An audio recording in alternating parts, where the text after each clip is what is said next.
This is Audible. Blackstone Publishing presents The Reaper's Kiss, a Deathmark novel by Abigail Baker. This book is read by Kasha Kensington. For Grandma.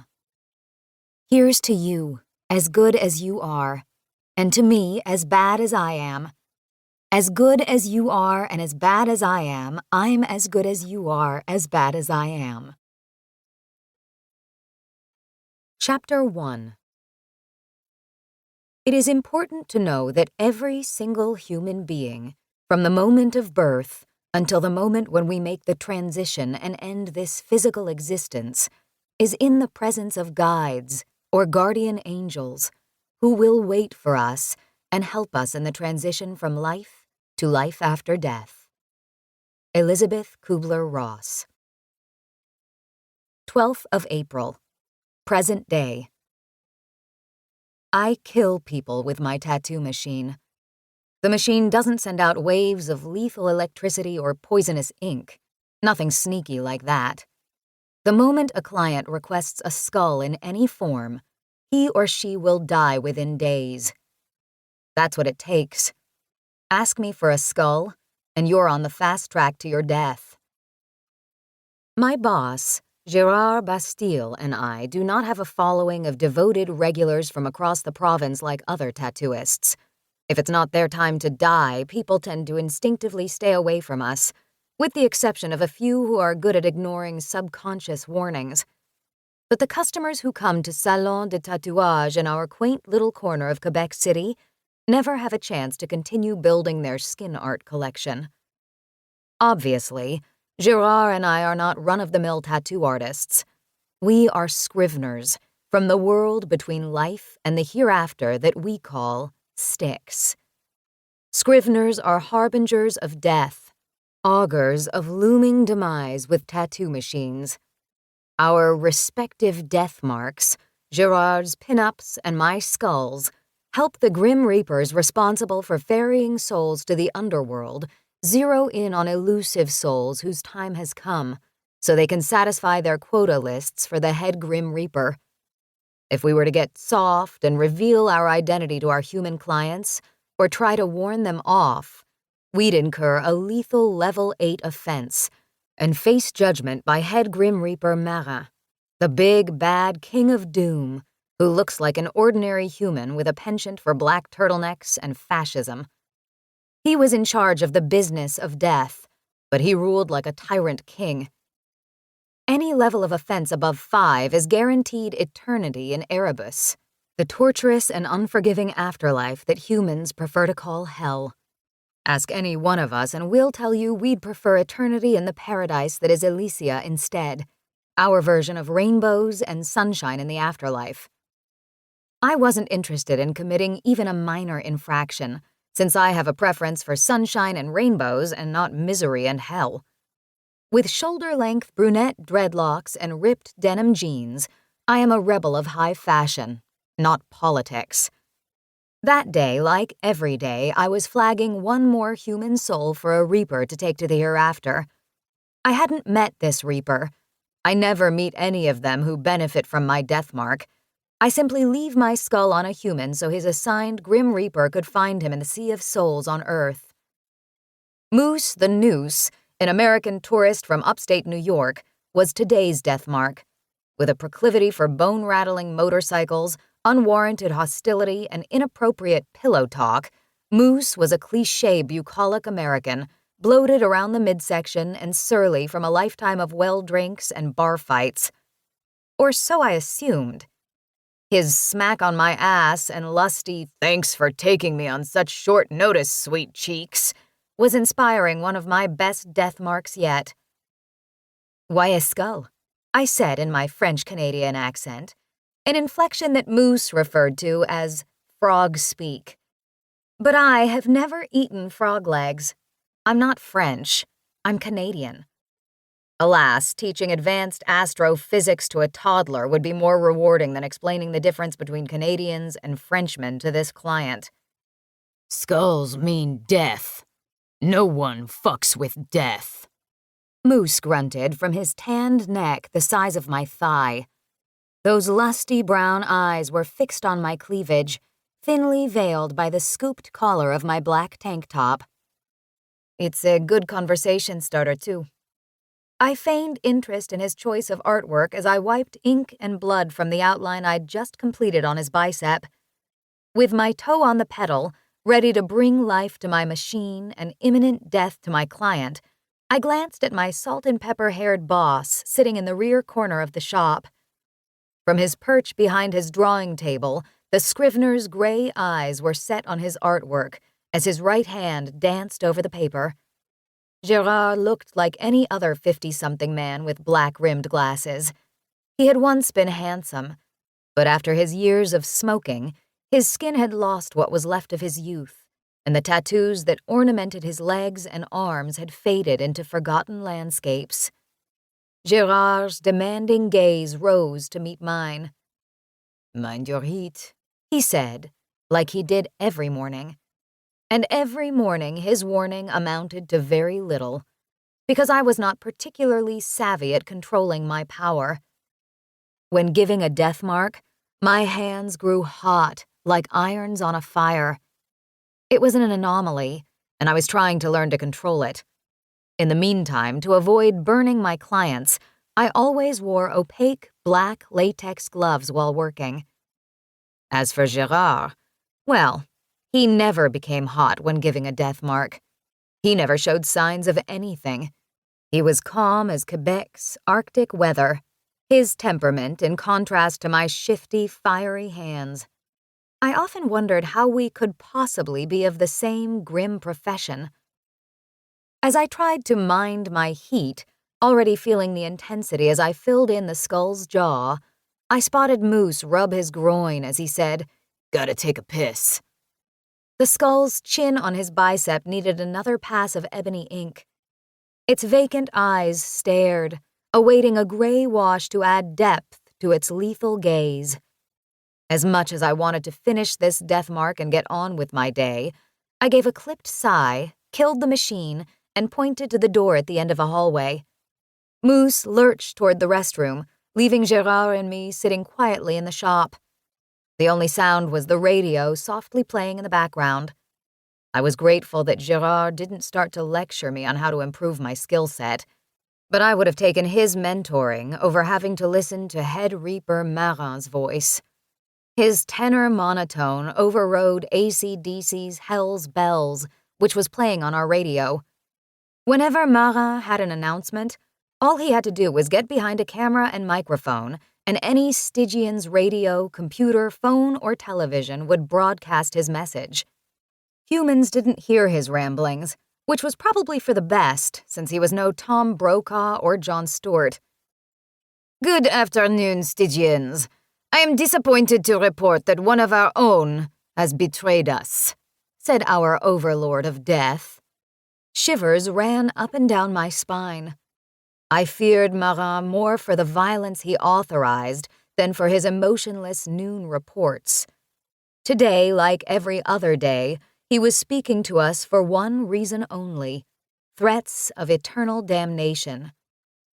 "Last evening, Grim Reaper Violet Magby was sent to Erebus for failing to meet her sole quota for the 5th time this year, and for her possible involvement in a rebel cell in Buffalo, New York. With no sole payouts, Magby resorted to petty crimes and an illegal sugar addiction." Gerard and I sighed together. Another one of us down. Who would be tomorrow's tragedy? Who would Head Reaper Marin seek out next on his decades-long mission to crush Styx's morale for a fucking quota? A flushing toilet and jingling bell hanging over the shop's door were enough for Gerard to flick the radio off, ending the Head Reaper's speech on not following the example of Violet Magby and the others. "What can we do for you?" Gerard asked Salon de Tatouage's newest guest, as Moose shuffled back to my station. His hairy bicep returned to my field of vision. "I want a tattoo," said a girl with a thick French-Canadian accent. My boyfriend's name wrapped around my arm. Before beginning again on Moose's death mark, I observed the spiked, green-haired girl in a heavy metal t-shirt, itching to make a permanently bad decision. Although she appeared somewhat hardcore, I noticed a glint of uncertainty in her brown eyes. She hadn't asked for a skull or a pinup. She was in the clear. For now. There's a saying in the industry, kid. Friends don't let friends get armband tattoos, Gérard said with harsh authority. He pointed at the appointment book we left out as a decoy. We didn't take appointments. Death doesn't need them. Besides, this soul didn't ask for one of our death marks, and for that reason she was off the list. We are both booked out for the next 4 months. Go see Tattoo Universe across town. They take walk-ins. I wasn't thrilled about Gérard perpetuating the misconception that tattoo artists are hard-ass pricks in order to chase away souls not yet ready for death. But this girl deserved to dump her boyfriend and find another Hot Topic toy, not a coffin and a tombstone. The bell jangled again. She was gone, thank Hades. You'd make more money if you tattooed punks like her, old man, Moose said to my boss, and then turned his lusty attention on me. You'd make even more money if you made this pretty thing sprawl out naked over the counter instead of letting her tattoo. Should leave tattooing to the men. Gotta wonder why you're sitting in my chair then, Moose, I hissed through my teeth. Why didn't you go to the old man here? Of course, the question was rhetorical. Moose didn't know why he'd asked me for a skull tattoo and not Gérard. He might very well conjure some reason, like letting me tattoo him gave him a chance to be inches from my boobs. I didn't even know why our customers chose me over Gérard or vice versa. But in Moose's case, it meant death had finally called him, and he'd had a lucky near miss with his assigned Grim Reaper. Just to be sure he didn't get away again, the power embedded in my skull would identify him for that Reaper. The best consolation I would get from this session was that Death would get the final jab at Moose. The snarky comment about my skills as a female artist was wasted air. The empty eye sockets of the skull beseeched me to put the last touches on this death mark and begin the fatal countdown. With a smirk, I drove the needle deeper and with more ferocity than necessary. Moose failed to mask a motherfucker under his breath. Ollie, Gérard snarled, eyeballing my hands. You're running hot. Take a break and cool down. I'm fine, boss. And I was. Remember what we've been talking about for months now. Get yourself under control, kiddo, I mocked as I continued my work. Doesn't look like you're controlling anything. You know, maybe if you didn't hound me day in and day out, I would have more headspace to think about controlling my work, instead of listening— Oh, shit! I jumped from my chair, threw my machine onto the metal table covered in inkwells, and darted behind Moose before he could swing around and spot me. As the black latex gloves melted, they revealed my fire engine red hands. The sudden stink of burning rubber was nauseating. The sensation wasn't subtle. Considering that my raging, uncontrolled heat was a common occurrence nowadays, I should have noticed long before Gérard had had to point it out. In this case, irritation overrode reason. Had Moose noticed, before his Grim Reaper could ferry him, he might have told somebody about the freak show artist at the tattoo shop in Old Town. What the hell is with her? Moose addressed Gérard, because evidently I wasn't capable of speaking for myself. She doesn't like obnoxious clients. Best not to tick her off, or you'll wind up with your tattoo stretched from your chin butt to your puckered asshole. Gérard raised a disapproving brow at me. It's something Ollie needs to learn to control. I darted into the back room after rolling my eyes at the elder Scrivener. My boss's time-worn lecture on discipline was inevitable. I needed to find my serenity first. I flicked on the tap and ran my hands underneath. Cool water tempered the heat as I focused on the springtime mountainside tableau hung above the sink in the back of the shop. The idyllic landscape made my frustration recede, starting in my face, down my neck, chest, arms, legs, and pooling at my feet. Tranquility came as rapidly as anger. I was hot and cold. Manic, possibly. Something Zoloft would never fix. Quickly, my hands were back to pale white, cool and benevolent. The shop's bell rang again. Salon de Tatouage was on a quiet street off the bustling thoroughfare in Quebec City. 2 visits a day translated to a busy day. Maybe that teenager decided she wanted a different guy's name on her arm. But hopefully not a pinup or skull. I waited silently in the back room for Gérard to send her away for good, or for Moose to make a pass and scare her off. Instead, a heartbeat, faint and then growing louder, consumed the silence. This was not a regular, healthy cadence. It pounded faster and faster, bump, bump, bump, bump. The heartbeat reached fever pitch and then quickly decelerated. Bump, bump, bump.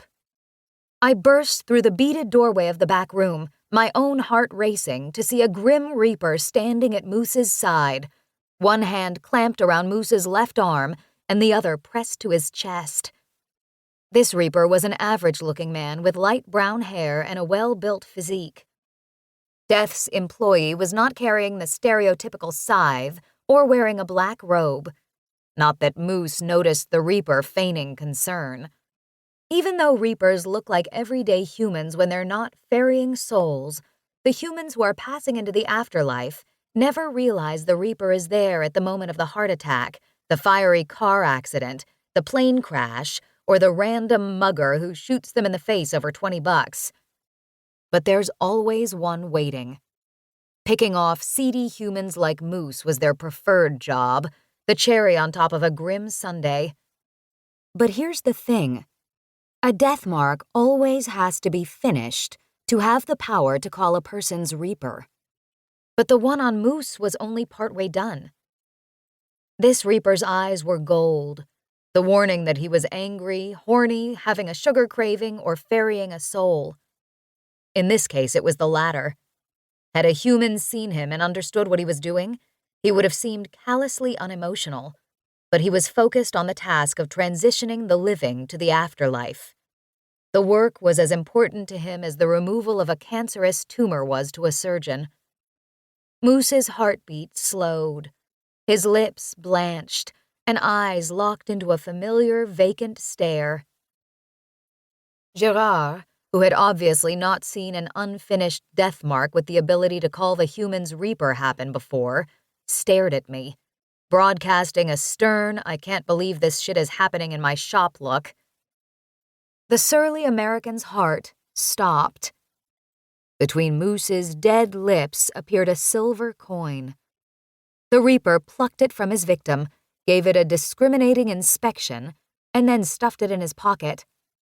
Humans support our industry with their lives. Gives another meaning to blood money. Today, that reaper made enough to feed himself and his family for a week. And he'd have another week safely out from under head reaper Marin's watchful eye. Job completed, the reaper stepped away from Moose's body as it slumped and toppled to the floor with an undignified smack. The reaper's yellow gaze faded into brown and met my shocked, wide eyes. His lips pulled into a smile full of perfect teeth. "Thanks for making this an easy one, Scrivener," the reaper said with a wink. You're welcome," I stuttered. He gave a nod, said, "Bonjour," and exited our studio. The little bell tolled another lost soul. "Calice," I swore, and threw my wadded paper towel across the room. "I said mark that human gently," Gérard roared. "I did." Well, obviously I didn't, but I wouldn't admit to that now or ever. "That death mark called his reaper before you'd finished the fucking tattoo, Ollie." Gérard stalked to my newly dead client, who sprawled indignantly on the white tile floor. He stared with confusion. I've never had a client die in my shop. Do we call the police? I said. Or dispose of the body? We don't own a shovel. How much are shovels? This is exactly why you need to keep your power under wraps. The head reaper is going to send his watchmen in to keep an eye on every move you make now. That was just too weird for him not to notice. Gerard scored through my panic with a serious reason to worry. Watchmen were the head reaper's police force, who arrived in white utility vans and wrought havoc on anyone who showed signs of the smallest offense, or something odd that Marat could label an infraction. We did our best to avoid them at all costs. You don't want him to notice you. You keep your head down, and you'll survive. Look, it's not like I'm showing off. I can't help it. That's the goddamn problem. You have to control it, Ollie, so the watchmen don't come sniffing around here looking to cause trouble. You don't want them thinking you're some kind of fledgling master scrivener, do you? I had not predicted this conversation would lead to the topic of the Purge, the genocide of master scriveners nearly 75 years ago, perpetrated by a rogue group of Stygians, rumored to have been led by Marat himself. But it was a damn fine reminder that burning through a human like I just did was a stupid mistake that could bring attention of the wrong sort, a mistake I'd never make again. Unsure of what to say, but keenly aware of my worry, guilt, and remorse, I rushed to help Gerard lift Moose's body, but where we would put him wasn't immediately clear. Even so, we couldn't leave him on the floor. That seemed rude and unsanitary. The watchmen won't care. I tattoo humans as I was taught and don't look back. Except now, I was looking into the face of my not-so-dearly departed client. Usually, death marks take weeks to call the Reapers, which meant we never witnessed this part of the process. Maybe we shouldn't move him? Why? Gerard grunted when he lifted Moose's head and shoulders. Don't police ask questions if the body is moved? That's what I should do. Call the police. Moose's head and shoulders plopped to the floor when Gerard went for the countertop. Before he grabbed the phone receiver, he looked over his shoulder, his foreboding expression pouring over me. It's time for your lunch break, he said, voice dry and pointed. Now? Are you kidding? Struggling with Moose's right leg, I watched a dark emotion flood Gerard's face. Granted, we were in a nasty predicament, and it wasn't even noon yet, but he concerned me more than Moose's corpse. Ger, I should be here when the police show— I said, it's time for your break. Go. And bring me a cup of coffee with double the sugar. After this mess, I'm gonna need it. Chapter 2. I am disappointed to report that one of our own, Violet Magby, was executed last night for failing to meet her sole quota for the 5th time this year, and for her possible involvement in a rebel cell. With no obol payouts, Magby resorted to petty crimes and illegal sugar addiction. She was found hiding in the Catskills. Violet is survived by her sister Clover Magby of the Stygian sector of Buffalo, New York. Head Reaper Marat, April 12th newscast.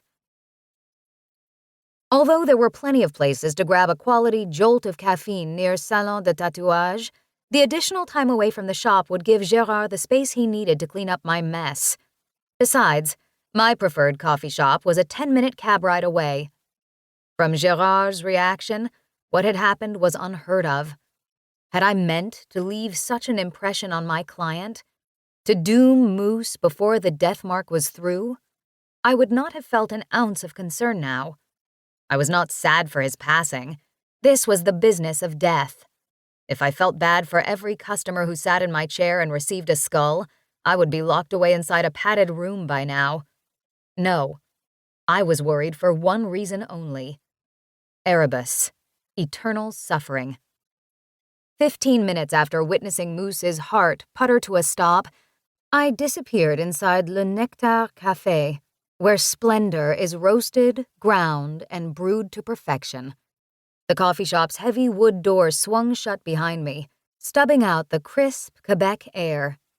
I inhaled and forced a smile as the images of Moose's untimely demise and my future inside the walls of damnation faded into the background. Le Nectar had a warm, nutty fragrance that made you think of croissants, a good book, and free time that is never ending. It was easy to forget the bad things there, like grim reapers and death marks. The usual customers hid behind assorted newspapers and laptop computers. The elderly couple still living their undying romance was tucked into a nook in the back lounge. Buried in a maroon and gold Université Laval sweatshirt was the always present yet still unnamed student, typing away on her computer. Le Nectar was my second home because I could politely watch humans engage in their daily routines at the leisurely pace of one sip of coffee at a time. "Was wondering if you were ever coming by today, girl," called my one and only welcoming party, Eve Cassidy, from behind the cafe counter. Eve was the only human who bothered to converse with me in the cafe. I adored her for that. "Consider this your reminder that my birthday party is Saturday. Mom is going to be there. I can't wait for you two to meet. She'll adore you," she said, as I squeezed between tables, coats, and patrons. "I wouldn't miss your birthday or a chance to meet your mom for anything." Now, as for getting Eve the perfect birthday gift, I had no clue. She pulled off a punk image with absolute perfection, in black jeans, shirts that hung seductively off of one shoulder, ruby lipstick, and spiked pixie hair. As blonde hair fell across her eyes, a gift idea promptly came to mind. I'd get her a decorative hairband, or a hat, or hair gel. Her preoccupation with looking like a 20-something punk was endearing, and I made sure to tell her that whenever the moment felt right. Eve called me her outdoorsy, freckled friend because of my dreads, ripped jeans, dirty brown hiking boots, and of course, Irish freckles. I did a sweep for any reapers before I reached across the counter and gave Eve a hug. Had watchmen, grim reapers with gold scythe badges, authority, and bad attitudes, caught me chatting with Eve or any human for pleasure not business, I could be sent to Erebus. "Your hair is getting long." I pointed at the mop on Eve's head, trying hard to stop the mind train of terror from ripping me off course. "Think about coffee, friends. Think about good things." Eve brushed hair from her forehead and tucked it behind her ear. "I've been so busy getting ready for Mom's visit. I need to get it trimmed." "It doesn't look bad. It's avant-garde." I forced a smile as I slid my reusable mug in her direction. "I'll need a cup for Jerry, too." "Sure thing," she said. "Are you excited to see your mom in a few days? When was the last time you saw her?" "Oh, it's been years. Strange how you don't talk to someone for so long and then you reconnect, as if no time has passed. Made me realize how much I missed her, girl." After plucking my empty metal coffee mug, Eve's hands moved with graceful speed as she prepared my usual order. No matter how simple pouring coffee into a cup and slapping whipped cream on top was, magic worked from those fingers. "Well, you two will have a lifetime to make amends over her leaving your dad," I said. "Yeah, we're lucky. Would have been a shame if we never got to reconcile because she passed away or something. Wasn't her fault that my dad was a high-functioning alcoholic. Glad I know that now. I never realized what had been going on with him, and them. I never gave her the chance to tell me. Just walked away and didn't let her back into my life. And I didn't tell you this part, but I just had this dream a couple of weeks ago that I went to visit her and something started taking her away from me. I kept trying to grab her hand and pull her back, but I couldn't reach her. Made me realize that life is short." Eve paused to smile to herself and followed it with a grateful sigh. "You look a little avant-garde yourself. Everything okay in the tattoo world?" Well, I could have said that I had inked such a badass skull on Moose the Noose today that he died before I finished my work, and that for the first time I bore witness to the power of my death mark, and as a result, I cannot quell the knot of raw, primal guilt growing ever tighter in my chest. But she didn't know who or what I really was. As an alternative, I muttered, "There are good days and bad days." Eve slid my favorite metal coffee mug and a paper cup full to the brim for Gerard across the counter and gave a wink. I slipped in a shot of whiskey. That should make your day a little better. I put the mug to my lips and inhaled the sweetness of whipped cream, caffeine, and barrel-aged spirit. "When is your mom flying in from Vancouver?" "I'll pick her up Saturday morning." Our eye contact broke when she turned her focus on her black lacquered fingernails. "She asked me what I want for my birthday." I lowered my drink to the counter. "What did you tell her?" Those green, dark eyes of hers, much like my own, twinkled with happiness. "I want a tattoo from my favorite hippie artist. Excuse me. Don't mean to interrupt you two, but I believe the lady dropped this back there on the street," said a man from behind me, in a sweet-as-pie Southern accent that had enough brown sugar and bourbon to tease a girl's sensibilities. Considering this was Quebec City, a good 1,000 or so miles north of the American South, his drawl was intriguing, and it was evident from the assortment of cat-like female eyes peering over their laptop computers that I wasn't the only one who noticed. "What do you mean you want a tattoo? From me?" I said, trying to hold off the man to get Eve, who was as agog over him as her customers, to answer. If she asked for my death mark, I would lose her in a way that was unfathomable. But for the moment, I had lost her to Southern charm behind me. Was her thoughtful reply. Then she bit her bottom lip. I turned to see what had left her speechless. My gaze rose to meet a man with chestnut hair and a 5 o'clock shadow. He wore blue flannel under a soiled down coat and looked as if he'd crawled back from the high country after an arduous winter in unforgiving Canadian weather, the type of man who needed a woman's touch to soothe the lingering brutality of his job. The fluttering in my chest that had begun at the lilt of his drawl exploded into a heart-squeezing throb. I was victim of my starry-eyed fantasy. Had I been any more socially eccentric, I would have been president of one of those lumberjack fan clubs where girls get hot and bothered over red flannel, axes, and beards. I usually observed such men from afar, but right now I was standing before this fangirl's dream. And I was, to be honest, a little tongue-tied. Until I saw what he was holding. My pink, glittery cell phone looked odd in this man's massive, tanned hand. He might as well have been holding a baby doll in a lacy dress with Olivia sewn into the fabric. In moments like this, I hated that Mama pushed her ridiculous hand-me-downs on me. Thanks, I said. I didn't realize I dropped it. Beguiling sapphire eyes glinted when the Southerner smiled. "City people are a lot faster than I remember. Had to chase you 4 blocks to return it." I wanted to take the phone back, really did, but I was afraid to, as if this man was the proud new owner of the pink shame, and I'd break his heart if I took it from him. So I stared at his hand, the phone, and mumbled something like, "You didn't have to trouble yourself." "You're a sweet thing. I couldn't let you run off without your phone, darling. Besides, it gave me a chance to introduce myself and ask your name." I spied a sparkle of Grim Reaper gold in his eyes. My heart thumped inside my ribcage, quickening its pace, but not because I was still dumbstruck with lust. Now I was terrified.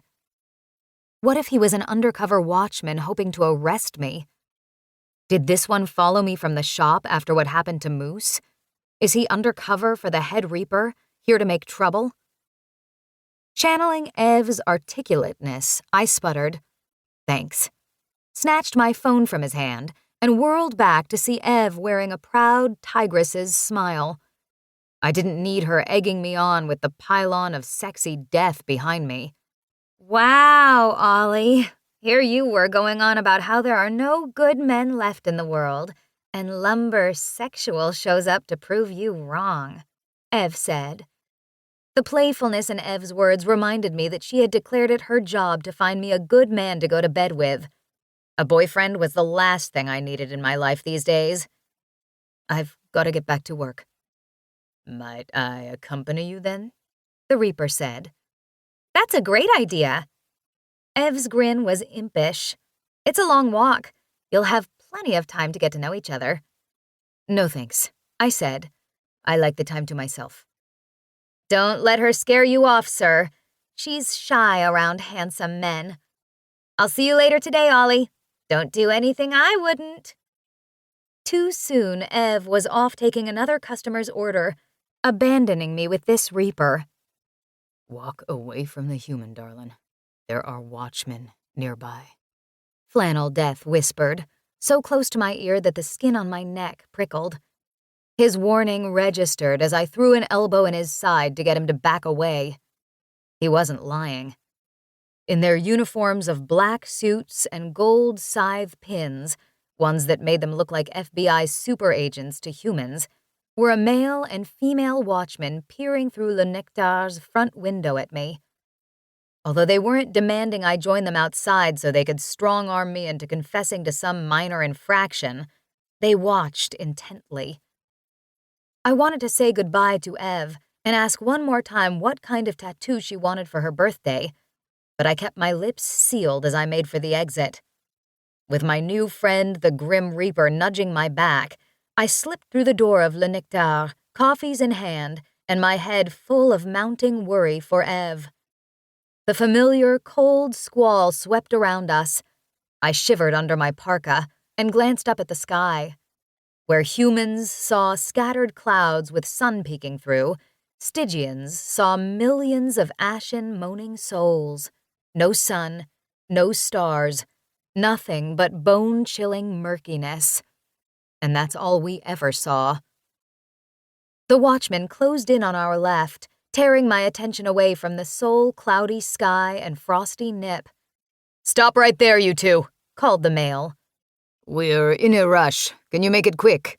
Said the southern man, whose drawl had transformed into a flawlessly articulated French-Canadian accent. He didn't stop to chat, nor did he stop herding me away from the watchman. We're looking for a person of interest, the female announced, following our retreat. Sorry, can't help you now. Late to work. He grabbed my elbow and pulled me into a quickened gait. His flesh was cold against my warm hand. The feeling of his hand on my elbow was oddly welcomed. Panic made me grip him tighter, and the man's unexpected alliance with me grew into an instant friendship, at least until we were out of sight of the watchman. Buongiorno, he shouted over his shoulder. You're a Quebecois? I whispered as we trotted hastily toward our escape. Kentuckian, but I've been here long enough to mimic the locals. Don't want my accent stirring up trouble. By Head Reaper Marin's law, you two must show us your identification, one watchman bellowed. Let me handle this, the southerner said, squeezing my elbow and letting go before he faced our pursuers. My anxiety rocketed into full alarm. I was certain this confrontation would come to blows, or mean an arrest, or both, so I was staggered to find my ally facing off with the male watchman. The female pushed in between them as the pair engaged in a discreet conversation that I couldn't interpret from 10 feet away. The southerner's broad shoulders remained squared when he stuffed his hands in his jeans pockets with a cool but annoyed casualness. And that was it. The female gave me a once-over and pulled her co-worker back from my ally. They slinked toward Le Nectar, turned on their heels, and made off to harass another Stygian a block away. How did you do that? I asked, when the southerner faced me, smiling in a way that had me curious what it was about me that was worth smiling about. To avoid his eyes, and those dimples, I looked down at his black boots. Duct tape encircled the toes, looking just like my 10-year-old pair of LL Bean hikers. He was perfect for me. Let me buy you a drink tonight, and I will explain everything, he said.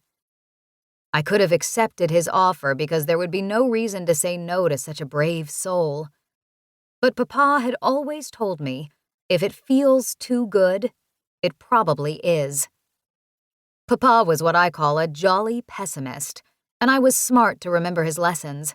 He would give me a 2-day earful if he knew I was chumming it up with this god of flannel without a proper introduction. Moreover, what had happened to Moose at the shop was concerning. I was running straight back into a mess that would put me under the spotlight of Marat and his allies. This southern reaper could be trouble. While sure he was handsome and my type, I could not risk making yet another mistake today. "You're kind, but no thanks," I said, and began the 20-minute walk back to the shop. One step behind, blowing past people to keep pace with me, the southerner said, "I really mean no harm.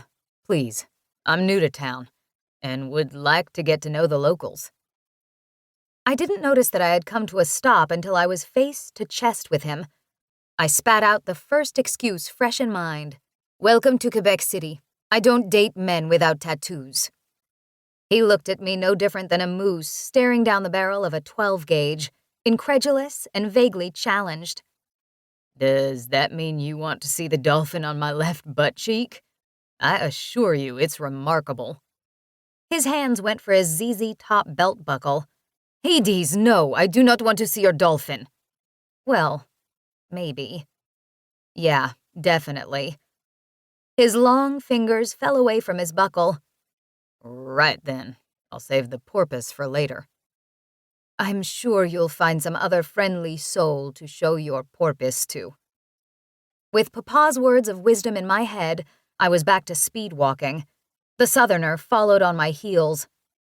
And why wouldn't he? My day was brimful of one reaper encounter after another. At the rate I was going, head reaper Marat would soon pop out from behind a tree with black balloons and an ice cream cake. If Gérard couldn't hold off the watchman, what would I walk back into? My arrest? A trial right there in the middle of Salon de Tatouage? No one would believe me when I said I had not meant to be so aggressive with Moose. My heat, my power, was unwieldy. I was still learning my skills, trying to hone them into perfection. It wasn't my fault. "I'm sorry," the southerner said, wrenching me from inner turmoil. "I'm a little rusty at courtship these days. I hope you don't mind my—" Oh. A shot of terror ran from my toenails to my bulging eyeballs when I caught him staring at my hands. Not again, please. I found my fingers were pink like rare meat, and that meant big, red-hot trouble. Lamenting what I had done had brought on fear and anger, and that always led to my hands overheating. When I was a teenager, I'd burned through my foster mom's entire silverware set. Adolescent Scrivener hormones do that, I guess. Rising panic had me scanning for a water fountain or ice cream truck to cool the forthcoming inferno. Most importantly, I needed to get the hell away from this reaper. His big blue eyes softened, and he slowly backed away. Even though he gave me space, the blistering heat in my hands intensified. A familiar spine-prickling sensation, like bugs crawling under my flesh, fanned out from my fingertips. The lumberjack shrugged. "I don't mean to upset you. I'm sorry." "Please, I need to—" "But I think you should know that—" "Get back to work. Your coffees are smoking." "What?" He pointed at my drinks. Charged ozone attacked my nose an instant before the metal mug and Gérard's cup dissolved in my hands. Coffee and bourbon splashed over the sidewalk. I don't know why I blew on my hands, like that would cool them down and salvage my melted cups of joe and my ego, but I did it with vigor. The color of my once pink and ink-free skin was now ruby red, exactly as it had been when I jumped away from ill-fated Moose that morning. I hated the sight of it even more than the way it felt. Even more so, I loathed how the few reapers and normal Scriveners who had seen this happen stared at me like I was a freak that should be locked away in an inflammable asylum for unstable pyromaniacs. By Hades, you are gorgeous, Lumberjack uttered, his cool blue eyes locked on the fire-red skin of my hands and wrists. Are you too hot to touch? Don't! I jerked back when he reached for my fingertips. If he knew I struggled daily to control my power, he wouldn't have called my hands gorgeous or tried to touch me. Only today did I learn what would happen if I got this hot while tattooing a human. I didn't need to learn what would happen to a fellow Stygian. Would I mark them like I had marked Moose? Would I burn through their souls, too? Gerard didn't know how to help, and neither did Mama and Papa. Everything about my goddamn abnormality was a pioneering misadventure. Leave me alone, please. He watched my hands slide inside my jacket pockets. The singe of disintegrating cotton was unmistakable. With it, my self-respect frittered away. I'm sorry, darling. Let me buy you another coffee for the trouble. I'll even throw in a donut or two. My stomach rumbled and my heart trembled in spite of my shame. Diamonds or fancy meals meant little to someone like me. But coffee? And a donut.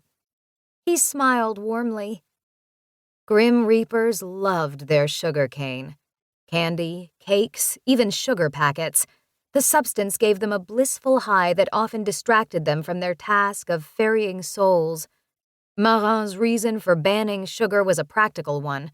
Sugar made Reapers lethargic drunks. Lushes would not compromise the balance of humanity if Marin had any say in it. This threat didn't stop them from consuming every gram of sugar they could get their hands on, however. Sugar never had any such effect on me.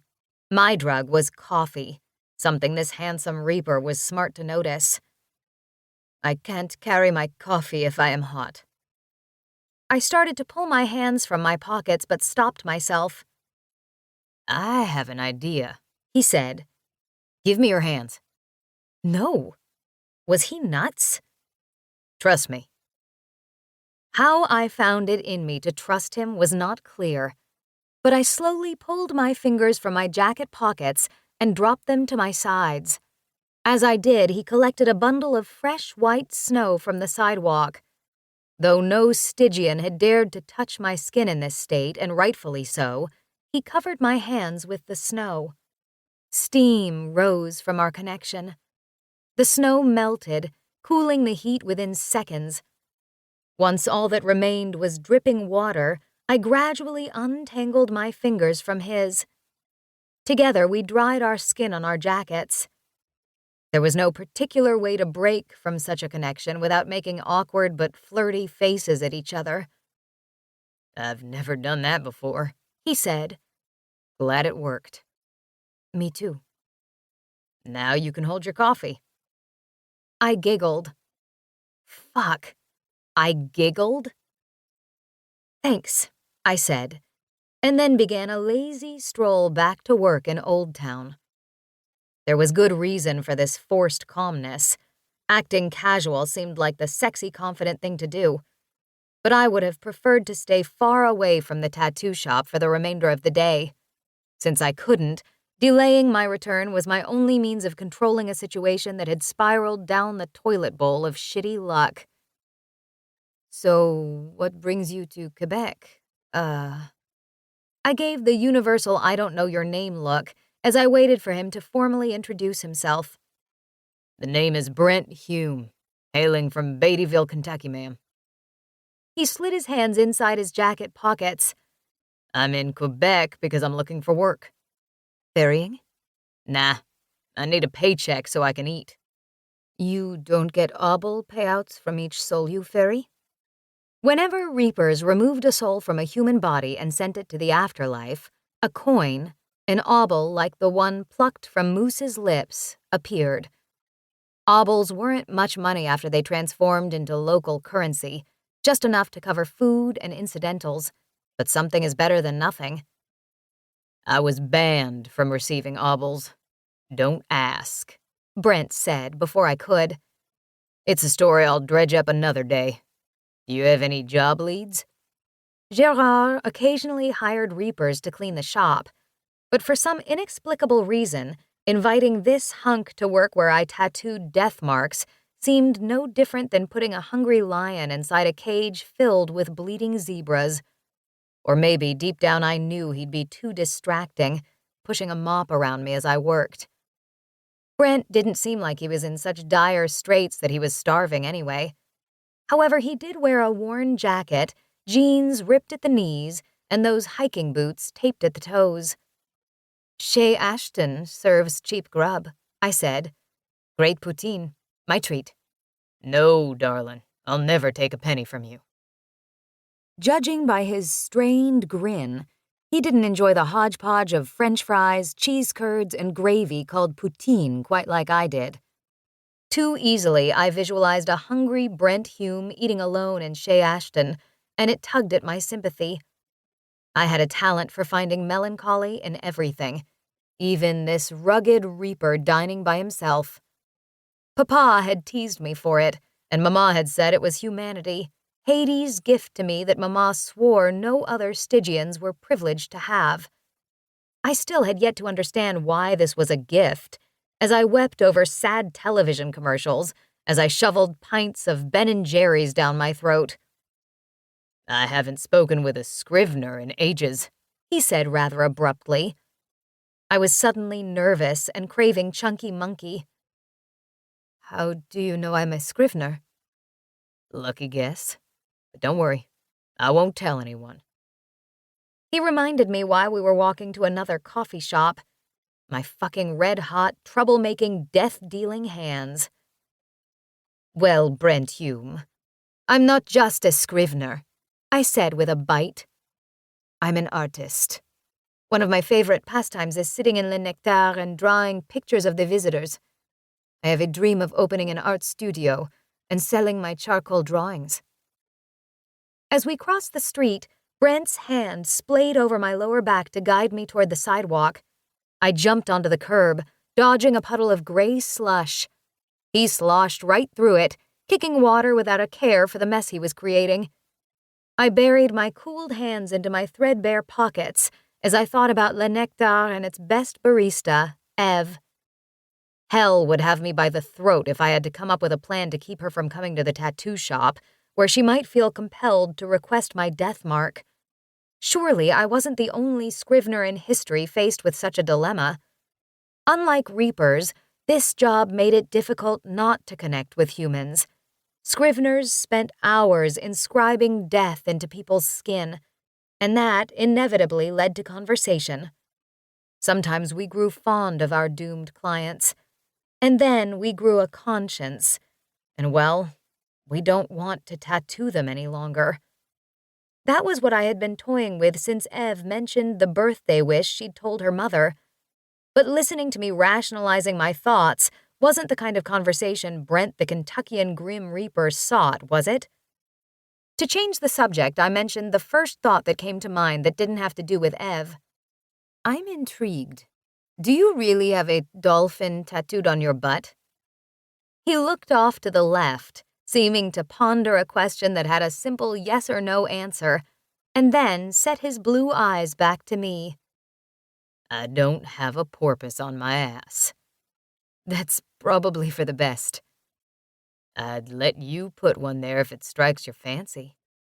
He winked. Brent did have a very nice backside, the kind asking for a slap and a bite. I supposed a dolphin was benevolent enough, although tattooing another Stygian, no matter the reason, was a level 10 offense, punishable by death and eternity in Erebus. No buttock, not even one as round and fine as Brent's, was worth the offense. "After we grab a round of coffee, it's probably best if we go our separate ways," I said, as I forced my mind away from his backside and what it would look like with a dolphin there. Or my bite marks. Disappointment washed over his face, an emotion I recognized in many faces these days. "We didn't get off on the right foot. After your shift today, why don't we start over with a beer and honest conversation?" My initial instinct was to scream no and take off running in the opposite direction. But why was I so afraid to get to know this Reaper, who had seen my hands grow hot and didn't seem freaked out about it in the slightest? What was wrong with letting my guard down for one day? After all, maybe spending some time with this sexy out-of-towner would be enough to eradicate the incident with Moose from my memory. So, I went with my second, less guarded instinct and said, "Beer and conversation sounds harmless." Chapter 3. We are Border Patrol officers, not wayward gods, but humble servants to our human masters. HermesHarbinger.com, Rebel blog.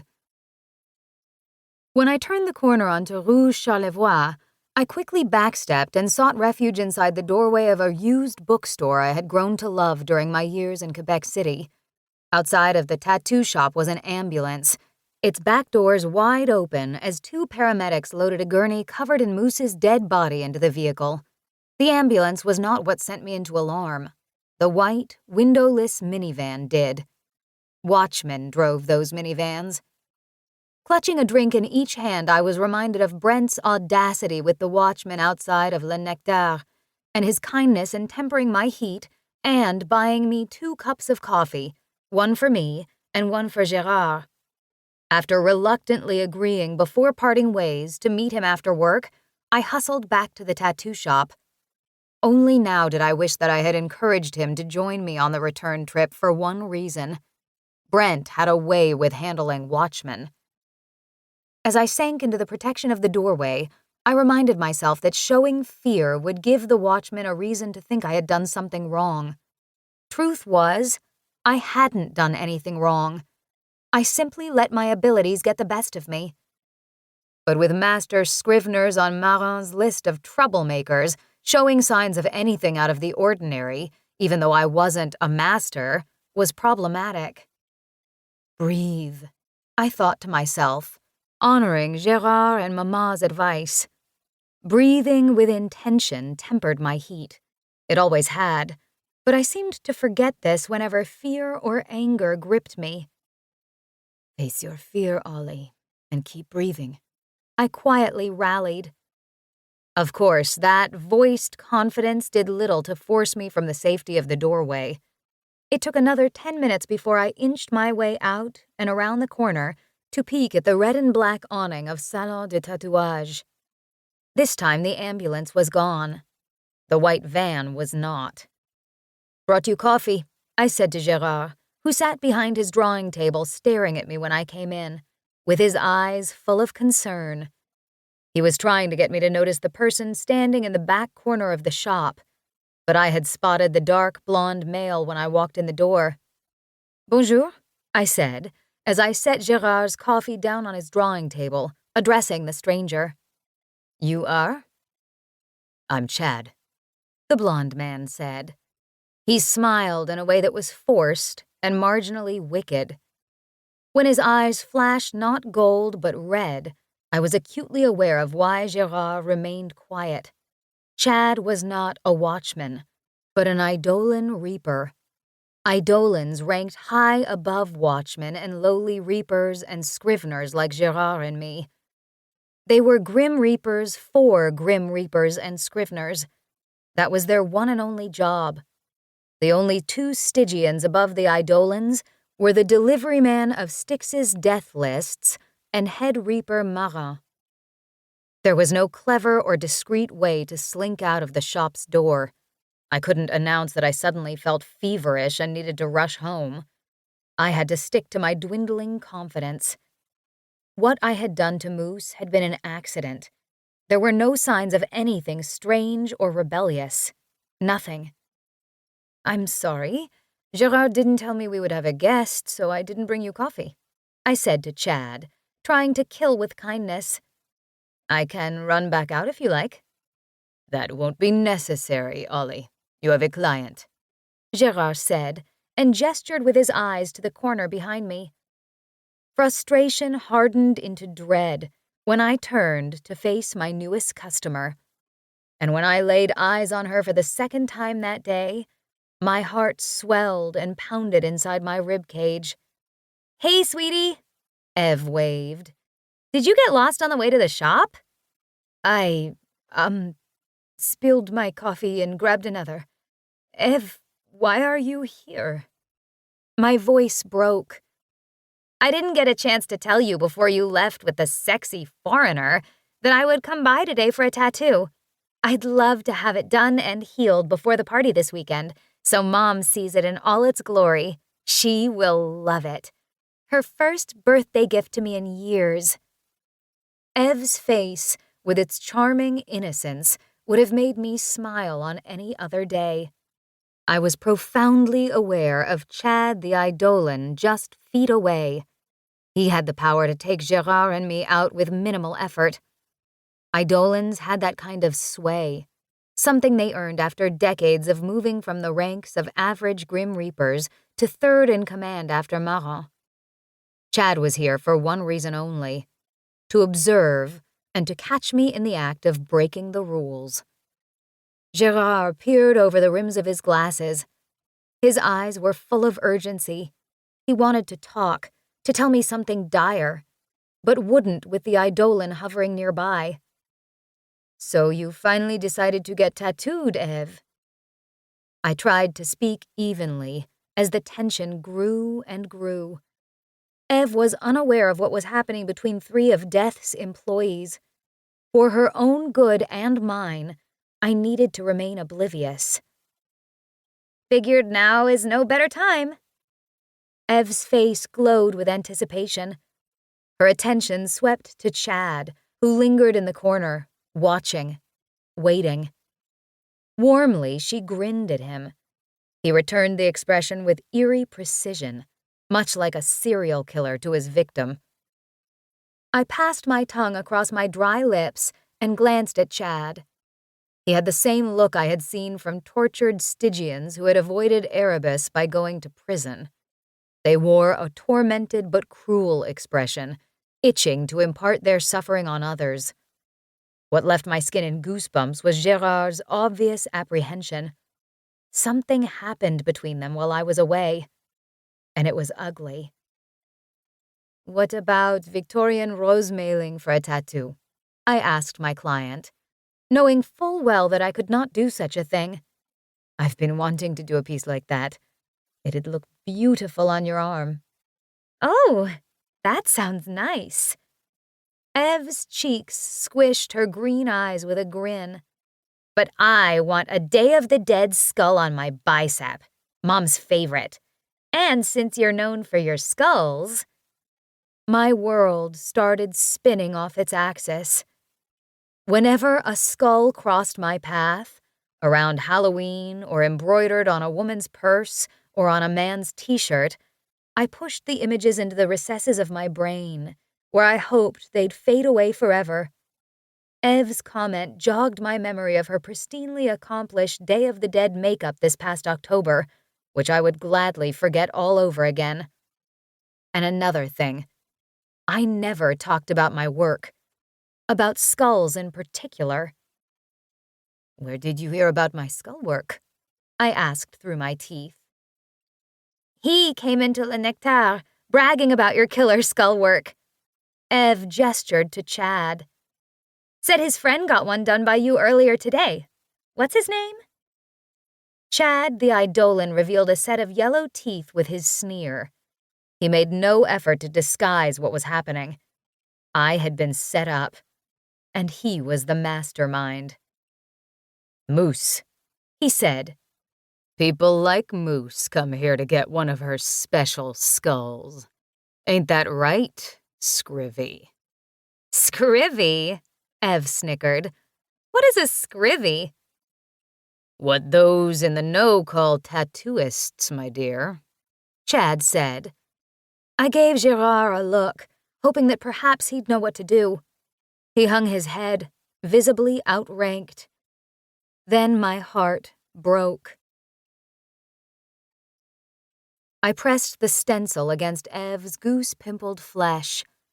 My hands were warm, edging toward hot, as I felt Chad's eyes cut through me. 3 times now I had to rush into the back room and cool my hands under the faucet. I was positive that I would have to revisit the sink several more times to quench my heat, as well as to breathe.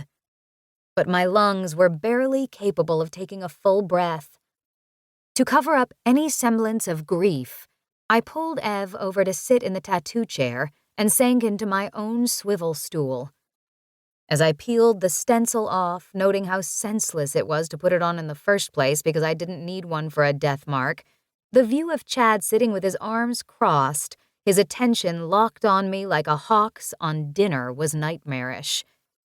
The room with its fluorescent lights gently spun. Gérard, who was observing his own artwork, was washed out behind a barrage of the same anguish that had been eating at me since returning to the studio. This wasn't how it was supposed to happen. The Eidolon had set me up. I was convinced that if he hadn't manipulated Ev, she wouldn't be here now. But she was here, and there was nothing I could do to stop what happened next. I tried nonetheless. I can't. The truth was better than any lie. I'm not feeling right. You're fine, said Chad. Wouldn't want to get Gérard in trouble, would ya? Big boss doesn't like quitters. I bit my tongue. The situation was plain. I could refuse to do Ev's death mark, and the Eidolon would likely send Gérard and me off to Erebus without a trial, or I could do as I was told and save our hides and condemn Ev's. I looked to Ev, hoping she would suggest a different tattoo or that I stop altogether. Perhaps she had picked up on my agitation and didn't think I should continue. Her face was blank with tension, eyes glassy, and the muscles in her arm tight. She couldn't speak because, like most clients getting first tattoos, she was too nervous to use her faculties. Gérard offered sympathetic support from across the shop. He knew what this meant. And somehow, I knew that this situation was not unfamiliar to him. I gave Chad another glance. Chad watched on, acting as Marin's eyes. "Will it hurt?" Ev asked, when I revved the tattoo machine. Eyes squeezed shut, I pressed my sweating forehead to the brick building, not caring if I was noticed by the 2 men smoking outside the front of the shop. A breeze kissed my hot cheeks as the 2 praised the pinup girl Gérard had done on the one's back piece earlier in the day. The cold temporarily chilled my guilt, but didn't ease the nausea. Nothing would, after what I had done. A hand cupped my shoulder and I slapped it away. Don't be hard on yourself, Gérard whispered. I dragged my fingertips down the brick, burning 10 deep notches into the wall. You did a good job. You kept yourself under control. That's all he wanted, to catch you firing up so he could send you to Marin. You could have been the next Violet Magby, Ollie. Somehow I had managed to keep my head together throughout Ev's tattoo. Now the words that had been on my mind since I came in to find her and Chad in the tattoo parlor burst out of me. Fuck Violet Magby and Erebus! I should have done more to stop it! You couldn't have stopped it with him there. You protected yourself and me. It's just, if Chad hadn't been there, I wouldn't have had to put a death mark on her. I could have avoided it somehow. Gérard never showed affection, but he pulled me into a hug I wasn't willing to ask for, but needed in the worst way. This was the first moment since arriving at the tattoo shop that I felt safe enough to cry. Ev wouldn't have come to you for a skull if it wasn't her time, he said. I was set up. Chad persuaded her to get a death mark. No, he argued. Do not allow yourself to believe that. I have to. It's too coincidental. Good souls die. We are Stygians. Death is our trade. We pull humans from this world. We do it because that's what keeps things balanced. We're not bad guys. It's her time. Accept it." His words were not new lessons, but they stung far worse than ever before. Ev was an important anchor in my life, alleviating the yearning for companionship, and she would be gone before her time. Because of me. Chapter 4. Dear Mr. and Mrs. Balanchine, it is with regret that I must expel your foster daughter, Olivia. Avers cannot afford to replace every desk and textbook she sets fire to. I suggest she be examined for impulse control disorder and possibly spontaneous combustion. Henry Atkinson, principal of Avers Middle School, New Orleans, Louisiana. Pub Saint-Alexandre was a dark and cozy watering hole with mahogany wood and barrel-backed stools and a beer list long enough to momentarily take my mind off of what I had done to Ev. Beer and conversation. That was what Brent Hume had promised, and I desperately needed both. When Brent poured the fourth stamp-sized packet of sugar into his Belgian ale, I pointed to the petty crime between us and said, "That much sugar consumption is a level 1 offense." He scanned for any spies inside Pub Saint-Alexandre who might snatch his sugar stash. "Don't worry, I'm no snitch," I said, to ease his worry. He poured the rest of the sugar into his drink. "I don't need to draw unnecessary attention." "You on the run?" "I've got a target on my back if I cause trouble again." He produced his tattered Stygian ID from his inside coat pocket, the customary offering of peace among Stygians, and slapped it down on the table with little reverence. Kind of an "I'll show you mine if you show me yours" type of agreement between new allies. At least that's what Mama and Papa once said. Our axiom, "the sun shall never shine on sticks," was embossed on the ID's cover. The saying is a reminder that while our human clientele bask in sunshine, getting vitamin D and a golden tan, enjoying the cosmos's greatest pleasures, all Stygians see in the sky are gray wisps of moaning human souls racing toward their afterlife.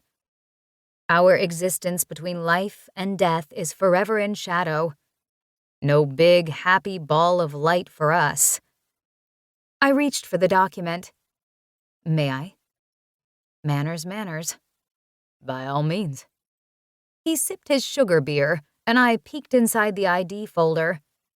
Red stickers stacked upon red stickers covered every inch of his ID. Brent's had 3 times as many as my own. The stickers indicated we had done something illegal, though they didn't detail the crime or its level. And he had done enough to get eternity in Erebus. That might have explained his off-kilter personality and sense of style. My eye snagged on a red mark with a black dot. Any other day, I would have shot out of my chair.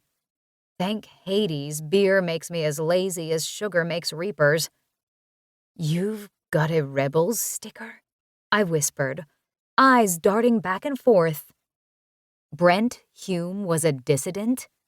A bona fide fuck the big man guy? He must have tried to overthrow Head Reaper Marat, or possibly another Eidolon, to have earned such a mark. Or maybe, just maybe, Brent was part of a rebel cell that had been captured. Whatever he had done was treasonous, and a far greater crime than befriending humans or getting too hot and burning through a cup of coffee or Moose's life. That red and black sticker of Brent's meant he was a threat to Head Reaper. A serious threat. "How did you get his sticker without going to Erebus?" I asked. He plucked the ID from my hand and stuffed it back in his pocket. "It's just that I thought Marat sent every rebel to Erebus for—" "I'm not easy to banish. Enough about me. Tell me about yourself, Scrivener Dormier." He eyed me like I was a favorite cut of meat that he was too broke to order. "Where were you born?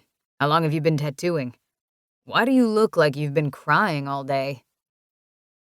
I focused on my beer bottle when my eyes started to well again with tears. Just tired. Defying me with a cool stare over the rim of his glass, he chugged his syrupy drink and said nothing to further conversation. His discretion was appreciated.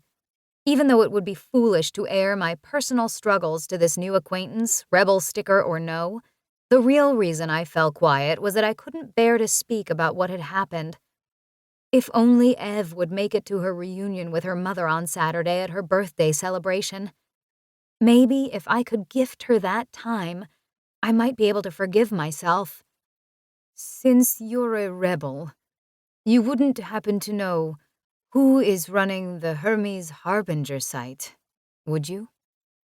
Some might call my question bold.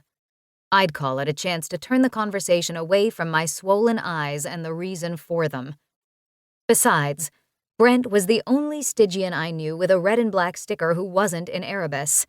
Surely not every rebel, however many there were, was responsible for contributing to or running the Hermes Harbinger blog. But it couldn't hurt to probe. After all, the blog was growing in popularity. Multiple inflammatory posts speaking out against Head Reaper Marin went up hourly. Someone like Brent could easily be contributing to the seditious speech. I waited another beat of silence, but the Reaper was stone-cold calm and silent. Of course, you wouldn't tell me even if you knew, I added. That'd break rebel code, or whatever they call it, right? He sipped his drink. There are better ways to speak out against Marin than a blog. An anonymous blogger is barely the start of the rebellion we need. The Head Reaper has Stygians scared witless that will get charged and executed for farting under the bed covers. And you're a scrivener who exhibits signs of masterhood. Who gives a shit about people complaining on the internet? We should talk about the important stuff, like fixing sticks. I stared, eyes wide, suddenly ill at ease from his speech. What makes you think I am showing signs of becoming a master? He broke into a playful smile and said, Your hands melted your metal coffee mug this morning. Average scriveners don't do that. Masters do. Or they do before they know how to control it. Well, I am not a master, I said, hoping to end this silly conversation. Given that the only signs I showed, according to him anyway, were my overheating hands, I decided to ignore the problem for now. Bet you were that Reaper who ran for student council president and rallied for safer monkey bars on the playground as a kid. There's nothing wrong with standing up for what I believe in. Is it worth eternal damnation? He shrugged, like the rebel his Stygian ID said he was. Some causes are worth the punishment. Some people are, too. Prickles of desire, like hot shower water on a cold morning, moved across my skin as his eyes, dark blue pools of interest, bored into me. Tell me more about yourself, he said, aware of my interest in his interest. Well, after crossing and then recrossing my legs, I gulped some beer to refuel my buzz. I was born in Quebec, but lived in New Orleans until I was 10 when I was kicked out of grade 5. When I turned 15, Marin mandated that we move to Quebec so I could start my apprenticeship with Gérard. Why would a sweet thing like you get kicked out of school? I burned through my desk in math class. The principal said I was a pyromaniac. I think I'm more of an arts girl than a sciences girl. He laughed with me but said nothing more, which meant he was waiting for the rest of the story. Great. Anyway, Mama and Papa, my foster parents, pulled me out of school and told me what I really was and what I was destined to do. My life went from normal to paranormal before my first kiss. It sucks to know what normal is and have it taken away. There. He wanted it. He got it. I rolled the bottle between the palms of my hands, remembering how livid I had been with Styx for pilfering my innocence. Why couldn't Marin and his cronies have forgotten about me? Let some of us scriveners go under the radar, instead of putting us to work. You're something special. Brent jarred me from my recriminations. Special is not how I see myself. But you are. Before the Purge, some of my greatest allies were scriveners. Only one was a master. Before the Purge, huh? Brent Hume was growing more and more intriguing as this conversation unfolded. I knew little of the Purge because no one cared to talk about it. Some things were better left forgotten, I supposed. What I did know was that nearly 100 years ago, a group of Eidolons destroyed all of the master scriveners. And by destroyed, I mean killed and then sent to Erebus. Master scriveners were powerful enough in their own right, nearly more so than head reaper Marin. They could deathmark Stygians, and rumor had it that any Stygian with a deathmark would die, even the head reaper.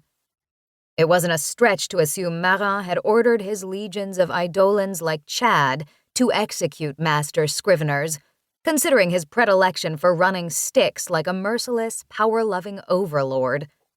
But who had balls big enough to call him out? Not me.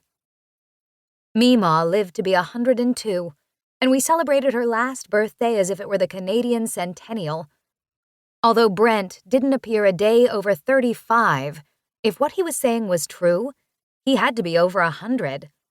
This revelation might have explained his success with the Watchmen back at Le Nectar.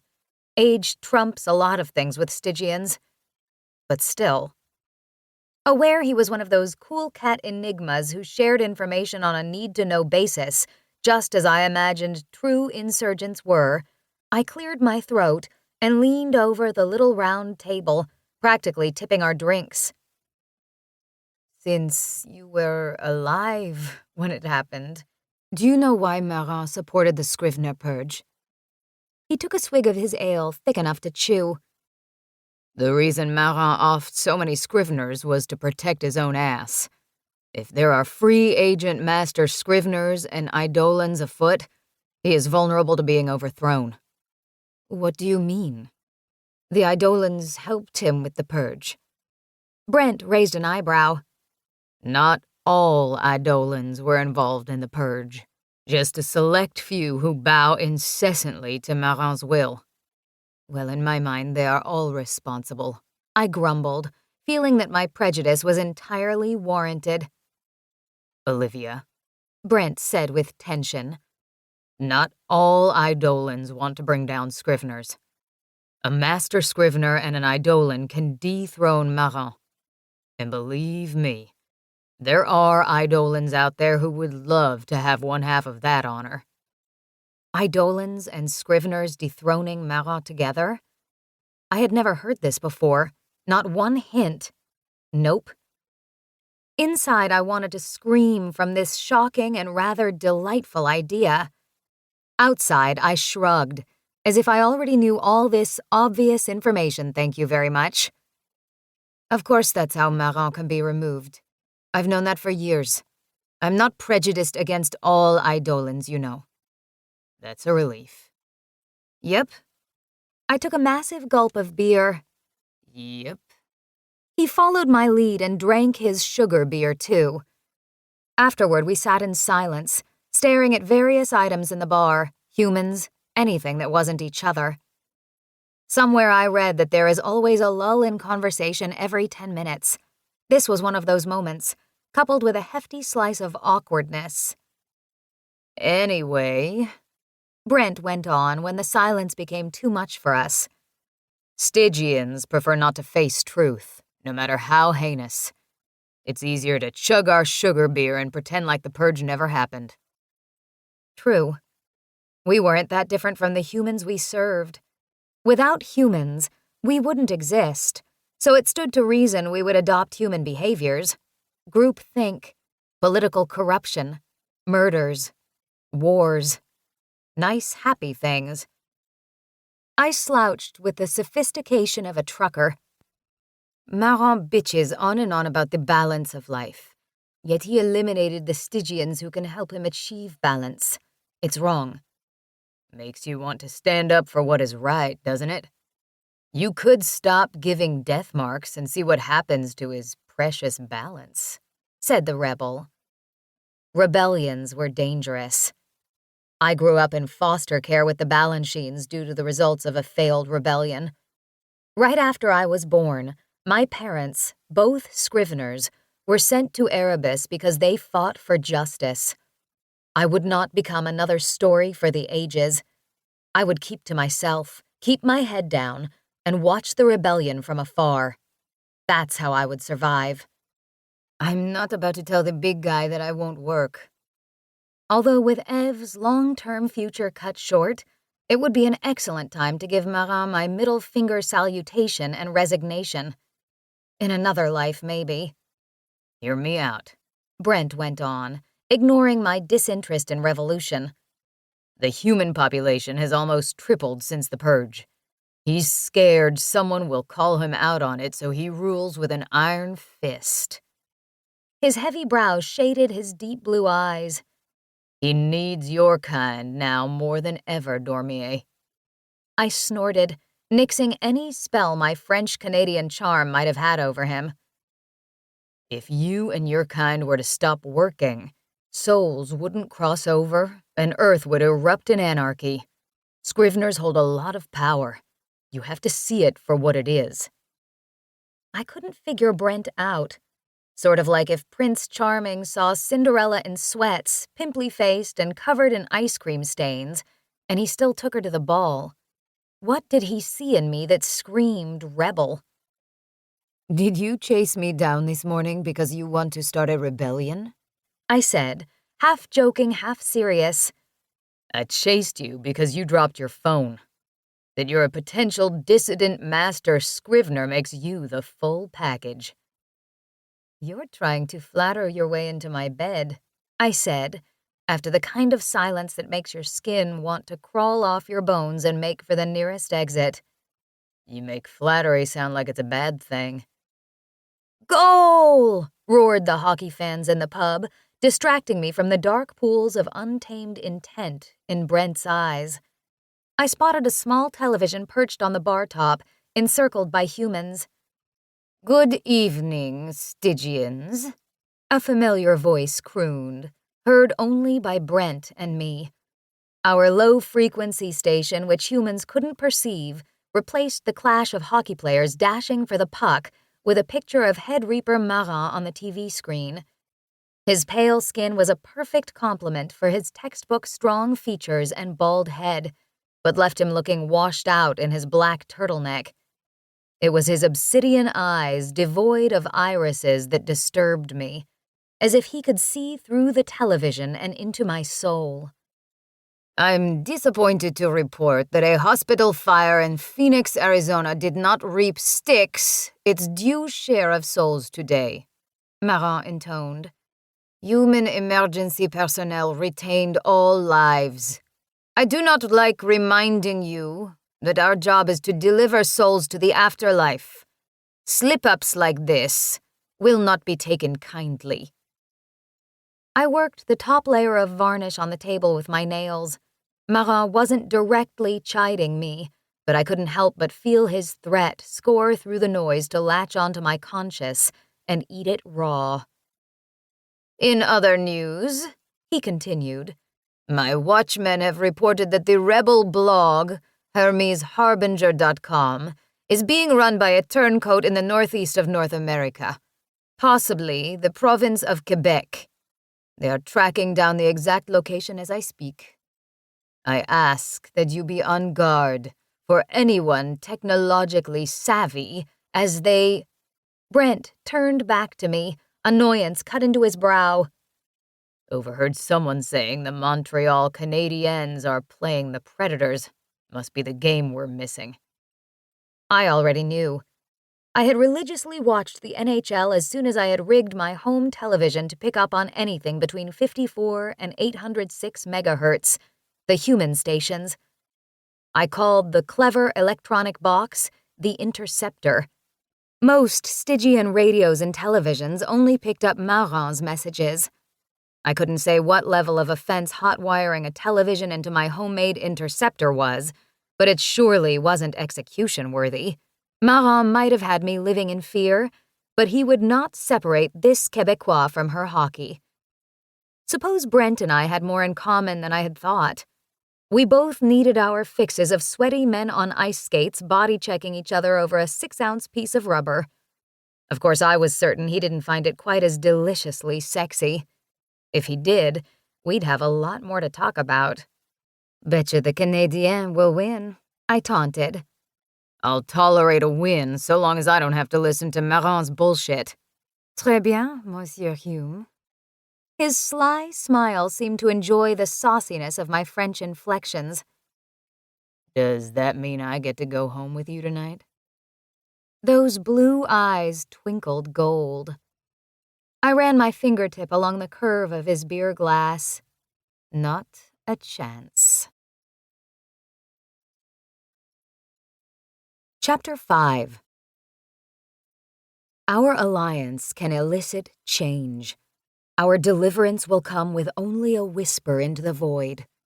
HermesHarbinger.com, 10:25 a.m. Eastern Time, Thursday the 13th of April. 13th of April. "Sorry I'm late," I said to Gérard after I set my coffee and backpack on my workstation. "Didn't sleep well after what happened yesterday." "With Moose?" "Eve." "Mostly Eve." "Heard on the news this morning that another Stygian was sent to Erebus." Gérard droned, bored, when ordinarily the mention of another Stygian down would inspire regret. "Seems like there's one every day." "We should start a pool," I said cynically. "By Christmas, more than half of Styx will be in Erebus." From my side of the studio, I watched Gérard leaning back, studying his artwork. My lifelong mentor and boss was the only other scrivener I had met, and he offered minimal information about himself when I pried. Whatever secrets he kept, he locked them behind an iron wall, one that even I couldn't burn through. He'd been born shortly after the Scrivener Purge, and he was careful to wear that as a badge of pride for the entirety of his life. All I knew was that his death marks were pin-up models. Betty Page, Jane Mansfield, Betty Boop, lethal beauties to some ill-fated souls. With a tired but tense sigh, I sat down at my drawing table and fished my toolbox out of my backpack. The black plastic box glistened in the shop's lights. A flick of the latches and the lid popped open. Packed safely against a bedding of silver foam was the rotary tattoo machine I had built specifically for my skull work. Today, I didn't like the way it looked at me, a reminder of what damage we had done together. As I went about laying my tools out in a precise order, from left to right went the gun, needle, eye loop. I pictured the sugar skull I left on Eve's bicep yesterday. When would it take her life? Did she have hours or weeks left? Eve, Eve, Eve. Her fate, and what part I played in her demise, would haunt me. I would die with it burned into my conscience. Once everything was aligned and awaiting sterilization, I pulled my brunette dreads into a chignon and then took the first sip of the coffee of the day. "Got any death marks on the books?" I asked my boss. "None that I know of." His tone was bright. "My last client is getting her first and last tattoo," I said. "I think she's a model." Gérard's soft gaze rose from his drawing. "A Playboy model?" "If she is, she probably doesn't dig the old silent type who has hard cock inked across his knuckles." I raised the eye loop toward the light to check the needle for contamination. Gérard observed the obscene words on his tattooed knuckles. "You never know, Ollie. Some women might call me dark and mysterious." The bell over the shop's door jangled, and in strutted Chad, the eidolon in yesterday's attire, hair tousled and sporting a 5 o'clock shadow. He gave me a loathsome wink, nodded to Gérard, and quietly sat in the back corner, where he had spent yesterday afternoon. Everything should have been cleared up with the headquarters, Gérard said to Chad. Why are you back? Chad's brownish-yellow teeth almost glistened when he smirked. My job is to find suspicious activity. I wanted to say there was nothing for him to see, but I knew better. What happened to Moose was not a common occurrence. Chad the Eidolon had been sent by Marin to force me to slip up, and then bam, I would be the next to be made an example of to any Scriveners and Reapers who dared to challenge his rigid authority. My inner grumbling about Head Reaper Marin's reign of terror was cut off by a whirl of cool air that rustled Gérard's artwork and almost knocked my coffee over. Behind the counter stood a man in a black canvas jacket pulled tight over a muscular frame. From Ev's iPhone pictures, I knew exactly who this blonde was. Remy. I rocketed out of my chair, confused at seeing Ev's latest boyfriend in person for the first time without Ev by his side. Had he come to tell me Ev was already gone? Ollie. His voice was remarkably soft compared to his mass. The weight of Chad's hard gaze briefly withdrew my attention from Ev's bow. Once I connected with the Eidolon, the anxiety slinking upwards from my toes intensified. How is Ev? Introductions were not as important as a status update. That's why I'm here, actually. Remy tucked his hands into his pockets. Nervous tension spread across my chest. Is she okay?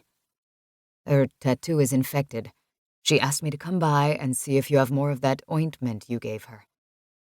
Remy's words echoed in my vacant head. Infected tattoo. Fresh wounds like tattoos could easily get infected for a myriad of reasons. I had a good idea, though, that this infection was not bacterial, but supernatural. Death was already closing in on her, and likely before she'd have her chance to reconnect with her estranged mother. Of course. My voice wavered. I pawed under the counter for the box filled with tins of ointment meant to help in the healing process. The box crashed to the floor, spilling the containers, before I realized that my hands were covered in sweat. Gérard and I jokingly called the herbal ointment death goo, because the treatment mattered not, when death would come in weeks or even days. Death goo. I covered the pewter lotus pendant I wore with one hand as I released an anxious grunt. Ollie, you need some help. Gérard was at my side. Having worked with him since I was a teenager, I knew his words held a deeper understanding of my grief. I dove to the floor and hurriedly shoved the tins back in the box. Gérard handed Remy the ointment. That should heal her tattoo. Gérard rolled his chair alongside me as I drove the needle of the tattoo machine along the last few passes of the young model's back. As was customary, he was playing the attentive mentor, but there was an ulterior motive. Chad was outside, taking a rare cigarette break. Don't forget, he's waiting for you to show signs of masterwork. Gérard whispered just over the buzz of my tattoo machine, so as to keep my client from hearing. There was that word again. Master. Gérard had never actually said that before. Seemed ill-fitting. Or maybe I just wasn't willing to accept it. Whichever it was, Chad the Eidolon wouldn't see anything worthwhile unless it was the sole of my shoe coming at his face. But there was a very real truth to consider. The Purge, Master Scriveners, and if I was one of them, what would that mean for me? Erebus? The tattoo machine nearly slipped from my fingertips. I removed my foot from the pedal, killing the power. My client couldn't see the look of terror in my eyes. Gérard did, though. Do everything you can to look average, Gérard said when the door swung open and a cloud of tobacco smoke burned my nostrils. Gérard grudgingly rolled back across the shop to his station, giving Chad a sidelong glance. "You know, Dominique," I said to my client as I tried to shake off Gérard's warning, "if I ever get ink, I'd definitely get a skull like this one." "Merci, Olivia." That was the best she could muster over the pain, poor thing. Like Gérard, I gave Chad a look that would have turned the cheeriest person cold. The Eidolon didn't appear to care, however. There was not much I could do to provoke him. I promised myself that I would not let him see anything worth reporting to the head reaper, and more importantly, I would not let him see my uncontrollable skills. For the remainder of my shift at Salon de Tatouage, I did what I had always done, keeping my power reined in. The effort was not met without a challenge. Just seeing Chad sitting in the corner, watching every move I made, charged my rage, which in turn made my hands hotter than usual. I kept myself under control, as Gérard had advised, by frequently running my hands under cold water, breathing with intention, and reminding myself to stay calm. Trouble was, I wouldn't be able to do it forever. By closing hour, I was exhausted, far more than any other night. Yawning led to heavy eyes. Fatigue swept over me, begging me to curl up just about anywhere for a nap. I slipped quietly into the crisp night, tightening the scarf around my neck. The commute was 1 mile. Not far, not close. By 11, there were few people out and about. Bars and clubs did not populate our neck of Quebec City. I never feared my nighttime walks home, and they were a chance to ruminate over a day's work. But something about this commute did not feel normal. There were eyes on me. Eidolon eyes, if my intuition was trustworthy. Gérard had told me Chad would wait for me to show signs of blossoming skills, and then he'd pounce. A glance over my shoulder showed no one there. Still, I slowed my pace and checked the windows of the shops that I passed, looking for anyone who might be following. Papa and Mama had taught me to be street smart. For a Stygian, the rules of nighttime safety were different. A human couldn't do much damage to someone like me. Another Stygian, especially an Eidolon, could. Then again, I looked at my hands. Maybe I could do some damage too. "Scrivy," whistled an unwelcomingly familiar voice. Tucking my hands, which were cold as ice, into my jacket pockets, I turned and faced the yellow teeth and sneer of my pursuer. And as anyone would upon seeing such a grim face, I startled. "You were holding back today," Chad said. "I'm off duty. You don't need to follow me home," I said with confidence. "A Stygian is never off duty."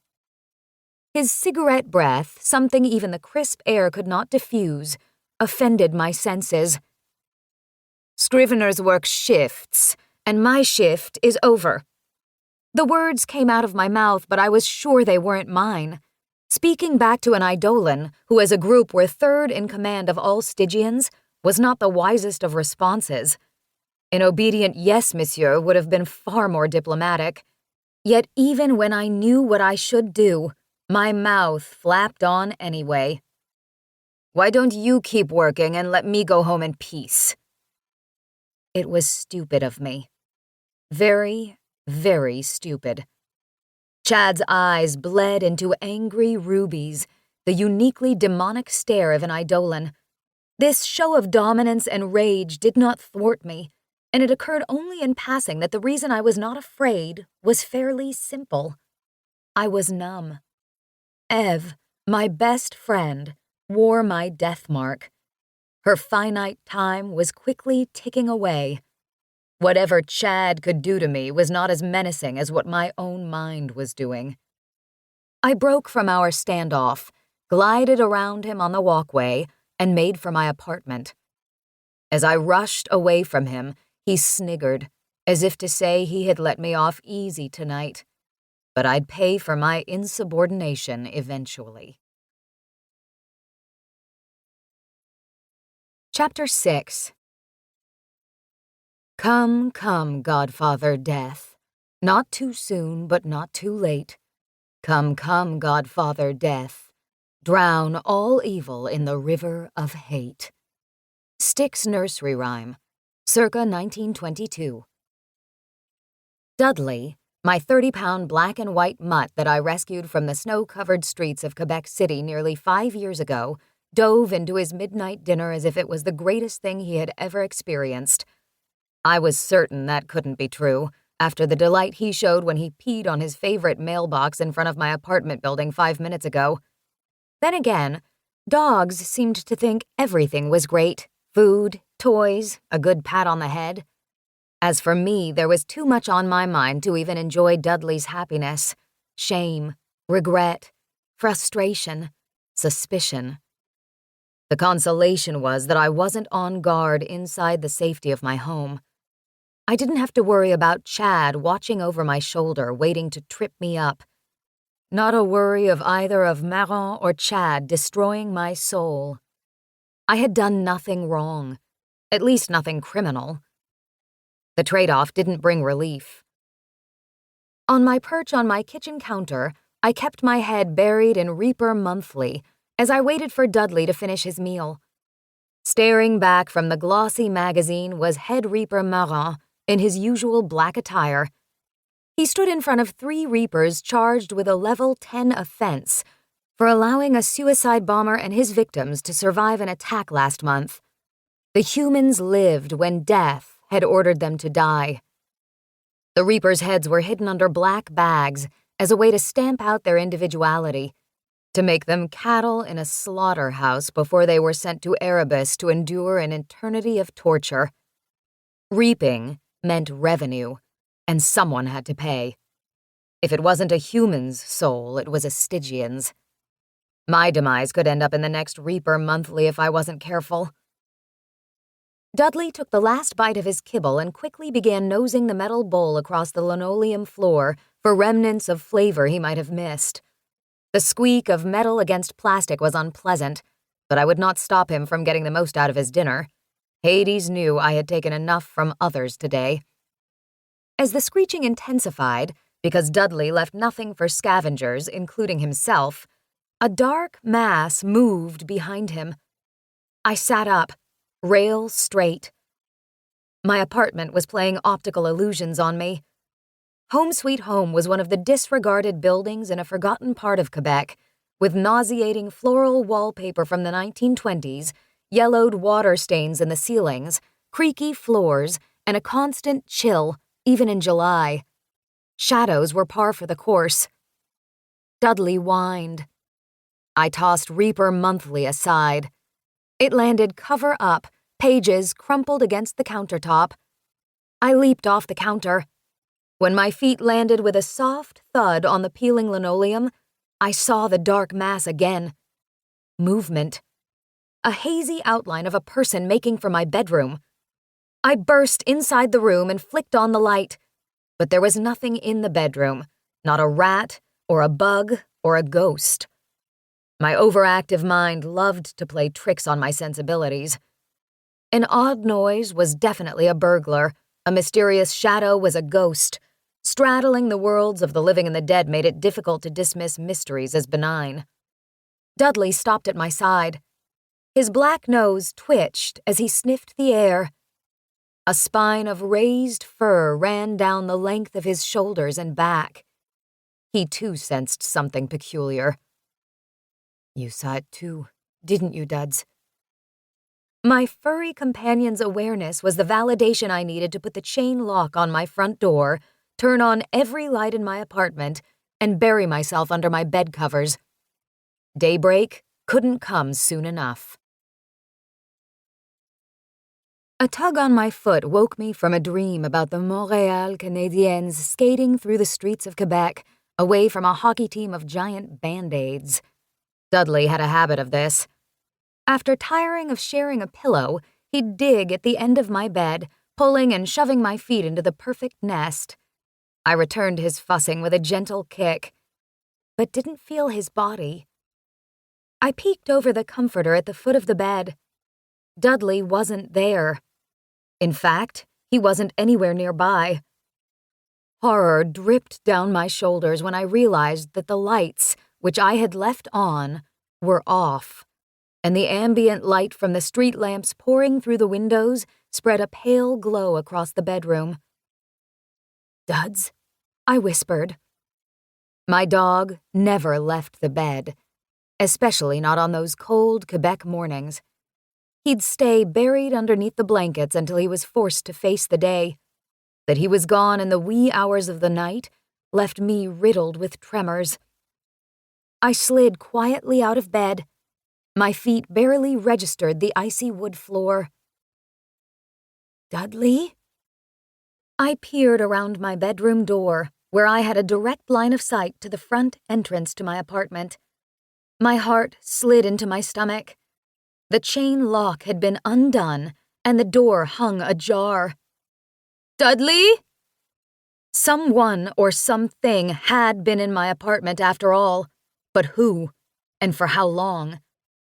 With only the desperate need to scoop Dudley safely into my arms, I ran through my apartment door and into the dark hallway dotted with dim sconces and other apartment doors. The tile floor that led to a flight of stairs felt 1,000,000 miles long, one that would take hours to clear. "Dudley!" I screamed, on the off chance he was hiding in a dark corner, or a neighbor had found him roaming the apartment building in the middle of the night. The horror at the invasion of my apartment and fear for Dudley peaked the second I reached the top of the stairway. Staring up at me from the landing like he was preparing to drag me into the bowels of hell was Chad. The Eidolon's blood-red eyes froze me between shock and a full scream.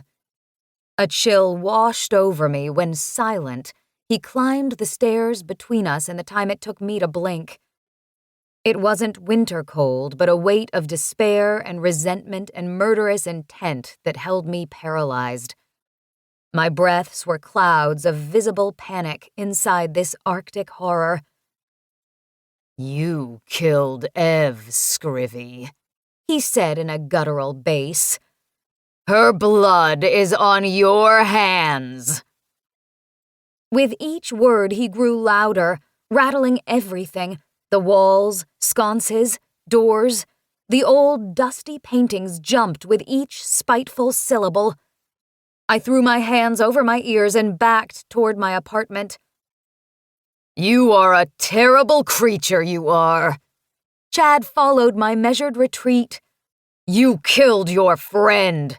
That deserves some kind of hell, doesn't it?" "Fuck you!" I was scared, but I was also cornered. "You set me up! If only I could put a death mark on you, you piece of shit!" In an instant, he and his cigarette breath hovered inches away from me, but behind him, outlining his form, was a black-as-night miasma creeping across the walls and ceiling like the fingers of a beast. I had never seen anything like it, not in my worst nightmares. Every molecule in my body trembled at its gravity. The thing behind Chad was an Eidolon. Or at least it had to be, because Scriveners didn't have the power to transform into black masses of energy. Eidolons did. And this one was far more powerful than any ordinary death dealer. That's a goddamn Eidolon too, just like Chad. At that revelation, I found enough air for a full-bodied scream, one that shredded my vocal cords as terror poured out of my lungs. Unlike Chad, this Eidolon was death in rare form, and its mass swathed the hallways from floor to ceiling. A pair of eyes bright as rubies cut through the blackness. Its magnetism dragged Chad toward it. One stomp of its shadowy foot shook the whole apartment building. I grabbed onto the doorknob of my next-door neighbor, the only thing that kept me upright. The hallway quaked again. A sconce toppled from the wall and hung from a thin brown wire. Picture frames fell to the floor, cracking the glass.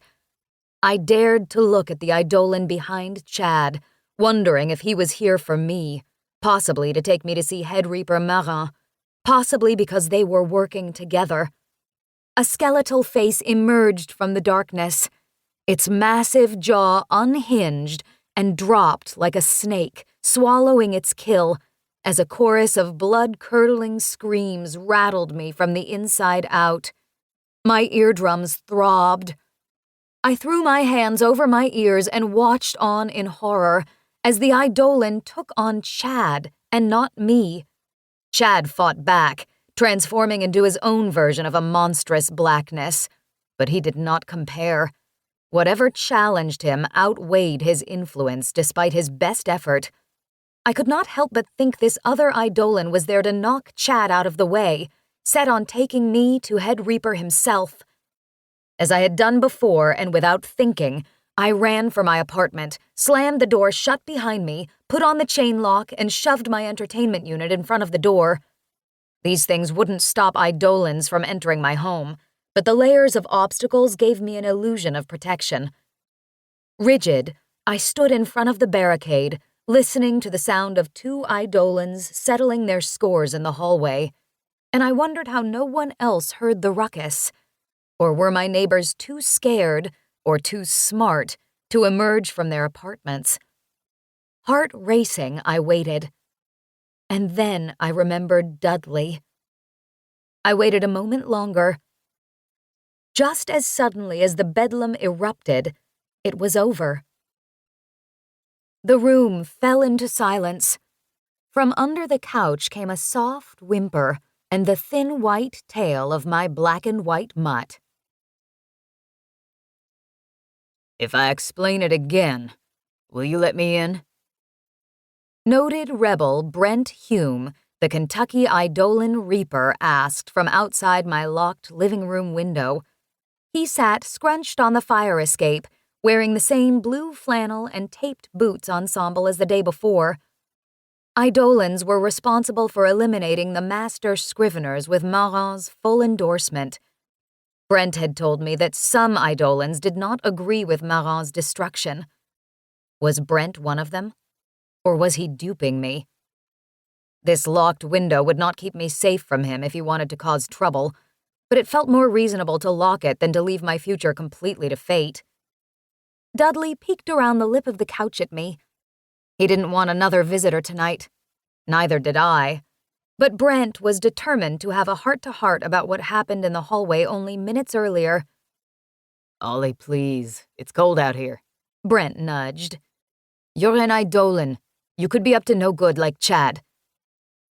There was a distinctive tired grumble and then, But I'm not. Chad was following us when we went out for drinks the other night. Since I've known the Eidolon for decades, I knew he was up to something, so I followed him to your apartment tonight because there's only one reason he is stalking you. What for? Getting you to exhibit more signs of masterhood, he said, as if I was an idiot for not considering this. When I glowered, he raised his hands and said, Sorry, it's just very cold out here. It looks very warm in there. I keep it a balmy 72 degrees. I was a compassionate Stygian. Despite witnessing Brent's obvious discomfort with Quebec's frigidity, this was not one of my empathetic moments. How can I be sure you aren't here to finish what Chad started? You two could be working for the same goal for all I know. I get that. He sighed and raked his fingers through his hair. Is there something I can do to assure you I'm not out to harm you? I gave minimal thought to my answer before I said, Go away. I will once I know Chad is no longer a problem. I don't need you to protect me. There's nothing wrong with help from your friends. He was playing to something I knew too well. I preferred doing everything on my own, tying my shoes when I was 7, or learning to bake cookies when I was 10, or starting my work in the business of death when I was 16. Now I was facing the greatest challenge, keeping myself from being a target for Head Reaper Marin and his cronies. Perhaps I did need help, but was Brent the rebel the right help? I won't hurt you.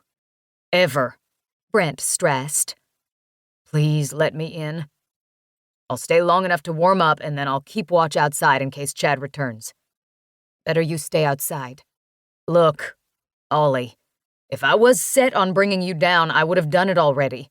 And I could easily do it now. Please trust me, He said with a slight of cockiness that oddly didn't aggravate my sensibilities, something that Chad, the other Eidolon, never failed to do. Brent had a point, however. For good measure and without making an announcement, I jumped to my feet and ran to my bedroom closet to retrieve Miss Piggy, the Mossberg shotgun that Papa had given to me as a birthday gift 3 years earlier. Brent's blue eyes widened when he saw me reappear with the weapon. Loading a couple of buckshots into the barrel did not invite friendly conversation, but I couldn't let the Eidolon sit outside in the sub-zero temperatures. Even though nothing felt like the right thing to do, I took a long, deliberate breath and opened the window wide enough to let Brent slide gracefully into my apartment. After rubbing his hands together for warmth, he gave me and Miss Piggy a soft, concerned smile. I didn't know what to give back. A high five? A hug? A cap in the knee? The most logical thing to do was sit down and pretend everything was normal. So I planted myself on the couch with Dudley hiding underneath my feet, the gun on my lap, and Brent standing across from me, a powerful Grim Reaper with a predilection for pummeling bully Stygians in the late hours of the night. "This is Miss Piggy," I said, addressing the metal and gunpowder elephant in the room. Charming. He never took his attention off the weapon. "This won't kill Stygians, but it will hurt bad enough and long enough that I can escape." Eyebrows raised, he nodded. He understood. "Sit." I pointed at the chair behind him. Not one to argue with a Scrivener holding a loaded shotgun named after a Muppet, he slipped out of his jacket, set it aside, and did as I said. Once he settled into his chair, I regarded him with a smile. Not a happy welcome home sort of smile, but one that addressed two very important things about our budding friendship. He was still a rebel, and he was an Eidolon, powerful enough to ferry someone like me to very bad places. "Did they teach you that screaming shadow technique in Worst Nightmares 101? I asked, after minutes of silent, racing thoughts. With the sleeves of his flannel cuffed around his elbows, he crossed his arms, flexing every muscle. My toes curled inside my socks at such unassuming machismo. It's more of a graduate-level course. Worst Nightmares 666, he said dryly. "When we went out the other day, were you going to tell me you're an Eidolon?" I was until you spoke so negatively about them. "You killed the Master Scriveners, and then sent their souls to suffer in Erebus," I growled, fingering the trigger of the shotgun. They killed the Master Scriveners. I never touched one, and never will.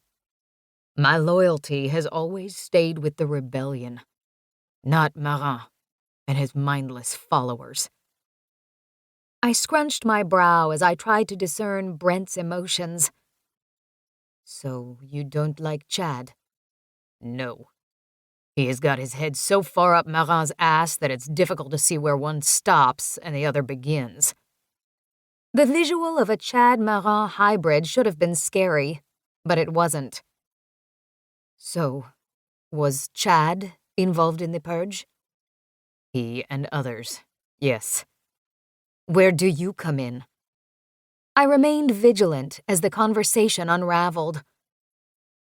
"That red and black sticker on my ID came from my attempt to stop several Eidolons, Chad included, from taking out Master Scrivener Flemington years ago. I didn't succeed. Her soul was sent to Erebus after she was killed, and I was sent to prison." So many Scriveners had been sent to Erebus that their names blended into a collection of words, and nothing more. However, Scrivener Flemington was familiar, if only because her death mark had fascinated me since I was a child. Hers was a sun and moon, day and night. "Why didn't Marin do away with you when you tried to help Flemington?" I asked. I'm more useful to him alive. He thinks he can convince me to join him. Hope springs eternal. Brent's cunning grin, one that seemed to say 100 things about him in just the slightest shift in his lips, forced me to tighten my grip on the shotgun. As much as I would have preferred to overlook it, this eidolon made my center tremble from across the room. Power and composure mixed with perfect charm. It was impossible to resist, no matter that I was still quivering from seeing his Grim Reaper on steroids alter ego. So you're here because you want something. What is it? I wasn't born yesterday. He was here for one thing, and because he had already helped me, I was, in a sense, indebted to him. His eyes narrowed. They know you are on the fast track to masterhood. They don't want master scriveners. You are a threat. They will eliminate that threat as soon as they can. The shotgun felt like an icicle in my hands. You interested in earning the Rebels red and black sticker? He asked. I pulled Miss Piggy closer to my body, preparing for something, though I wasn't sure what. Why would I want that? To make Styx a better place. To make things right, and as they should be. Brent's voice never rose in pitch or tone, but his conviction was tangible, hovering over every syllable, over every word. What about saving a human I care about? I said. My friend, Ev. The barista. Yes. If we make Styx a better place, we can help her. Brent leaned forward and put his elbows on his knees. What do you mean? I didn't immediately answer because trust was a valuable commodity these days. I wasn't sure that I trusted Brent, or anyone, but my aching conscience begged for relief. I would find a way to help her, and it was possible the source was sitting across from me. I had to give Ev a death mark yesterday, I confessed. It's infected, from what her boyfriend said.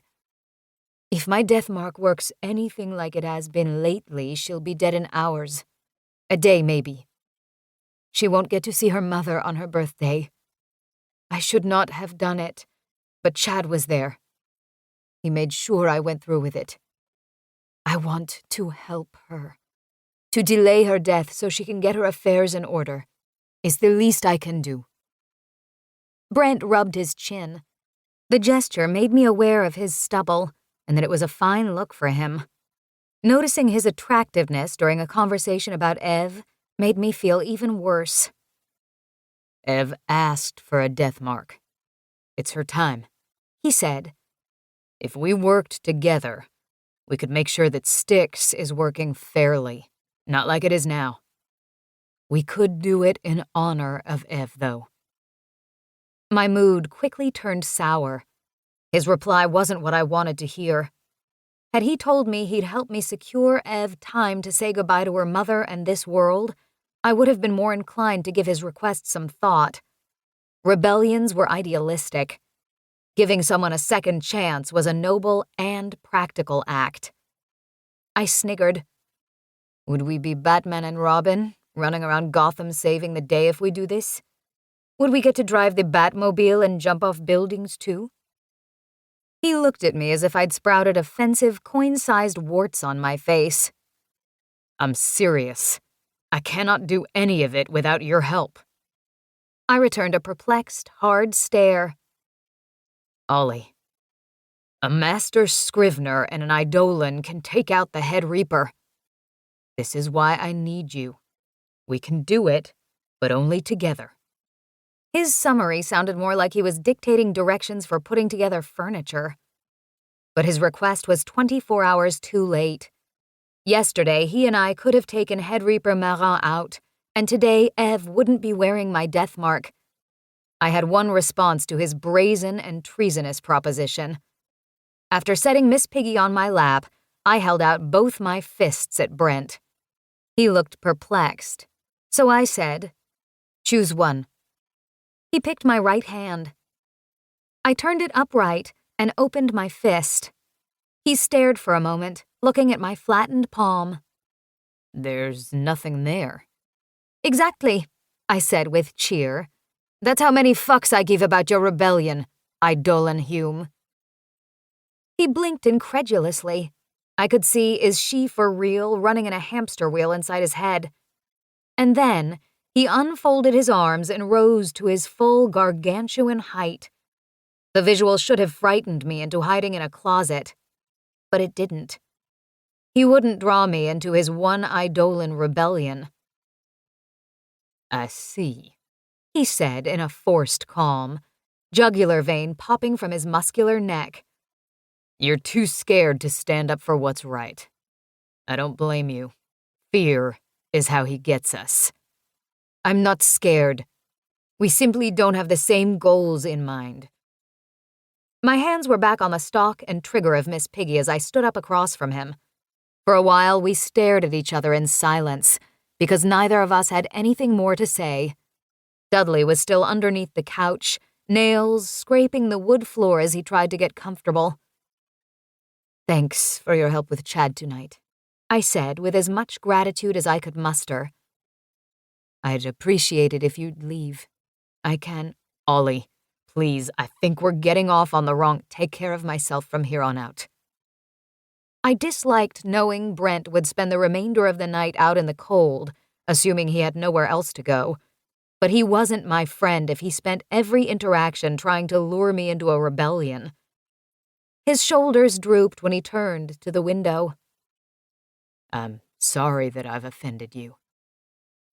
With that, he left, and my vice grip on Miss Piggy eased.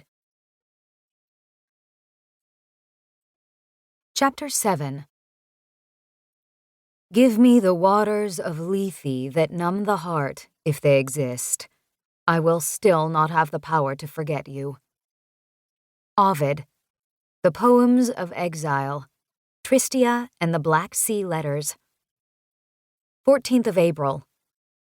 Dudley whimpered to remind me that he had not gone on his morning walk or had his breakfast, two of his reasons for living. I looked over to see his lazily swinging tail. It wasn't his usual good morning wag, but it still held happiness and hope. The digits on my smartphone read 9 o'clock. A night of perusing HermesHarbinger.com had left me with time to brood since Brent had left my apartment. Ev's time had been diminishing as I idled, feeling sorry for myself. Dudley trotted into the kitchen and glanced at the stove. Every morning I gave him blueberry pancakes in addition to his kibble. The dog liked his pastries. I slowly stood, my spine cracking thanks to the shot springs in my hand-me-down couch, when the sound of keys in the door turned my focus from breakfast and the injustice of back troubles at 26 to the possibility of a full invasion. Traveling 10 feet in a panic, I jumped onto the television stand that was still braced against the door. Through the peephole, I saw a familiar lavender eye looking back at me. "Open the door!"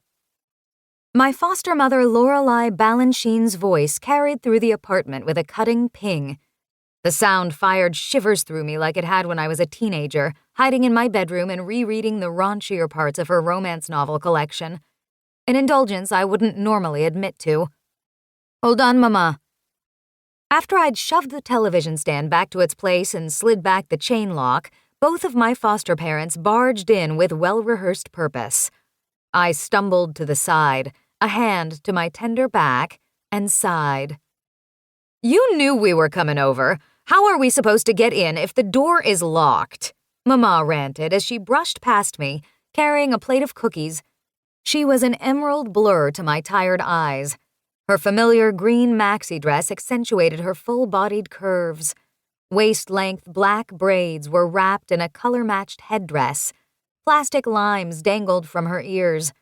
The monochromatic green washed the warmth out of her nutmeg skin. I wasn't thrilled to update them on the last harrowing few days, but if I avoided it, Mama would know. She was a grim reaper who could sniff out dishonesty with the skill of a bloodhound. "I set the lock because one of Marin's guys was at the shop, and he followed me home last night. Papa squared his massive shoulders. What do you mean? His name is Chad. He's an Eidolon. Marat sent him to keep an eye on me, and, well, he did. I think he might have broke into my apartment, but I can't be sure. You should have called.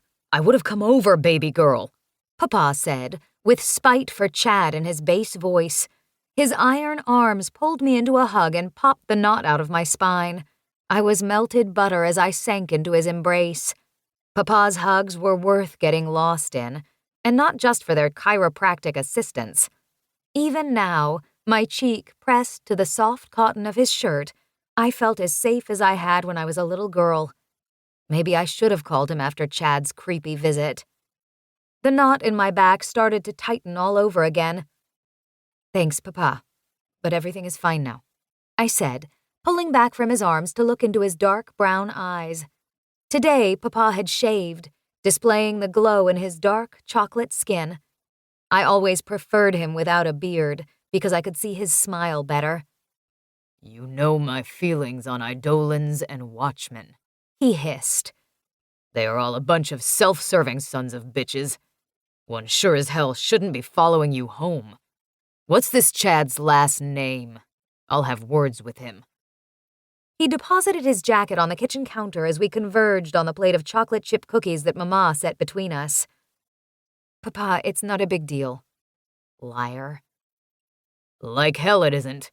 Best you be on your guard until I can get my hands on this stone baby. Mama addressed him with firm warmth. Let's not get worked up right now. Our girl is fine, and we have fresh cookies for breakfast. Mama was not dismissive, even though it would seem so to an outsider. While anyone would be fearful of Papa for his sheer mass alone, Mama was the overlooked threat. Behind that plate of gooey chocolate chip love was a reaper who would not back down from a badger, an armed robber, or the head of death himself. Plots for Chad's downfall were already twinkling in her smiling violet eyes. Your Papa baked these cookies with me this morning. Let's celebrate his first step into the kitchen with a bite. You helped? I cocked a brow.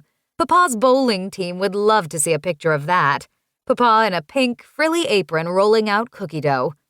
Come to think of it, I would love to see a picture of that. This lady from Quebec Bucanistas said that learning together would revive our marriage.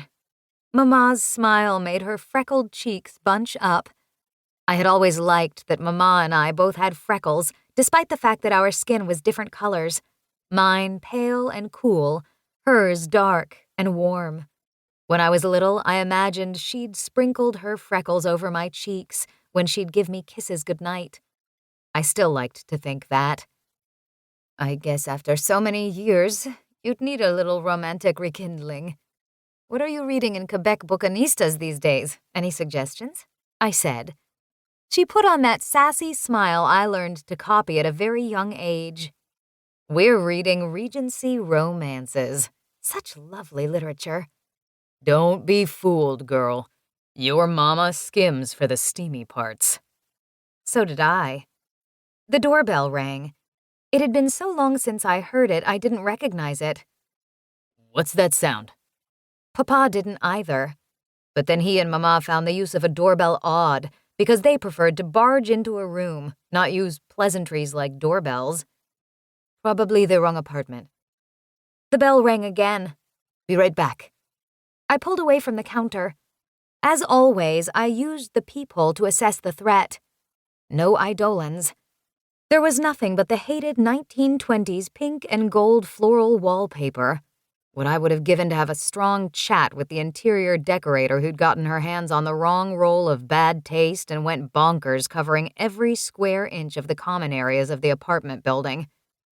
The bell rang again, and I jumped. I opened the door a smidgen and faced one cerulean eye. My heart pattered. I expected him to come back in a few weeks, not hours. That he came back now made him really desperate to lead that rebellion. Or just excellent boyfriend material. I wasn't ready to decide which, since I still didn't know what he actually was. Insurgent? Eidolon? Hero? He has food? Brent, the rebel eidolon, held a bag of Shea Ashton and a to-go cup of coffee from Le Nectar. Without delay, I reached for the treats. He jerked them away. His smile turned wicked, and I wanted to slap it and kiss it, and then slap it some more. I was not proud of that dilemma. "Why are you here?" I stared down the treats in his hands. To talk. How sweet. His timing was awful. Brent with Mama and Papa. Erebus would be Elysia in comparison. No thanks. I tried shutting the door because it was my only defense, but Brent jammed his tape-booted toe through it to stop me. He was as smart as he was stubborn. I want to make things right, Ollie. Come to think of it, I should have set the chain lock after Mama and Papa arrived. I spent some time thinking after you kicked me out into the frigid cold night, all alone in the world. I glared. His playfulness was wasted on me. I was wrong. I don't expect you to become a rebel with me overnight, he said hastily, as I crushed his toe harder with his every word. But sometimes we have to take risks. I think we might be able to help Ev. At least give her some extra time, as you asked. My world stopped spinning for a moment. What? We can help her. But it's a level, hell, I don't know what level of offense it would be. Probably off the charts. What in the world does that mean? Means it's serious enough to talk about inside your apartment with the door locked and voices hush-hushed. Possibly in bed under the sheets, naked while I make it up to you. I at least owe you that. Too fucking tempting. His smile spoke volumes. I glanced around the door at Mama and Papa, who were hovering over the cookies. They weren't eating or talking, which meant they were trying to listen. I could already see Brent's squashed face if Papa got his hands on him. 4 years ago, Papa had discovered that a Reaper I had been dating for a month was promoted to watchman. I had to break off the relationship after Papa put the guy through a stained glass window. Papa didn't like authority, so if he thought for a moment that I was interested in an eidolon, for an honorable and rebellious cause or not, it wouldn't matter if Brent outranked him. Papa would take it as a personal challenge. Come back later, I conceded. And bring those treats. I thought we could discuss it over breakfast. He waved the Shea Ashton bag and coffee. Not now. I've got company. Who? I chewed my bottom lip and threw out, a man. We've been busy. Only the slightest lift of his right brow gave away his suspicion. Slap me silly, you moved on fast. Mind if I shake the hand of this Romeo? I'd like to know who I lost out to. And he better not be Chad. Moving on would mean we had something to begin with, Hume. Just because you didn't let me in your panties doesn't mean you didn't want me there. I see how you look at me. How does your ego fit into that head of yours? I wear relaxed fit jeans. He curled his fingers over the edge of the door and tried to glance around it. There was no time for me to explain that my foster father would string him up by his toes if he had the chance. I'll give you a pound of sugar if you leave right now. I put a hand on his chest and noticed his hard muscles, something I shouldn't notice in a grim reaper for Stygians. He could destroy me. And yet, he hadn't. That fact made me feel like he'd reached into my chest, grabbed my heart, and gave it a sensual squeeze. We have business to discuss, he said. Tell your booty call to leave. He's not a booty call, he's... You leave. I drew my hands back. They were turning pink, warm, and prepared for a battle. But that also meant I couldn't touch the door. The brace of my foot was the only thing protecting everyone from an unplanned gathering. His grin suddenly turned excruciatingly mischievous. Howdy there! Patchouli wafted over my shoulder. Nervous chills zipped through me. Ollie, who is your friend? Asked Mama. Shoulders rigid, I turned around to find Mama's violet eyes as broad as dinner plates, but it was Papa who caused my head to spin. When he was off, he was the sweetest, kindest reaper imaginable. When he was flipped on, he was the incensed grizzly bear uprooting pine trees to make a very specific, vicious point. And judging by the flare of his nostrils, Papa had flipped on. To be fair, his aggression came with the territory. Papa took it upon himself to use intimidation to protect me, but it only worked if my would-be suitors knew Mr. Stone Balanchine personally. Brent did not. "What's this about? That Chad?" Papa asked, in a wrath-auguring bass. When I assessed them both, Papa was a hair shorter than Brent, but wider by far in musculature. His size alone was usually enough to send others scattering. Size evidently didn't matter to an Eidolon. "No, Papa, he's not Chad. He's a friend who stopped by to say hello," I said. "He was just leaving." "What's your name, sugar?" Mama pulled Brent inside, completely unfazed by her husband's fury. Mama lived to antagonize Papa, evidenced by her boundless collection of Beanie Babies, which layered every square inch of their apartment. This was probably why Papa liked to visit my place. No piles of stuffed animals to wade through. "Reaper Brent Hume, ma'am," he said, smiling from ear to ear. "Now, I may not be a brilliant man, but you must be Olivia's mama." "My, you're a southern gent. How nice." Mama put her hand to her chest. "The name's Lorelei Balanchine, Grim Reaper. Pleased to make your acquaintance." I rolled my eyes. Again. So did Papa. Brent's sparkling blue gaze could have charmed the knickers off a nun. But did he really have to take Mama's hand and kiss it? "Miss Lorelei. That's a lovely name indeed." Ollie, why didn't you invite this devil in sooner? For the first time in my life, I could have sworn I actually saw a swoon in the wild. "Yeah, Ollie. Why?" Papa asked. I backed into and almost crushed Brent, our breakfast, and that sweet, sweet caffeinated nectar. I was trying to get him to come back another time. Papa's face danced a jig between murder and torture. "You didn't try hard enough. You should have given the choke slam or the brain buster. Those moves will get rid of troublemakers. Your last 3 boyfriends were up to no good. Do I have to remind you of Alexander and Jacob and—" "Please, stop." There was no masking my embarrassment at that point. I could never tell when Papa was reddened from anger, but whenever the vein in his forehead popped, like it did just then, I knew he was pissed off beyond compromise. "Mr. Balanchine," Brent interjected, then handed off the squashed bag and sweating coffee and stepped around me. He crossed his arms over his chest, flexing those muscles to make it crystal clear to Papa that he wanted a brand new asshole. "I don't have any ill intentions toward your daughter." See there, he has no ill intentions. Mama's plastic lime earrings swung violently as she sought to calm Papa.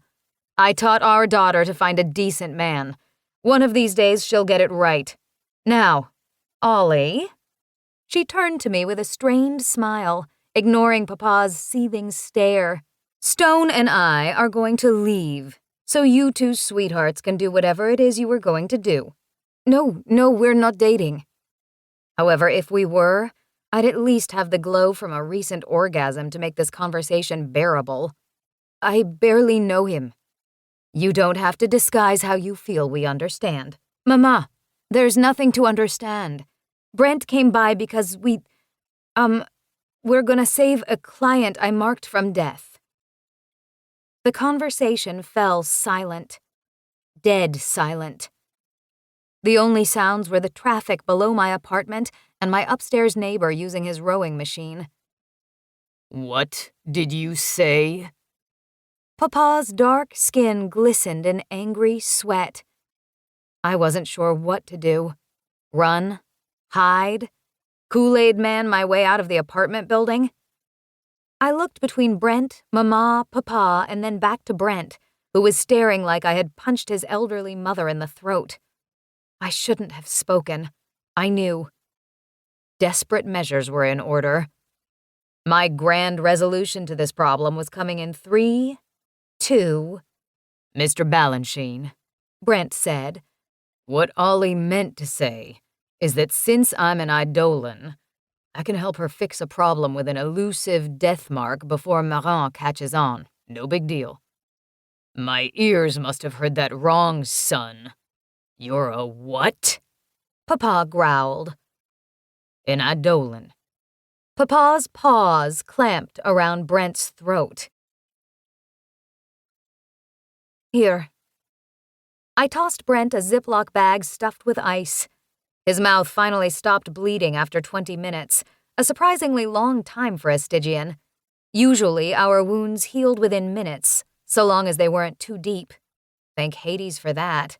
My accident-prone childhood would have been predominantly hospital visits if I weren't Stygian. I plopped down on the couch next to him. You shouldn't have told him you're an Eidolon. He doesn't trust Eidolons after the purge. Not that I needed Papa telling me why Brent was 6 million reasons wrong for me to get entangled with, because I knew. Still, he was my type in every which way. Well, except for being a rebel. I could have done without that, thank you very much. I had to say something. Brent pressed the bag of ice to his gradually healing lip. We're talking about challenging the fundamentals of death by interrupting Ev's death. If we get caught because your parents narc on us, we'll be serving shit sandwiches to criminals down in Erebus. Excuse me? I bristled. He appeared confused, one eyebrow elevated. There are a lot of Stygians in Erebus for bullshit charges. They aren't criminals. Like my birth parents, for one. Didn't mean to be insensitive. You know what I meant. He tossed the bag of ice onto the coffee table. It landed with a clunk next to a collection of True Blood DVDs. What's this plan, then? I asked, after a temper-cooling breath.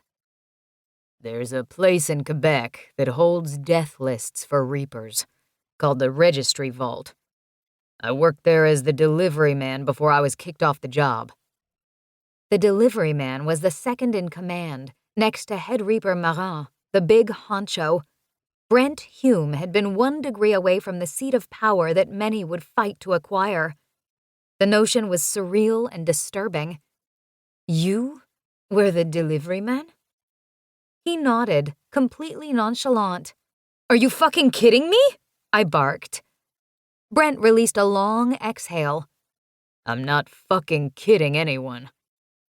I couldn't count how many times I had tried to catch the mystery Stygian who delivered Mama and Papa's death lists when I was a child. He or she was an enigma, like Santa Claus to human children. How does he get to every house in the world on Christmas Eve? How does he fit through chimneys? I don't get it. You're a rebel. Rebels don't work that closely for Marin.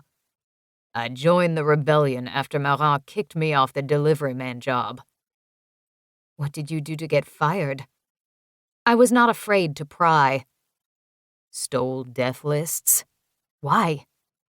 Death lists tell Reapers who they are supposed to ferry. I wanted to know who was on my list. It seemed a logical explanation, but there certainly was more to it. Let me guess. You found out you had to ferry your beloved, right? I said with a shit-eating grin. He looked away and refused to say anything in response. Of course, his silent reaction was enough to fill my face with heat. Sorry, I whispered. That was insensitive. Consider us even. Brent wanting to save someone he loved from himself explained a lot. Or maybe not enough. I was unsure. Nonetheless, he had experience in pilfering information, something important to helping Ev. You know, Access to their death lists would make it easier for Reapers to get their assignments, I said, trying to avoid further awkward conversation. Sure, but entire lists aren't supposed to go public. If one got into the wrong hands, it would be bad news for humans. He didn't need to explain further. I was already envisioning a Reaper ticking off his human assignments like he was blazing through a 100-mile-long grocery list to avoid a level 5 or higher offense. That was another reason why Scriveners were so vital to Styx. They kept Reapers from ferrying too many souls at the wrong time. Except this time I was trying to prevent a soul from getting ferried at the right time. We have to find the Reaper responsible for Ev, Brent said. Then what? We keep him from ferrying Ev until she gets her business in order. You are willing to risk Erebus to give her some extra time? There's a caveat. The muscles in his forearms rippled with tension. I enjoyed the effect of his nerves on his body, but I had a bad feeling about what he was about to say. I'll help Ev if you help me. I stared at him. I couldn't stop myself. I should have seen this coming. I will do whatever I can to make Ev's last days good ones, but only if you agree to my plans, he said. Then I laughed, and I hooted until my sides started to tighten. Ollie, it's not funny. Perhaps he needed me to stop, as if my amusement mocked him in some way. What he failed to notice was that while sure his suggestion was idiotic, my laughter stemmed from a feeling deep inside of me that was not ridicule or even fear of his proposition. In fact, I liked the idea, and that scared the shit out of me. No, I said. Are you sure? Nope. You're confusing me. I wiped tears of amusement from my eyes. I know. Are you okay with this? You're blackmailing me. That's a tough word. I'd like to call it exchanging favors.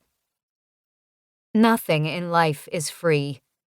Brent would risk his neck to help me with my trouble, and in return, I would risk mine to help with his. This proposal would be an easy one if it were as simple as borrowing someone's car in return for doing their laundry. You know, ordinary things. Brent was talking about bending the rules of death, ones I had abided by for my entire life. In exchange, he wanted to challenge the big guy. Erebus was a very real notion for us if we failed. And yet, Ev. I couldn't let my part in her fate go. I couldn't ignore the gut-eating remorse. One human should not have had such an effect on me, but she did. And it was too late to let it all fall by the wayside. I cared for her. For that, I owed her. After clearing my eyes of tears and forcing a smile that Brent undoubtedly saw through, I said with a quiver in my voice, "Seems like a ridiculous plan, going into the registry vault." I didn't say it was a perfect plan. We can give Ev a chance at something that few humans ever get. The time to say goodbye. That's the best gift we can give her. He had been serious when he said he had a plan. It hadn't been some ploy to get into my bed, which right then might have been more appealing. And this plot was without a doubt treasonous. I don't know, I said when I realized he was awaiting my response. What if we convinced Ev to get the death mark removed? I know of a place. It's called Bad Decisions Tattoo Removal. A couple blocks from here. It's a death mark. It's not going away because someone puts a laser to it. I had been tracing filigree on my thighs. My fingertips were warm, so I had to have been doing it for a while. I shook out my hands. Where is this registry vault? Under the city, inside Cape Diamond. It's where Marin does his broadcasting and official work. Calls it Lethe. That's where Marin is hiding? I about jumped to my feet but stopped when Brent's face whitened. I continued in a serene but pressing voice. Brent, the rebels would die to know Marin's hideout. Imagine if they could voice their complaints directly to him instead of posting to some blog or shouting at protests. They'd go straight to the— I thought you didn't want to get involved in a rebellion. I don't, I sniped. I was speaking of the rebels, not me. He might have rolled his eyes. I couldn't be sure. There will come a day when Lethe will be exposed. But not now. Styx isn't ready yet. Neither are you. His biting conviction put an end to my case. Promise you won't tell anyone about it. Not even Ms. Lorelei and Mr. Stone. This is serious. I have to know you will keep mum. He could depend on me, sure. But how could I keep Lethe secret from my parents? All they had ever wanted was to voice their frustrations to Marin. Knowing where to find him would give them that chance. You are serious, aren't you? I muttered. That's why I need you to keep this between us. Mouth shut. So, we really are gonna be like Batman and Robin, I said. He raked his fingers through his hair. Chestnut threads fell over his forehead. As I had done so many times with my own hair, I brushed his back from his eyes. Brent looked at me as if I was his long-lost love, touching him for the first time. His expression faded quickly when I retracted my hand. In Lethe, I'll find the name of Ev's Reaper, he explained. Then I'll keep whoever it is at bay, at least until Chad and the Watchmen start to notice something is up. You don't have to be involved. I'll go into Lethe alone. Your hands will stay clean. No. I want to do this with you. I'll go into Lethe with you. My voice was stern, and though Brent seemed to want to argue further about my involvement, he didn't. Perhaps he knew better. The room felt like it was closing in around us. Level 10 meant a healthy eternity in Erebus. Sighing, I slouched into the couch cushions. Brent watched every move I made. When do we do this? I asked. Tonight. Perhaps running headlong into danger was better than thinking about it for too long. Promise to keep quiet about Lethe. Brent's eyes had turned bright yellow. There's a reason Marin keeps Lethe secret. Reapers would flock there to bargain for less work on their lists.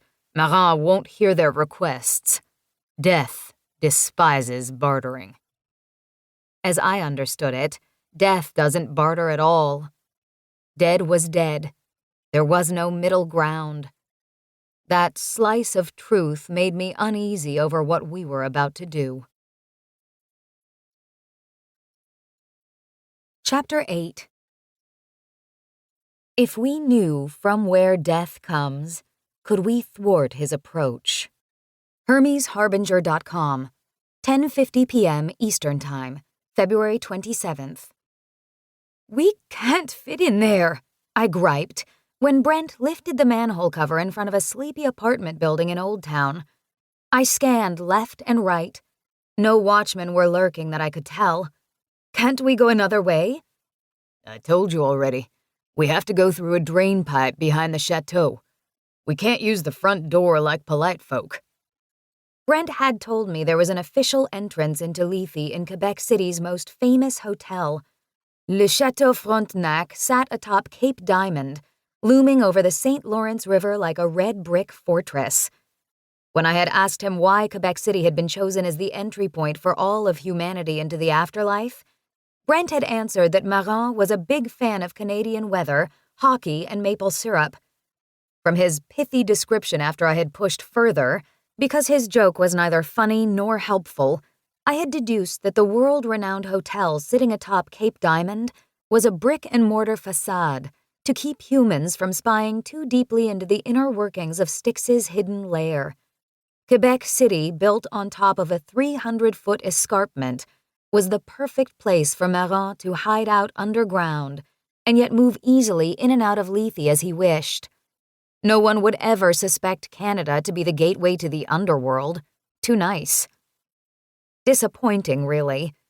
Since I was a little girl, I had seen the chateau as an enchanted castle of a lucky princess. It was magical but mysterious. I now wished I didn't know that underneath it, the top Grim Reaper was up to things he couldn't share with humans or his lowly Stygians. Guess that explained why Quebec City was the only fortified city in North America. It had something very important to hide. Isn't there a safer way to get down there? I peered into the rabbit hole. This is as safe as it's gonna get. If you're not okay, then stay here. I gave him a hard stare.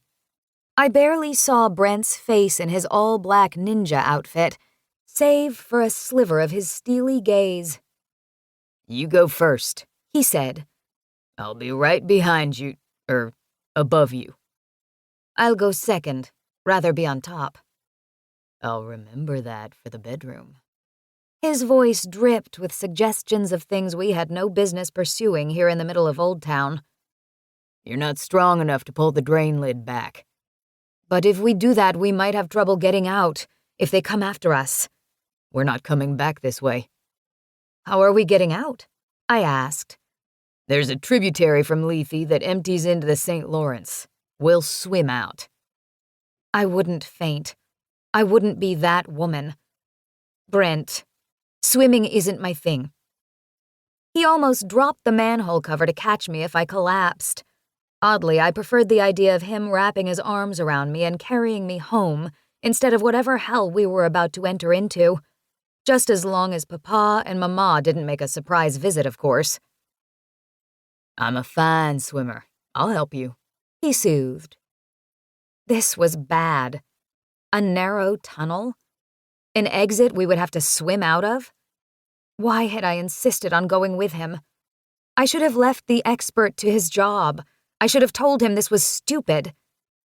That's why we have these goggles? Was the best I came up with. He patted his pocket where he had stuffed a Ziploc bag, triple-checking that it was there. We have to keep the name of Ev's Reaper in this bag. Wouldn't do us any good if it got wet and the ink bled. We can't recall one stinking name? I think he grinned, but I couldn't see his mouth, only the squint of his eyes. We're going into Lethe. So? You don't know your Stygian history, do you? You've never been given a purple nurple, have you? I hissed. Ollie, Lethe is the realm of forgetfulness. We won't remember anything that happens in there after we leave. Sort of like Las Vegas. What happens in Lethe stays in Lethe, in a manner of speaking. Won't we forget everything about our lives? I should have asked this sooner. No, only what happens in Lethe. He smirked as I struggled to articulate a smart-ass comeback. Relax, kitten. Forgetting what happens isn't nearly as bad as the free fall we'll take to get out of Lethe. Free fall? Suddenly, all I wanted to do was grab his hand and run like mad back to my apartment. There are levels of bad choices. Riding cowgirl on a sexy eidolon was a less severe choice over free-falling out of the underground lair of the King of Death. My thoughts went right back to Ev's face as I worked the skull into her arm. She had spent the entire sitting holding back tears so she wouldn't appear weak or ungrateful for her birthday gift. Fear of heights or of dying with my head up Brent's ass if he slipped on the ladder would not matter if I didn't try to do what I knew was right. So I pulled the goggles over my eyes, casting my vision into shades of gray. I would do it. For Ev's chance to say goodbye with dignity to her mother. I climbed onto the metal ladder that led into the vertical tunnel and descended into a darkness heavy with the stink of mold. The rungs were icy. My heart thumped. My hands shook so badly I was forced to grip the rungs tighter. If I could have felt my legs, I was sure they too were quivering. But somehow, some way, I climbed down. How much further? I whispered, after a couple minutes of steady descent. 20 feet. Then what? I don't remember. His chuckle echoed. Son of a bitch. My heartbeat counted the seconds until my feet hit the floor. Brent was right. 20 feet. Thank Hades and all his ladies. I stepped off the ladder and looked around, my headlamp swinging back and forth. I was in a tunnel carved out of bedrock. Wide enough for one body, it went in only one direction. The stone was smooth and shiny. Water dripped between crevices, trickling into a rivulet in the center of the tunnel. I knew who would be going first through this mine of stone. Me. Because I was not about to follow with my head up Brent's moon pie. That wasn't too bad, was it? He wedged himself next to me. Had we been lovers, the closeness would have been tantalizing. But ringing in the back of my head was Papa's warning. Papa had been right about all the other Reapers I had dated. I couldn't help but wonder if he was right about Brent, too. But the other question that I had been asking myself was, what if Brent wasn't like the others? We're halfway there, Brent said. Let's go then. I figured I had roughly 10 minutes left before I self-destructed. He clapped a hand on my shoulder. Not that way. I looked behind him where there was nothing but a wall of bedrock. What other way are we? His eyes bled into the piercing rubies I remembered from my apartment.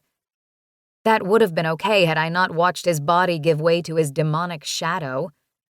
The sight of his darkness, punctuated by blood-red specks, drained the breath from me, and too soon icy fingers enveloped me in a bear hug.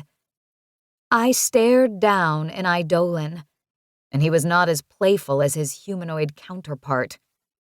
What are you doing? What you can't. His dark alter ego rumbled. Trust me. When a gelatinous weight pressed against me, I tensed. He lifted me up. Pain like a fever saturated my bones. My teeth chattered so violently they risked cracking when I exploded into convulsions.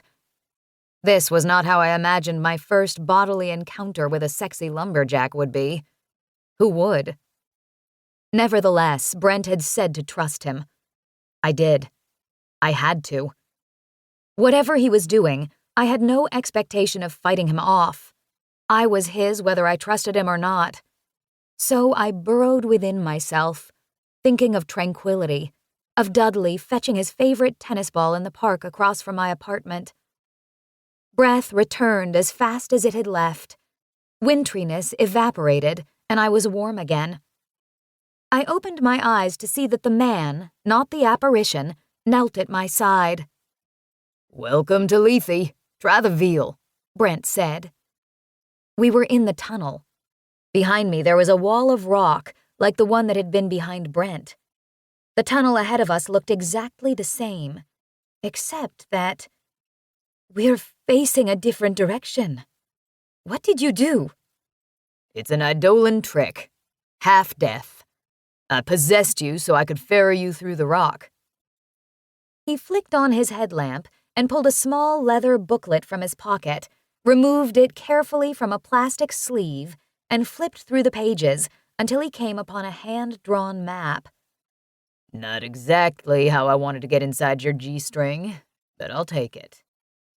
If he knew the G-string had green polka dots, I would have to kill him. That's all we needed to do to get into Lethe? Sure, because ferrying you through 30 feet of solid bedrock is really not that complicated. Try it sometime. I resisted when he pushed me forward. Couldn't humans drill through it? They've tried. What happened? Sudden mine collapse, no survivors. Catch my drift? I caught it, and I shuddered. What's that? I pointed to the booklet. He was quick to slap it shut, put it back inside the plastic, and tuck it in his pocket. It's a map of Lethe that I drew up ages ago. Now let's get moving. He scooted aside and swept a hand out toward the passageway. Crawl until you reach the third metal grill.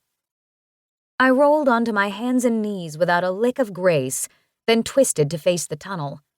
With Brent's face and headlamp right up my girly bits, I crawled. Oddly, Brent's proximity I could handle. Heights and water? Not so much.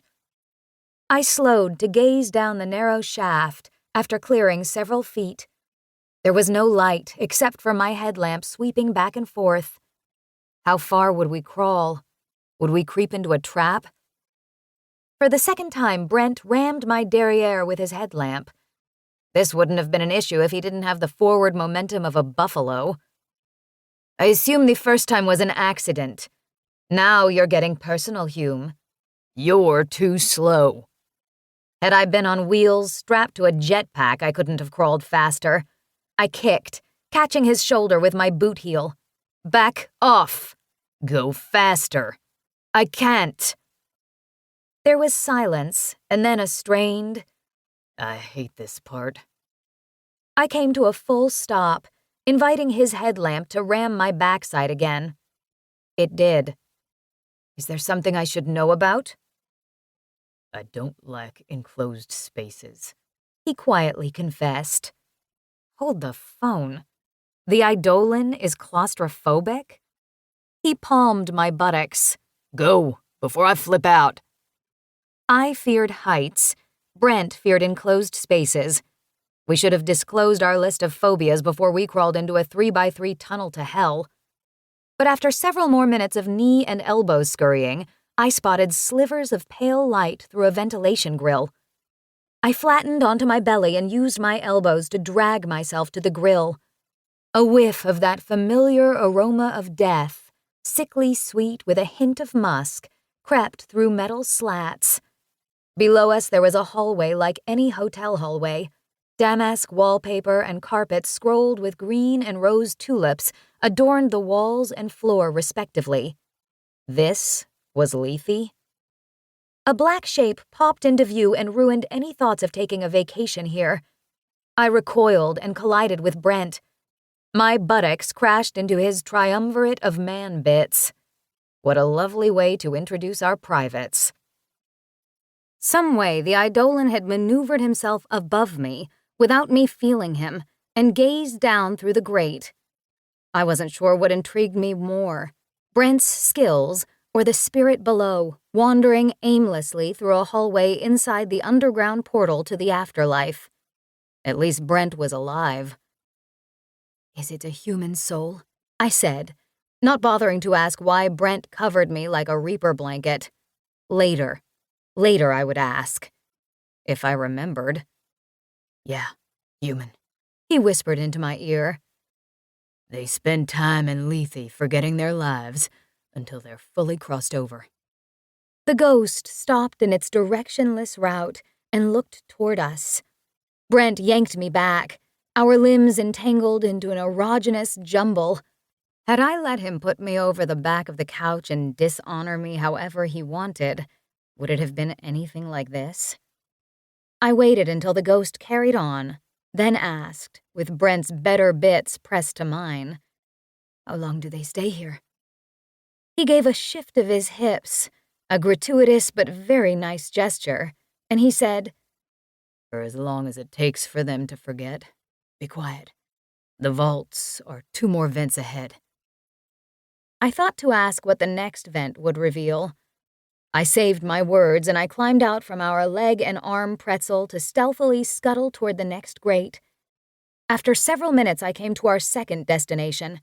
I paused, took a breath, and looked. I wished I hadn't. The lost soul looking to erase his or her memory was as sweet as running into Mickey Mouse in a haunted house.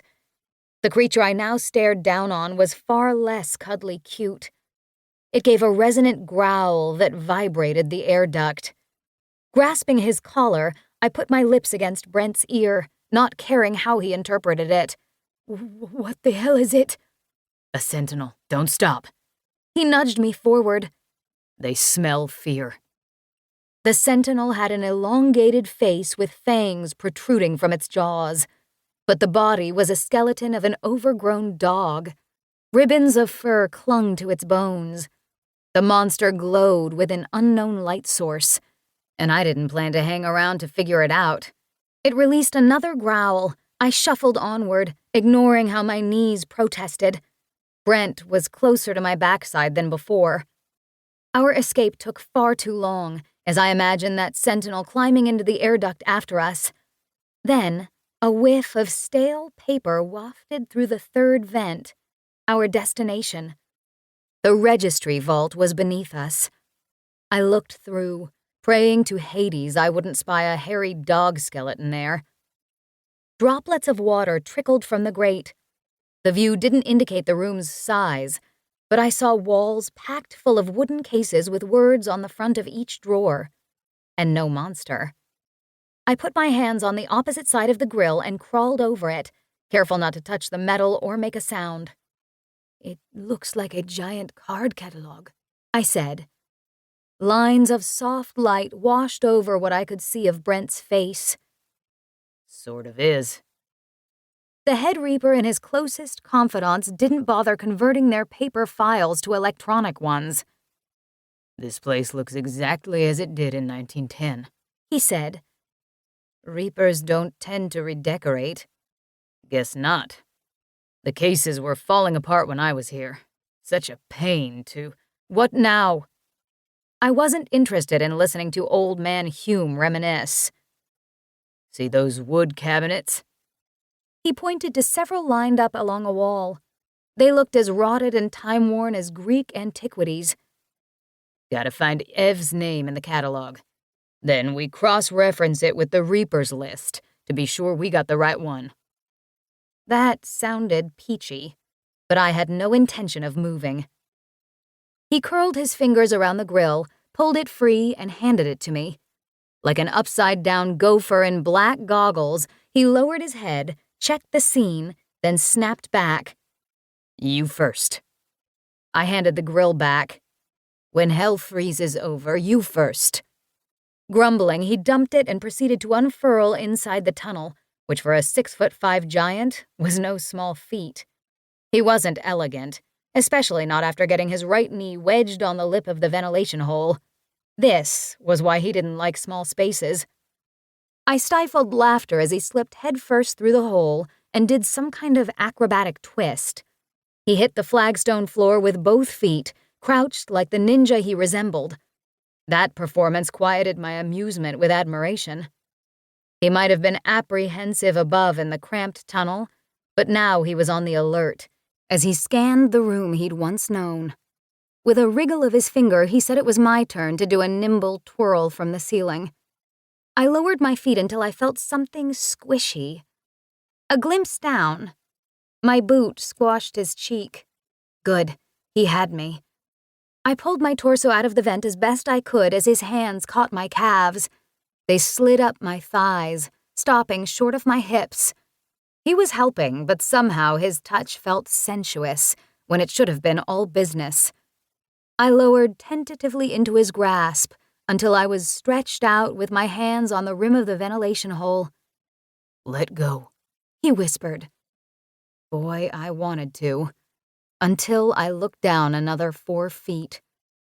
I was about to give a protest, maybe a slur of dirty words, when he gave a tug. I was going down whether I wanted to or not. My hands slipped as his arms coiled around my waist. Brent had proven he had some slick moves, so it wasn't any shock when his arms slackened and I found myself feeling every muscle and bulge as I rode down the length of his body. The fact he had half-deathed me through a secret entrance and we were in the middle of the underground vaults of the hostile Head Reaper home base had no effect on the fact that every time we touched, there was more to it than breaking and entering. Too bad I wouldn't remember any of it. When my feet planted on the floor, my knees buckled. He caught me before I crumpled. Lit by oil lamps tacked on the walls, the domed room was lined with carvings of skulls in the polished stone. Skulls were fitting. We were in a library crammed with stacks upon stacks of death lists. However, why the room wasn't packed with watchmen was beyond me. I didn't pause to ask. All we needed was Ev's Reaper and to make our way to that damn free fall of an exit. Brent put his mouth to my ear, his breath hot against my flesh. Remember the plan. Stand guard. Right. Standing guard I could do while rubbing the Eidolon-induced goosebumps from my arms.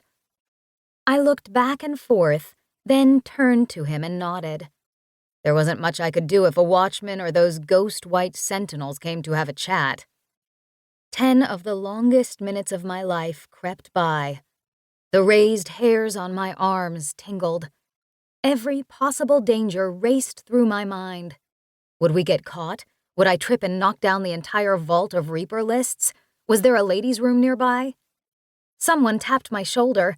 I jumped a foot in the air and then breathed in relief when I saw the tall man in black with my boot print on his cheek. Ev's guy is in Section B.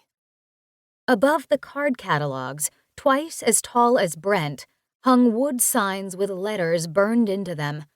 Section B was halfway across the room underneath a skull chandelier. How swanky. His hand gripped mine as he dragged me toward a wall of cases. We passed through one row, then another. Brent's headlamp flashed across the square drawers marked with surnames. Bainbridge, Baines. He slowed. Baines, Bainter. He dove for a low drawer. Baird. The index cards clicked when he yanked the drawer open. Dust attacked my nose. I scratched it to keep from sneezing. I would not get caught because of an allergy. Brent's fingers danced over the cards with lightning speed, so I did another sweep of our surroundings. Something about the stillness didn't feel right. I looked down as he ripped out a certificate, scribbled 2 words on our note card, stuffed the paper inside the Ziploc bag, and slipped it underneath his shirt. Who is her Reaper? I asked. Nicholas Baird. He replaced the certificate. The drawer slammed shut with a kick of his foot. He straightened, returning to his towering height. I whirled toward the ventilation hole, but he cupped my wrist. Every hard muscle of his pressed against my backside when he pulled me close. Not that way. We made a hard left at the end of the cases and down 2 more rows further into the middle of the room. I looked up to the wooden sign above us. Section H. Lovely. I should have assumed Brent would want to peek at his list, too. Had I slightly more guts, I might have asked him to find my Reaper. When we reached the drawer for Hume, he zipped through the cards, plucked his death list, slipped the whole certificate into the Ziploc baggie, and tucked it back under his shirt with well-rehearsed precision. You said not to take the whole list, I said. Jot the names down. No time. They'll come after you if... He put a finger to my lips. I stilled. There were determined footsteps off in the distance. The red dots of his eyes behind his goggles broadened.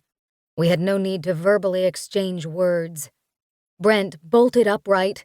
We took off through the labyrinth of bookcases. "Over there!"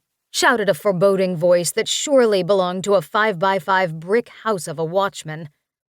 My heart was between my throat and eyes. Just as I was about to break from Brent's grip and head back to the ventilation exit, we came upon another grating in the floor. The faint sound of rushing water beckoned. This was our way out? Brent grabbed the lattice and yanked. Shit. What? It's welded shut. Used to be loose. His brow creased from his straining. Then half-death us through it. I was okay with the idea, no problem. I'd even let him see my panties. Hell, he could sniff them if he got us out of here. Can only do it to get into Lethe. Getting out is different. He bared his teeth and pulled again. You're not trying hard enough. He glared up from under his rumpled brow. I could lift a backhoe with this grip. They're by the drain, shouted a watchman. Now was not the time to panic, but I never lived by anybody's schedule. I shoved Brent aside and dove for the grate. Maybe all it needed was a fresh set of hands to haul the steel blockade free. I put in my best effort. Brent sat back on his heels. Told you. Don't sit there, help! The advancing footsteps grew louder. You and your polka dot G-string seem to have it handled. You motherfucker, you looked! But at least they were my cute panties. I'd be an idiot not to. He snickered. I'm going to... Smoke called my attention to my hands, melting the obstruction. A breath later, the barrier was gone, dripping glutinous metal down into another void. "I've got them!" shouted a watchman at the end of the aisle. "Go, go!" Brent practically threw me down the hole. Astonished because I hadn't considered using my heat to my own advantage, and aggravated I didn't have time to delight in the discovery because the brick house was practically on top of us, I dropped into the darkness, not knowing where I was going or if this was the free fall or if it was still to come. At the bottom, I found myself inside another tunnel with 2 feet of moving water tugging at my legs. A deafening roar gave away a waterfall. Dread superseded the urge to get away. I looked, intent on climbing back up the ladder, when Brent cleared the last rung. Flashlight beams swung over us. As my fingers found their way around the ladder's rungs, Brent pulled on me. I collapsed into blubbery defeat, screaming and going limp in his arms to foil his effort to get me into the water.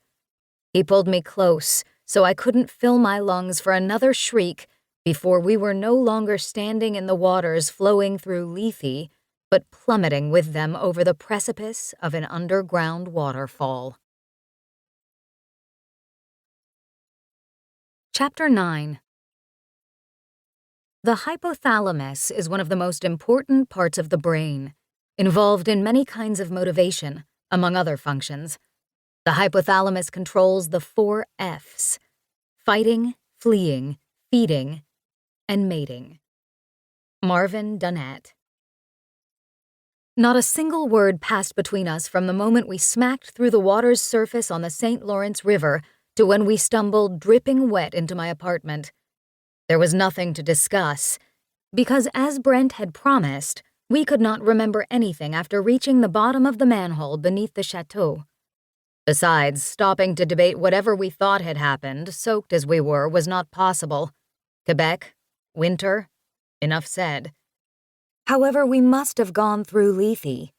The last I remembered was fixing to scoot through a tunnel before Brent turned into his wraith-like self.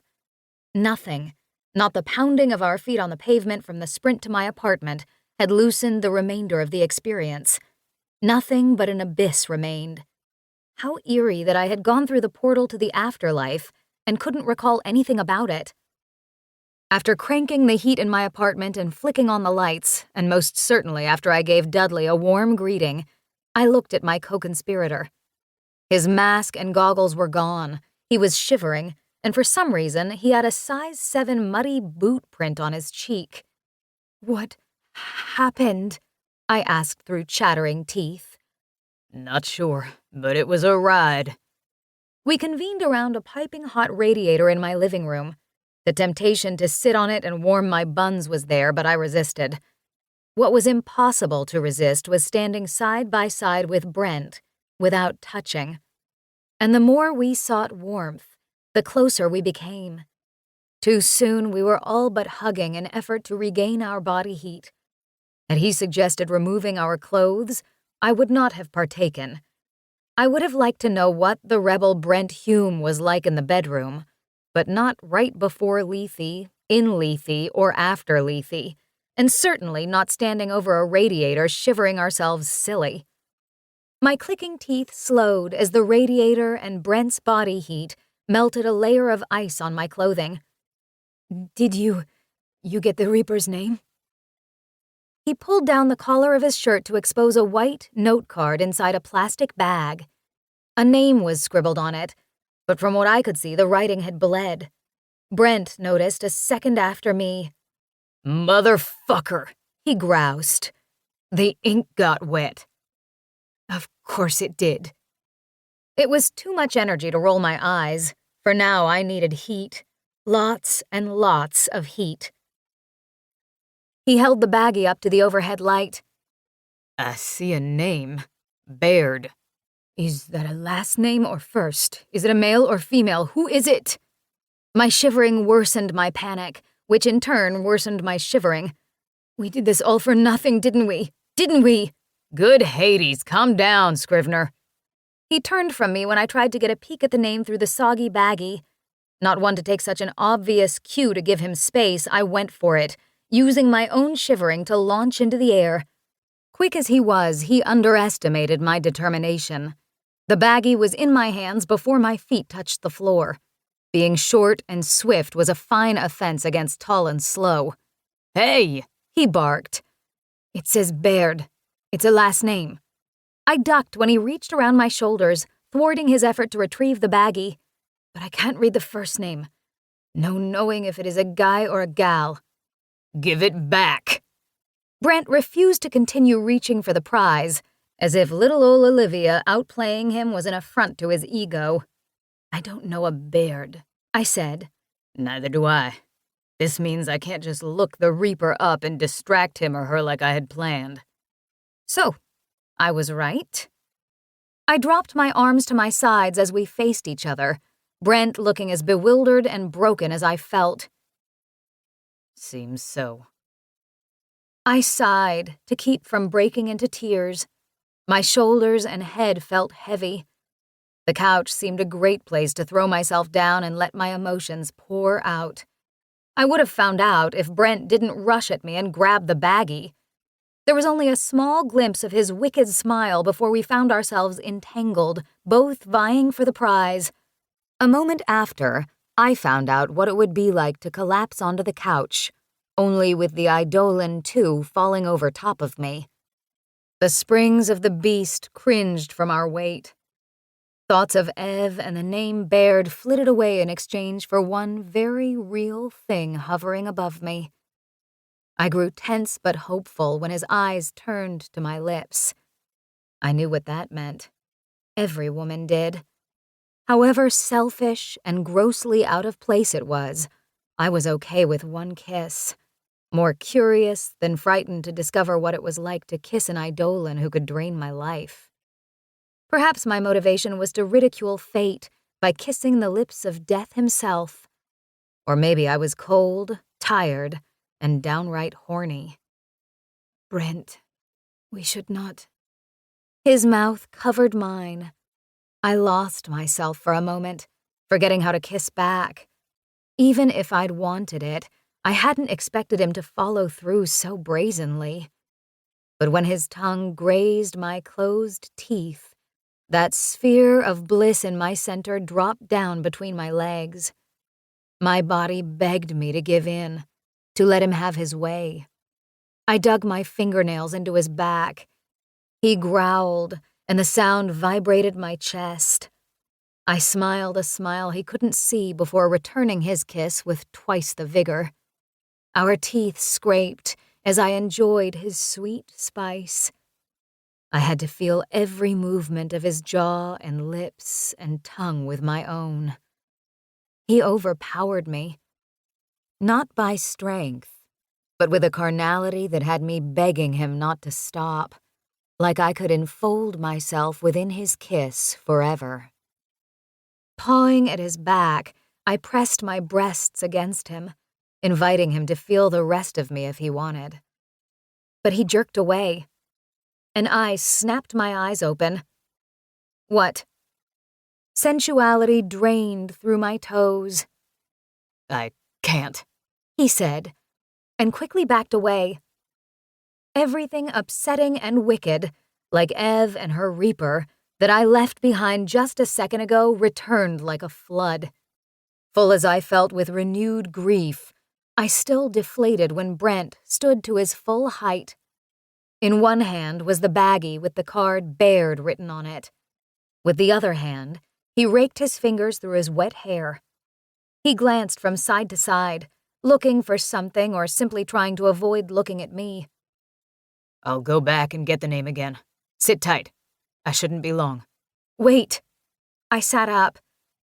Won't security in Lethe be tighter now? Brent was already at the apartment door. I'm crafty. Don't worry. Are you crazy? His back was to me as he said, It was wrong. This is business. Nothing more. With that, he left, and I felt heat from my inner radiator, the hotness that had gotten me into trouble to begin with, swell within me. Suddenly, I was too hot with rage to be cold any longer. Our security cameras show that last night, 2 accomplices absconded with an undisclosed death list from Reaper headquarters. Anyone who knows of the whereabouts of these 2 Stygians and does not report them will be prosecuted with a level 10 offense for withholding information. I say to these accomplices, turn yourselves into headquarters immediately for merciful justice. Gérard and I sat inside of the tattoo shop, listening to Marin's biting podcast. The missing death list came after a whole list of troublesome news for Styx. That morning, humans had announced a possible cure for heart disease, one of our most frequently used causes of death. But worse was the census report. The human population welcomed its 7th billionth member into the world last night. Might I remind everyone that tampering with the workings of death is an offense worthy of eternal punishment in Erebus. It would behoove you to do as you're instructed. Do not deviate. Despite the reasons everyone in Styx should be having one massive coronary, the only thing that boiled my blood was the death list. Brent and I had agreed to write down the name of Ev's Reaper. Baird was all I knew, instead of pilfering the entire list, so as to leave no trace of our presence. Brent must have taken the list, perhaps even his own. There was no sneaking around with a missing list. The delivery man would know. Whatever Brent wanted with his own death list, assuming his was the one he took, it didn't mean anything to me.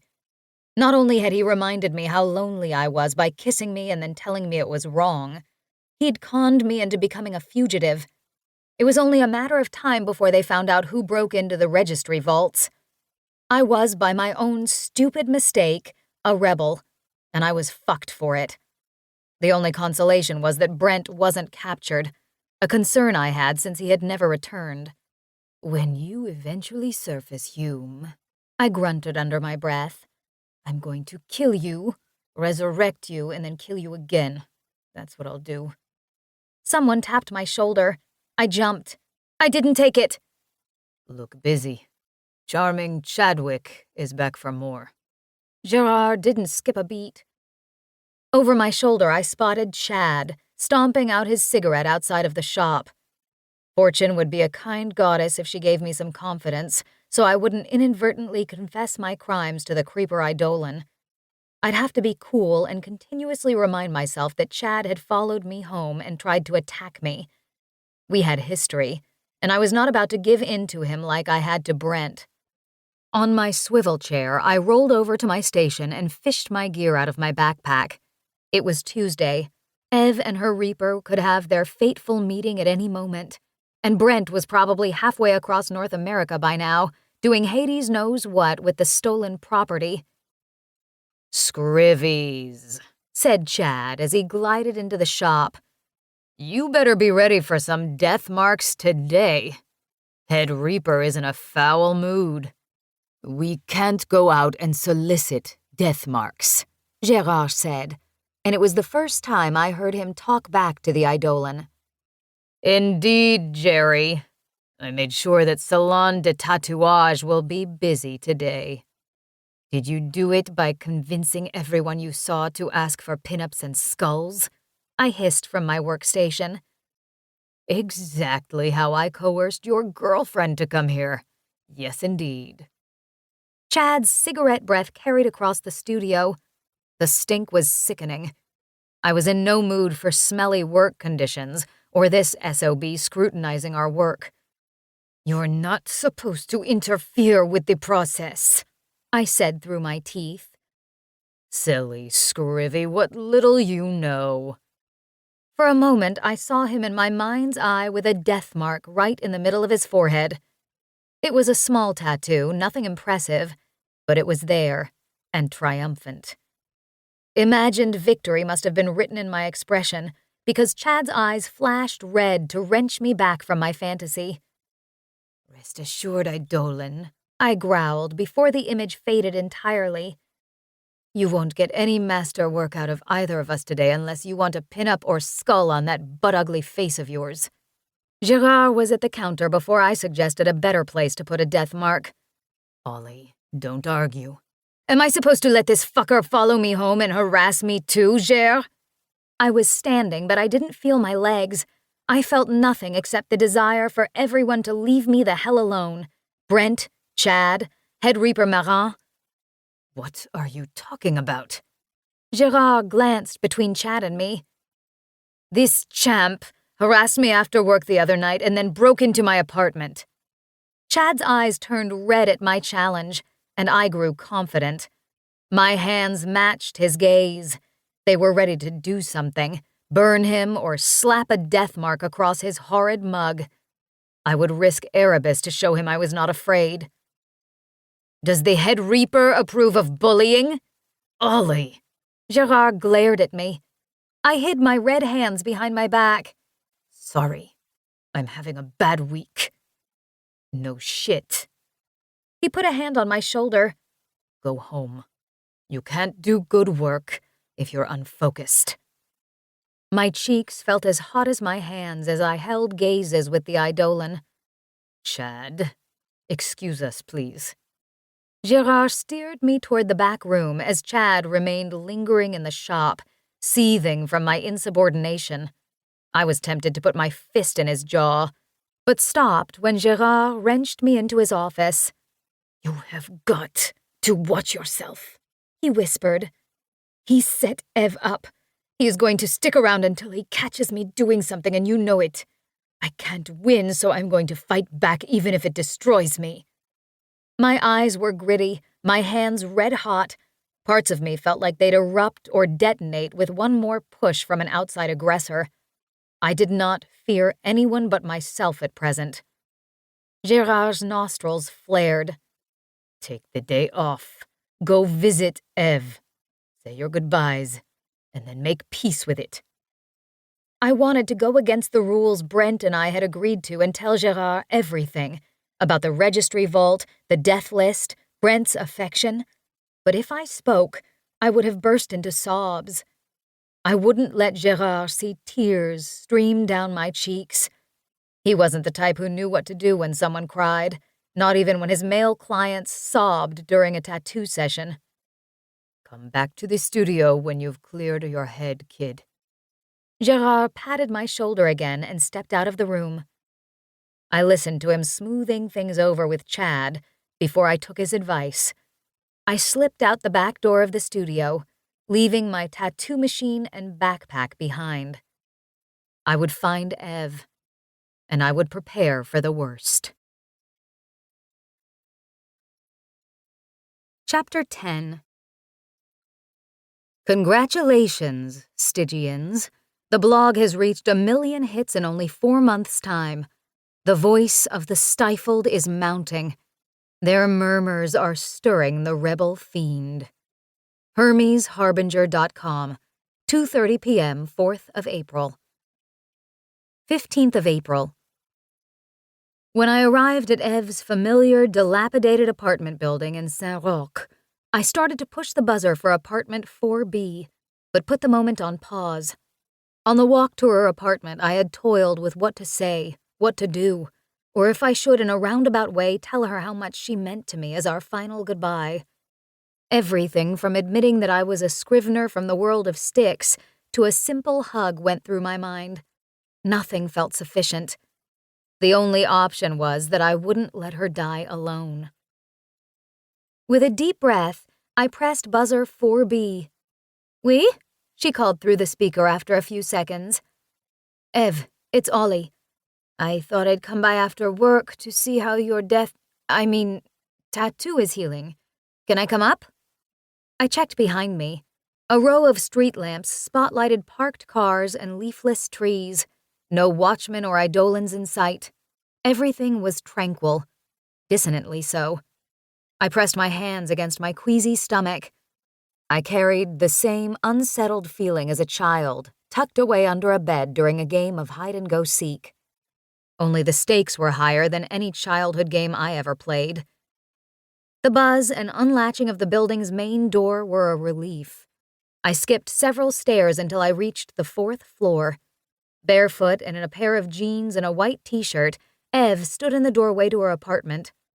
Fear zipped through me as I drew closer to my friend. She was pale, her eyes sunken. Mom won't get to see it healed if it keeps getting worse. Ev pulled her sleeve down over her viciously inflamed death mark and sank into the brown couch pillows. With brown bookcases, a tan rug, and auburn wood floors, Ev lived inside a chocolate truffle. Inside her apartment, with lavender incense burning and Bad Religion playing in the background, it could have been so easy to pretend that this was just a sleepover between girlfriends, and not a chance for me to delay her approaching death. My plan was to linger for as long as possible without appearing odd. I couldn't stop her from dying tonight or tomorrow, but I could be there as friend, to be by her side when it happened. "Is there anything else I can do for it?" she asked about her tattoo, pulling me back to her reality. My face hot with shame, I sat across from her, cradling a mug of coffee. She made it like she had at Le Nectar, only the whipped cream had melted into globs and the coffee was lukewarm because I hadn't touched it in over an hour. Some tattoos take longer to heal.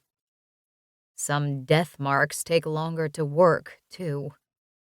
As long as it does before Saturday. Ev balanced her elbows on her knees. A strand of blonde hair fell over her brow. "Since you're here, Ollie, want to hang out and watch movies or gossip? Did you go out with that lumber sexual from the other day? Tell me details." I was happy to accept her invitation. We had shared a few nights curled up on her couch talking about various patrons of Le Nectar. One last night doing what had helped build our friendship seemed fitting. I don't kiss and tell, and you know it, but I'd love to hang out. Might even have to crash on your couch if it gets late. "Right on, a sleepover," she said with a brimming smile. I tried to mimic her glee. "Remy and his friend Nick are coming over too. The more the merrier, right?" She rose from the couch with renewed verve. "I'll get some blankets. You can crash on the couch." When she vanished into her bedroom, I sank into the cushions. Here I was with just a flimsy plan, and I hadn't accounted for Remy and his friend. There was precious little I could do to save her if she suffered a massive coronary tonight. My plan was to protect from an outside threat. Fire, electrocution, drug overdose, stumbling onto a kitchen knife. I exhaled deeply until every molecule of oxygen drained from my body. My hands began tracing furious circles on my thighs, begging me to bail out. "You can do this, Ollie," I rallied. "You're strong. You can." The doorbell rang. There was a clamor from the back of the apartment before Ev rushed to the door and pressed the button to give her visitors access to the building. The pounding of boots grew louder and louder. She wrenched the door open and greeted Remy with a kiss. A tall, dark-haired companion followed Ev's boyfriend into the apartment. Well, there she is, the tattooist. Metal chains hanging from his pants pockets, Remy strutted across the living room to shake my hand. Nice to see you again. "You too, Remy," I said. "Ollie stopped by to check on my tattoo. I invited her to stay and hang out with us." Ev put her arm around me as close friends do. "This is Remy's friend, Nick. They met at a music festival last month." Nick stepped around the coffee table to shake my hand. His grip nearly crushed the bones in my fingers. When his black eyes raked me from top to bottom, my blood ran cold. I recognized his expression. I'd seen the same one on the thugs who traveled Quebec streets late at night. This guy was not the charming soul that Remy appeared to be. "Nick, she's the tattooist who did my Day of the Dead skull," Ev explained. I felt for the ZZ Top belt buckle around my middle. Brent had left it behind last night after he abruptly left my apartment. I'd had to wrap his belt twice around my waist.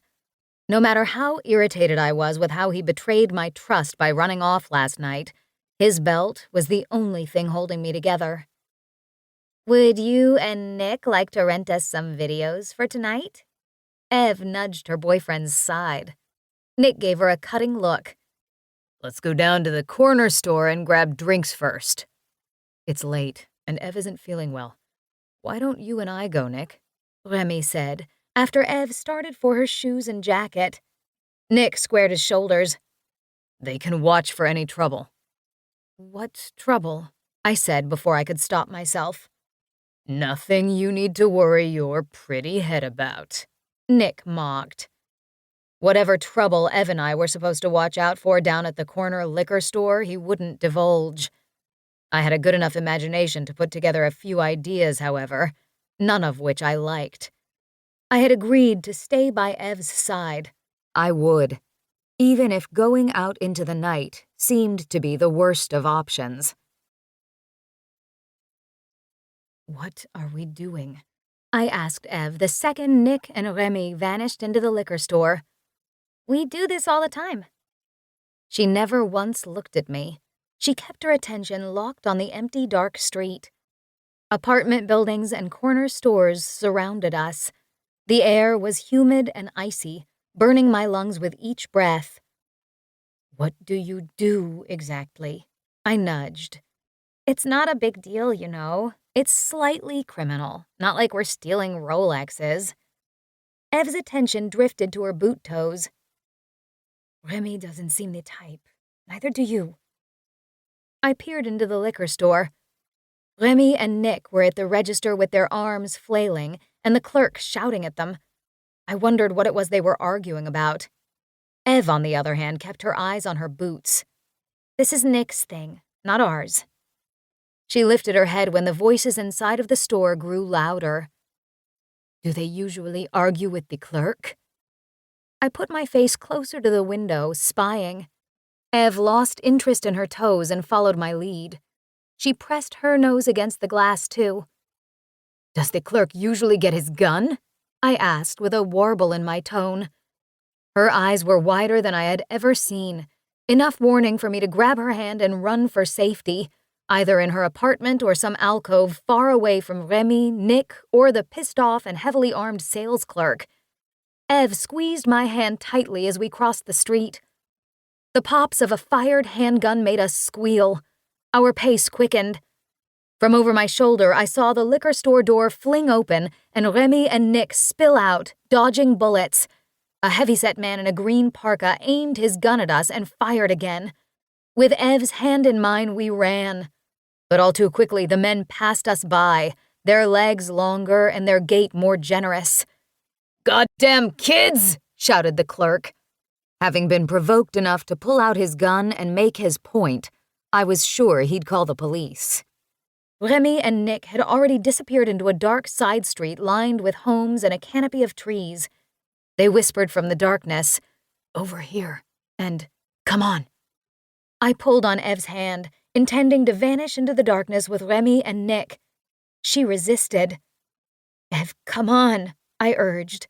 "Let's just get someplace safe." She did not reply. With how hard we had been running, I didn't expect her to hold a deep conversation. Still, I slowed and looked behind me to see the nightmare I had been trying to avoid since earlier this week. "What is it?" I screamed as I stared into the pale face of my human friend. "I think," she wheezed. "I think he got me." I threw my arms around her and felt her back. Patting up and down, I felt nothing of consequence. However, adrenaline had a way of masking the truth. "Is it bad?" she asked, her chin braced against my shoulder. Just about to tell her she was fine and likely just winded, I paused on a spot on the left side of her spine. Part of my training as a tattooist and a scrivener was to learn human anatomy. My heart, which pounded fiercely in my ears, slowed and slowed as the realization came crashing down upon me in the middle of a dark Quebec City street at 11 in the evening. Here was where it would happen. Here was where Ev would die. "Is it bad, Ollie?" she whispered again. Her breathing was shallow. As I chose to turn my inspection of her back into a hug, her body gradually began to sag in my arms. "It's okay," I said, choking back tears. "You're going to be fine." "You're lying." She tried to make that a joke. I laughed. I had to. "Ev, I'm sorry. So damn sorry." Ev! shouted Remy. His boots on the pavement were like timpani drums against the syncopated rhythm of Ev's broken breaths. "Oh my God!" My friend was wrenched from my arms. She collapsed when Remy took her from me. He did his best to keep her from falling to the cold asphalt, but his effort was for nothing. She was fading. Quickly. "Ev, baby! Ev!" Remy scooped her upper body into his arms and cradled her. He inspected his hand after he had touched her wound. Blood dripped from his fingers. "Call the medics!" Remy screamed at me. In some way, I was watching a movie, a fucking tearjerker, as I stood above Remy and Ev's last moments together. I should have called an ambulance because that was the right thing to do, because Remy begged me to. With a shake of my head to snap me out of my stupor, I dug into my pocket to grab my phone. Someone could stop the bleeding. Ev could live, even if for a few more hours. I made the call. I spoke to the person on the other line as if I were a robot. With the phone still to my ear and the voice on the line prattling on, I spotted Nick emerging from the shadows. It was his eyes that sent my world reeling into oblivion. Gold eyes. Nick wasn't just a criminal punk. Nick was a reaper. My phone dropped to the ground at my feet. "Baird," I said, loud enough for Nick to hear. He paused. "Nicholas Baird," I added. "Reaper." His gold stare grew brighter when I said the last part. "Did Chad send you for this job?" I said, as Remy screamed at us to help him with Ev's bleeding. Nick never bothered to speak. His silence was answer enough. My stomach roiled with a mixture of emotions, but sitting at the top of the concoction was wrath. Red anger flourished in my fingertips. I made no effort to hide my hands. I stood over Remy and Ev like a mother lioness over her injured cub. If Nick wanted to do his job on Ev, he'd have to get through me first, and then he'd have to contend with the paramedics, who would save her. I knew they would. My red hand warning was what he needed to know. I was not human. The Reaper lunged at me. I ran at him, using my shoulder to stop him exactly as Papa had taught me to do. But even though I was fast, Nick got a hand around my throat, and the other clutched my dreadlocks. His grip was iron, fierce iron, squeezing out what air I had left. "Nick, help us!" Remy shouted as he held his dying beloved. The Reaper's gold eyes grew brighter, nearly blinding me, and my insides curdled. How had I overlooked that he was a Reaper? None of that mattered when the horror that he was likely Ev's ferryman came over me. Nick's grip on my neck tightened. I would soon pass out, and then he'd finish Ev. I had to stop him, had to bring him to his knees right now, not 30 seconds from now. Not giving a damn about level 5 or level 100 offenses, I threw my hands, now bright red, around Nick's throat. He roared as the skin on his neck began to cook from my blistering touch. I only wanted to burn him enough to get him to let go. He didn't. In his eyes, I watched pain and pride in a fierce battle. "Ollie!" Remy's voice was a distant call as I forced more heat into my hands. "Get Ev out of here!" I gasped. "Chad told me you'd try to intervene," Nick said, finally speaking. The world spun. Black spots marred my vision. From behind Nick's dingy brown hair came the blur of a metal trash can. Remy had left Ev's side long enough to take a swing on my behalf. The bin sent Nick into a stagger, but didn't break his grip on my neck.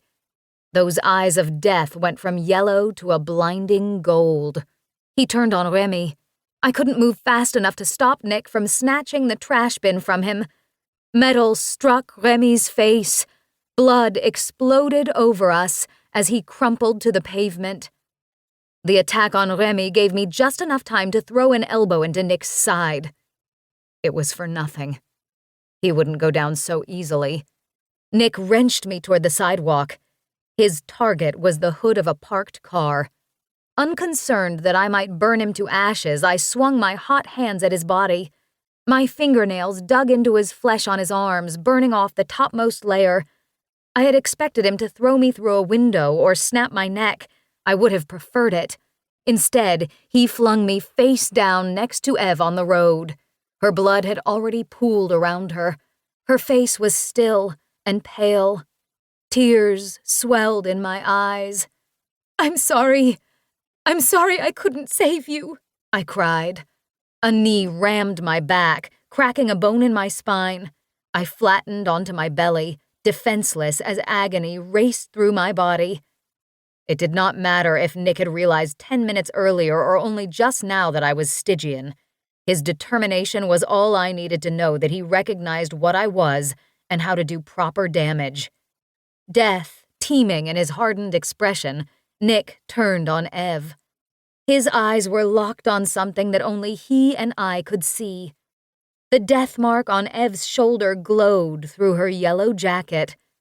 Fiery lines in the skull pulsated, beckoning her reaper to complete the job. Nick curled a hand around Ev's thin bicep and the death mark. That small touch was what he needed to destroy what I was fighting to protect. His eyes sparked victoriously as he started to withdraw Ev's soul, and she couldn't fight back. She stared vacantly at her grim reaper as all humans did when it was their time. The heat in my crimson hands charred the pavement when I pushed myself upright, leaving burn marks on the road. I climbed to my knees and reached after the enemy. Through my tears, the sparkling red orbs of my fists guided me to my victim. I didn't feel the suppleness of Nick's skin. It singed too quickly. A saccharine tang of burned flesh enveloped my senses. It smelled of bittersweet triumph. My eyes cleared when Nick bellowed, voice echoing. Ev's spirit hovered half in her body and half in Styx, awaiting the remainder of her ferrying. There was no emotion on her soul's face as her body lay forgotten and bleeding on the ground. She was vacant, lost, stuck in purgatory. But Ev wasn't dead yet. When I finally confronted Nick, it was not his scowl that chilled my firestorm, but what was burned into his left cheek. My reddened palm print was stamped on his face, and in the middle was my death mark. Chapter 11. This skull is death. From it, you will help me recover the balance of life. Head Reaper Marin. The look in my eyes said it all. Nick's quivering fingertips feathered his cheek and quickly retracted when his skin sizzled. The shape was crude, but it was definitely a skull, and it smiled triumphantly back at me. How had I done this? How had I transferred my death mark with only my hand? I could burn Stygians, sure, but put death marks on them? And without a tattoo machine? Gérard and Maman and Papa never told me about this level of skill. Gérard had always said only master scriveners could put a death mark on a Stygian, and to even try would cause trouble for me with the head reaper, so it had never occurred to me to go near any Stygian with my tattoo machine. But this was entirely different. This was a death mark put there by the palm of my hand and nothing else. How was it possible unless I actually was bound for masterhood? You... Nick paused. You bitch! The skull elevated his wrath, and understandably so. From what I knew, a death mark on another Stygian was no different than a death mark on a human. It hastened death. Nick would soon meet his maker because of my doing. I had no idea what level of offense this warranted, but I was positive it would not get me a slap on the hand in community service. Erebus would be my next stop. But as angry as Nick was about the mark on his face, my anger was equal to his. I wouldn't let this asshole have anything else. I wouldn't back down for his satisfaction. I forced my body weight into him and he went down, slamming into a nearby parked sedan. He flailed and struggled to find his footing. I used what leverage I had and pinned him to the car, standing face to face with him, my fiery hands clutching his throat. This time I was burning through his neck, not just the topmost layer of his skin. My fingertips sank down into his muscle. I would make my point. Here. Now. I would. "Tell Chad and anyone else who will listen that I'm done following your orders," I said with a fierce voice I didn't recognize. "I am not your fucking puppet." Something sharp pressed between my lower ribs, and I felt a hot wetness pouring out. I found a switchblade buried in my side, and Nick was forcing the weapon deeper. That's when the pain registered. I cried out as torment spread from my core, sending signals to the rest of my beaten body to shut down. It couldn't take any more. But my hands grew more determined. The wronged Scrivener in me would not let him, or Marin, or Chad win. Breathing became laborious as blood flowed into my lungs. I closed my eyes, not to avoid the look in his or the way his neck shed its layers beneath my clutches, but to focus my remaining energy. "Ollie!" shouted a man. "Don't!"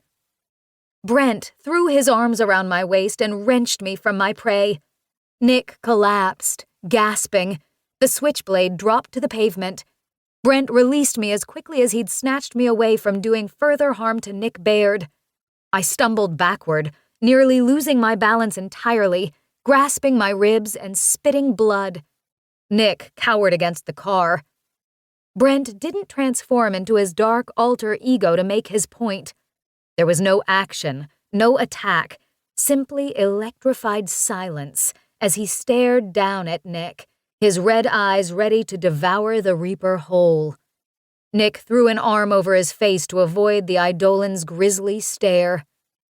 "You're lucky I stopped her," Brent growled. "Now get the fuck out of here." Nick did not hesitate. I wanted to believe that this was only because of Brent's threat as an Eidolon, but the terror in Nick's expression was very real and very much directed at me. In seconds, he was gone, leaving Brent and me standing over Remy and Ev's bodies. Ev was dead. Her soul sat like a lost child beside her body. Remy was unconscious, judging by the slow rise and fall of his chest. "You okay?" Brent asked me as I clutched my side. I choked back the pain and nodded. It wouldn't be long before this wound would heal, minutes probably. Nonetheless, it hurt. A deliberate lungful of air stretched my ribs. The movement intensified the pain. "You could have melted him," he said over my keening. "That's a serious fucking crime." My head spun at just the notion of melting fellow Stygians, let alone the consequences. "Here."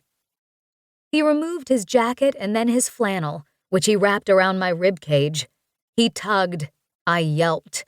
Then he tied a knot in the sleeves to lock the tourniquet in place. I gazed down at the flannel compressing my chest like a corset. With each shallow breath and the support of the makeshift tourniquet, my stab wound began piecing itself back together, one layer at a time. I had regularly torn my knees from skateboarding accidents as a kid. I'd healed unnaturally quickly then. I expected a stabbing to heal slower, but it didn't, for which I was grateful. If only the guilt would go away too. "Are you better?" he asked. I blinked to clear the wetness from my eyes. "What do you mean by melt?" He put his hands on my sides for support. "Master Scriveners can melt Stygians. You are the ultimate destroyer. You could have obliterated him. You mean kill him? Yeah, exactly. In my mind, ideas raced like a raging wildfire. I thought only Eidolons could kill Stygians like Scriveners and Reapers. But if Master Scriveners could kill Stygians too, that explained why there were so few Masters around, and why Chad wanted so badly to see me exhibit signs of such a skill set so he could arrest me.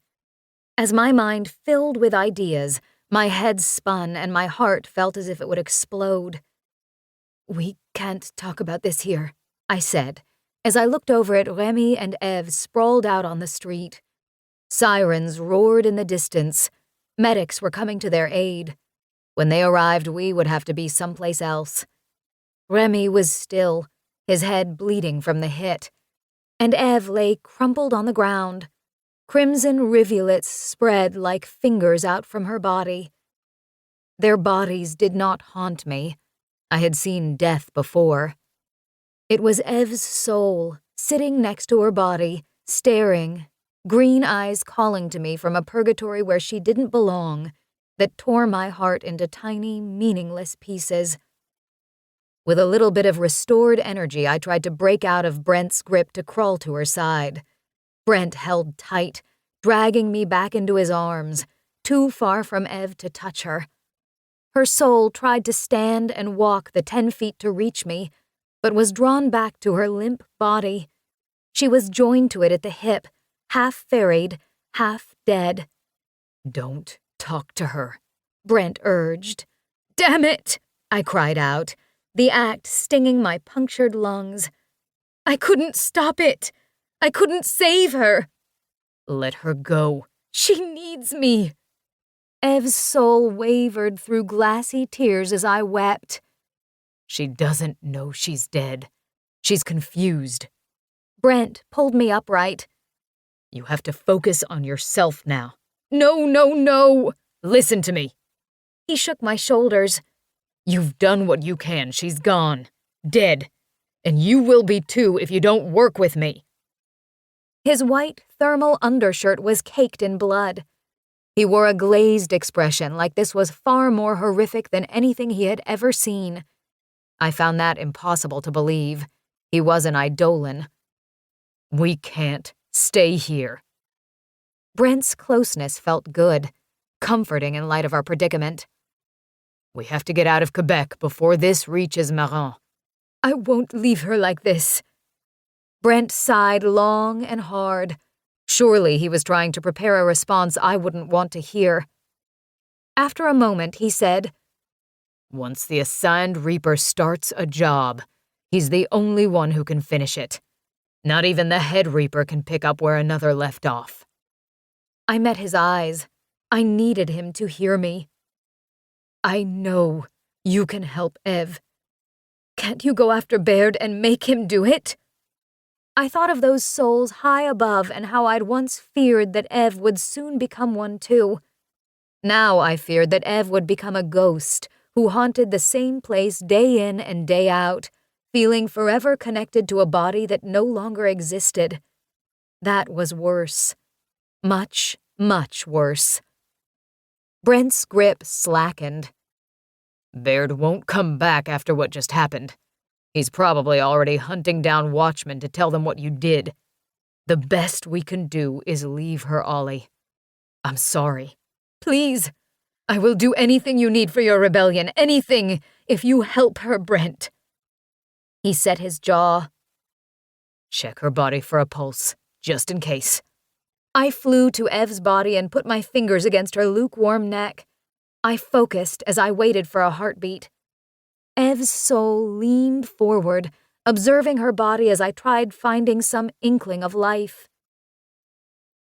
An icy breeze brushed some dreadlocks from my shoulder. Ev had fawned over my hair. She had once touched it and quickly retreated, as if she had gone past a personal boundary. It was only in her death that she had the courage to touch my hair again. I pressed harder on her neck. "She's gone," I whispered. Brent's feet echoed as he made his advance. He knelt across from me. Ev's body lay between us, but her soul scooted alongside of me, stretching the tether linking her to her corpse. She put her hand over mine.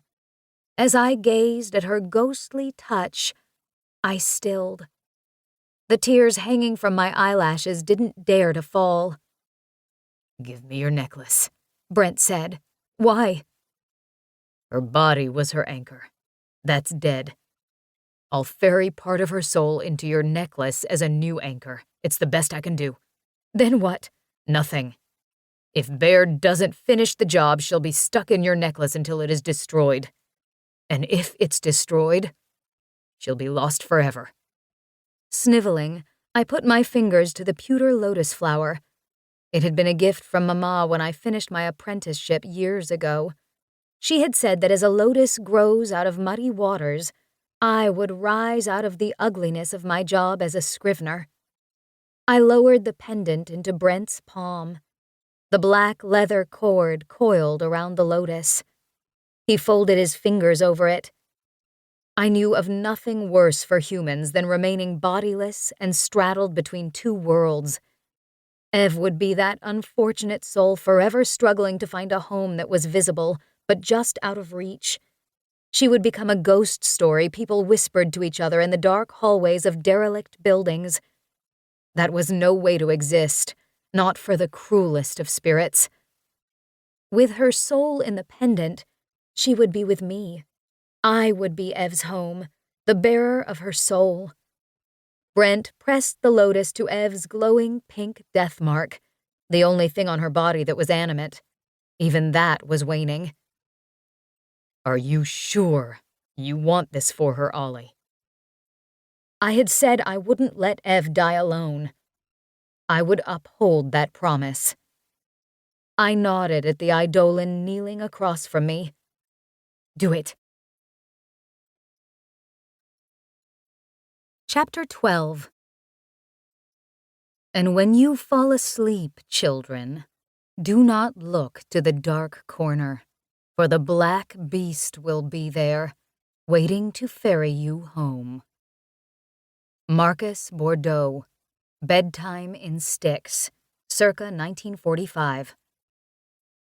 The door to my bedroom closet hung ajar, allowing a partial view of Miss Piggy, my 12-gauge shotgun. I stood in silence, holding my backpack, which was stuffed with clothing and the Interceptor, the 4x4 box that had provided me hours of Canadiens hockey games in lieu of Marin's doomsday broadcasts. I would not leave the Interceptor behind. I had a feeling it still had a purpose, yet I didn't know what exactly. Now that I had committed a level 10 crime, Brent and I had agreed that running was the only option. For the first time, Miss Piggy would be used for what it was intended: protection. What Brent and I would do once we found a place to hide out west, we didn't yet know. But somewhere remote, somewhere not high on Marin's radar seemed a worthy option until a better plan made itself clear to us. "Hurry!" Brent hollered from the living room of my apartment. He had given me 10 minutes to pack. It had only been 5. My thoughts kept racing back to Ev, and how we had left her body and Remy in the middle of the street a moment before the ambulance and police arrived on the scene. The emotional truth of Ev's death had not yet crashed down upon me. Running overrode any chance to pause and reflect. Until now. Determined not to think too long about Ev, I bent to grab the shotgun and winced. The flannel cinched my ribcage. The stab wound had healed. I was no longer coughing blood. So I picked at the knot. It didn't budge. Brent had made certain it wouldn't come undone, hadn't he? After a deep breath, I paused. My fingertips glowed red, ready for the challenge. I put them to the soft cotton and burned through the fabric. The tourniquet unraveled. I finally had use of my entire lung capacity, and it felt as invigorating as sliding into a pool on a summer day. "Ollie, come on!" I grunted vulgar words, grabbed Miss Piggy, but stopped in the doorway of my bedroom to take one last look at a lifetime of charcoal drawings tacked on the walls. Beaches, mountains, freedom. A bucket list of dreams. I backed into the hallway and made an about face for the door. But as I passed by the kitchen, I noticed the plate of chocolate chip cookies on the counter. The treats stopped me cold. Mama, Papa. With everything that had happened, I didn't consider how they might feel. They needed to know what happened. They needed to know I wasn't dead. Brent, I can't leave Mama and Papa. I shouldn't leave at all. I should just tell Marin what happened, and maybe he'll give mercy. Brent was cupping my face, his nose practically touching mine before I even saw him move. No. His voice was dense with tension. Marin won't show you a lick of mercy. You have to get away from Quebec. We'll figure out everything else once we're safely outside of his radar. Do you understand? Eyes watering, I gave a reluctant nod. Promise me you won't consider coming back here until we have a plan. His hands were hot against my skin. Those eyes could have flashed red to emphasize his point. Those cerulean jewels, almost human-like, urged me to comply. I won't mention it again, I murmured. He started to pull me into a kiss, but pursed his lips as if a thought diverted him. Instead, he finalized his action with a kiss to my forehead. He lingered there for a moment longer, and then backed out of our closeness. I watched as he slipped a backpack over his shoulder and strode toward the door. He might have been a rebel for longer than I was alive, but I was a novice. I had familial connections and reasons to stay in Quebec City. I wasn't ready for this. I at least have to let my parents know I'm leaving. Keep them distant. His voice was dry. It's the only way you can protect them. I ran my fingers over the green plastic blanketing the cookies. Mama loved colorful plastic wraps, embellished Ziploc bags, anything to adorn her culinary masterpieces. She had once scoured Quebec City for a red crock pot at Christmas. She had settled for a red and white pot that looked like an overstuffed candy cane filled with gumbo. We've got 4 hours until sunrise. Let's go. Brent was in the doorway. Dudley was at his side. I made for the door, refusing to consider how long I would be gone. But I stopped halfway across the living room, struck by a thought. If I took the cookies, Mama and Papa would know I'd come home after the incident, which would surely be in Marin's noon report, and that I was okay. At least for now. Rushing out with cookies in one hand, my shotgun in the other, and Ev's soul in my necklace, I made a hasty valediction to the apartment I had called home. I was a gun-slinging rebel now. Whoever or whatever made Brent Hume a car singer was a sick son of a gun. Everyone knows the type. They can't carry a tune, but they sing as loud as can be, leaving everyone in earshot cringing. Brent's vocal straining distracted me from continuing the conversation that we had started back on the street where Ev met her end. What did Brent mean that I was the ultimate destroyer? Between lulls in the songs, when I could hear myself think, my curiosity about being a potential mastermind exterminator took over. How could I do it? Why had no one ever told me before now? Was it enough to scare Marin and his allies into leaving my family and me alone?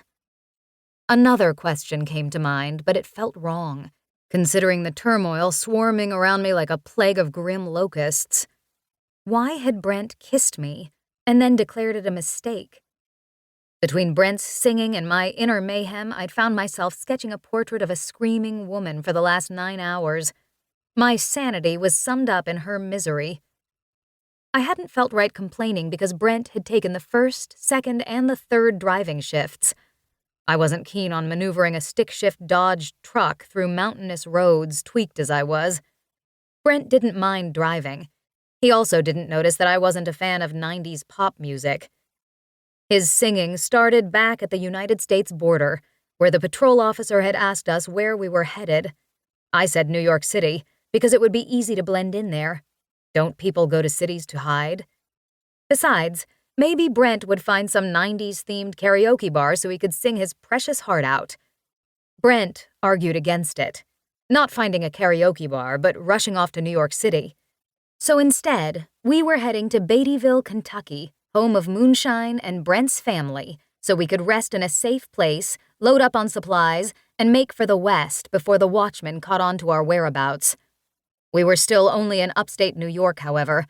I had 12 more hours of my inner turmoil and him screaming the greatest hits until I was thrust into the middle of a Reaper family reunion. There was not enough sketch paper in the world to keep me from putting my charcoal pencil up his nose before then. All things considered, I slammed a fist on the radio dial. A silver CD spat out from a slot. Robert Smith's homage to Friday stopped, and Brent's strained baritone petered out into a self-conscious chirp. I looked out the passenger window at Holsteins and bales of hay as the American countryside flew by. The view would have been lovely had I been someone not on the run for committing multiple level 10 offenses against death. "Your singing is getting on my nerves," I said after a beautiful stretch of silence, the first in hours. His knuckles whitened on the steering wheel. "At least you're honest." "Speaking of honesty," I cleared my throat. "Why don't we talk about why you kissed me and then acted like it was a mistake?" I spotted his discomfort in his iron grip on the wheel. He eyed the CD, seemingly intent on pushing it back into the radio, hitting play and excusing himself from answering my direct query. "Am I a bad kisser? Am I not your type? What?" I went on. "It's complicated," he said. I wanted the fucking truth, so I let silence and my hard stare eat him alive. He blew air from his nose multiple times, cracked his neck, and said, "Mixing romance and rebellion is problematic." That made logical sense. "You could have told me that the other night." He chewed the inside of his cheek, as if bracing for a screaming fit about playing with another's emotions. Personally, I had no energy to expound on the subject. There were bigger questions to pose. The inquiry over the kiss was just my warm-up. Now that we have that covered, let's talk about what you said on the street. Why am I the ultimate destroyer, huh? There. Straight fucking forward. He brushed his fingers through his hair. "What do you know about master scriveners?" Not much. Just that they were all killed off in the purge by eidolons. Then you don't know about melting. The image of my black neoprene gloves dissolving from my hands popped into my head. The smell was sickening. I hated that. If you go nuclear, you can kill a fellow Stygian, including eidolons and even marins, if you have an eidolon to help you. It takes a significant amount of work, but masters can do it. And it is scary as hell. Maybe what I had witnessed in the past 24 hours had destroyed what was left of my emotions, but I was not as shocked as I was deadened. I wrapped my fingers on my drawing pad, which I had folded to my chest. This skill must be what triggered the purge, I said. You got it. Marin won't have anyone under his rule with the ability to melt him into nothing. His strong brow rose, creasing his forehead. That's why Chad was after you. If he saw any sign of your potential, he would have taken you to Marin. You would have become a fine story for Reaper Monthly. I looked out the window at the blurs of cows and farmhouses as I thought about narrowly avoiding exile and Erebus for an innate trait that should have been considered a gift or talent, not a threat to authority. As I pondered what happened on the street outside of Ev's apartment, I couldn't help but think about my friend. Somehow I had convinced myself that Ev was alive, working at La Nectar, and that I was on a classic American road trip. It was the only way to get through. So, I guess I can't go back to working at Salon de Tatouage, eh? I joked. No, he said, with no humor in his tone. You will never go back to that life, now that they know what you are. I put my fingers to my beloved lotus pendant. Mama's cookies and hugs, Papa's visits to fix broken faucets in my apartment, and our late-night conversations about life. Coffee with Eve, discussing the injustices of sticks with Gérard, walks with Dudley around the familiar nooks and crannies of my humble neighborhood. These things were never going to happen again. Their loss had not yet hit me, and I cringed that it someday would. When it did, no mental preparedness would protect me from the fallout. Chapter 13. Have a wild and woolly time. Beattyville Local Advertisement. 16th of April. The remainder of our trip to Kentucky was conducted in silence. Well, save for Brent's long playlist of 80s and 90s vocal hits. Our lack of conversation troubled me until I accepted that although Brent had been chatty at the outset, he wasn't one for idle small talk. Or perhaps he just wasn't comfortable with my ability to melt him into oblivion. To be honest, I wasn't comfortable with that truth either. Could I accidentally melt someone I liked? Maybe Brent? And was I bound to Brent's side now? Would we get to the Rocky Mountains, and then would he announce that we'd have to go our separate ways to keep off Marin's radar? If he did, I would not be pleased. For now, I appreciated Brent's company, and the broad smiles he'd flash me when he'd catch me staring. His smiles dwindled into forced cheer when I spotted the sign welcoming visitors to Beattyville, Kentucky. The welcome promised one thing: a woolly worm festival. Brent refused to explain what woolly worms were. Unfortunately, we didn't spend enough time dawdling in Beattyville for me to ask the locals when the next woolly worm stampede was. He had sped through the minuscule southern town so fast, I hardly had a chance to observe the handful of 1950s-style two-story buildings and the people milling outside of the shops. When I had asked what was the hurry, he mumbled something deliberately incoherent. I made out watchmen and hillbillies. That was enough to shut me up. Once we hit State Route 52 and began climbing a hill, the truck's speed eased, even if Brent's attitude did not. We were soon cruising through winding roads that would have been romantic if the swerving hadn't offended my weak stomach. In spite of my discomfort, I still grew excited to see the young leaves sprouting in fluorescent green, not yet the deep emerald of summertime foliage. New birth and growth were encouraging. I rolled down the window to take in the springtime air, far warmer and more soothing than the briskness of Quebec City, which hadn't left winter behind. I hung my head out the passenger window, a few dreadlocks flapping in the wind. A robin sprang from her nest in one of the overhanging trees and swooped to one side of the road and then another before rising above the treetops. That's when I saw it. Sunlight! I threw a hand out of the window and let the heat sink into my skin. We Stygians lived under an umbrella of cloudiness for good reason, but the sun, if we ever did see it in the brief breaks in the soles, it was a gift worth talking about for days. Feeling it against our skin for longer than a second was even more unique and more worthy of celebration. Right now, I was in some sort of euphoria from which I did not ever wish return. Sun, warmth. It brought life and happiness. Without it, the world would wither into nothingness. No wonder it felt like a drug greater than sugar or coffee. Is the countryside less congested with souls? I asked, because Quebec was never this clear in my whole history of living there. Something like that. I grinned, watching golden rays highlight my pale arms. A wet nose brushed my ear. Dudley was probably as tired as I was of the Cheetos, Twizzlers, and road trip funk. I hauled him into my lap and wrapped an arm around his waist so he could indulge too. His neck stretched long, and his little black nose twitched as wind whipped at him. The truck slowed. We made a jarring left onto a narrow dirt path. Tree branches slapped at the sides of the truck. Leaves smacked Dudley and me in the face. Time to close the window. Dudley crawled into the back seat and groaned from renewed boredom. The road was becoming less and less developed.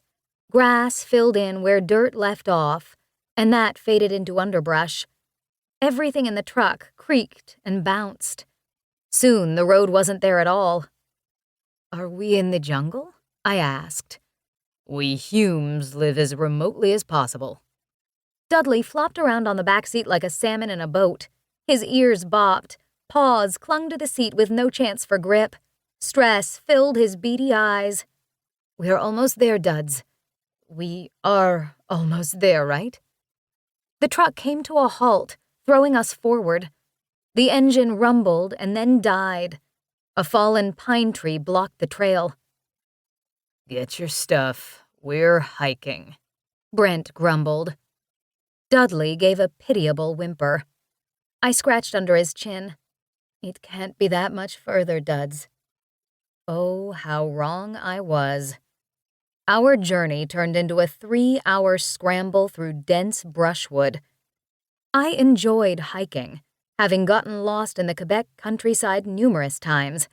But this trek was not any fun with Dudley stopping to pee on every tree we passed and Brent refusing to answer when I pressed him about where we were headed or why exactly we could see the sun in all its glory. Every now and again he put his hand out, bringing us to a stop. He'd then scan the wilderness, put down his hand, and lead us onward. When Brent stopped for what felt like the 20th time, I lost the last of my patience. "What in Hades are you looking for? Woolly worms? Because I can't help you find them if you don't tell me what they are." He pointed across the web of trees. "There. See it?" I followed the trajectory of his finger to observe exactly what we had seen for the last 5 miles. Trees and more trees with maybe a squirrel here or there. "It sees us." Being told something is watching you is unnerving, even for Stygians, who are typically the creepers in the woods watching unaware humans. However, nothing looked amiss. Birds chirped. No crunch of undergrowth punched out the rhythm of an approaching assailant. It was peaceful. There was, by Hades, a soul hovered between 2 distant pine trees. It had to be as tall as Brent. What's it doing there? Is it lost? More like trapped. My perplexed expression was enough for him to continue. "These souls are similar to Ev, except they aren't in your necklace. They never made it to the next step because their reapers never finished the job. They were probably arrested and sent to Erebus before they had their chance. Good old Marin's laws working against us." Sadness for these souls crept over me. Can't we help them? "The only way is if we convince Marin to bring back those reapers from Erebus to release their souls from hell." He started to walk, but stopped and looked over his shoulder. "Or if Styx had a head reaper who wasn't hell-bent on fascist control." As he commenced his hike toward the soul hovering nearby, I admitted my confusion to myself, and then to him. "What does that mean?" "It means we need to remove Marin from power so Styx can start running like it should." I tried keeping up with his pace, but he was several steps ahead before I could take even one. When he stopped, I had thought it was to give me a chance to catch up. "Don't slow down or the ghosts will grab you. They do that to pretty things like you," Brent said over his shoulder, after breaking again into a determined stride. "What ghosts? You didn't say there was more than one." He didn't give details as to what they did once they'd grabbed you. I didn't need to know anyway. As we marched toward the figure, more and more apparitions appeared from behind the trees. Too soon it was a flash mob of ghosts. This was bad news. I disliked crowds, even the ghostly kind, and I despised going to those corporate-run haunted houses around Halloween, because paying people to scare the shit out of me is not my idea of a good time. I poop on my own just fine, thanks. I trotted behind Brent as the ghosts broke into a fit of melancholic wails. They swarmed Dudley and me as if we had something they craved. Howling wisps reached out to us. Hair floated around the souls' gaunt faces.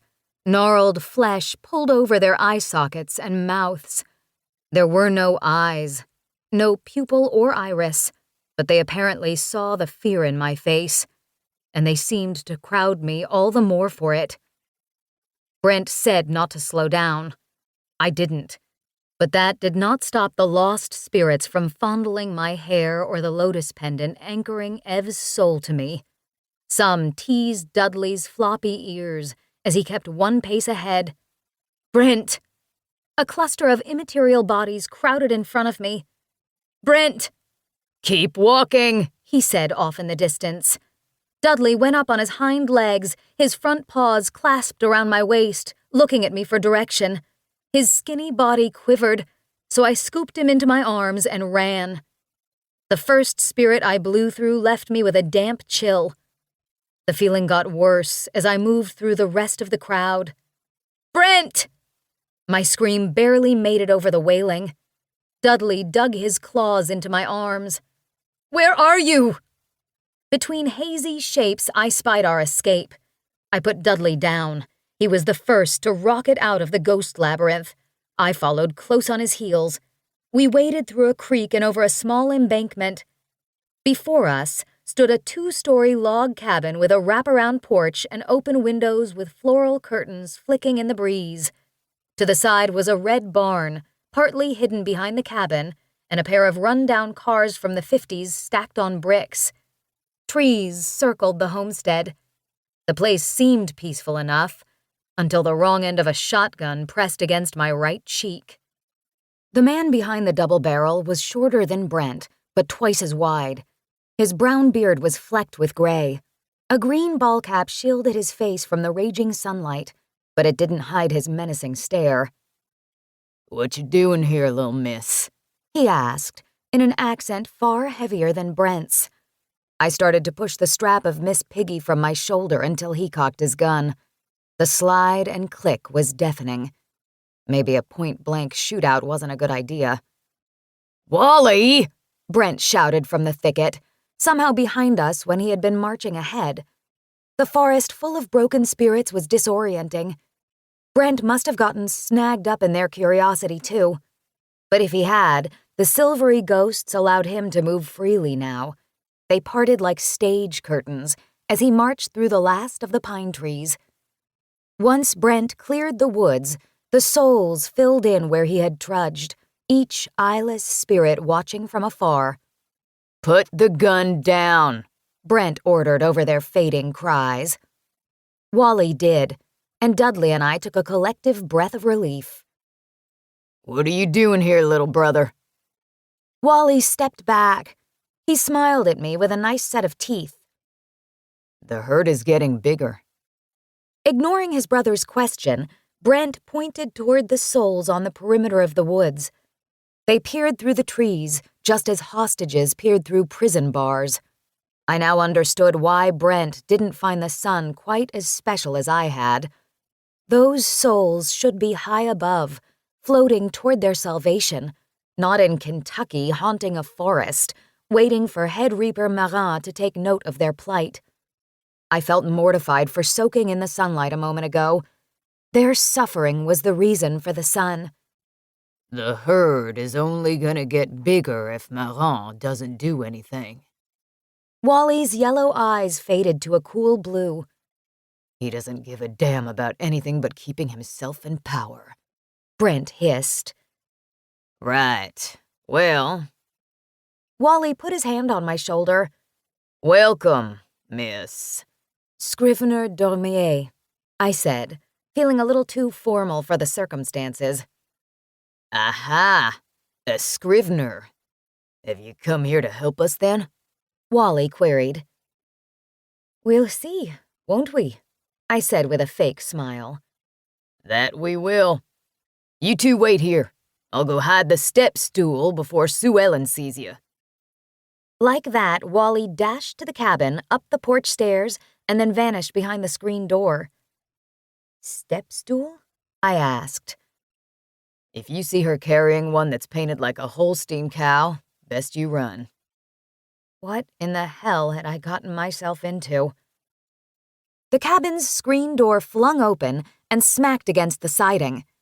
Her hair tied in a burgundy kerchief, Sue Ellen Hume, I assumed, shuffled onto the porch in a floral house dress far too fitted for her pudgy shape. She carried a black and white painted stool. "Brent, don't make me come down there and slap you! Get your ass over here!"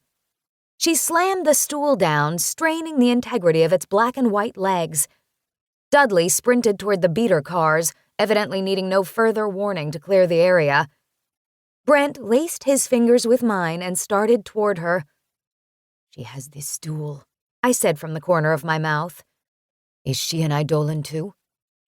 He remained silent. "Brent." Once we made contact with the porch, I peered up at Sue Ellen. Behind her, Wally wrung his green ball cap, and his giant forehead glistened with sweat. 1, 2, 3 steps, and Sue Ellen and I were face to face. I finally got the purpose of the step stool. I was no 6-foot-tall runway model, but Sue Ellen was shorter than I was by several inches. The stool made it so we could stand eye to eye. "A hippie." Sue Ellen's dark eyes raked me from head to toe. Never had I been self-conscious about my dreadlocks, bell-bottom jeans, and white tank top until that moment. My style wasn't diverse by any stretch of the imagination. Jeans, an occasional tie-dyed skirt, and tank tops with sweaters for colder days were the extent of my wardrobe. I was a woman of convenience and comfort. Enough said. "So, are you a master scrivener?" Sue Ellen asked, eyes burning through me. I was not sure how to answer because I didn't know for sure, so I said, "Yes, I'm a master. Best one this side of the Mississippi." "You are a spring chicken if I've ever seen one. All the masters I've met have decades on you." Instead of spitting out a witty comeback, I opted for silence as I tried to decipher this Reaper's brash personality. "She's powerful, Sue Ellen," Brent said. "She doesn't need decades to prove herself." Sue Ellen's lips pulled into a narrow slit. "We'll see about that." After spending a good hour getting a tour of the Humes' little farmstead in the Kentucky hills, meeting various Reapers who were either relatives of Brent's or friends of his family, I could not get a proper feel for Sue Ellen. Brent's brother-in-law Wally and cousins Amber and Patrick were quiet Reapers with nice smiles and agreeable dispositions. Their friends were too many to remember their names. I lost count after 20. They needed name tags. While I could not figure out Sue Ellen, I did catch on that this group of Stygians was the first rebel cell I had ever encountered.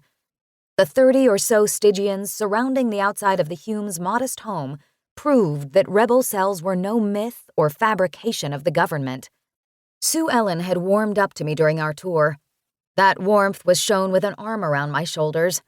I was neither comfortable with her closeness nor convinced that it was meant to be friendly. Sue Ellen was obviously this rebel cell's leader, and she was incredulous of my skill set. "According to my nephew, Scrivener Dormier can help us," Sue Ellen said, her voice vibrating my body. "We have yet to see her at her full power, but Brent assures me she can do the job." Of course, I wasn't sure what job that was. I wanted to hear it from Sue Ellen and Brent, but I let her complete my introduction, as uncomfortable as it was to stand in front of a group of Reapers staring back at me with hope. If only they knew that I was just as hopeful they'd be able to protect me from my fate. As quickly as the introductions and tour began, Sue Ellen pulled me into the home, where I walked into a living room covered in pictures upon pictures of the Hume family. "Brent and Wally have to meet with some of the rebels." Sue Ellen sat down in a wooden rocking chair. The furniture creaked as her weight settled. "This will give us time to get to know each other." Trying to keep up appearances, I wandered from picture to picture, observing the faces of the Hume family from as far back as the Civil War. I carefully searched for a picture of Brent. "You don't like me," I said, feigning confidence. I never judge someone until I know them, Scrivener. I don't trust you. Why? I paused in front of a picture from the mid-1950s that piqued my interest. The man was very clearly Brent. The woman next to him looked to be his wife or girlfriend by the way they were holding hands. You are young. The rebellion needs an experienced master, Scrivener. Sue Ellen began rocking in her chair. The creak of wood against wood instantly created a grating rhythm. "Who is she?" I asked, my interest locked on the picture. Isabel Flemington was a master Scrivener much like you, I'm afraid. She lacked experience, too. I moved in closer. My nose nearly bumped the glass. Isabel Flemington was the one Brent had mentioned back in my apartment days ago. She was the Scrivener who gave tattoos of the sun and the moon. Isabel died on account of the rebellion. Brent was never the same after that, bless his heart. The kiss, I thought. Had he regretted getting close to me for this reason? What am I supposed to be to your rebellion? I pulled away from the picture and turned to make eye contact with Sue Ellen. There's a difference between you and Isabel. Sit. I made my way to the couch next to her rocking chair. It was covered in a colorful afghan that had seen better times. Careful not to put too much weight on it for fear of ripping it in half, I sat on the edge of the couch. Sue Ellen waited until I was comfortable before she spoke again. Brent told me you put a death mark on a Stygian with your hand. Nodding seemed a suitable reply. What made you do this, child? I formed my thoughts carefully before I dared open my mouth. I was provoked. You were attacked? Yes. In my mind, I saw Ev's body lying on the pavement. Did you know you could put a death mark on another like so? Nope. Trying to keep myself together was becoming a challenge as we sat face to face. Sue Ellen had a way of seeing past the bullshit. This skill was intimidating. Could you do it again? I smiled, cynically. Depends. Let me rephrase my question, child. Her voice was cutting. Would you do it again? Chapter 14. For how could this Scrivener be a terrorist? This rebel is no radical, no dissident. She is our champion.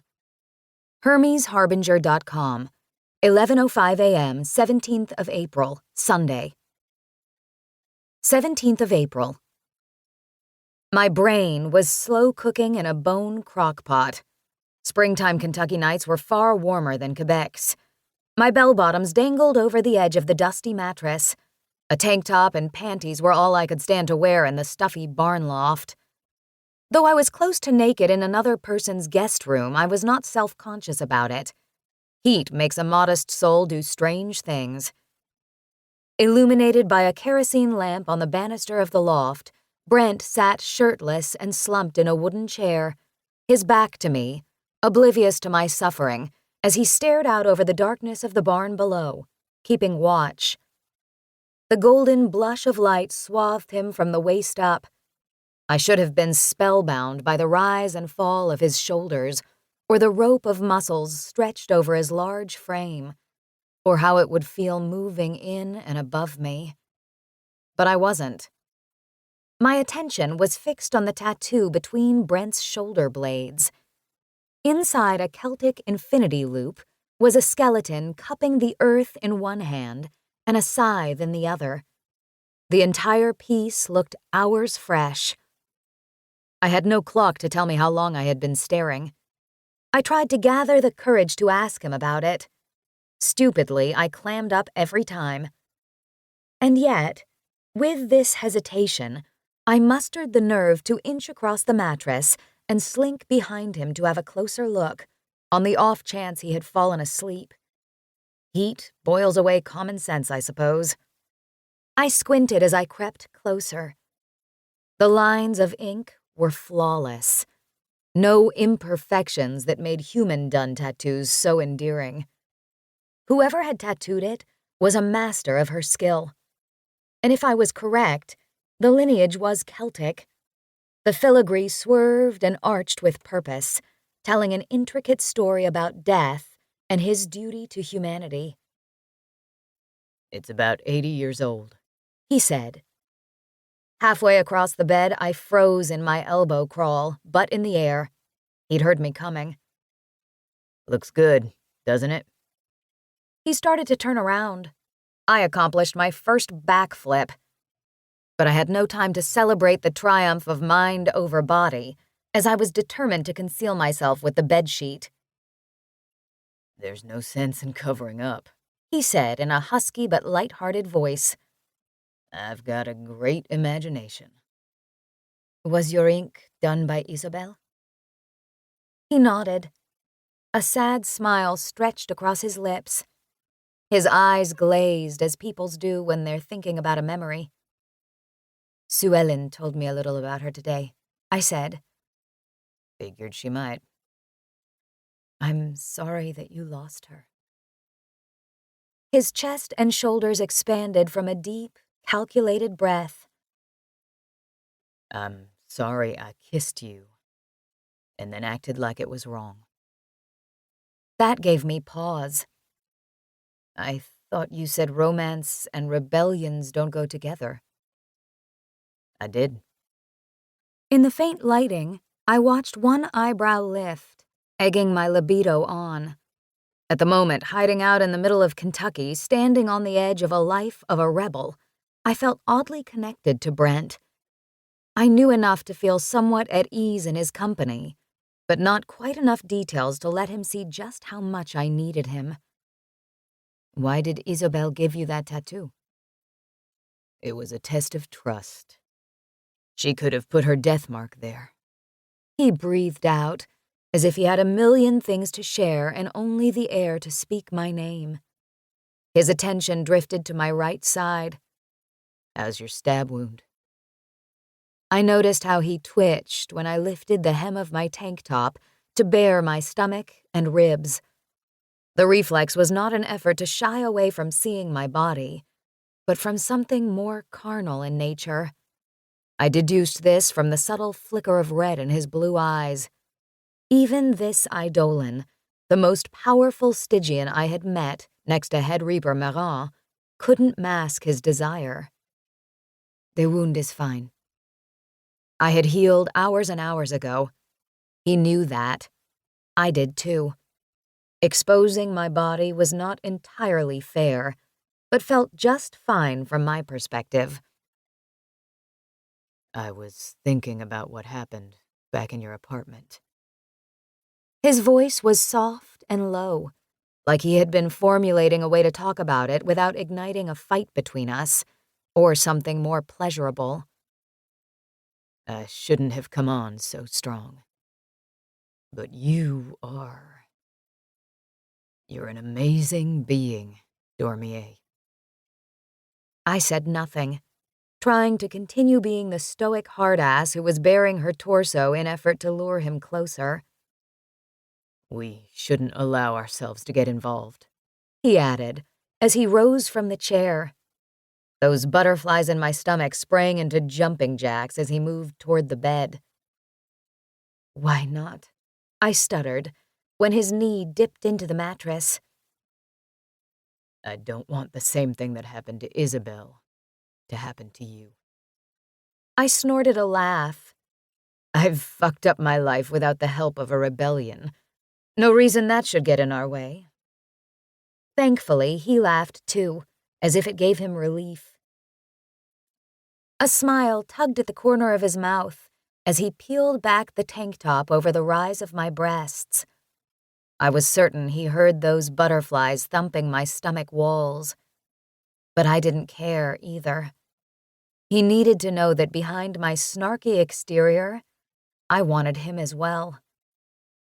He trailed fingers across the plane of my belly. I gasped when they crept northward, and stopped on the new pinkish scar. His eyes settled where his fingertips sat.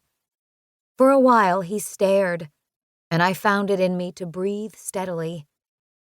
That ended when he put his lips to the scar. Had he done nothing more, I would have remained satisfied. But his hands found my hips, and a jolt zipped from my toes to my head. That feral stare wordlessly told me what he was planning next.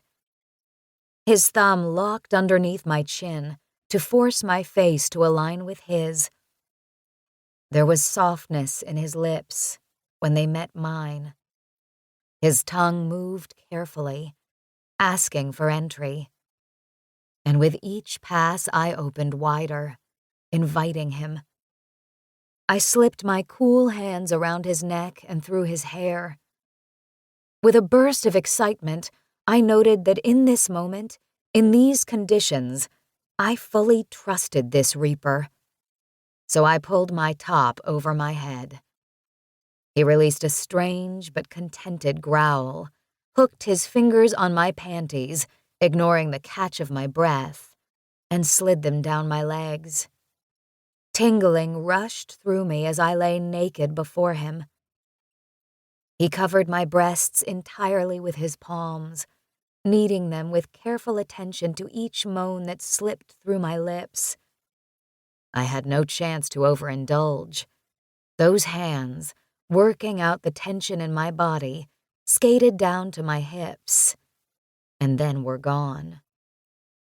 The sounds of rustling clothing brought an impish smile to my lips.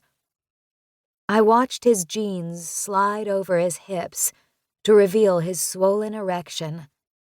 A pass of my tongue over my teeth, and I curled my fingers around him, noting that my grip barely encircled him.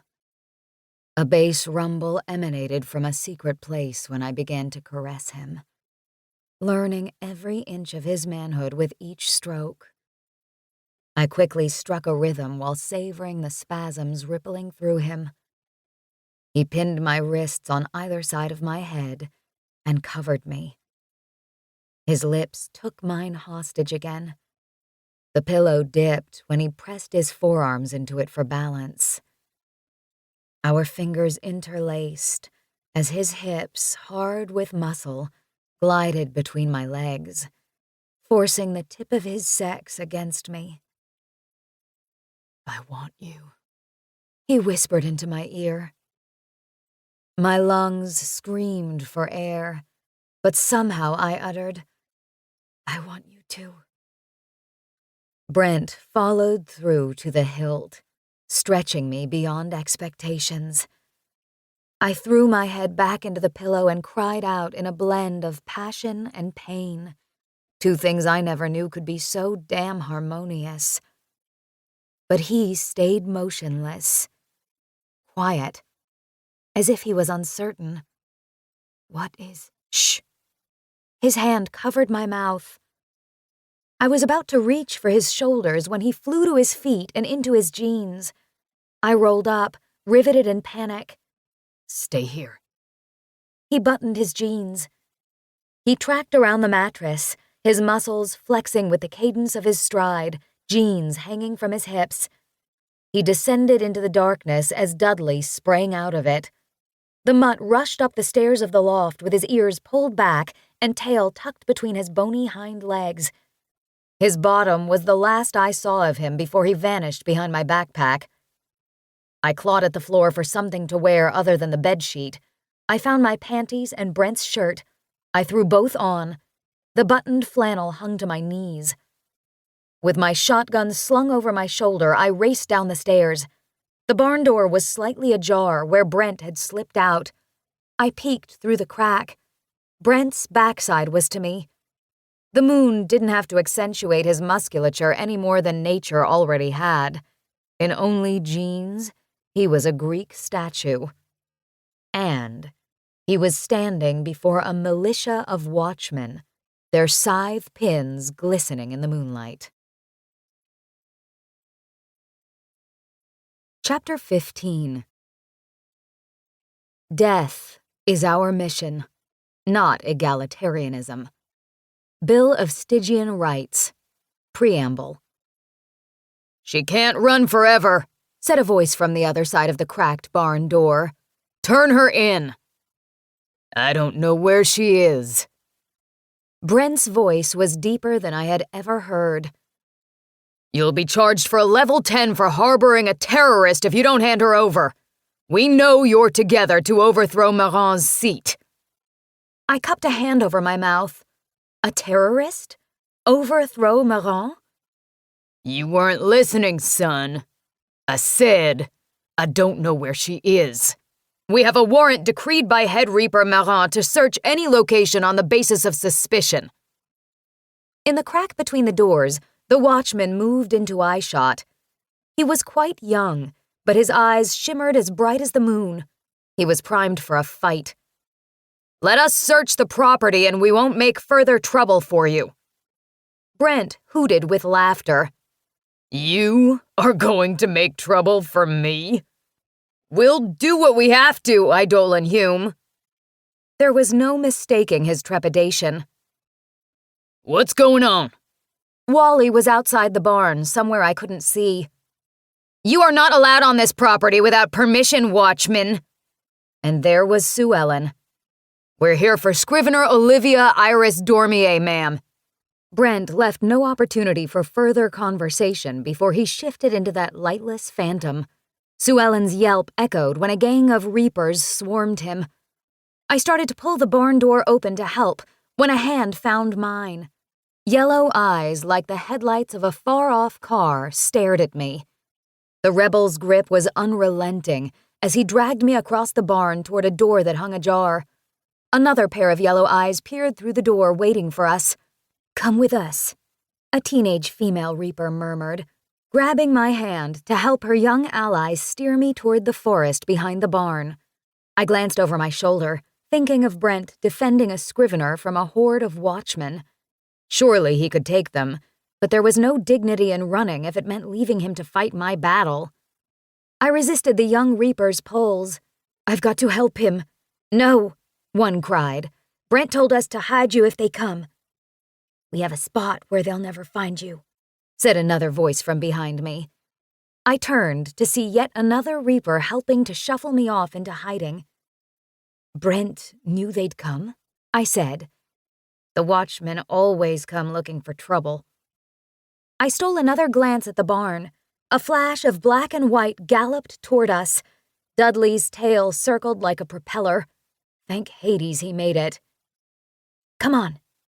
One rebel coiled her arms around my waist and pulled me toward the forest, where Dudley had already disappeared.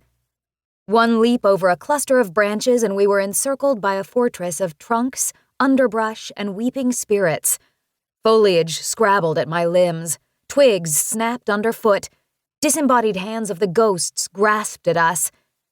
The three young rebels knew the forest well, guiding Dudley and me over logs and patches of woolly moss.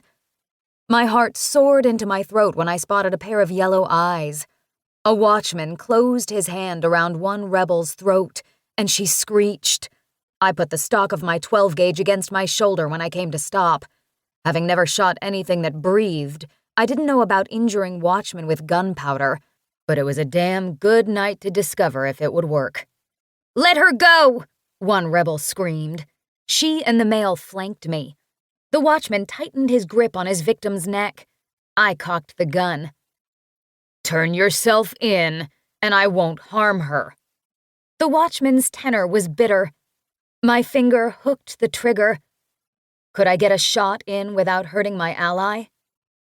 Behind him, the cooing spirits grew interested. Hands brushed his shoulders and the tips of his hair. He threw them off with an elbow, but to no avail. "You'd hurt innocent reapers just to get to me?" I asked. "Better to cut off young fruit than spoil the lot." I took aim at his forehead. "I'm going to count to 3, and then I'm going to see what triple-aught buckshot will do to a watchman." The rebel coughed as the watchman's grip constricted. "One more chance! Let her go," I said in a voice that didn't feel like me. The rebel's arms flapped like a bird's against the hunter's body.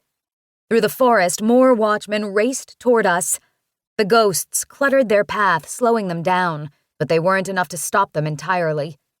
I aligned my shoulders for impact and squeezed the trigger. The gun's kick threw me off only by a little. A crack reverberated in the treetops. The watchman's grip loosened and the rebel fell forward but caught herself with her hands. "Run!" I screamed. The pair at my sides wrenched their friend to her feet and scampered behind me. The watchman's headless body crumpled to the ground. Curious souls gathered around him, uncertain at first. Was he going to join them or rise into the sky? Was he dead? When his spirit didn't lift out of his body, the souls picked at what was left of his head, pulling out blood vessels, possibly getting back at death for being so cruel to them. I cocked the gun again. The click ricocheted inside the cathedral of trees. I had enough shots to take out most of the advancing watchmen if my aim was accurate. I locked the muzzle on one as he broke from the pack and closed in. This one was effortless. He went down and a clique of souls peeled away to inspect him. "Come on!" cried the male rebel. "I said hide!" I barked. He disappeared back into the undergrowth. My attention went to another adversary in time to aim and fire again before he reached me, but I missed. Until now, I had never missed a shot in my target practice, moving or stationary. I went to readjust my aim but was thrown to the ground. My shoulder blades slammed against a rock. A red-eyed phantasm looked down at me. For the second time in 3 days, I was looking into the face of an eidolon, the black beasts that all Stygians dreaded. Tonight was the first time I didn't fear the closeness of an eidolon. "Stay down," his fiendish tone commanded. "Hume!" watchmen shouted in warning. Brent circled to meet the enemies. His mass blocked out sight of the approaching enemy. The only thing in my view, sprawled over the forest floor nearby, was the headless body of the watchman, thumping and rolling back and forth, entertaining the spirits. If the sight hadn't struck me as funny, it would have been excellent nightmare fuel. "Eidolon Hume, we will subdue you if you force us!" Brent's miasma intensified, adding the weight of 10 men over me, as numbness danced up my legs, creeping toward my core. Soon my legs and hips were submerged in nothing. The pressure grew heavier. I started to panic. My fingers and toes were the first to feel a tug, pulling me toward him like matter drawn into the singularity of a black hole. So this was what his victims endured? Terror drawn into a noxious vacuum? While my power turned me into magma, Brent's turned him into Arctic death. We were opposing forces, in some ways balanced by our divergence. I recognized the drop of Brent's jaw and clapped my hands over my ears, having heard those eidolon screams more than enough to keep me from sleeping soundly for the rest of my life. In conjunction with that vile chorus were the cheering spirits, watching like bloodthirsty hockey fans from the sidelines. It was too much to bear, but I had to see him in action. I craned and stretched my neck to see skin unravel from the watchman's bones as they drifted toward Brent. But as his power grew, I lifted from the ground, drawn into the dark vacuum as well. There was nothing to grasp onto. A second later, I crashed into his backside. What should have been his spine and muscles, the same muscles I had run my hands over in passion earlier, was gelatinous. I wriggled my fingers and was quickly thrown back by a powerful force. I landed on that cursed rock again. The iciness receded. Voices quieted. As I lay before Brent, my hearing didn't instantly return. The trees, the animals, the souls, everything paused in awe of the power we had witnessed. Brent's shadow drifted away. Soon he was his human form. The skeleton tattoo, holding the scythe tenaciously in his grip, gazed down at me. I swore he gave me a wink. Brent stood over what was left of his prey. At his feet were 3 shriveled, discolored corpses stuck in their death screams. When Brent breathed out, their remains collapsed into a pile of ash at his feet. Sue Ellen had a wicked eye on Brent, and she wasted no time expressing her discontent. She marched up to him, grunted, and struck him in the jaw. The controlled turn of Brent's head worried me. Would he take Sue Ellen out in front of her children? "We never destroy watchmen," she yowled. "Marat will ruin us for this." I was on my feet with hands around Brent's forearms before he could make a move on Sue Ellen. Wally and a few nearby rebels threw themselves in front of her, but which one they were protecting I did not know. We were kidding ourselves, though. None of us could stop Brent. The proof was in the watchman dust at our feet. "This rebellion is not about injury to anyone but Marat," Sue Ellen said. "I had to do it," Brent hissed. "I know." Sue Ellen spun away. She was halfway to the porch when she shouted, "Wally, we have to leave! All of us have to leave now!" Wally bowed his head. "Marat will send reinforcements once this gets back to him. We can't let him find us." The 3 teenage rebels who had helped me escape from the barn slowly emerged from the shadows.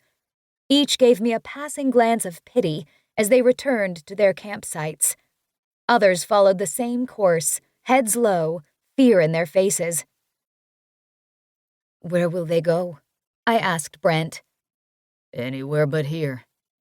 "You didn't have to take them out like—" "I had to," he barked. "You are the only master scrivener we have. That makes you our only hope to bring Marat down. You are irreplaceable, Ollie." My throat tightened upon hearing this. I had to touch Brent's shoulder to keep from falling to my knees or passing out. "I can't handle this pressure, Brent." "You have no choice anymore. If you turn yourself in, he'll destroy you. If you stay with me, I'll make sure you never know what Erebus is like. I promise." I liked knowing he was on my side, and perhaps he liked knowing that I was on his. "So what do we do now?" I said. "Get out of Dodge." He squared his shoulders. "But there's something I need to do first." When he ripped the Mossberg from my shoulder, I didn't bother asking him what he had planned. Who asks a raging Eidolon with a shotgun about his intentions? Not this scrivener. However, I chased Brent. So did anyone nearby that overheard him. The ridges of his shoulders were awash in indigo moonlight as he traipsed through the woods and into the yard. The shotgun hung from his shoulder with the same ease that his jeans hung from his hips. He would have been beautiful if it were not for the maniacal lilt in his stride. He approached the run-down cars stacked on cinder blocks and put a fist through the rear window. Glass rained over the back seat. The glare in his eyes was far more unsettling than anything I had seen from his beastly alter ego. He grabbed a gas can from the car's back seat. I scarcely had a chance to jump out of his way when he circled to the barn. Several rebels raced down the steps of the cottage, followed by Sue Ellen and Wally. "Brent, what are you—" She silenced when he passed her by without acknowledgement. The Eidolon's back flexed in an expanse of muscle as he yanked the massive barn door open. He splashed gasoline over the straw covering the floor and shouted, "Ollie and anyone else, you have 1 minute to pack your things before this place gets blown to kingdom come." I went into action without paying attention to anyone else but myself.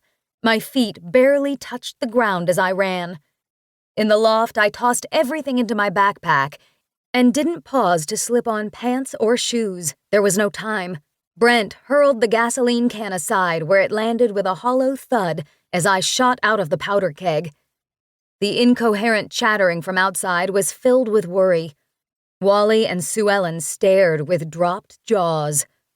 Brent's ire was impossible to ignore. and I didn't want to get in the way of it. So Dudley and I scurried off to one side, safely out of reach. Dudley crowded my legs. He knew trouble was afoot. Brent put the gun stock to his shoulder, cocked it, aimed it at the kerosene lamp perched on the banister to the loft, and pulled the trigger. The lamp shattered and rained burning oil onto the gasoline. The resulting detonation sent us stumbling backward. Wood lit up like kindling. Smoke swirled from the orange and red flames. Heat burned my face, arms, and legs, but left my backside cold. Something is behind me. The souls hovered at the forest's edge, and they watched with interest. I refused to fully look at them. I didn't want to see their pain or have it burned into my memory. But when the barn was fully engulfed in flames, creating a fire large enough to light the night sky, they drifted toward us. Hundreds of them filtered into the clearing, down the creek, the embankment, and toward the inferno. I was motionless as a silent infantry of ghosts floated around me. Their chill was filled with relief, not despair, and I smiled inside.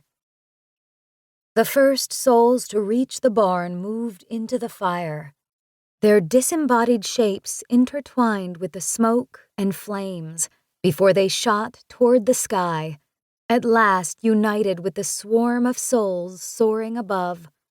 The blend formed a kaleidoscope that, if witnessed by human eyes, would merely appear like the smoke of a large pyre. We knew better.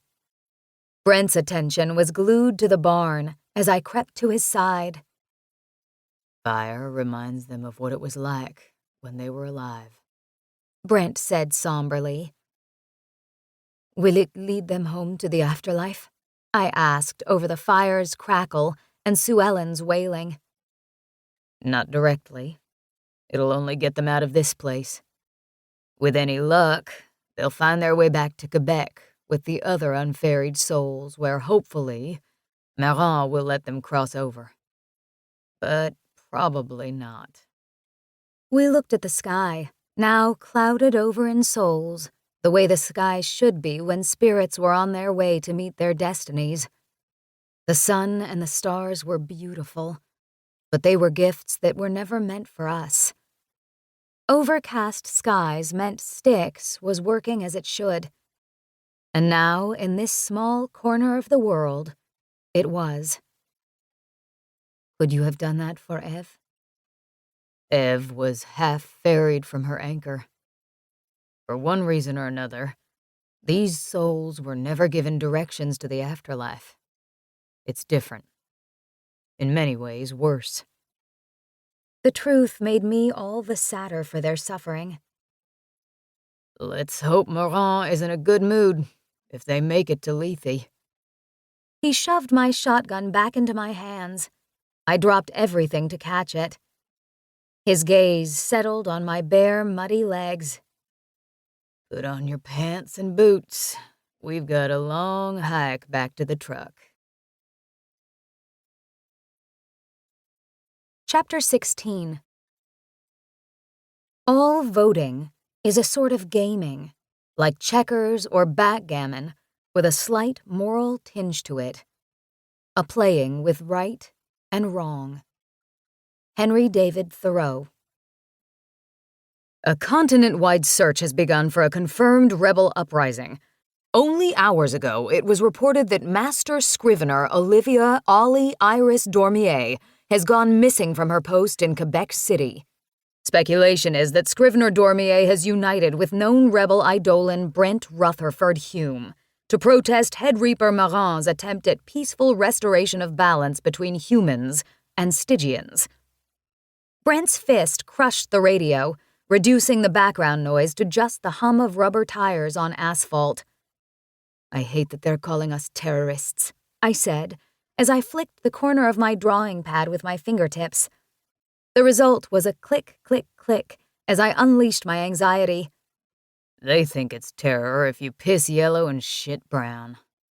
His eyes were hidden behind mirrored aviator sunglasses as the sun rose higher. Out west, there's pervasive contempt for Marin. We'll be fine there. Don't worry about what you hear on the radio." Easy for him to say. He had learned to live with being a rebel. I hadn't. I thought of Wally, Sue Ellen, and all the other displaced rebels. We had come into their safe, happy home, and with the help of Marin's watchmen, we tore it apart. What will happen to the rebels? They'll find other cells to hide out with. That's how it has always been. We get chased from place to place.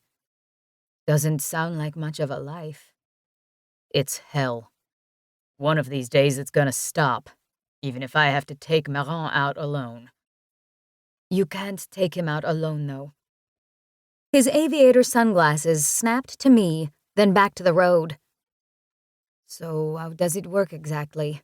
I mean, taking out the head reaper. Not that I was interested in pursuing this cause, at least not yet. Since he's the top guy, the rules are specific. A master must put a death mark on him, and an Eidolon must ferry him. Well, that sounds easy. I snorted a laugh. Let's go back to Quebec and knock on his front door. Cracker Barrel! Brent's hungry outburst caused him to lose control of the truck for a second. Dudley and I sought stability in seats and door handles. 20 minutes later, Brent was gnawing on Necco wafers as we waited for our table for 3 at Cracker Barrel. We perused assorted knickknacks in the gift shop seasoned with Yankee Candle's fresh linen spice. Brent had sweet-talked the hostess into letting Dudley join us. He told her Dudley was my service dog, who kept me composed in crowded social settings. Since the restaurant was packed from one wall to the other, the hostess hadn't objected. We settled on jumbo checkers to pass our time as we waited. Buried deep under Brent's down jacket for warmth, I scooped the red pieces. Brent took the black. Both of us monitored the area for watchmen. Dudley sat at our feet. He groaned. He wasn't a fan of board games, just tennis balls. Mama loves Cracker Barrel. The everlasting knot in my stomach tightened an inch. Maybe I'll grab a knick-knack for her. Some memento from... What state are we in? Missouri. He skipped a black chip over one of my red ones and then surveyed for watchmen. I hope you were kidding about going back to Quebec. I moved a red chip out of the line of fire. I wasn't. We can't go back until we're ready. Marin should go down today, not a year from today. Crown me. I scratched my head and then flipped over the game piece to make his plebeian chip a king. How did you do that so fast? Used to play English drafts back in the day. I'm that good. Pin a rose to your nose. I bounced a red piece over 2 of his, taking his players for my spoils. He grimaced. Brent was a sore loser. Then again, so was I. What was life like back in the day? I asked, hoping to distract him long enough to cheat my way to a chip's crowning. That's how Mama and I rolled. Papa always objected to playing board games with Mama and me for this very reason. Life was hellish, Brent said with a sigh. The worst was when Marin assigned me to the Eidolon Naval Unit. I don't like the water and the things in it. Like krakens? I had grown to love krakens after watching Clash of the Titans in 6th grade history. Who wouldn't get excited to see a colossal lizardy monster devour a ship? It's epic.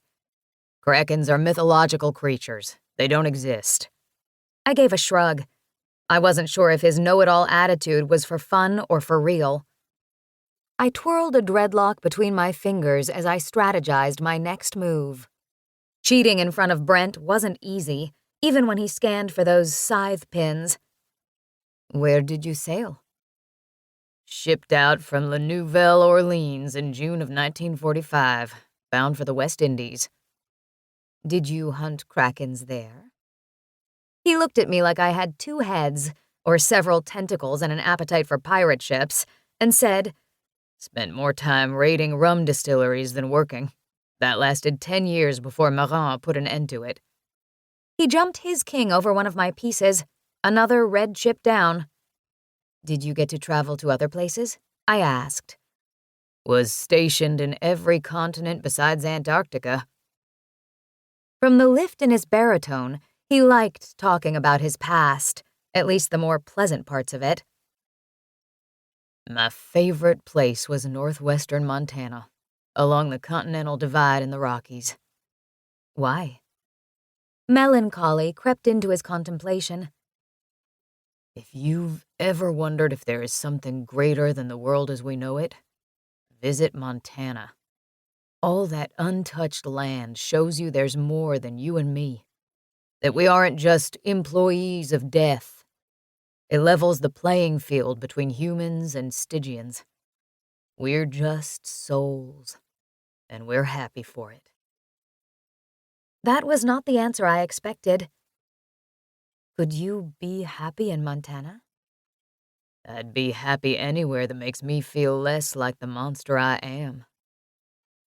I felt the same. Partly human, mostly monster. "Are we going to Montana, then?" He tossed a black chip across the board, surrendering his impending win to me, and leaned back in the rocking chair. "I haven't seen mountains or breathed their air for too long. I want to see that before we face the heat." I stared, for I couldn't speak. There was nothing I could say to make his dream a truth. And there was a niggling suspicion that the heat he referred to wasn't for our crimes, but for something greater, something that would change Styx and us forever. "Dudley, party of 3!" the hostess boomed over the intercom. After a fairly silent breakfast, we stopped at the gas station next to the restaurant to fill up before the ride west. I wandered around the station's shop for foods to keep us satiated once our feast would no longer tide us over. Had we been health nuts, this place would have been a nightmare.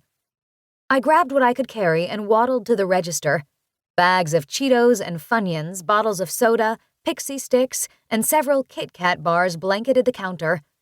The pot-bellied clerk didn't flinch at the pile of decadency. With my reddened eyes, dreads, and bell-bottoms, he would assume I had a bad case of the munchies. "It's a long drive to Colorado." I gave a flirty smile. He went about scanning the barcodes for each item with the urgency of a stoned tortoise. "Great. This is going to take forever." I folded my arms and gazed through the shop's glass door. Still wearing those aviator sunglasses, Brent was in the midst of filling the truck's gas tank. His chestnut hair rustled in the easterly breeze. He almost had me believing he was calmly apathetic through and through. I fingered a wad of paper in the pocket of Brent's jacket. It rustled differently than the masses of empty candy wrappers strewn about in his car. The paper felt heavier. I withdrew it along with a couple of $20 bills. My heart fluttered when I read "Death List" on one corner of the crumpled mess. The one he stole from Lethe? "Come home, please," a distraught voice said, and my eyes snapped up from staring in disbelief at what I was holding. My heart thudded violently in my ribcage as I looked around for the familiar woman's voice. "He'll send us to Erebus." The woman spoke again.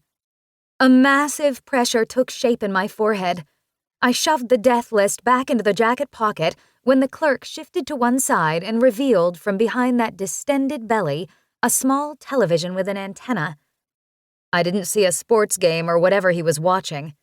There was no collective cheer from fans or sportcasters giving a quick rundown of the plays. What I saw stopped time. Mama stood in front of a microphone. Papa was behind her. His eyes turned down like they had at his Mima's funeral years ago. Mama's face was creased with anxiety. Her hair was messily swept together in an orange bandana. I had never seen them so damaged and browbeaten, not even at the loss of their family members. "Please, come home." Mama's voice broke. "Olivia," Papa urged. "please, Help us." My stomach lurched. I was baby girl and sometimes Ollie, not Olivia. Stone and Lorelei Balanchine have been formally charged with a Level 9 offense. Head Reaper Marin has given Scrivener Dormier 48 hours to return to headquarters, or the Balanchines will be sent to Erebus, a reporter said, as the image of Mama and Papa lingered. If you come into contact with Scrivener Olivia Ollie Dormier, do not attempt to apprehend her. She is dangerous. Contact your local watchman immediately. A picture of me smiling, as if the photographer caught me in a laugh, flashed onto the screen. My green eyes sparkled. It was not a sinister photo you would expect of a fugitive terrorist. The picture was from Mama and Papa's collection. I doubted it would inspire panic in the hearts of Stygians. My inability to frown in front of any camera lens played to my advantage for once. "That'll be 2216, the clerk said. Startled by his words, I pressed a trembling hand to my chest, my breaths shallow. "You okay, miss?" he asked. I couldn't speak. I couldn't tell him that I had just found Brent's death list and discovered that my parents were facing damnation. I wiped the tears from my eyes and nodded.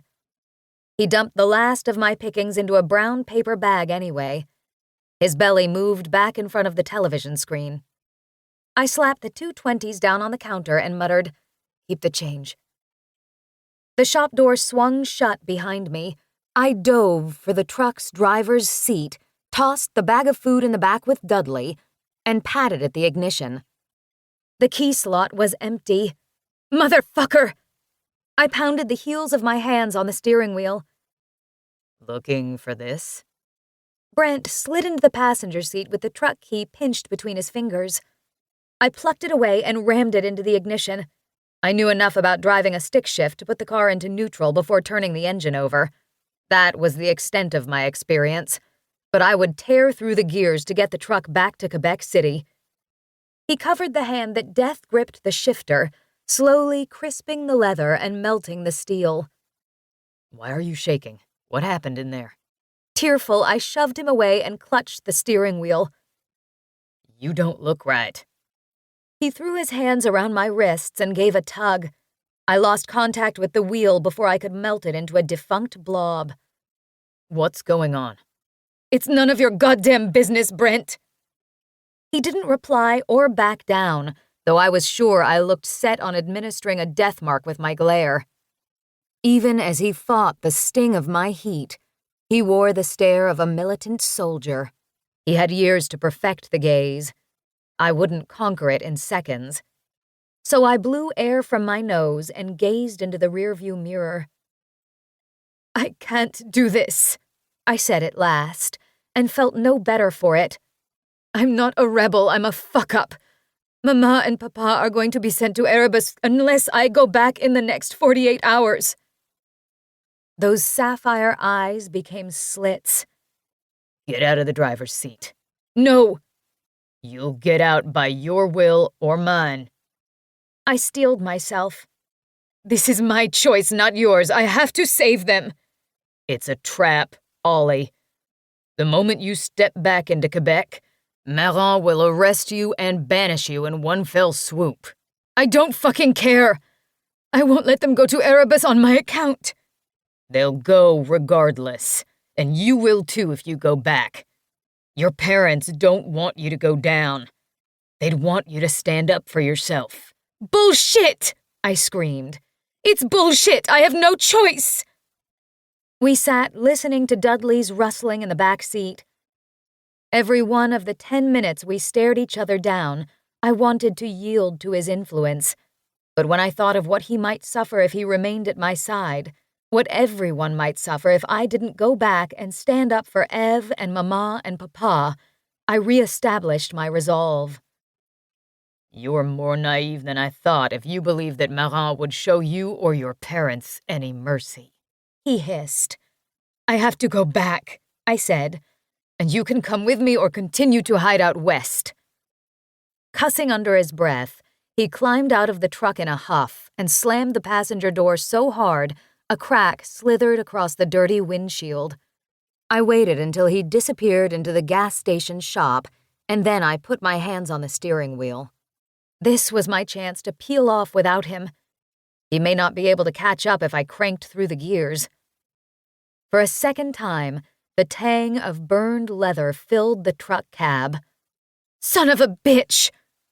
My fist made contact with the dashboard. Bones crunched. I wouldn't run from Marin and let everyone I loved die for my mistakes. There was no valor in it. Sooner or later, the watchman would find me and I would face my fate. I wouldn't spend a lifespan hiding away, yearning for the comforts of what I had thrown away while carrying the lost soul of my friend around my neck. Screaming inside the truck was not adequate. I climbed out, slammed the door with a force comparable to Brent's, and kicked the sides with my hiking boots.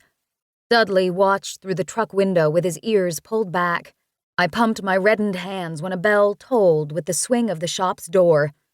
My hands in clubs, ready to serve up justice, I spotted Brent with a roll of silver duct tape and a pair of oven mitts with I Heart Missouri screen printed onto them. "That's not gonna work," I snarled. "It is merely ceremonial." His voice rattled with fury. Stalking toward me, he ripped off a strip of the tape with his teeth. I knew I wasn't in trouble of becoming his prisoner, but I took off anyway. I was on my stomach with a knee in my back within 10 feet from the truck, my right cheek squashed against the concrete stained with gasoline and oil. As I writhed beneath him, he slipped the oven mitts on and taped them into a crude set of handcuffs fit for a scrivener. He had my ankles bound before I could kick a body part he treasured. Brent was proficient and unnaturally quick. "Fuck you, asshole!" I growled. "Love it when you talk dirty." He wrenched me from the gasoline-stained pavement with one hand. "Let me go!" "Never." Chapter 17. Our powers do not reside in our death mark alone, dear daughter. May you have the fortitude to see that when you've flourished into masterhood. Master Scrivener Richard Dormier, on his execution day, January 1st, 1987. Brent held out a jelly jar. The campfire glistened like tawny crystal through the clear glass. I tucked my knees to my chest. I had vowed to keep my eyes on the fire, or the truck, or the campsite Brent had whipped up somewhere in the prairies of eastern Colorado. Anything that wasn't him. I wanted to go east. Brent wanted to go west. And here we were, a couple 100 miles from the continental fucking divide. My plan amounted to make east with hell and fury on my ass. In my plan, Brent would either have to keep pace and join me, or risk getting burned like Nicholas Baird. But Brent was whip-smart. He'd know how to get around my fiery touch, which meant that I'd have to preempt him. Somehow. "I'm not thirsty," I grumbled to my supposed friend. "Drink it. This is the last time I'll ask nicely." Mumbling curses, I kicked my legs straight and groaned. Clear liquid splashed around in the glass. I sniffed what was inside and gagged. "Ugh, what is it?" "Moonshine." The fumes made my eyes water. "It happens to the best of us, Ollie. We wig out and want to run back to our mommies. This isn't a happy life we're living. But it'll get easier as long as you stay focused and have a drink." "I don't want to run home to Mommy because I'm scared. I have to go home to stop Marat from sending Mama and Papa to Erebus. There's a big difference, Bunyan." I whiffed the moonshine again, and it didn't seem quite so bad the second time around, but it was still revolting. "I told you, the situation with Lorelei and Stone is a trap." "How do you know? Did you read Marin's mind?" "I know Marin. If he banishes them, He has no leverage over you, and right now that leverage is all he has. Your position is better than you think." I sighed, flaring my nostrils. He pointed to the moonshine. "Do yourself a favor. Suck that down. You'll be higher than a kite in minutes." "Why do you want me higher than a kite?" "You need to relax because you could go nuclear if you keep up this anger." "Isn't that a good thing?" "It's only good when it serves a purpose, like melting bad guys." I was gripping wrath with all I had, but looking at Brent made this difficult. Anyone could understand that in his mind, he was protecting me from myself. His intentions were sweet. His execution was callous. Still, drinking moonshine would soothe the anxiety forming a cancerous knot inside of me. I needed relief, if only for an hour or so. "There's nothing you can do for anyone tonight," he said. "Take a load off and drink. Enjoy that we're in the middle of nowhere without a watchman in sight." I struggled not to spill the drink when I took the first sip. I coughed, but it didn't lessen the burn that rocketed from my lips to my stomach. The effects began instantaneously. My body melted into unconcerned tranquility. A moment later, my mind followed the same delighted path.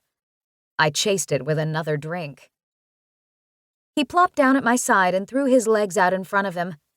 We watched the snapping campfire flames in silence. Dudley was curled up nearby. The sky spread out before us as a black and gray quilt of hazy spirits. Between the gaps in the soles were sparkles of starlight, exposing us to the heavens. This was the nowhere. There were no watchmen patrolling the countryside, no scythe pins. We were two people sitting in a field. This must have been what Montana was like. A friendless, vacant place I would have wittingly lost myself in if I wasn't running for my life. This would be my future with Brent. A glimpse of what our shared fantasy would be should we run for it. I sipped the liquid fire again when I started to get feeling back in my hands and feet. I didn't want to feel anything. "So," I said several minutes later, enough time to ease the coil of muscles around my bones. I was moonshine's bitch now, and it was luxurious. "Are you going back to Quebec with me?" "You know the answer to that. Neither of us is going back until we're ready." I wriggled my fingers and toes. I couldn't feel them. That cancerous knot? Benign and reduced in size.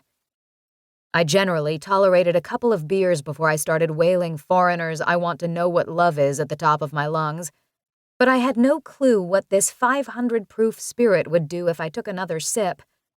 Screeching a cheesy love song was bad enough. Doing it in front of Brent was not my idea of holding myself together. Besides, I only needed a minor buzz to persuade him to loosen my wrists before I set off on foot for Quebec with or without him. I shoved the bottle at the Eidolon. "Since you're the experienced one here, what do rebels do with their downtime?" "Drink, fight, screw, drink some more, get damned. What do you want to do? I'm not game for dying tonight." I gave each option due thought and said, "Since fighting is on the list, want to learn how to give a facebuster? I promise it won't hurt. For long." "If you fight anything like your papa, I'd rather not." I studied his chiseled profile. "Sounds to me like Brent Hume is scared to lose a fight to la petite mademoiselle." A dark eyebrow lifted. "I don't want to humiliate you in front of Dudley. Dogs remember these things." "Well, what else is there to do?" He didn't mask the bleed of yellow into the sapphire gems of his eyes. A pass of his tongue over his lips confirmed that he was thinking of that list of rebel activities, but he was clearly not interested in fighting, drinking, or dying. I looked over myself. Sex appeal didn't ooze off of my getup of his flannel, my jeans, and muddy boots. I was anything but a coquettish minx. You know, Brent, I had lots of time to think about what we didn't finish in the barn loft earlier this morning. Kind of a shame we were interrupted, eh? That yellow gaze was on me. An hour ago you called me a lying sack of shit with rat testicles for balls. Sure, but I don't hate you. His laugh revealed his skepticism. There are pixie sticks in the bag in the back seat, I said. Maybe you'll... He was over at the truck rummaging through the paper bag on the back seat before I finished my sentence, which was good because I forgot what I was saying. Over the crackle of paper, he mumbled that he was starving, and then he backed out from the truck brandishing an array of pixie sticks like a multicolored lightsaber. With one blue pixie sticks hanging from his mouth, he sported an expression like a cat's as he teases his prey before he eats it. I grew uneasy until he threw a hand around the back of my neck, spat the pixie sticks on the ground, and pulled me into a powerful kiss. Despite his succulent kiss, all I could think about was that my sweating hands were still bound, and I was, for the moment, at his mercy. I want you, Ollie, he whispered in my ear, his lips nipping at my earlobe. The remainder of the pixie sticks plummeted to the ground, scattered at our sides. Then what's stopping you from having me? His hands cupped my cheeks, and he pulled me toward him, closing the space just enough that his lips brushed mine. I decided Sticks could survive without my guilt and self-sacrifice for a few hours, because I wanted him too. All of him. Brent peeled his flannel from his shoulders. His black t-shirt separated me from his skin. He pulled the shirt off in one smooth tug, unnecessarily flexing muscles in the amber glow of the campfire. I put my lips and tongue to his chest. Tasting his body barely eased my frustration. My hands hungered for parts of him I couldn't reach, until his jeans sagged to his knees, exposing his straining masculinity. I passed my tongue between my teeth, biting the tip to control my need. His reply to my obvious desire was unbuttoning my jeans and flannel shirt. I wriggled free from my clothes, but the flannel hung around my forearms, tangling as a mass of cotton around my wrists. As he undressed me, I explored the contours of his chest with my mouth, learning his body in place of my indisposed hands. Brent cupped a breast in each hand and gently squeezed, but he didn't linger. There was more to explore.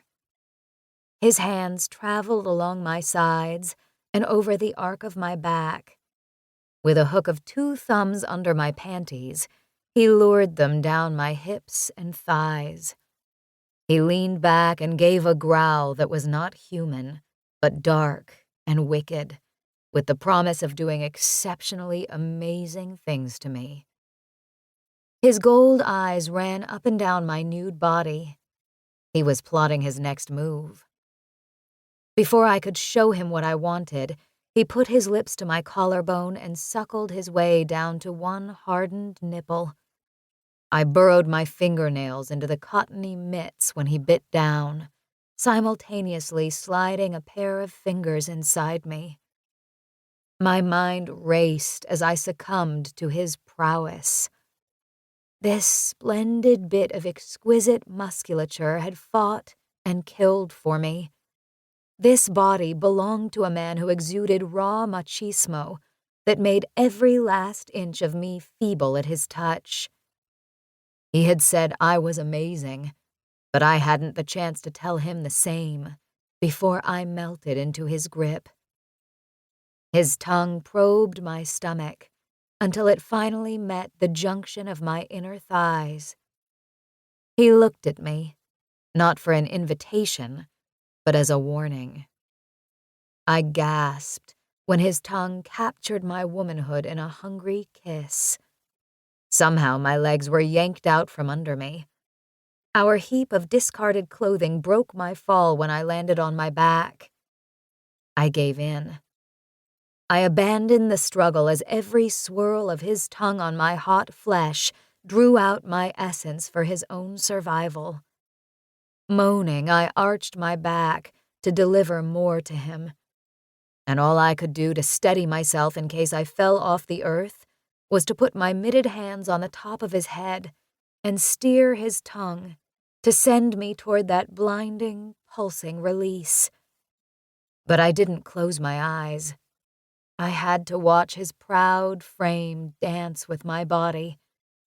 Only his tongue worked me, and yet his whole body flexed and strained to satisfy me. The vision left me breathless. My head fell into the bedding of our clothes. My heart rate tripled. Every last inch of me was powerless from total surrender.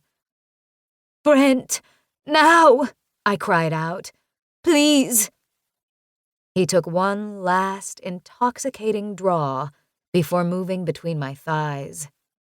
He took his time, like we had 1,000,000 years to reconnect. Our eyes locked, and then he fully sheathed himself. The barrier between us was gone. The daunting world I had been living inside of faded into insignificance. Our bodies were joined as they were meant to be. This connection was the safe haven I craved. I buried my face into the crook of his neck. I tried to lure him closer as he hovered above, our hips joined together, but our lips distant. I want to watch you enjoy this, he said. His long fingers curled around both of my wrists. He pinned them to the ground above my head and reclaimed my mouth with his. His kiss was voracious, and it told me he was barely holding on. I didn't fight. And because I didn't, he started one slow, deliberate stroke. I moved to accept him. After slipping inch by inch, his control gave way to a thrust. He peeled his lips from mine and balanced on 2 straight arms. There was no hiding my face. He saw every flutter of my eyelids or bite of my lip. As I reveled giving in, he reveled in watching me enjoy our closeness as he rocked us toward that pinnacle. Time stilled as he increased his tempo. He was everything I needed at this moment. I craved his love. I was one part of a whole with a friend who meant life and death to me. "I can't hold out," I said, in a harsh and uneven breath. I locked my legs around his waist. He lifted my hips from the bedding as he delved deeper. Pacing was abandoned for that growing swell of satisfaction. I held on. I fought the heat brewing in me. My body rippled in synchronized explosions in one final beat of passion. I couldn't see or hear anything, as if I was lifted into the cosmos. I didn't want to come down from it, though every last fiber of my being ached. As I throbbed in ecstasy, he gave a growl before he burst. Shuddering, he slammed against me in his climax, twitching from a frenzy of his own pleasure. This was what sent humans and Stygians alike into battle with prayers of life on the other side. This was the change I hoped for in my life. I had felt it, if only temporarily. The symphony of crickets and crackling fire lured me back down to earth. My vision returned to the black firmament dotted with stars and souls. Brent appeared back over top of me, blocking eyeshot of the heavens above. Accomplishment and satisfaction were embedded in his smile. His eyes were a cool blue. His lips, sweet with my wetness, pressed to mine. Too soon, he sat back onto his heels and combed a hand through his hair, dripping with sweat. I propped myself on my elbows, feeling empty now that we were no longer physically engaged. This perfection was what I had to look forward to in Montana. Too bad I would never get to see the West's mountainous beauty. Chapter 18. We must find this scrivener. We must find her eidolon accomplice. They will lead us. HermesHarbinger.com, 2:45 a.m., 18th of April, Sunday. 18th of April. Brent was used to sleeping outside. The proof was lying before me, fast asleep as the fire roared beside him. He appeared just comfortable and relaxed as he might be on a recreational camping trip. As for me, the idea of closing my eyes didn't appeal. Sleep was elusive. There were many things I wanted to do. Cuddle next to Brent, wake him up, and ask for another round of intimacy. The strongest pull came from the slip of paper I had found buried in his jacket pocket earlier in the day. His death list. Carefully watching Brent for signs of movement, I slipped my hand inside his jacket that lay discarded on my sleeping bag. The paper crackled when unfolded, but nothing that the pops from the fire couldn't mask. I gave Brent a close inspection, and just for good measure, a little nudge of his side. He didn't budge. I hustled to the other side of the fire where flames would hide my reading material should he awaken. There would be just enough of a gap to cram the death list into my jeans pocket if he did. Another glance across the fire.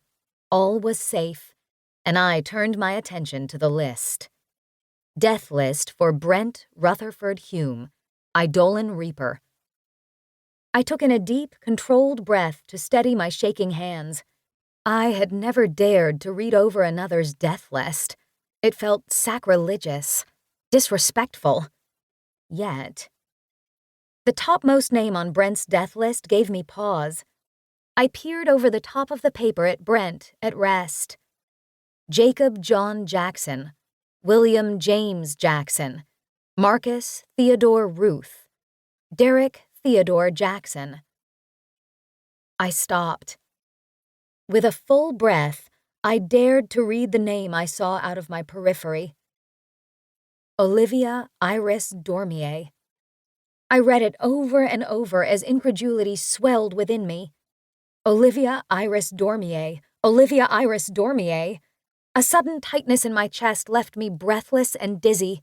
The death list fluttered to the ground when I slapped both hands at my sides to stop the stunned heaviness from dragging me through the ground and into hell. Air would lighten my shock, I thought. It would clear my mind. Only punctuated gasps came to my rescue. I should not have looked. It was stupid. What did I expect? Nothing good comes from death lists, and I would have been happily unaware of this one if I had more control over my curiosity. Was Brent so desperate to escape Quebec because, in the end, he'd have to be the one to end me? Would he fulfill his obligation if forced? As the myriad of questions raced inside of my head, I found myself grabbing my belongings as Brent remained still by the fire. The only personal items I kept were a bag of clothes and the interceptor. Everything else I would leave behind. I wouldn't need much at any rate. Some cash, clothes, maybe my jacket. I checked Brent periodically, but he was fast asleep as I dashed around him, my world turned upside down for the third time in a week. Sitting next to the truck's driver's side door, Dudley's ears pulled back when I approached him. He must have known what I was up to. Dogs are intuitive creatures. Tears welled in my eyes. I scratched Dudley behind his ears and then kissed his forehead. Dudley had represented stability, an unconditional friendship. There was no possible way to repay him for all he had given me. But I couldn't take him with me. Dudley whimpered. I have to go back. Because if I didn't, Mama and Papa would go to Erebus, and there was a good chance that if I didn't plead their case and mine, Brent would eventually have to honor the job it seemed he was dragging us away from. Those hound eyes blinked unhappily. He knew, or rather I knew, what I was going to do was wrong, that it betrayed the bond between Brent and me. But sometimes we have to go against our hearts to save others, no matter how much it hurt. The time is here for someone to make a goddamn difference. I'll end it after bringing Marin to his knees, somehow, with or without help. I repeated the mantra for hours after reading Brent's death list. Had someone been sitting next to me in the truck, they might have thrown a straitjacket around me. Traveling cross-country alone opens the mind to a surfeit of thoughts. Some are good, but most thoughts eat away at your dying confidence. Just as when I'd left Quebec and Papa and Mama, I was sick for having left Brent behind, despite knowing about our lethal destiny. He could have taken me out at any moment. He remained by my side instead, protecting me however he could. Anxiety had had its hold on me since leaving Quebec after Ev's death. Today it sent out rapid-fire attacks on my stomach.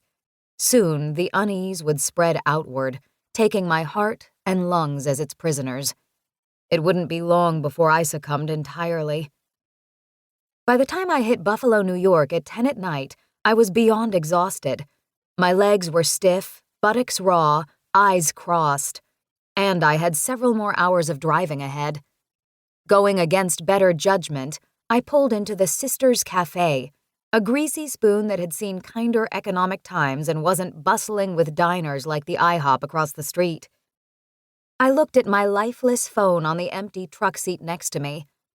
I had turned it off when we left Quebec 2 days ago. Only now did I give it any thought.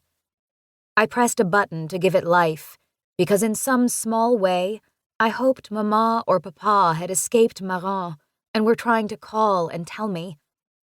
The low battery light screamed for attention behind the log of missed calls. Mama had called 50 times. Papa had called 54. I ripped open the glove compartment and tossed the phone inside. The phone landed on top of a crumpled hat. I paused and plucked the discovery from the glove box. The deep blue garrison cap bore the United States Navy emblem. Sewn into the sweatband was B. Hume. I was a history buff. Human history, that is. I loved anything that shed light on their curious behaviors, which explained my reality TV habit. But the World War II relic lost its intrigue when I lifted a brown leather booklet tucked into the back of the glove compartment. The cracked spine groaned.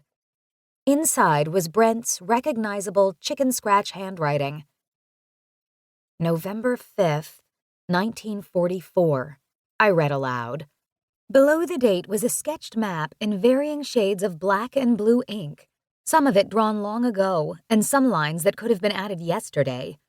Written in faded black were the only 2 words I recognized. Registry Vault. I flipped the page to find a passage. Chateau, main entrance.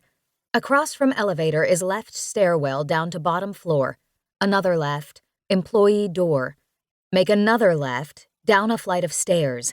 Entrance is at the end of the corridor around the boilers. The headlights of a passing car startled me. I chucked the booklet back into the glove compartment and slammed it shut. The red sedan circled around the parking lot and then drove off, heading back toward the highway. A figure, a woman, dashed away from the window of the Sisters Cafe when I looked up from the truck. She hustled back behind a counter.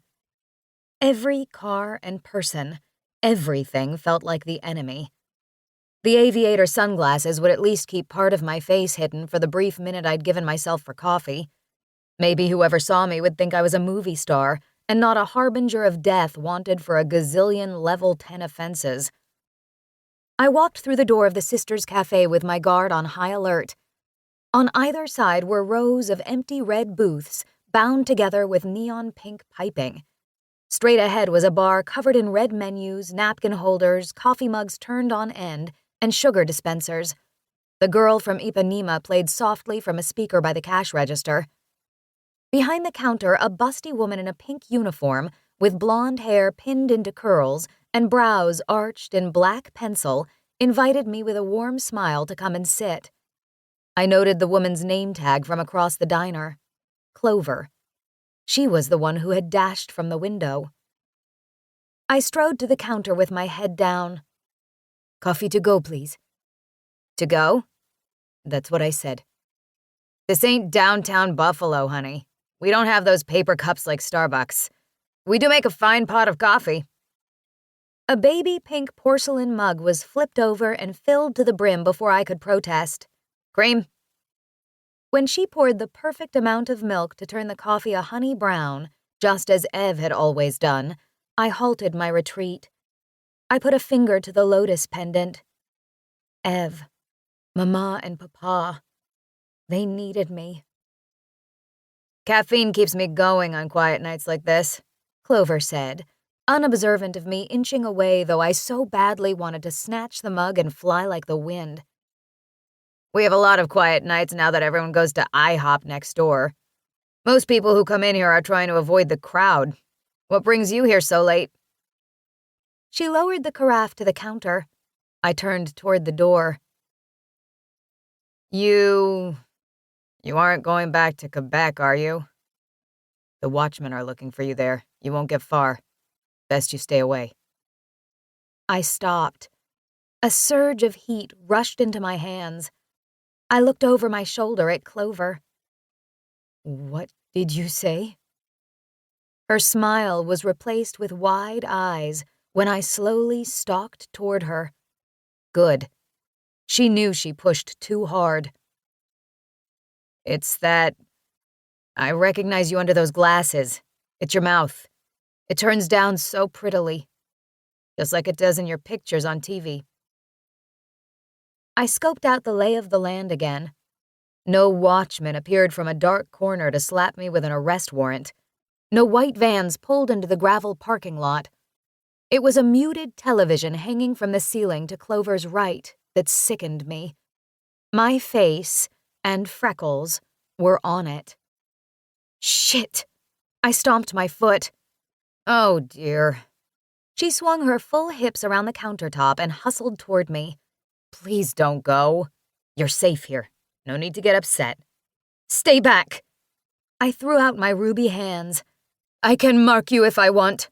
"I know. Everyone knows." Her pink and black Skechers left streaks on the checkered tile when she skidded to a stop. "I'm on your side. We've been looking for you." "We?" On the television over her shoulder, there was a picture of me at Mama's niece's wedding that then scrolled to my visit to Montreal for my birthday, hiking at Gaspé Peninsula months ago, and at Salon de Tatouage with Gérard. It was a goddamn marquee of my life. I snapped back to Clover.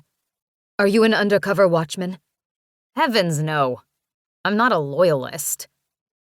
Her eyes were glued to my fiery red hands. "I was given a message by a rebel cell out of Kentucky to be on the lookout for you, that we should help you if we find you." I lowered my arms a little. "You're a rebel?" "My whole life," Clover touted. "My sister, Violet, was also a rebel." My butt was an inch from the bar stool when I stopped and said, "Violet Magby?" Clover looked away at the floor. Violet had been executed for failing to meet her soul quota, but more importantly, she was believed to be part of a rebel cell. "The Sisters Cafe. You and Violet are the sisters," I said as an afterthought. "I'm so sorry." I didn't know what else to say. Sorry didn't feel sufficient. "Violet went down with pride." That sounded as if she wasn't convinced of it yet. Clover's raised eyebrows made her look sympathetic and sad for her sister, but there was a trace of grit that spoke to her want for revenge. I was facing a true rebel, one to replace the one who had fallen. Rebellion is systemic. One day it would take over Styx. One day was not soon enough to save me. "You're the top rebel," she said. "Public enemy number one. Marat has every watchman from here to California looking for you. He doesn't care if we commit one of his offenses because he's so desperate. Reapers are using this as a free pass. They love you for it." She slid the cup of coffee toward the edge of the counter like someone attempting to coax a wild animal to the peanuts in her outstretched hand. "Here, have something to drink." I settled down over the cup of coffee with its perfect amount of cream. Clover began to fill me in with what she knew of the various rebel cells scattered across the country as I sipped my favorite drink from the ghastly pink mug. The coffee was as delicious as Ev's. "How many of these clubs are there?" I interrupted, after 20 minutes of her chat about monthly meetings, the Hermes Harbinger blog, and a history of the rebel cells that had been around since the early 1950s, after scrivener Buddy Hennessy, Styx's godfather of revolutionaries, was executed for terrorism. Had he not slipped up or slowed down, he would still be alive today. For all we knew, Buddy Hennessy could have deposed Head Reaper Marat. And he had been called a terrorist, like me. He was our Guy Fawkes. What did that make Olivia Dormier, then? "Marat is raiding Reaper communities, looking for anyone who smells like a dissident." Clover leaned over the counter and stuck out her round bottom. I would have given a lot to have a quarter of her backside to fill my jeans. "He's trying to bring down the blog, too. That's harder to regulate. No one knows who the author is, not even some of our top rebels. It's a mystery. They'll probably never find out. Did you know, yesterday the site reached 5 million visits? I don't think there are 5 million Reapers. I'm telling you, Ollie, if you want to unite everyone, get on the television or internet and make a plea. We'll listen if you talk to us." "You think that's all the rebellion needs?" I was incredulous, but curious. "The rebellion needs a voice. And you—" "They're coming! I heard so over the radio scanner!" a man with an Indian accent yelled as he raced across the cafe at us, swinging a spatula high in the air. I jumped and gave him a wild stare.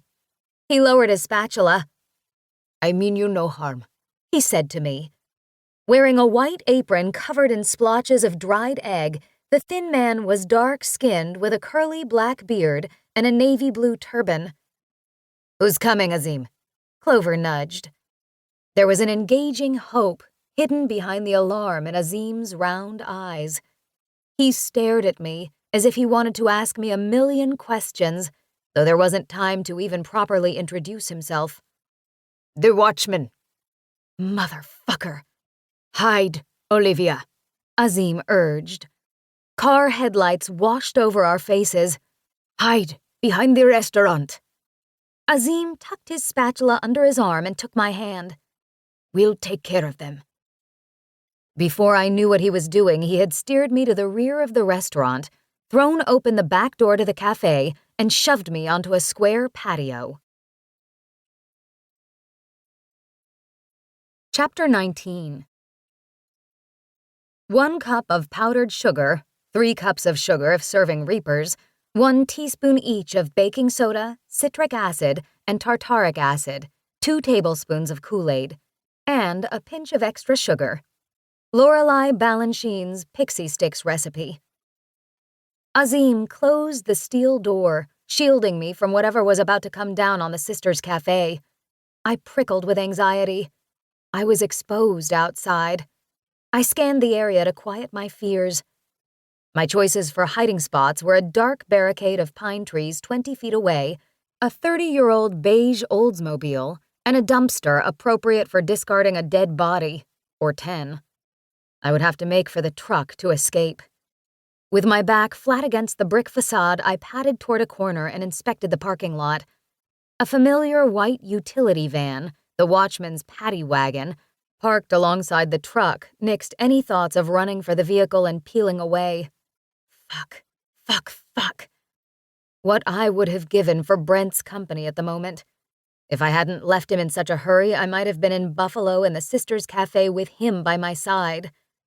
He would know how to get from the rear of the cafe to the truck, and he'd do it without second-guessing himself like I was now.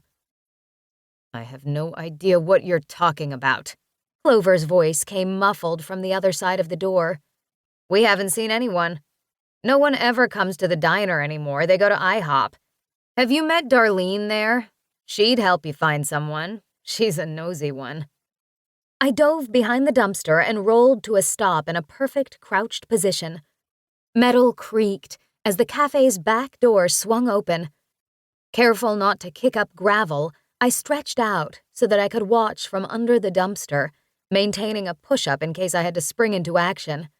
Not that I had a clue what I'd do if it came to that. I spied Clover's pink and black Skechers. She rolled one foot from side to side. Next to her, a pair of black wingtip shoes stepped confidently onto the little patio.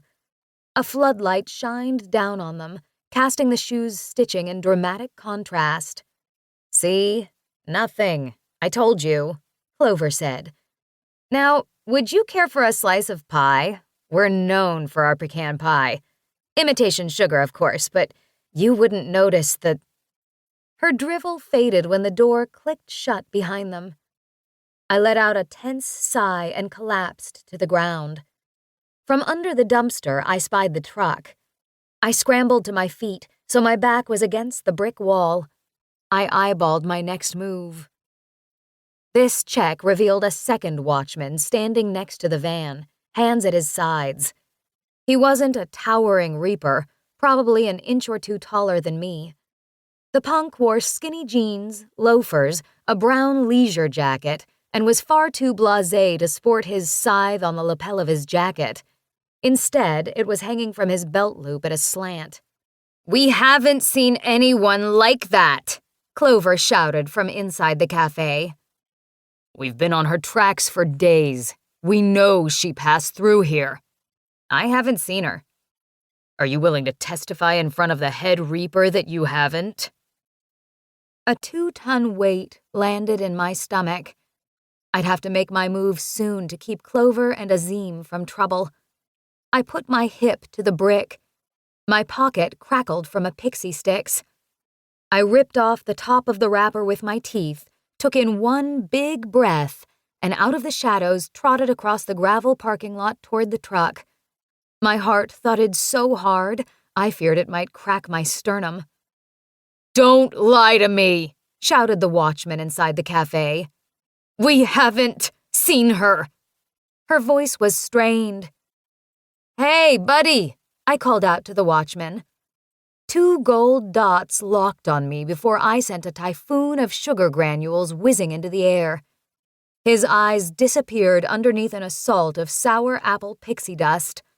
I rammed my shoulder into his chest, running full speed. The impact threw the waif reaper into the side of the van as he cried out from the assault. My hands broke into a luminous ruby glow. One gold eye popped open when my fingers went for his throat.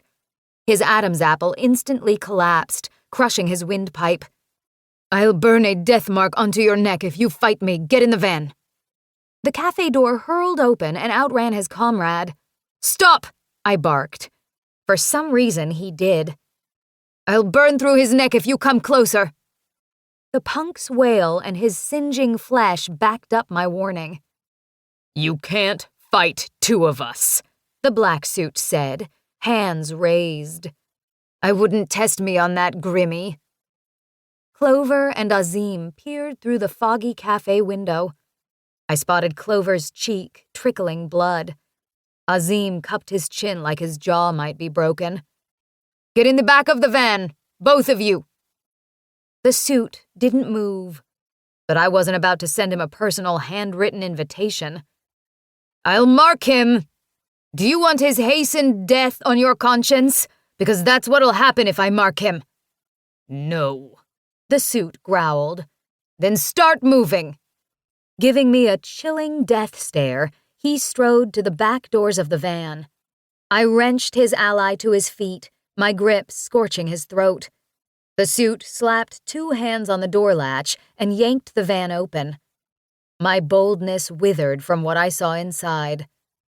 5 sets of eyes stared out at me from the dark van, terror in each watery gaze.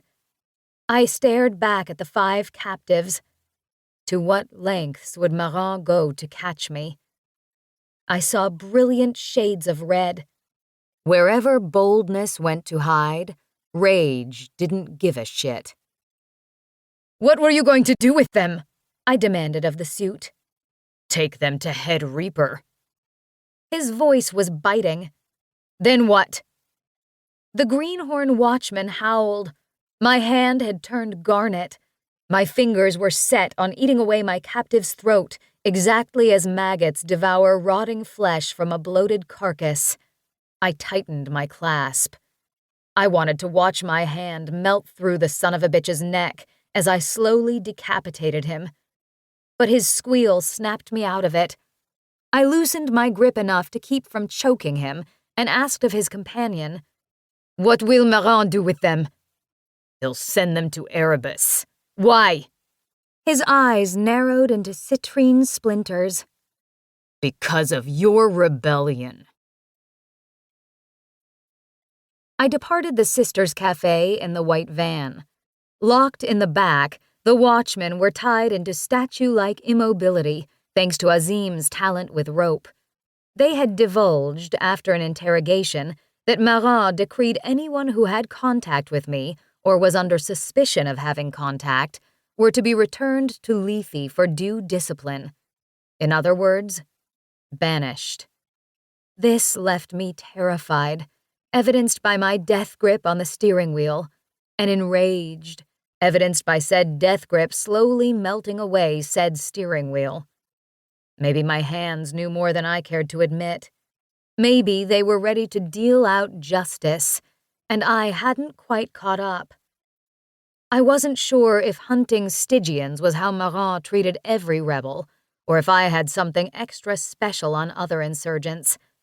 All I was certain of was that I had sorely underestimated him. He either knew my weakness, or he was damn lucky. I had lived long enough to prepare myself for what he would do to me alone.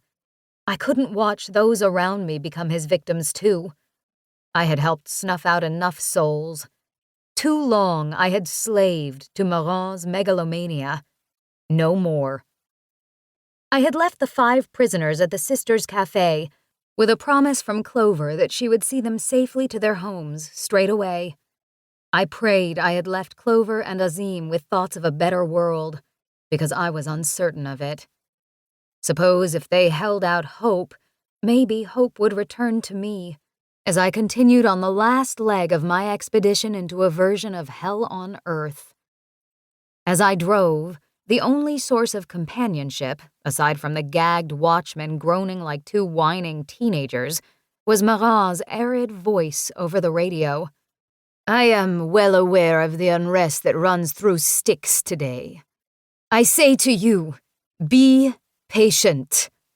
I seek balance in these troubling times. I can only achieve balance with your assistance." "Too little too late, jackass," I groaned. From the back of the van came muffled chirps. "What's that?" I asked, checking my prisoners in the mirror. "You've got a pee?" I jerked the wheel to the right. The watchman slammed against the side of the van and then hit the floor in a no-contact equivalent of a face-buster. Papa would be proud of that one. "In other news, fugitive rebel master scrivener and possible HermesHarbinger.com author Olivia Ollie Iris Dormier is still on the loose. Authorities have picked up on leads in the American states of Kentucky, Missouri, and now New York. It is only a matter of time until this terrorist will be caught and disciplined. Be patient, fellow Stygians." The brief instant between the total darkness of night and the soul-cloudy dawn over Quebec City was sacred to me.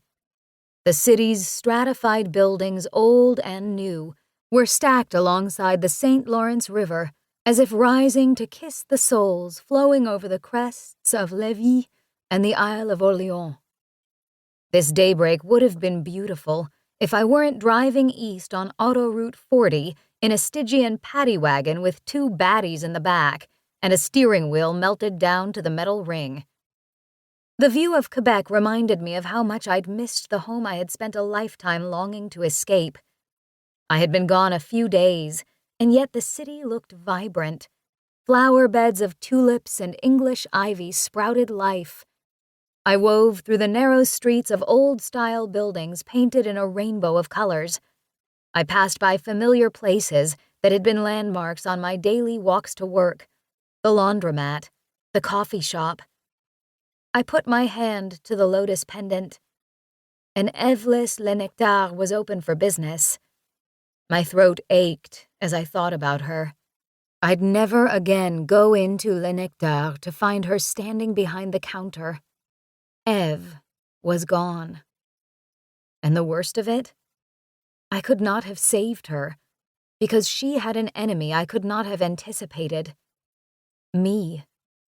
If Marin had his way, I'd soon follow in Eve's path. Going straight to Erebus would be my well-deserved penance for failing my friend. Not far away from La Nectar was the tattoo parlor I had called home for years. The lights were low, a closed sign hung in the window. Everything looked at a standstill from my drive-by. I had thought to run straight for Mama and Papa's apartment. I was sure I'd find watchmen there who'd lead me to head reaper Marin. But first, a little surprise for Marin. The interceptor stowed inside my backpack. To put it to use, however, I needed tools and a self-taught crash course in overcoming my fear of heights. I parked the van a few streets away and checked my captives for any loose ropes. They were as secure as when Azim had first tied the knots. Thank Hades that as mere reapers, they couldn't burn their way through them like I could. The back door of Salon de Tatouage was in an alley wide enough to fit two slender people side by side. No one traveled through the passageway unless they worked or lived in the bordering buildings, so it kept me adequately concealed. The flat, gray door was what I needed to get inside and out of view. I couldn't get to it fast enough. A slip of the key and I was in the back room, awash in shadows. I tiptoed toward Gérard's office, where he kept a sizable toolkit that he used for odd jobs around the shop. That and some basic technology were all I would need to supersede Marin's daily broadcasts with my own.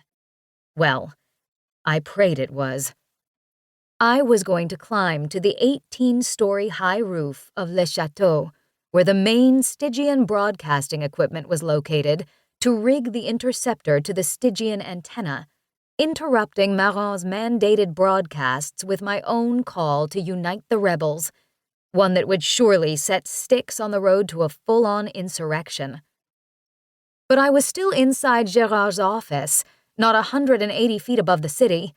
The soft green glow of Gérard's desktop computer pulsed like the beam of a tiny lighthouse, bringing me back down to terra firma. I was inches from the computer desk when my boot slipped out from under me. I sailed into the air and squealed before I landed on my backside. The desk chair skidded across the floor and slammed into a file cabinet. I pressed my hands on the tile and lost traction again. My arms splayed out.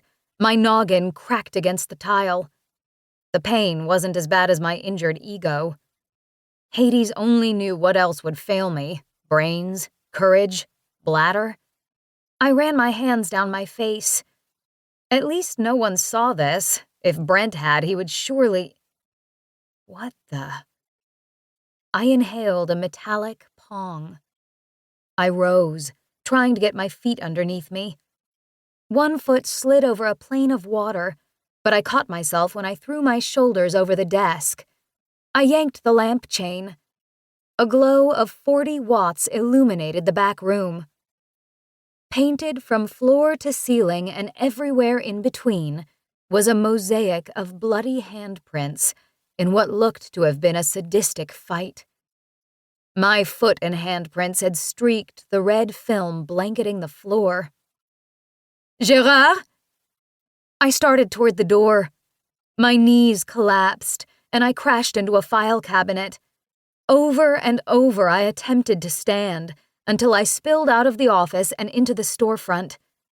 An amber blush cast the walls of black and white tattoo flash and workstations in early morning warmth. But it was not a beautiful, welcoming picture. Gérard, bloody and weak from a beating, was held upright by Chad's single-handed grip.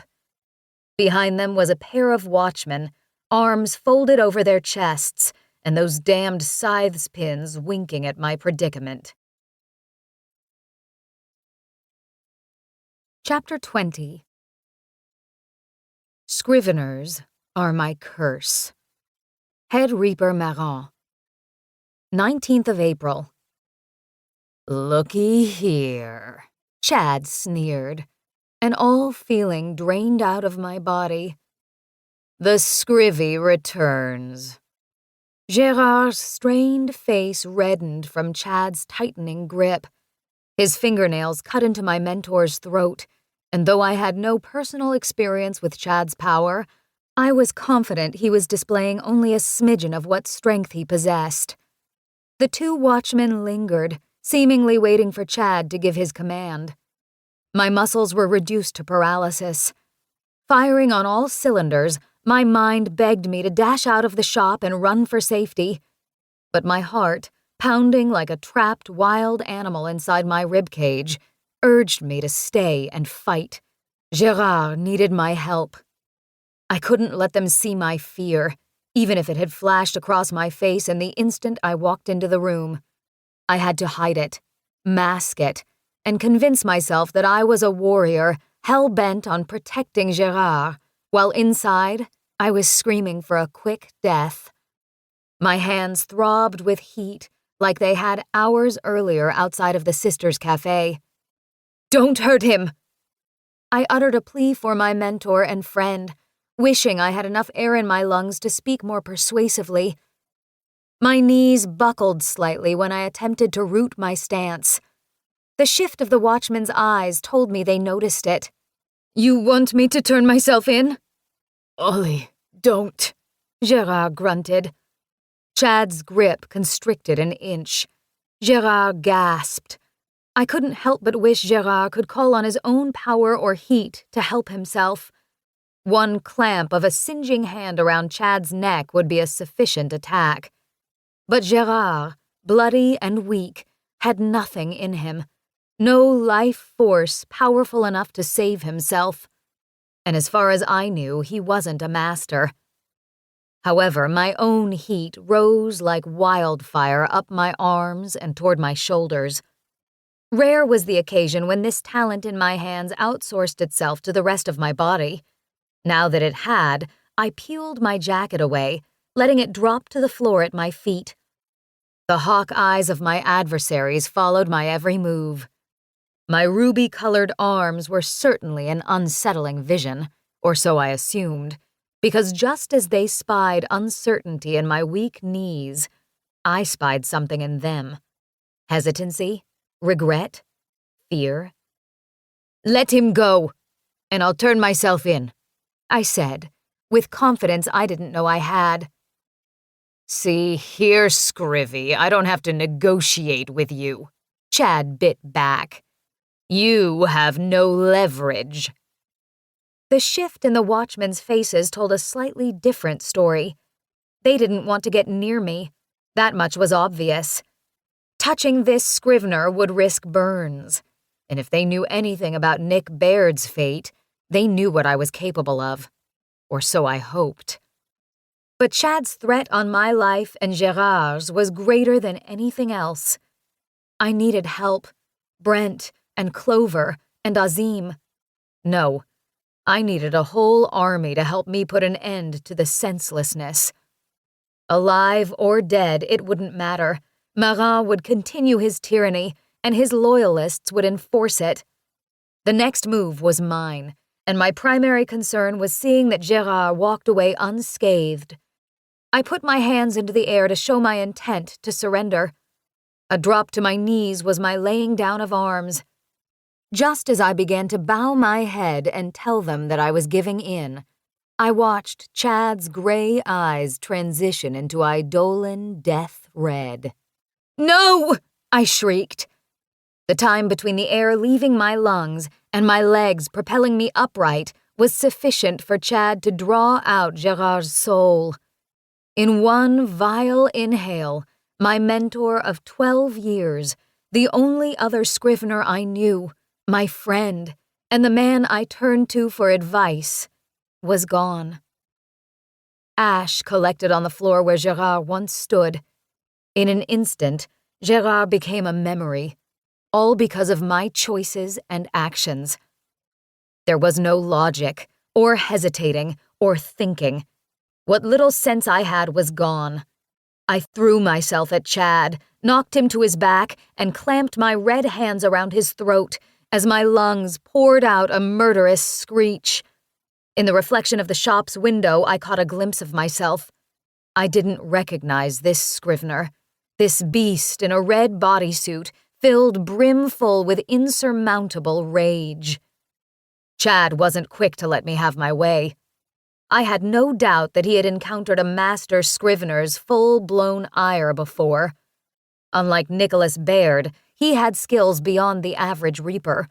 So I held onto his neck with all my might, and I willed death upon him as the watchman pulled at my shoulders and legs and hair to remove me from my prey. Chad didn't need their help, however. My grip slackened when he morphed into that vaporous, horrid blackness that I had seen before. He was just as horrifying, just as brooding, and just as commanding as I remembered. The two watchmen and myself were thrown across the shop by an unseen force. The brick wall separating Salon de Tatouage from the hair salon next door broke my fall. I slid to my buttocks, but wasted no time scraping my feet against the blood-covered floor as Chad's dark alter ego advanced. This time his hand found my neck. My feet came off of the floor while my back and scorching red arms pressed against the brick wall. Chad's red stare bored into my wide eyes. "Now I see why Brent Hume had his eye on you." Pinning me to the wall, he raked me from head to toe with his contempt. "Too bad you'll go to Erebus before you realize what it means to be a master." My arms and hands struggled to find grip on the brick wall. I felt what should have been mortar and stone fused together into an impervious barrier of liquid fire. The wall was melting from my touch. Or was it disintegrating?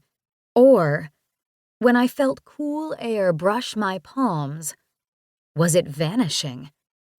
I wanted to see, to know what was happening, and I got a chance when I fell backward through the wall. I slid across the floor of the hair salon, slamming into a stylist's chair. Bricks crashed to the floor of the dark, unopened shop. The liquefied portions of the brick wall dripped from the hole I had burned through it. Without giving much consideration to this newfound skill, I grabbed the nearest object, a metal can of hairspray, and hurled it full force at Chad's misty shadow, and then threw my weight against the salon's front door, setting off the alarm. The chill in the air was hard on my lungs as I ran from Chad and the watchman. I ran hard and fast until my body couldn't run any longer. In the back alley of 2 brick buildings in Hauteville, I stopped and hid behind a green dumpster, huddled down like the fugitive I was. Chad and the watchman had been close behind me, but they lost my trail when I used Quebec's winding streets to my advantage. They weren't completely gone, however. Their voices could be heard some distance away. I peeked around the edge of the dumpster to gauge the scene. I waited an extra beat of silence before I turned around to see red eyes peering at me. A pair of hands covered my mouth as I drew in air to scream. Shh! Brent's eyes scanned the end of the alley for pursuers. I shoved his hands away and whispered, "What are you doing here? How did you find me?" I had a damn fine idea where you took off to. He matched my volume and tone. Where's Dudley? Did you leave him behind? I had to know. People I loved were dropping dead at my feet. Dudley's safety mattered. His heavy brow furrowed. Don't change the subject. What are you doing here? We have sex and then you ditch me? That's shitty.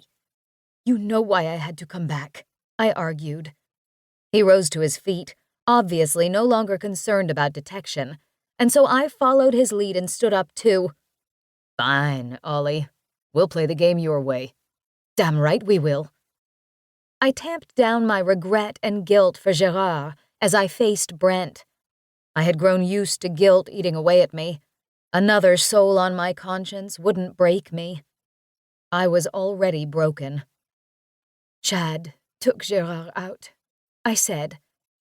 My throat constricted and eyes watered thinking of Gerard's fate. I should have done more. I should have saved him. Brent sighed. He'll take out your parents next if he's their assigned Eidolon. I know. But at least he can't take me out since you're the only one who can. He looked at me as if I could read minds. I read your death list. I know that I'm on it, I said, to answer his quizzical expression. I set my attention on him and waited for a reaction. Then you know why I was trying to get you as far from this place as possible, so that Morin couldn't capture you, put you on trial, and then have you sent to Erebus. I couldn't bear to be the one to send you, Ollie. Brent leveled his gaze on my defiant stance, but I couldn't read his expression. Was he upset? Angry? Ready to turn me in for betraying my promise to him? Never mind his thoughts. My plan hadn't ended. It was just impeded. I had to get the interceptor mounted, and then I'd speak to Styx, and more importantly, Maron, on behalf of my parents. I couldn't let anyone else suffer. Mama, Papa, Brent. I wouldn't. I want to protect those I love, I said, not as a plea, but as an unwavering vow. It's not my fault that you are afraid to honor your death list. Listen to me for a moment. I read my list after we got back from the registry vault. I almost told you, but I needed to get you out of Quebec, because I knew if you stayed, I would have to fulfill the assignment. He spoke in a soothing tone, combating the tension in my body. I couldn't say it sooner. I just didn't have the words. I didn't know how to channel my frustration, how to tame it now that it was pushed into overdrive. I couldn't ignore the urge to rip everything I loved and hated apart, starting with Maron. Anger was a budding malignancy, working its way through my heart. What was I supposed to do with it? Ollie, I'm sorry. Give me a chance to figure things out, and then we'll come. I have something to say that everyone in Styx needs to hear. I need your help, though. When our eyes met again, he saw it. The fire in me. The Scrivener who would first burn through brick walls and then the world to make her point. He knew I could do it. Only now did I feel I could do it too. Whatever your plan, it involves the both of us, he said, trying to pull me back to practicality. Your decisions affect me. Let's talk about this. Nothing can change what you'll eventually have to do, Brent. Help me stand up to Maron and save my parents, please. There was a familiar tension in Brent's face, the same strain he carried at Cracker Barrel and the gas station, the same edge that he used against the watchman in Kentucky. Thinking he would offer up a rebel's handshake, I was surprised when he instead pulled me into his arms. Those familiar flexed muscles held me tight to his chest. His head fell to the skin between my neck and shoulders. My flesh blossomed with goosebumps from the brush of his beard. I buried my face against him and breathed him in. I will go to hell and back for you, he whispered into my neck. My arms tightened around his body, drawing him even closer as his words rooted themselves in the core of my soul. I wanted to tell him that I felt the same, too, but I couldn't form the words. Not before I spotted through glassy tears the newest danger approaching from the opposite end of the alley. "We have trouble," I said, unfurling from him. An engine that sounded like a semi-truck boomed to life at one end of the alley. A silver sedan screeched to a stop in front of us, reverberating the ground under our feet. The tinted gray passenger window wheezed as it rolled down. A blast of thudding rap music, Snoop Dogg maybe, threw me back. "Turn it down," the female passenger snapped. The music quieted a second later. "Clover?" I stammered. "What are you doing here?" Her beam spanned from ear to ear.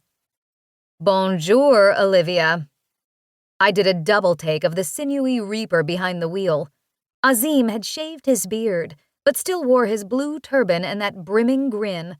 I would recognize him from miles away. "Why are they here?" I asked Brent. "Doesn't matter. We have to get out of sight." Brent flung open the back door.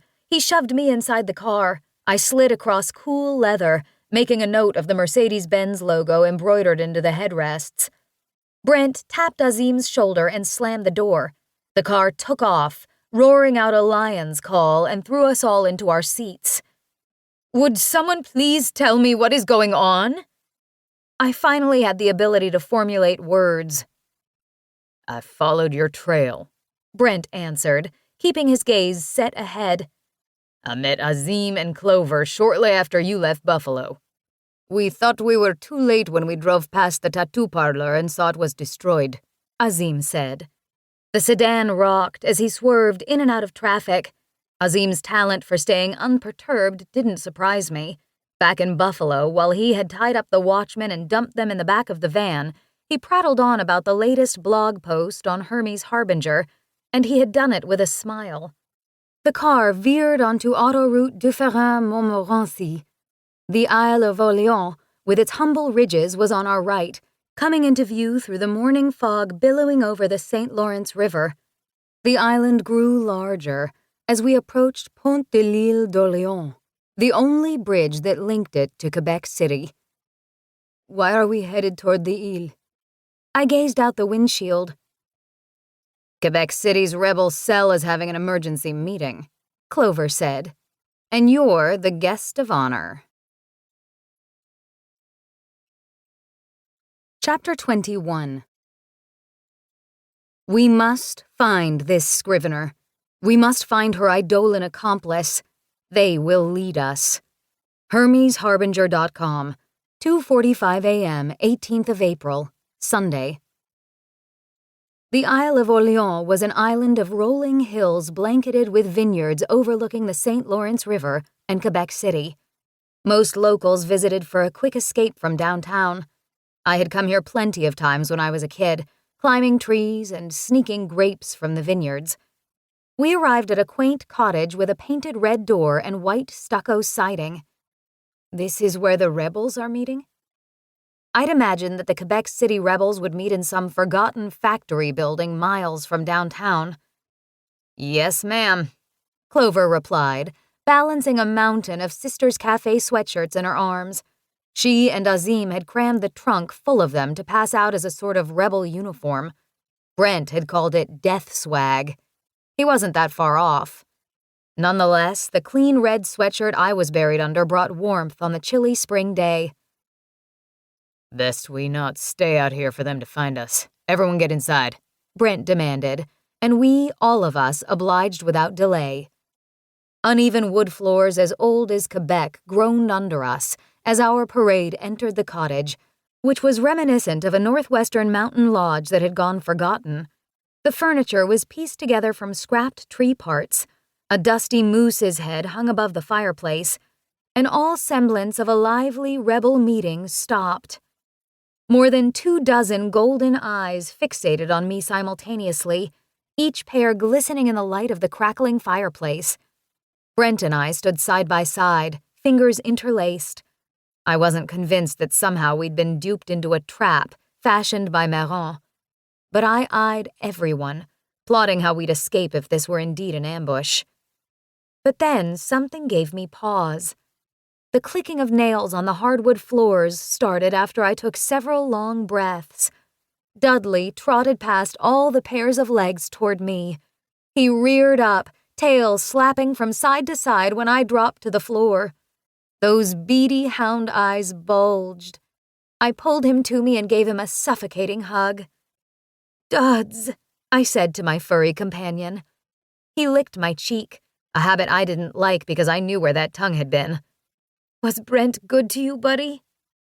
He was treated like royalty," Brent answered from behind me. My legs drove me upright when a male reaper with a steely gaze peeled away from the group and made his approach. Blonde hair scraped his wide shoulders. He was as tall as Brent and as filled out. A scythe was pinned to his crisp black shirt collar. I looked around. Everyone, including Azim and Clover, stood in awe of this reaper, except for Brent, who looked like he was 2 seconds away from snapping him in half. "Scrivener Dormier, I am Garrick, head watchman for the 1st Precinct of Styx. As you know, every watchman in the province of Quebec reports to me." His thick French-Canadian accent melted each vowel into the next. He had a commanding air about him. "I am also the head of this rebel cell." A floorboard creaked when Garrick took another step toward me. Brent inched closer to my side, like the steadfast soldier he was. Garrick stopped. His simple good looks remained cool. No smile, no frown. "Thankfully, one of us discovered you before Maron did," he said, giving Brent a sidelong glance. "Now that we have you, we need your help." Right.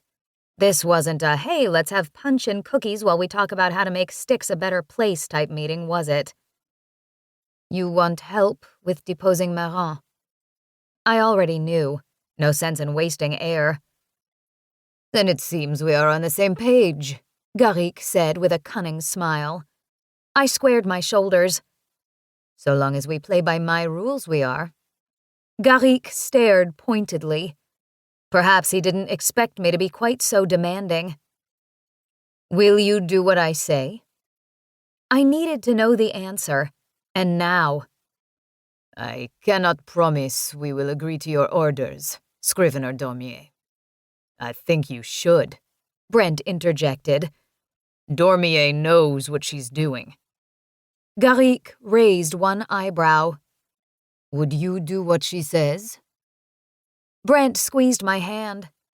"I trust her. So should you." Every reaper in earshot muttered comments to each other. Faces that were glum smiled. Voices that had seemed hesitant were energized by what they heard. Brent Hume's loyalty to me seemed to be enough to earn their conviction, or at least their interest. Garrick waited until they quieted down before he spoke again.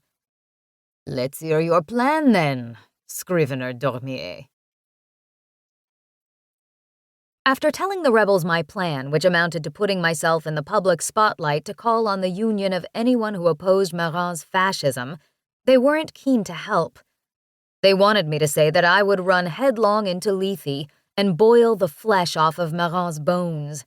That's all they cared to hear.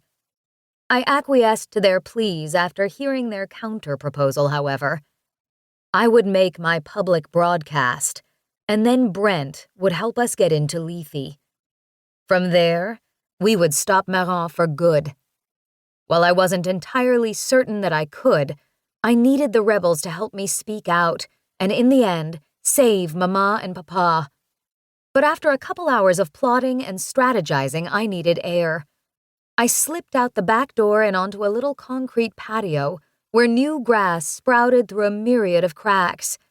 An upturned lawn chair with rusted legs would have been a lovely place to sit and stare out over the expanse of naked vineyards nearby, if I didn't have so much on my mind. I finally had time to process everything that had happened in a few short days. Ev's death, Mama and Papa's capture, and now the most recent, Gérard's banishment to Erebus. I put my hands to my face and breathed in as deeply as I could. Enough was enough. By capturing Mama and Papa and banishing Gérard, Meron was making it clear he meant to bring me to my knees in front of all of Styx. Before now, he wouldn't have had a single person to answer to about injustices like these. Until Hermes Harbinger had popped up. Until today.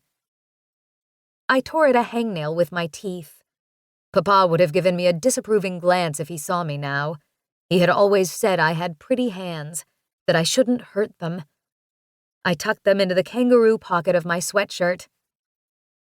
"I'm going to destroy Meron," I said, hopeful that those I loved could hear me from across miles and dimensions. The back door cracked open, and Brent poked his head out. Clutching a mug of tea, he stepped outside. We stood quietly for a moment, our red sweatshirts from Azim and Clover binding us together as rebels.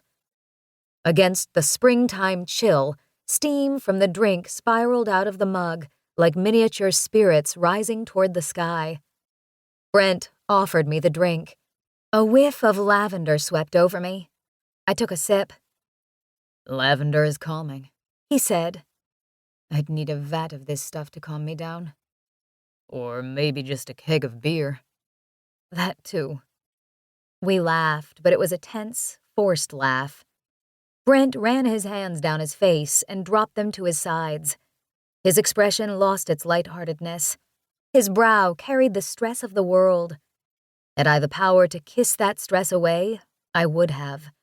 But the best I could do was set the tea down on the patio, take his hand, and pull him toward an age-old maple tree that reminded me of one I had climbed every summer in my childhood. "How did you escape Garrick's lecture?" I gave his hand a squeeze to assess his mood. He returned the effort by interlacing his fingers with mine. His grip tightened then, as if I or my hand might run away again.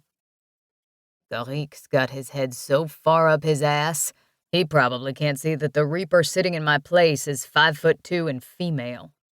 "You don't trust him?" "I don't trust anyone who plays both sides." Brent's eyes narrowed as he spied the maple tree I was steering us toward. The branches were filling in with bright green leaves. Without asking, he put his hands on my hips and lifted me onto the lowest branch. I didn't need the assistance, and he knew that. Brent just wanted to touch me, a fact I welcomed. As I settled onto my perch, feet dangling a couple feet above the ground, Brent sat next to me, his shoulder pressed against mine.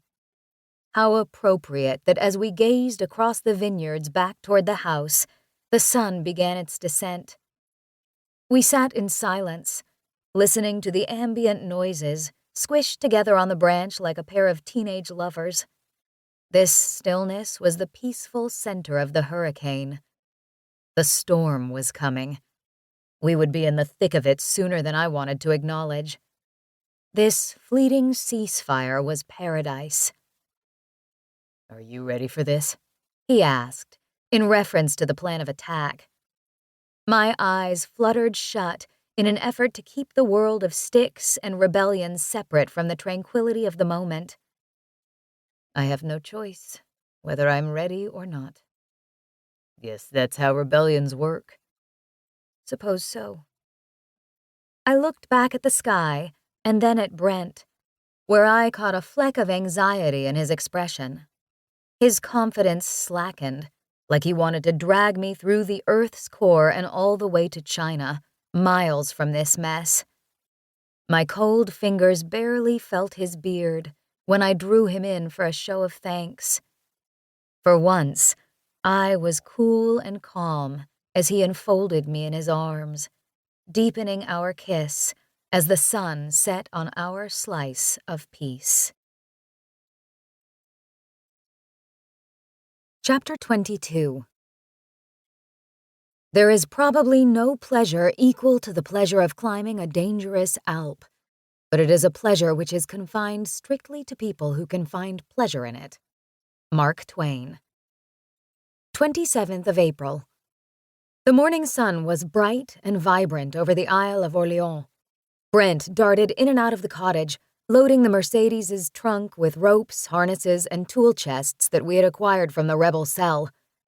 I wrung his World War II cap in my hands, my only sign of disquiet. Brent swept a hand across his sweat-covered brow. What do you have in that brown toolbox, though? Thing weighs a ton.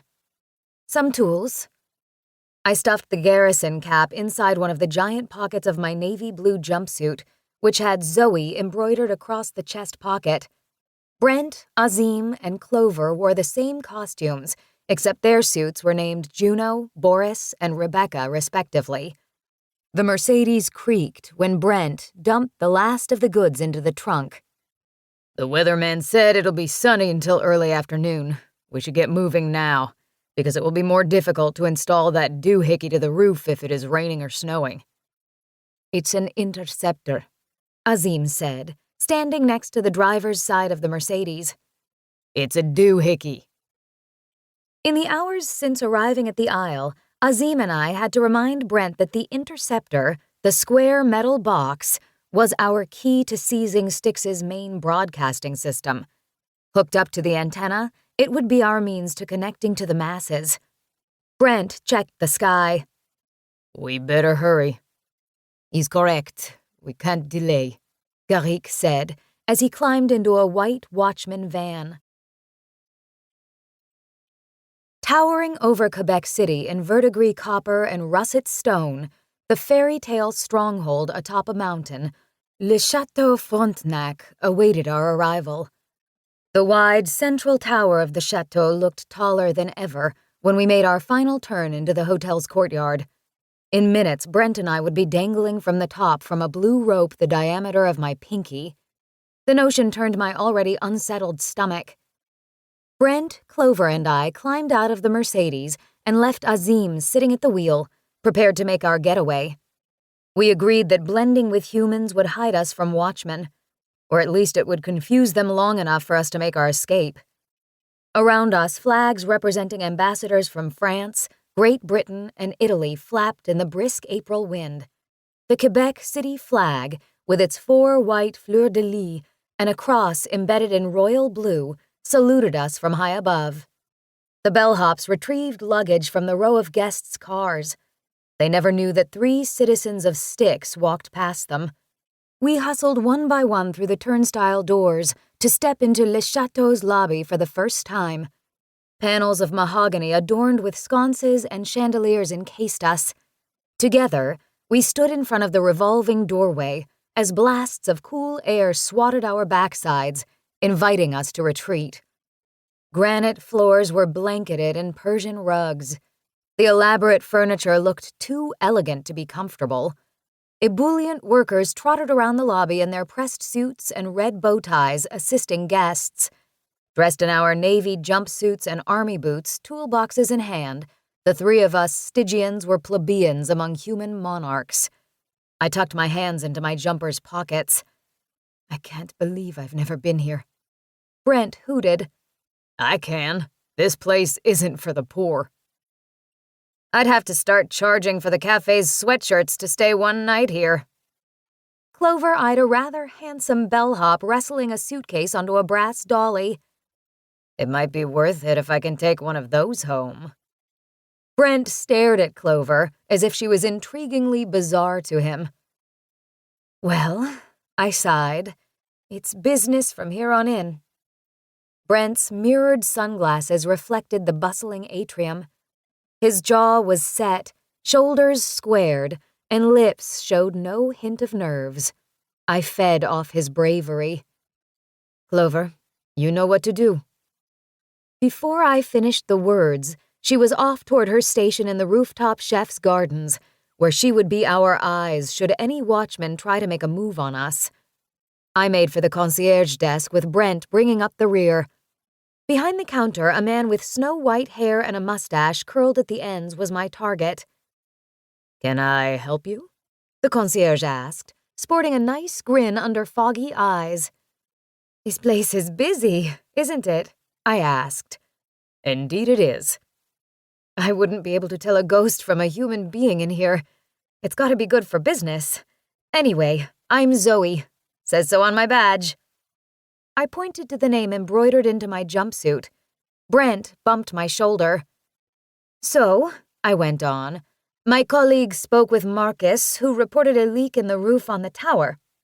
I flashed a badge from our fictitious repair service, Aloft Roofing. Aloft Roofing had emailed the hotel that morning to make a sales call. Yesterday evening, a hotel worker by the name of Marcus had met with Azim over coffee and had given him pertinent information, most importantly his email address, which was promptly hacked by yours truly. The old man studied us. Then the flesh around his milky brown eyes crinkled with a grin. Ah, yes, Aloft Roofing. I remember. Marcus sent me an email this morning. Shall I have someone? Not to worry. We already know the way. I was pulsing with relief. I assume you have keys to the 18th floor and roof access? Brent yanked a set of decoy keys from his jumper and dangled them in front of the concierge, giving a silent, curt signal that we were equipped. Very well. Please let us know if we can be of any assistance, Zoe. And like that, we penetrated Lethe's luxury facade. There was no resistance or deadly fight, no rules to skip around. It was straightforward. Almost too straightforward. Only once we slipped behind the burnished gold elevator doors, out of view of the lobby of humans, did I breathe. Brent didn't. I rocked from toe to heels, clutching my toolbox. I didn't get to ask you earlier. World War II, huh? Yep. The elevator dinged as we reached the 4th floor and we rose a little higher. Whose side were you on? Styx's. Styx fought in the war? I gave Reapers direction in battle. His barrel chest puffed up like a bulldog on alert. Otherwise, they would have taken out the wrong human soldiers, and the war might have ended differently. We control the course of human history, not just their deaths. It's important we get it right. Oh. The elevator dinged, signaling floor 14. At least you have experience in battle. Being here scares the hell out of me, and this isn't war, I said. There was no time to go into theoretical ideals. Experience tells me what I should be frightened of, Ollie. It's not always for the best. A slight lift followed by a drop, and the elevator doors opened to the 18th floor. Besides, this is war. He slid off the elevator before the doors finished opening. I patted onto the maroon carpeting. I wore the hat Brent had donned as general in World War II. And I chose to follow his lead. But when we came to a locked door with roof access and he grabbed my hand, I hesitated to follow him. What? He asked. We don't have a key. I fixated on the steel door that kept us from our goal. Brent, who appeared unfazed by metal and locks, cracked a smile. I'll half-death us through it. Half what? The word death, coming from an Eidolon like Brent, did not inspire confidence. In fact, it made me want to spin on my toes and make for the elevator. Half-death. That's how I presumably got us into Lethe last week. I would have had to ferry you through the bedrock wall noted on my map. Of course, he snickered. You don't remember. I don't either. But I have a lovely vision of a polka dot G-string, and I don't know why. I would have preferred a vision of a polka dot G-string to the brief memory I had of being awash in darkness as ice zipped through my veins. The former left a nicer imprint on the mind. So, you're gonna half-death me? I was regretfully putting the pieces together and dreading what he would have to do to get us on the other side of the door. Yup. He drew me closer to him, his body already cold to the touch. Ready?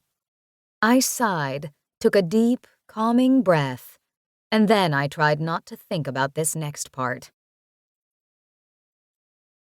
Look, Brent demanded for the umpteenth time. the city is gorgeous from up here. There's the Isle of Orleans and the mountains off in the distance. This is the way to see Quebec. I locked my gaze on the interceptor that he was fastening to the base of Styx's antenna. Staring at his work was easier than watching the souls whizzing around us, rattling structures I prayed weren't the ones anchoring us to the 18-story roof. Contrary to Brent, being above the city secured by a thin rope tied to my seat harness was not my idea of grand entertainment, especially not when ghosts were buzzing around us like gigantic flies. That Brent kept insisting I take a look at the roofs of Quebec City through the souls wasn't doing anything but aggravating my acrophobia. This was precisely why I never mounted the goddamn interceptor on my own roof before now. I gripped my blue lifeline and looked down between my boots, which were pressed to the copper sheeting of the roof. If I puked, would it discolor the roof? Would it bother the spirits? Brent aligned the drill. Last bolt, and then you can hook the rest up. Wrapped around his leg and ankle was the remaining length of the blue rope. The fancy little auto-locking belay device, what he called it after I called it a piece of scrap metal, was set so that if he had to lower me, he could pull on the lever and send me steadily back to Earth. We were tethered together, but he held the control. Too quickly I had forgotten that he was my Grim Reaper. With Brent's hand on the brake of that belay device, it would be an unfortunate moment for him to decide to honor his death list. Brent leaned into his harness, tipping backward an inch. I grasped his arm and yanked him upright. I won't fall, he said with a smile that was sensual enough to divert my panic for a millisecond. Brent's eyes were brighter than I had ever seen them. It was the slivers of sunlight peeking through the souls that made them sparkle like this. Wasn't it? What's next? A soul floated next to his head.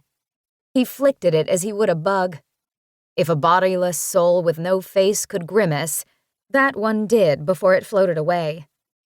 Next, I hook up the wires, I said, gripping the rope. The process was simple. Remove the input to the box that transmitted the signal to Styx's main broadcasting center, and then insert my own, which would both continue Stygian programming uninterrupted and allow my broadcast to override theirs at my chosen moment. Somehow I managed to do this with only one hand. Voila! That was the most enthusiasm I could offer in the circumstances. That's it? Brent must have expected me to give a hex, summoning forth wind, rain, and fire to make the interceptor work. Maximus? Clover's voice crackled through the walkie-talkie. Brent withdrew the walkie from his pocket. Go for Max. I'm in the rooftop garden below you. I saw some suspicious people. I got dizzy when I looked down 12 stories to see Clover's navy blue blotch on the rooftop gardens encircled by the brick walls of the chateau. There are 3 watchmen heading toward the stairs in the main tower, she said. One of them had red eyes. An Eidolon. Brent and I exchanged looks. Neither of us bothered to mask our alarm. If it's Chad, it's bad news. Brent shoved the walkie into the pocket with the drill. It's set. We can go. I pried my hand from the jumper box, letting it go as a mother lets go of her firstborn at preschool. Let's climb. We can't let them see the box, or they'll remove it. Brent's sudden interest in the distance to the ground turned my horror scenario into reality. If they're using the stairs, others are using the elevators. My mouth turned pasty. What are you saying? We can't go back the way we came. He reached for the blue coil around his leg and pulled the knot. The rope unraveled, spinning in a downward pirouette over the lip of the green roof. Hades and Brent only knew how far the rope descended. Do you have that knife I gave you? I clutched his shoulder with one hand. Don't do anything crazy. Do you have it? Uh-huh. It was in my zipped pocket. Good. When you get to the bottom, cut the rope. You know where to find Azim and Clover from there. He brought my lips to his for a kiss. As he attempted to push me back, I clung to his shoulder and I breathed in his scent, holding him against me until time stopped. I should have kissed him harder and longer. Find them and get out of here, he said in my ear, and then pried my fingers from him. He grasped the rudder of the scrap metal that locked me in place at his side. Don't let me go. Je t'aime, darling. No, Brent, wait! His sapphire eyes and the twinkle of the steel belay device were the last things I saw before my stomach shot into my throat as I plunged toward the earth. Chapter 23. United, we will live forever. HermesHarbinger.com, 3:30 a.m. Eastern Time, 26th of April, Tuesday. I stopped screaming when I realized I had feeling in my limbs. Adrenaline pulsed angrily from my toes to fingertips.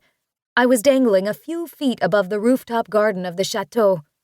The rope was long enough to send me into a harrowing, controlled fall with a soft catch over the same place Clover had been standing seconds earlier. She was gone, racing to the car by now. I looked at the blue lifeline toward the roof. I couldn't see Brent, but the weight on the rope told me he was still attached. Ollie, cut the rope! He shouted down to me. His voice was strained, as if he was engaged in a fight. The knife, I thought. We were tethered to each other. The rope was looped around the television antenna that was anchored to the roof, with one of us on one end and the other on the opposite end. Brent would fall if I cut the rope, just as I would have fallen if he cut the rope from his end. But he had told me to cut myself free and to trust him. Okay, I screamed back at him, on the off chance that he didn't mean what he had said. Now, was his command. Fuck. I fumbled with the zipper's tab and dug for the knife in my left pocket. The blade glistened. I sawed at the taut rope. Blue fibers frayed bit by bit. Before I'd finished cutting, an object sliced through the air above and came to a crashing stop. A large stone urn cracked underneath the impact of a body in a black suit. His pant legs danced with his twitching limbs. A watchman. I sawed at the rope with added ferocity. One last tap of the blade severed my connection with Brent. The landing from a fall of a few feet still knocked the air from me. There was no time to linger, sprawled on the garden terrace looking to the sky in wonderment of what I had survived, or in worry whether Brent was okay. I climbed to my feet, wobbling on jelly legs, and raced for the exit from the garden. Inside the hotel, I followed the red sortie signs without concern for who might be behind me, or if I was running into the thick of an ambush. I didn't care if I had 20 people after me. Looking back to see 20 people would not yield any advantage. It did not help the victims in slasher movies. It wouldn't help me. Each sign sent me past door after door of guest rooms until I came to a sterile gray stairwell. I flew down the steps. They'll be waiting. The car would be ready, possibly rolling away when I ran to it. From a few flights above came the harried voices and stomping feet of the enemy. I soared over the last remaining steps, landed in a crouch at the base of the stairs, and lunged at the door in front. It dumped me into another empty hallway. My feet carried me left, toward the busy hotel lobby. I followed the polished wood walls for 3 turns until my feet hit stone. I burst into the foyer. The revolving brass doors spat guests in and out of the hotel. I shoved through a group of humans as I made for the exit. "Hey, watch it!" they complained. Scrivener! Shouted someone behind me. I couldn't resist the urge to look over my shoulder, even though I knew better. I glanced to find a number of black suits flapping like grim streamers as the watchman made chase. Then I slipped through the doors. The April air bit at my hot cheeks. Flags cracked overhead. A car horn drew my attention to the Mercedes parked 20 feet away. There were only 2 heads in the car, Azim's turban and Clover's massive blonde mop. Brent hadn't made it down from the tower. The Mercedes started rolling away as I closed in. "Come on, come on!" Azim shouted from the cracked window. I wrenched the back door open and dove across the back seat. "Where's Brent?" Clover screamed. Not waiting for an answer, Azim screeched the wheels and we took off. Through the rear window, I watched 5 watchmen race out of the hotel. 2 leaped over a collection of suitcases. Another tripped, sending luggage sliding over the pavement. Nearby, humans glanced about, motionless in their confusion. I looked out the rear window for Brent. In my head, I had hoped that somehow he'd be in the car before me. But he wasn't. And I couldn't bear the thought that he had been captured too.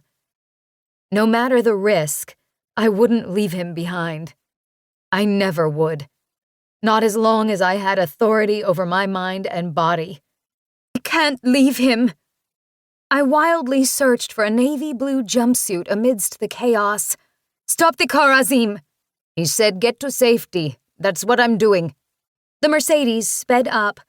We flew under an archway that spat us out onto Rue de Carrière, running parallel to the St. Lawrence.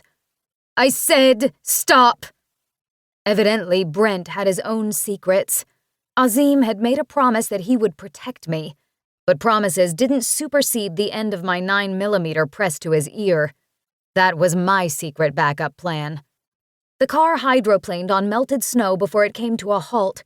We flew forward. I thrust the back door open and sprang out. Watchmen ran at us, not impeded by the distance we had gained. There was no sign of Brent. But I wouldn't accept that he was stuck on the tower, nor would I accept that they had captured him. He could have transformed into his Eidolon form and done away with a handful of them at once. "Olivia!" Clover shouted. "Don't!" The watchmen kicked up their knees. I ran. I'd blow through them as a tornado of blazing fury if I had to. I pumped my arms and hands. With several feet to clear, I saw my heat's reflection in the yellow glint of the watchman's eyes. The collision of our bodies offset my balance. I went down on my back, gasping for air. Hands pulled at my jumpsuit, but as soon as they did, they let go. I was too hot to pin down, so I clawed for anything I could, clothing, skin, and hair. "Hold her down!" shouted a watchman. Scythe pins shimmered as we wrestled. "Get her legs!" 2 navy blue jumpsuits raced towards me. "Subdue her before Head Reaper shows up," someone said. "What about Hume?" someone asked. "They sent Chadwick after him. Get her underground." Several watchmen grasped my jumpsuit and yanked me onto my feet. Azim and Clover were shoved alongside me, their faces awash in fright. But the chorus of an Eidolon battle cry boomed off the midday tussle. The ground rumbled, sending our footholds off kilter. A blinding darkness overcame me so fast that I lost sense of what was up and what was down. Bone-on-bone clashes, grunts, ripped clothing, and that God-forsaken howl flooded my ears. "Run!" Brent's baritone shouted, inches from my ear. My feet pounded solid ground. The rubber soles gripped the pavement. I was running. The dark haze that had clouded my vision faded into clarity. Straight ahead was the Mercedes, its muffler smoking. Azim and Clover leaped into the car. Cool leather caught us when Brent and I dove into the back seat. Then Azim hit the gas. I yelped when I saw Brent's jumpsuit. Blood gushed from his stomach. Redness pooled over the back seat, dripping onto the floor mats. The Eidolon, the powerful, indestructible hero, was hemorrhaging blood. "I told you not to worry about me." His face twisted in agony. Brent wasn't supposed to feel pain. He was an Eidolon, trained to take whatever Marin and his cronies would do to him. Brent shouldn't know pain. They'll use me against you like they used Lorelei and Stone against you.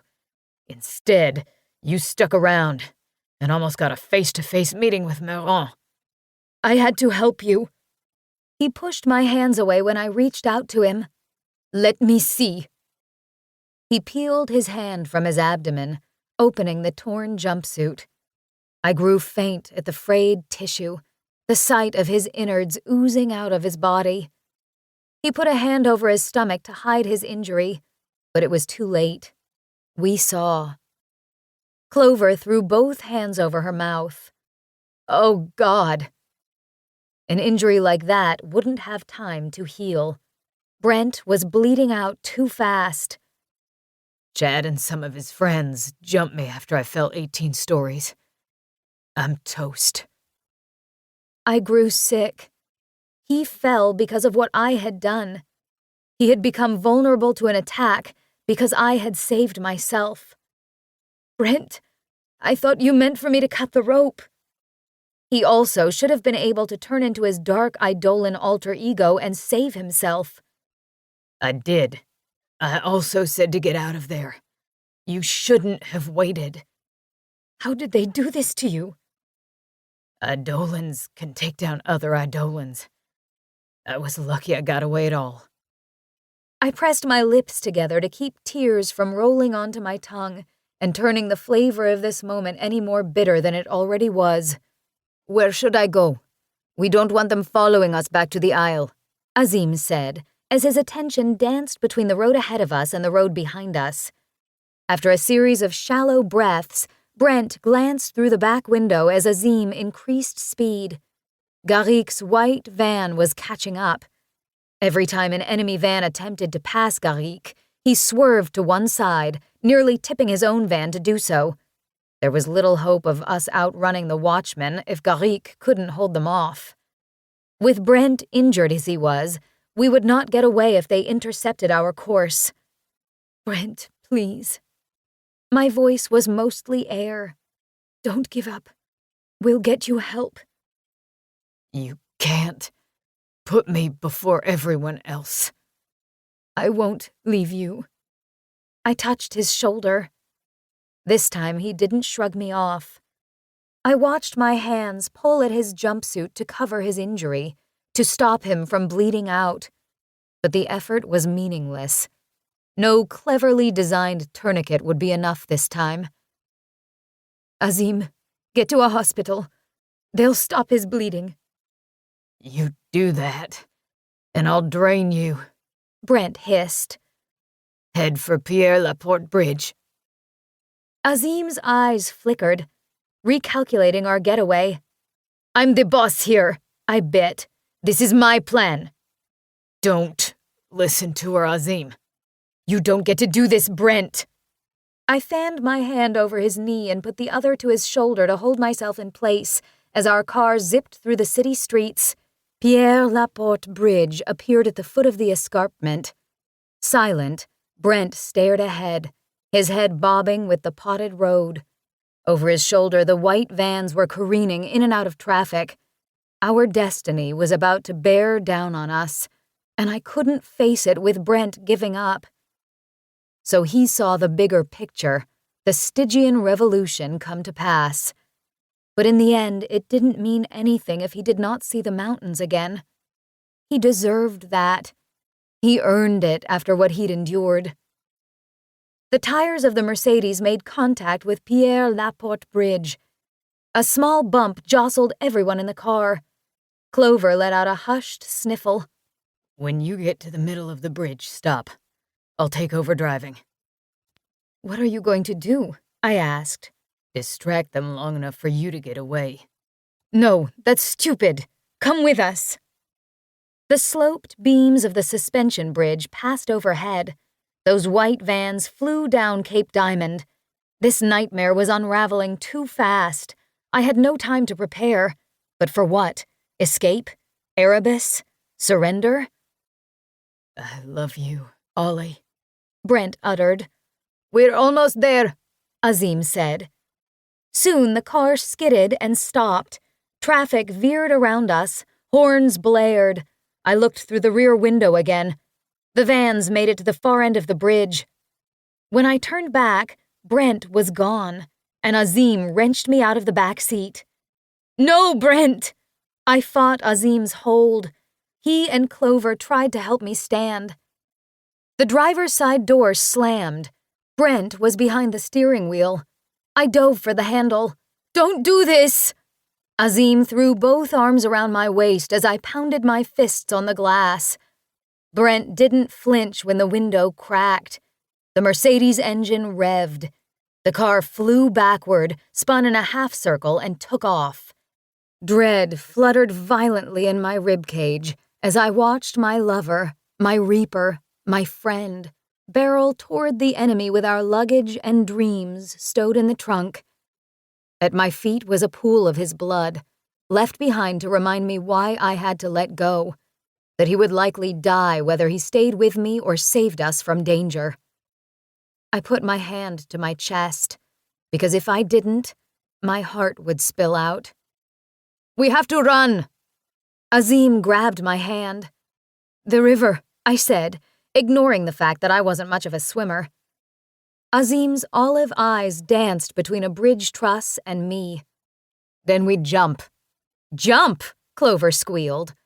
The Mercedes collided with one of the vans, sending it spinning into oncoming traffic. Brent would do as much damage as he could. It's what I would have done. Snag up a mess worthy of the front cover of Reaper Monthly. "We can't leave him!" screamed Clover as Azim hoisted her onto the bridge truss. "Olivia, come on!" He climbed beside her. I put my hand to my necklace to feel for Ev before I grabbed the steel truss. I gave one last glance at the anarchy Brent caused, and then down at the ripples of waves of the St. Lawrence River 100 feet below, the same river Brent and I had plunged into from the bowels of Lethe a week and a half earlier. "If you can hear me, Brent, I love you too. I will come back for you. I promise." Azim took my hand in his, and we jumped to our escape. Chapter 24. A populace never rebels from passion for attack, but from impatience of suffering. Edmund Burke. 28th of April. Head Reaper Marin has brought terrorist eidolon Brent Rutherford Hume back from the brink of death. The Head Reaper's loyalists are now able to interrogate Hume on the whereabouts of Master Scrivener Olivia Dormier and several accomplices who have yet to be identified. Eidolon Hume has been formally charged with treason, a level 10 offense. This charge follows a list of offenses including sugar trafficking, list pilfering, harboring of a terrorist, and refusal of duty. The news telecast was drowned by a cacophony of shattered glass and complaints that stretched from one side of the rebel cottage to the other. In the middle of the chaos, and in direct eyeshot of the television, I sat, and I said nothing. "Marin's keeping him alive until he sings," someone roared over indecipherable shouting. "You're wrong. Brent won't give up information. They want him alive long enough to lure us out of hiding." Garrick's accent wasn't as smooth as usual. He was on edge. "They'll torture him if we make him wait," one said. "He'll be lucky if they show him mercy like they did Violet Magby," a watchman mumbled. Clover put her hand on my knee. Her fingers were little heat sticks. For hours, in the cottage on the Isle of Orléans, everyone tried to coax me out of my stupor with words of encouragement, and then embraces when words failed. When that hadn't worked, they turned to quarreling, fussing about who was to blame or what to do next. The television became white noise to our despair when they had no more to say to each other. "Marin is going to inject fear into us by publicly destroying Brent and the Balanchines." Garrick paced in front of me, rhythmically blocking out the television screen. I ran my fingertips over Brent's flannel, draped across my knees. Clover had given it to me, having said something about keeping faith. It smelled of a spicy, masculine cologne. I tried convincing myself Brent would come back and slip into the forgotten flannel, proving that he hadn't been thrust into death's spotlight and that I wasn't guiltily sitting in the cottage, numb to the horror. I wanted to believe I'd have a chance to tell him the things I hadn't. I had failed Eve. I had failed Gerard and Mama and Papa. I wouldn't fail Brent, too. I just wasn't sure how to help him. Head Reaper Marin has called for an immediate trial for Eidolon Hume and for Stone and Lorelei Balanchine, Dormier's foster parents. He fears for Stygian's safety, since Dormier and her rebels are still at large and could make a violent attack on innocent Stygians at any moment. I rolled Brent's velvety flannel between the pads of my fingers. I didn't have to try very hard to imagine his muscles beneath its softness. He was still so fresh in my memory, like Eve, Mama, Papa, and Gerard. All had faces, lives, homes, and each had my love. Death despises bartering, I thought. Lethe. That's where they had him. That's why the place was secret. No one could save their beloveds if no one knew where to find them. But I knew. I had a map. I was there just last week. Garrick, what are we going to do? Asked someone. Hermes Harbinger has gotten over 1 million hits in the last few hours, Azim shouted from the back corner of the living room. He had lingered behind the pixels of the internet void for the entirety of our hours of preparation. He had given us updates on the website, treating it as a measure of Stygian interest in rebellion. The fabric stilled in my hands. There aren't 1 million Stygians. People must be revisiting the website. This proves Stygians are ready more than ever to unite and make a stand, Azim continued with growing sanguinity. What we need is a kickstart. We need someone to be the leader, a voice. No, Garrick snapped. We don't have our guide into Lethe. Without Brent, how will we find Marin and stop the banishments? Marin wants us to rush to Le Chateau to meet his soldiers head-to-head. Then let's siege the hotel, someone suggested. Or riot. That might sidetrack Marin from the trial, said another. Garrick wouldn't budge. We wait. Patience is our greatest ally now. I'm not waiting, I said after a moment of silence. The room grew instantly quiet. I'm going to get them. I clutched Brent's leatherette journal to my chest.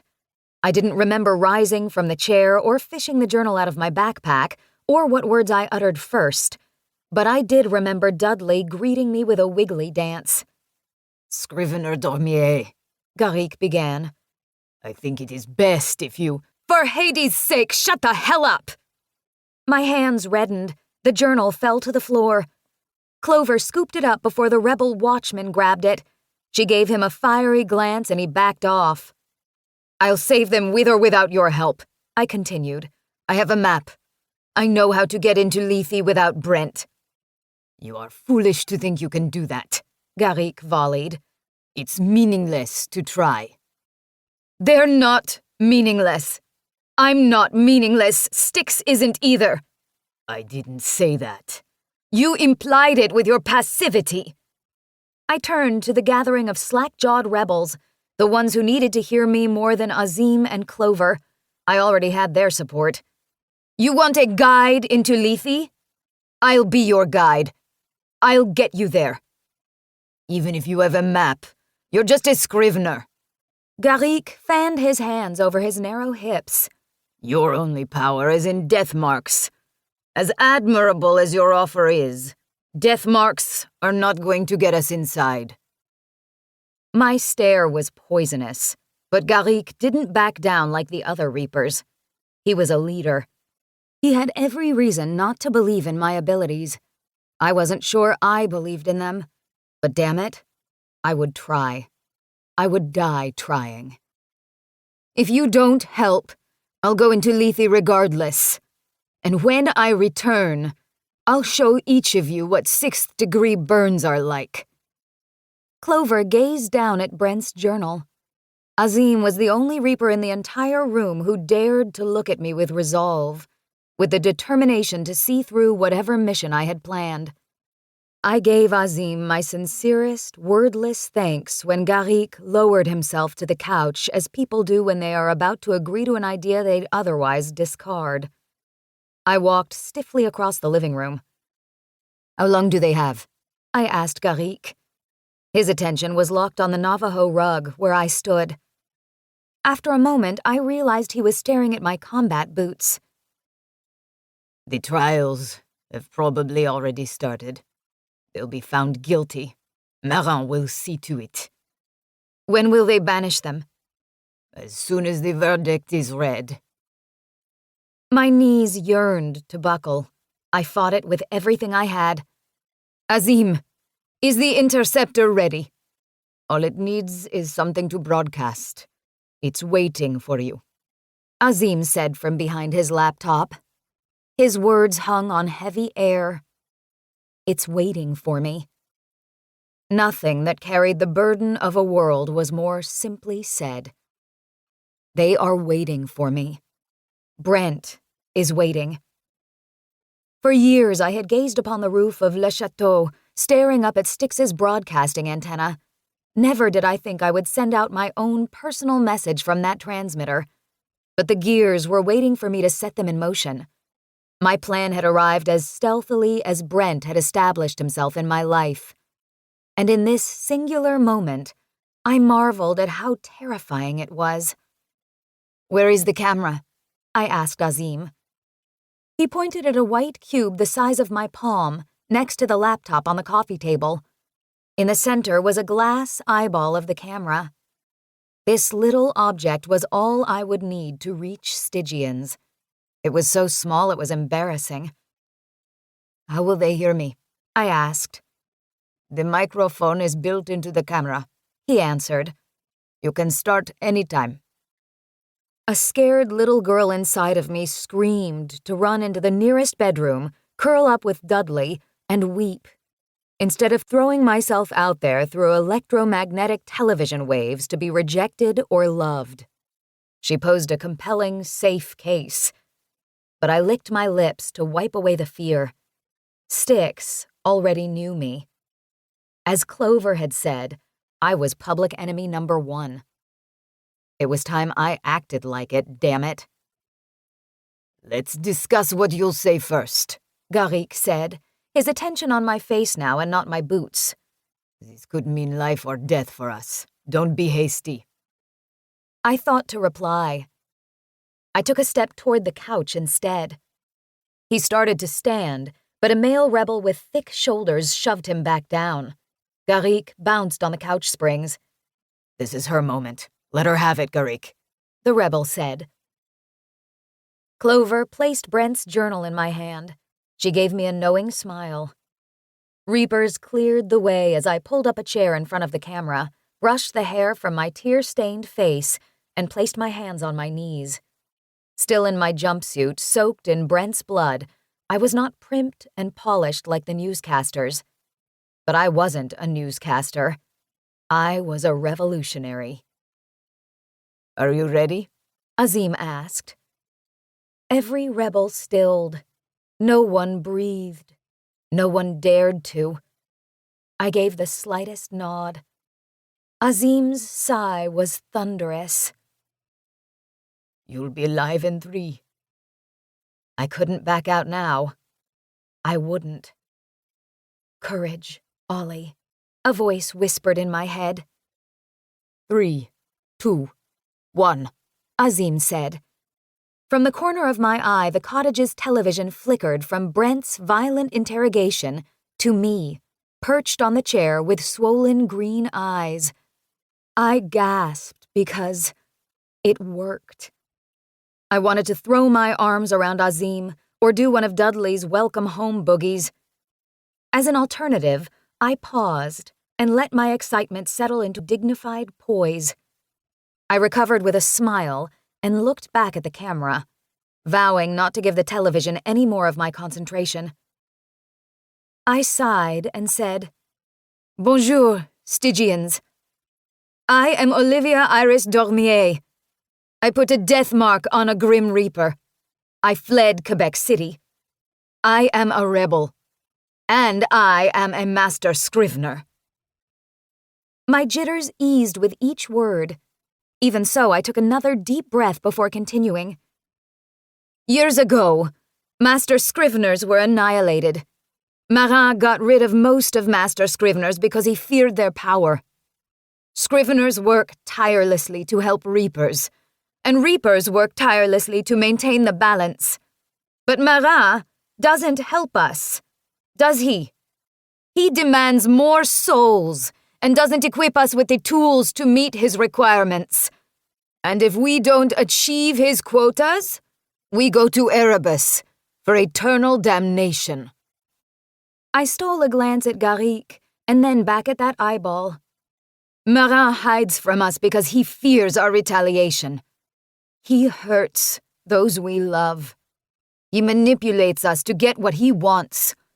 Day after day, Stygians are brought up on charges and quickly sent to Erebus. Soon all of us will meet again in Erebus if Marat has his way. I ask you, why does Marat punish you with his list of offenses for jobs you can't possibly do with the small number of scriveners who are currently serving Styx? And why do we allow our leader to instill so much fear in us? It was Marat who killed off the master scriveners, the only beings that could kill him, with the help of a willing eidolon. He killed the master scriveners to protect himself from being dethroned as head reaper. He did it to stay in power, not to help Styx. Marat doesn't care about us. He cares about his position and abusing it for as long as we will let him, but not any longer. I don't wish anyone harm. I put a death mark on Nicholas Baird to protect myself. Now, Marat calls me a terrorist. Self-defense isn't criminal. Saving those you love isn't terrorism. This is why I ask that you help me, and I will help you in return." From Brent's leatherette journal, I held up the picture of him in his World War II uniform, standing in the woods of Kentucky, grinning. Styx viewed the heartwarming smile of the accused. "Along with my foster parents, Lorelei and Stone Balanchine, this Reaper is considered a terrorist. But he saved me. And he believes in a world where Scriveners and Reapers are balanced again. He wants to restore Styx to what it once was. His desire for Styx isn't unique. You need help finding your assignees. You need Scriveners to do that." I paused, inwardly laughing because it was the same theatrical silence Marat used whenever he gave his daily speeches. Someone once told me that death despises bartering. But death needs a challenge. I ask you to stand up with me and let your demands be heard. I ran my thumbs over Brent's picture. His smile challenged my composure. But I wouldn't let Styx see me weep. Rebels don't cry. I turned back to the camera. I still believe in you, Styx. Please, believe in me. Chapter 25. We began a contest for liberty ill provided with the means for the war, relying on our patriotism to supply the deficiency. We expected to encounter many wants, and distressed, we must bear the present evils and fortitude. Major General George Washington, 1781. Press the button on the transmitter belt before you start recording. Azim positioned the tiny camera against my chest. Pushed through the buttonhole of my jacket, the camera floated over my sternum and blended perfectly with the hunter-green garment. He leaned into the back seat of the white van and observed it from a short distance. They'll not be able to tell you have a camera on you. I'll have the computer on standby to transmit the signal when you are ready. I want you and Clover to promise you'll steer clear if things get messy, I said. My job was to get into Lethe and use the power of technology against Marin to save Brent, Mama, and Papa. If Marin didn't buy into our blackmail, or if anyone was banished, Marin's sequestered little world would go live with a push of a button. And by revealing his secret location, Marin would lose his hideaway, and Stygians would flock to his underground lair to barter for souls and death lists and obols and whatever else Stygians saw fit to barter for.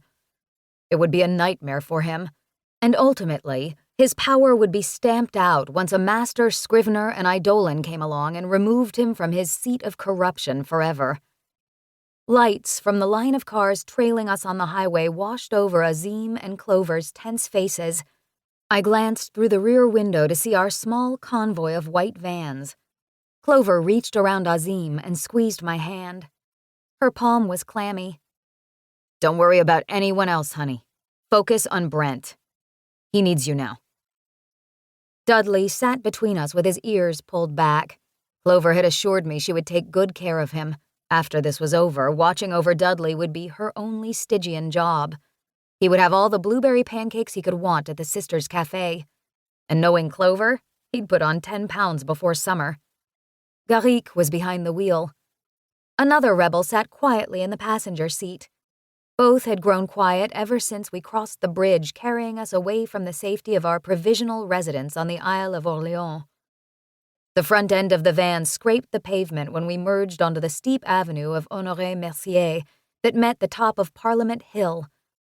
My skin rippled in goosebumps. At the top of the hill, we would be an eye-shot of Le Château Frontenac, our destination. Streetlights stooped overhead, flickering to life as pink and orange ribbons festooned the dusk sky. Over the limbs of leafless trees, the front tower of the Parliament building rose out of the ground as if standing to salute us. At last, Fontaine de Tourny, with its 3 tiers of cherubs and nymphs, came into view as the Oldsmobile crested Parliament Hill's highest point. Garik pulled the van to the side, leaving it sitting outside of the hotel. 3 similar white vans packed full of rebels pulled up behind us. Crisp air bit at my cheeks. I was standing next to the car gazing blankly at the verdigris roofs of Château Frontenac without realizing I had climbed out of the car. My body moved before my brain accepted information. A frightening notion. I looked around for Azim, Clover, and Dudley. They were gone, off to hide in the coffee shop across from the hotel as we had discussed. Once Clover and Azim set up their position and the signal from his laptop, and I gave the sign, every Stygian near a television would see what was happening from a first-person point of view, starting first with Garik's rousing speech. I fingered my belt for the transmitter and powered it to life as Garik made his last preparations. "Are you ready?" I asked Garik. He nodded. "Good evening, Styx," Garik said into his handheld microphone, facing the camera lens on my jacket. "We come together as one to speak out against Head Reaper Marin. We need our leader to hear us when we say we will no longer live in terror of missing our quotas, that we will take control back. We will stand united against him. The Head Reaper does not want to hear our complaints.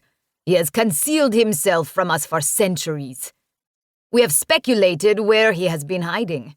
Tonight, we will uncover his refuge and bring a voice to our overworked reapers and scriveners." My fingernails cut into my palms as Garik spoke. It was happening. The rebellion was in motion, and there was nothing I could do to stop it. Hermes Arbinger spoke of the need for a rebellion weeks ago. And now, tonight, we have our chance to speak to our leader face to face. As Garik's speech continued, I worried that we were too late. Failure had not come to mind until this moment. Confidence had been a chemical high I had ridden long enough. It was unavoidable that I would think of the worst. Garrick pointed in the direction of Le Chateau. The orange brick facade of the hotel trembled from our unified stare. We were few, but we were strong, and the hotel knew we were coming to relay the message to Marin that Lethe would no longer be the unknown city of death, that it would not be forgotten this time.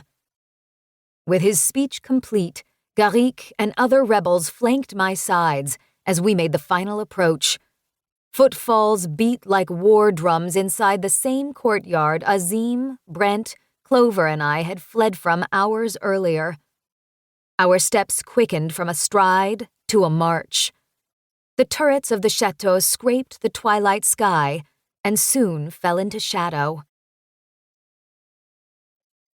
The bellhops and hotel guests watched in shock as 30 Stygians flooded the courtyard, and there was nothing the humans could do. One by one, we fed through the hotel's revolving brass doors. When I stepped into the lobby after Garrick, I stopped. Off to one side, indifferent to the humans marveling at the hotel's architecture, were enemy watchmen, blocking the staircase we would need to descend to get to Lethe's front door. I glanced at Garrick, and then at the chain of yellow eyes and black suits. "Traitor," said one loyalist to the head watchman. "All this time you've been working against us." "I am no traitor to Styx, only to fascism." Garrick's posture grew taller from his forced self-assurance. "You will let us by, or we will go by force. Give us Scrivener Dormier, and we won't turn your names to the head reaper." "We can take them," a rebel growled, itching for a good fight. "What is going on here?" cried out a bellhop, who was the only hotel employee brave enough to take us on. "What is this, a protest?" "We are here on business," Garrick replied. "No one told us there would be—" Garrick interrupted the bellhop. "Olivia, get everyone you can into Lethe. We'll take care of the watchman and the little guy." Rebels filled in behind him, matching the numbers of loyalists, and the bellhop, taking a cue, stepped back from the confrontation. Once the human was out of the way, the masses charged. The wave sent Marin's loyalists back into the hallway of souvenir shops and polished wood paneling, while the rest of us stormed down the stairs leading into Chateau's basement.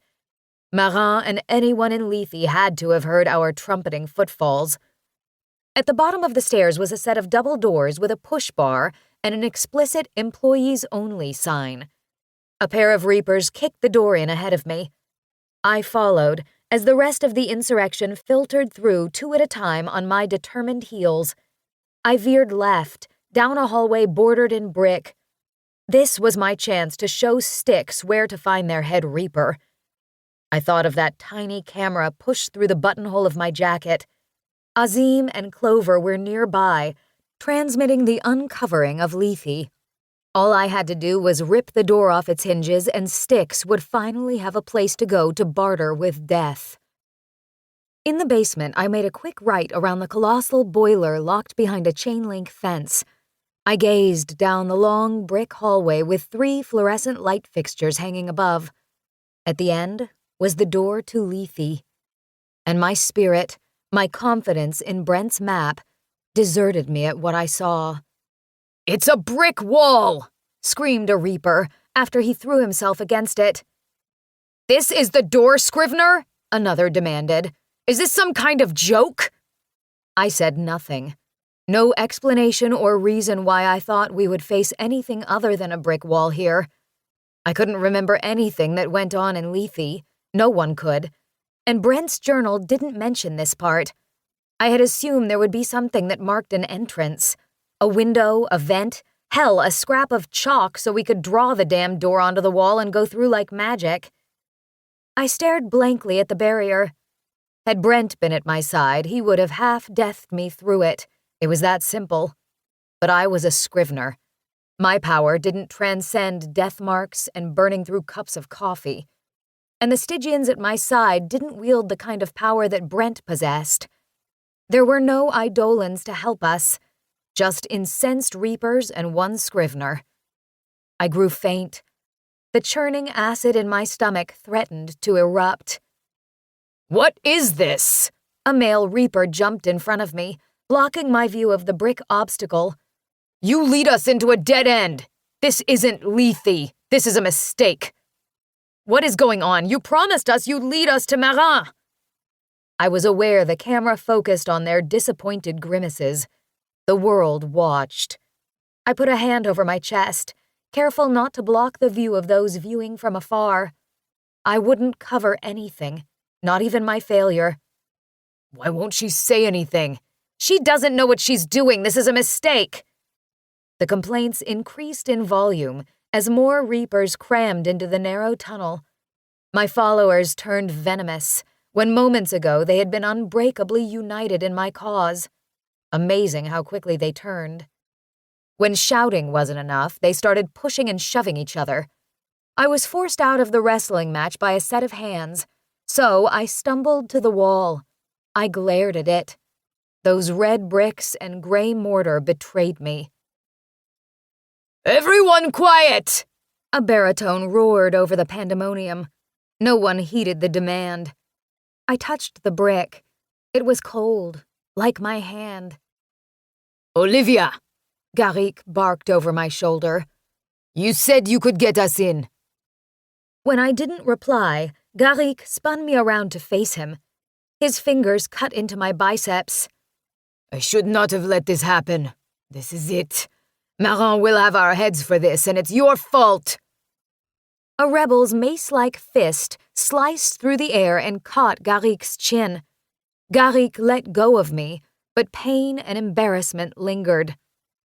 "Give her space to figure it out." The rebel put a mitt around Garrick's neck. "Did you think that Marin would have left the gate wide open? This is Lethe, not a goddamn revolving door." I couldn't stand to face the deluge of stairs that crowded the tunnel. The brick wall in all its imperviousness was a preferable opponent. Again, I turned to it with as much disheartened gloom as before. The rebel and Garrick continued exchanging heated words and then fists as the rest of the following reapers chimed in with their own criticisms and physical blows. I put my hands to the wall. It was as cold as brick wall below ground should be, but my hands were not. "Let's get picks. We'll bust through it if we have to," said a voice that sounded a million light years away. "He'll have his guys on us before we can get anywhere. That's why we needed Hume. He could have gotten us in quickly." Stale basement air made breathing laborious, but I filled my lungs with a deep breath. It calmed me. Mama had always said breathing was nourishment for the soul. "Be mindful of your breath, baby girl," she had told me time and time again. She knew something I didn't. So I held the air in my expanded lungs, feeding the cells that made up my body. My hands turned from a rosy blush to crimson. The heat traveled toward my wrists, as if gravity was pulling it through me and into the ground. But the power didn't stop at my wrists.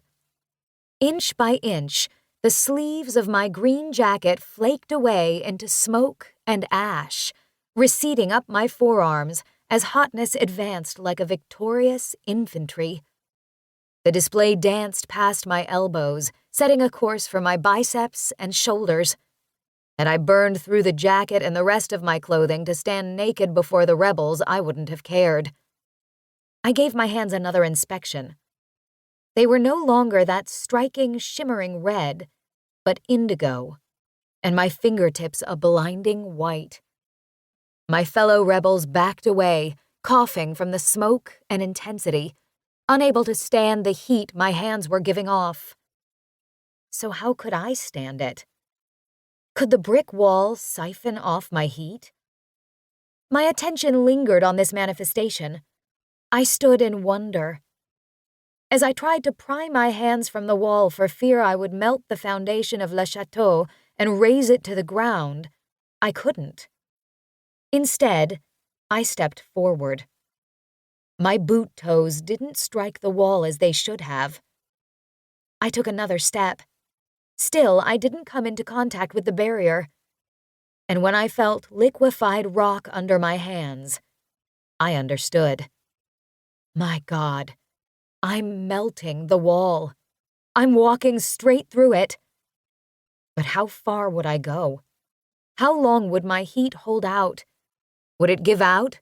Or would I turn into a miniature supernova right here at the juncture between life and death? I continued onward as flaming bricks surrounded me. And I laughed. Holy Hades, I laughed. I gazed out at my blue and white hands instead, wondering when they would dissolve. All fascination for this new power vanished when I looked ahead of me. There was no more of the wall left to melt. It was gone. A crystal chandelier gently swung back and forth, illuminating bloodstains on the cream and gold damask wallpaper. This had to be the entrance hall to Lethe. And in the center of the Victorian nightmare, smoke plumed around 3 slack-jawed blonde men in red jumpsuits and black military boots. Son of a bitch. "We've been waiting for you, Scrivy," said one of the 3, with a half-cocked smirk. Those gray eyes had become too familiar. Chad, the Eidolon.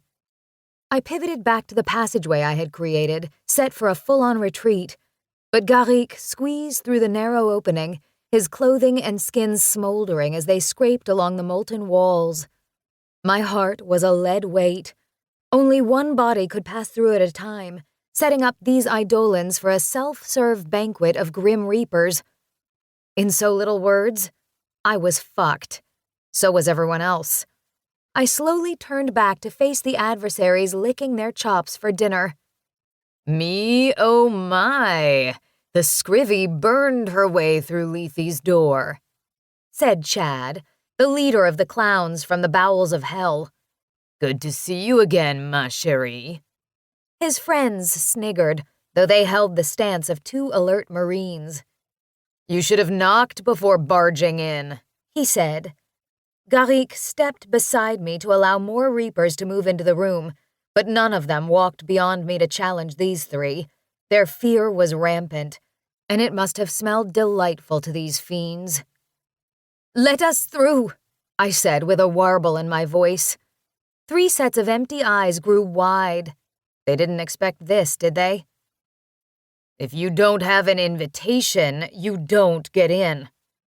I'm asking you politely to move out of the way. The longer I held out, the more Reapers could funnel into the vestibule, and that meant a bigger problem for these guys. Strength in numbers, right?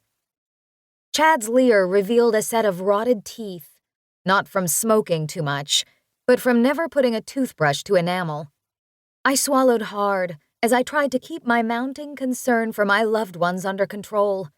If I allowed myself to think for a second that they were dead or in great agony, I would not be able to carry forward. I needed to keep focused if I were to ever see anyone again. Moreover, my breath. I had to use it.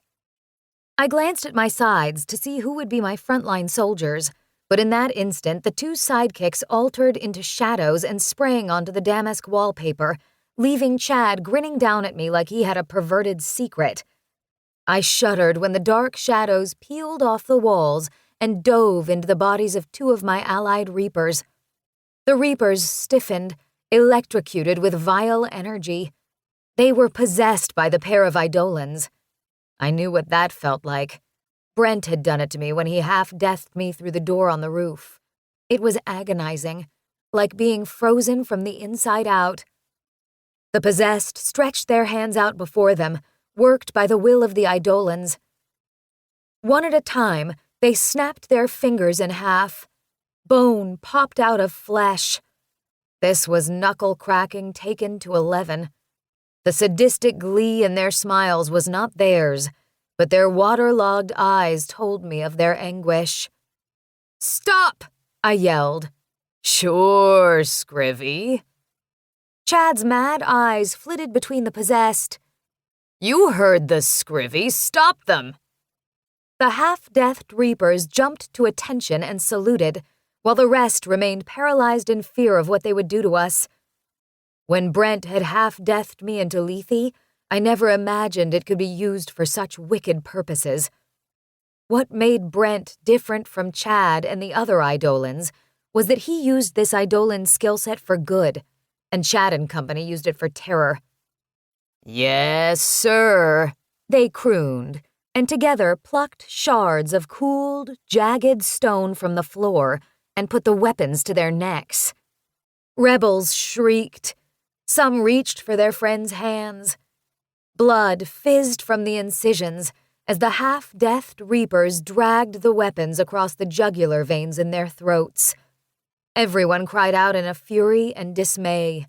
Blood sprayed the walls, adding another layer to the macabre decor. I threw my hands over one of the Reaper's wrists but was tossed back. Garrick caught and steadied me. In his face, I saw the same disgust and shock that undoubtedly filled my own. Once the deed was done, the Eidolon sidekicks finally leaped out from their victims' dying bodies to stand in their own flesh alongside Chad. The victims fell to the floor as mutilated rag dolls. Unlike Eidolons, Grim Reapers could be easily injured. Knowing they wouldn't survive their forced suicides, and fearing these monsters had the power to possess us all at once, I was sure if we lingered we would follow the same fate.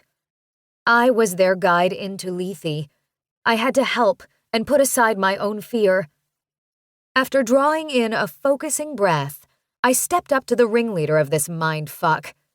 He deserved death for what he made me do to Eve, for what he did to Gerard and Brent, and undoubtedly Mama and Papa. He deserved an eternity in Erebus for what he asked his colleagues to do to innocent Reapers. I couldn't kill him, but I'd make him wish he were dead. "Let us through," I said through my teeth, drawing energy from each inhale. Chad stared into me with my slow, exaggerated death playing in his eyes. He bent forward and put his hands on his thighs to bring his nose inches from mine. The stink of rotting teeth wafted from his cracked lips. I balled my hands into fists, knowing from the hotness of my arms that my hands had returned to that blue and white intensity. He wanted to play. I'd play. I'd play until every good part of his body was well-done Eidolon meat. Chad's pale skin rippled with putrid black lines. Inkiness pushed through his pores and grew thicker until his body was cast in shadow. Chad wanted me to see the transformation, to fear it. I had seen this power in Brent. Today, the power was not my friend, but I wouldn't succumb to the panic scorching my gut. I stepped toward Chad as I had when I burned through the brick wall. I brought my nose an inch closer to the skeletal remains of his nose. "Don't make me embarrass you, Chadwick." His eyes narrowed. His jaw unhinged and dropped low enough to ingest my head whole if he wanted. But he didn't. Nor did he use his strength when I hooked my blistering hands on his dropped jowls, feeling not the gelatinous texture as I had from Brent, but bone and flesh simply masked by lightlessness. "Your performance doesn't scare me," I said. His friends whooped like two wolves watching their pack leader yield to a field mouse. The will to live can sometimes outclass any villain, even this piece of shit. I released my grip on him once my fingers melted away a sufficient layer of flesh. His jaw snapped back. No longer shadowed, Chad gave a sneer that barely camouflaged his humiliation. He looked over the Reapers filtering into the room, and then at his nattering comrades. "He's afraid of the Scrivy. What you afraid of? Think she's gonna incinerate you?" one taunted. "Look at him. He's afraid of a Scrivy." Their combat boots came off the floor. They crashed against the walls by the will of Chad's swift hands. The wallpaper ripped, plaster crumbled. As the clowns slid down onto their buttocks, They sniggered like naughty schoolchildren. I wished they would shut up, because I had a feeling Chad would make scrivy mincemeat of me if pushed one footstep further toward complete disgrace. Chad's crooked mouth pulled up to bare his fetid teeth when he returned his attention to me. I refused to give him more time to intimidate me or my allies. I had had enough of his antics. My limit had been reached. He stood in the way of Brent's liberation. I was still sufficiently hot enough to do damage, so I threw my entire weight into Chad, cooking the flesh around his neck where my hands held him hostage. Thrown off balance and falling to his knees, Chad couldn't regain his feet as I drove heat and rage into my attack, melting flesh and muscles and tendons as I cried out. His comrades didn't rush in to assist him. Perhaps they were afraid, or they simply didn't care. Whatever the reason, their distance and Chad's weakness renewed my confidence. He thrashed and fought back as best as he could, but it seemed that my fight outdid his. And had I no goal but hurting Chad, I would have held on until he was a pile of Eidolon mush beneath me. But my loved ones had little time, if they had any left at all. When Chad attempted to grab my hair, the only part of my body that wasn't hot, I leaped to my feet and ran for the hallway that he and his buddies had been guarding. I didn't look back. It would be stupid to assume they wouldn't make chase. However many Reapers got past them, I couldn't bear to know. Had I turned around to see who lived and who died, I would have tripped, losing precious seconds in the final push into Lethe. Brent and my parents were my focus, my purpose, and I would get to them as hastily as my feet and luck permitted. No matter how determined I was, knowing the rebels were right behind me gave me strength. They kept pace, having blown by the Eidolons. I was grateful for that. I knew how to get to the trial chamber. I had memorized Brent's diagram for this very reason. I saw it in my mind's eye, clear, sharp, and winding us deeper into Lethe's core. But shrieks of our fallen companions and the cackles of the Eidolons nipped at our backsides, jeopardizing my confidence. I couldn't tell if the Eidolons were 5 or 50 feet away, but it sure as Hades wasn't far enough. Lethe's hellish Victorian decor added to the chaos. It looked no different than Le Chateau's human-made magnificence. Had I not melted through a brick wall and challenged one crazy Eidolon and his goofy sidekicks, I would have believed I was in an underground extension of the hotel lobby. Crystal sconces adorned the mahogany walls, casting a glow on the paisley carpet. Any moment, I expected humans to pop out from one of the many doors that we flew past. Garrick grabbed my elbow. "They're gaining on us." Hair-raising screams nearly drowned his words. Some rebels didn't make it past the Eidolons, and those who did pushed against us like a panicked mob, trying to escape rising floodwaters. I made a right turn that dumped us into a room similar to Le Chateau's foyer. According to Brent's map, we had reached the central chamber. Here there were no bellhops or clerks. Instead, hundreds of faceless human souls milled about, guests of Lethe who waited, not for a hotel room, but for deliverance. I saw some of them for a second time. Souls who had journeyed from Kentucky to endure yet another extended, arduous stay in what seemed to be half hell for Stygians and souls both. I was the first to score through them, determined not to let anyone get in my way. My lungs strained. Feeling abandoned my feet. A bump of an elbow jarred me. To my right was a Reaper. At my left was Garrick. The surge of rebels had multiplied, and none of them shied away from the souls, the Eidolons, or the distant double doors that stood 20 feet high, looming like a mahogany death chasm over the center of Lethe. The silvery human shapes hustled to the outside walls when the roars grew louder. And when they did, they exposed a new pack of aggressors, heading off our assault. They were an infantry of Eidolons. The red-headed female next to me screamed. Her eyes locked into a death stare when an Eidolon grabbed her and lifted her slight frame off the carpet. Garrick threw his shoulder into the shadowy phantom. His effort didn't hamper the beast. More Reapers threw their own bodies into the struggle. They would bring the Eidolon down by sheer will, if not by power.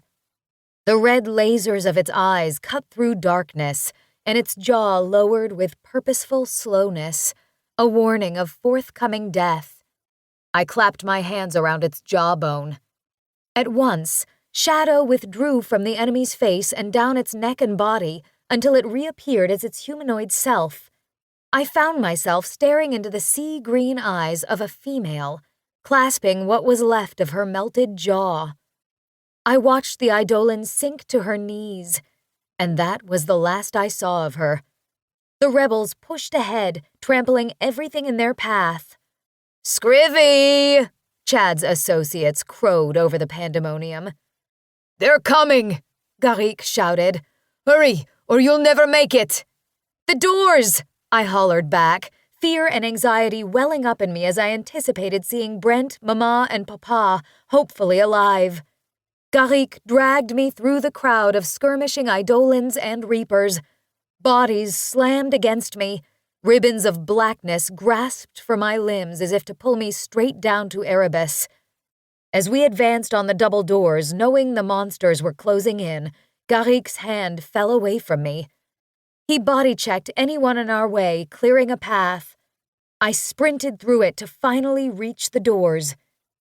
Engraved into the wood were hundreds of faces in different states of horror. On each door were set curved brass latches. I pumped my fingers to drive extra heat into them. I breathed in one last time. "Scrivy!" The Eidolon's rancid breath almost reached my prickled neck when I threw my hands onto the latches, instantly dissolved the brass, and ripped the doors open. Chapter 26. You can be a king or a street sweeper, but everybody dances with the Grim Reaper. Robert Alton Harris. The doors slammed against the walls, generating a bang that announced my arrival in style. A brief glimpse around, and I could have sworn I stepped into a Roman Senate chamber. Built in the round, arched walls of bone-white skulls came to a peak in the center of the ceiling.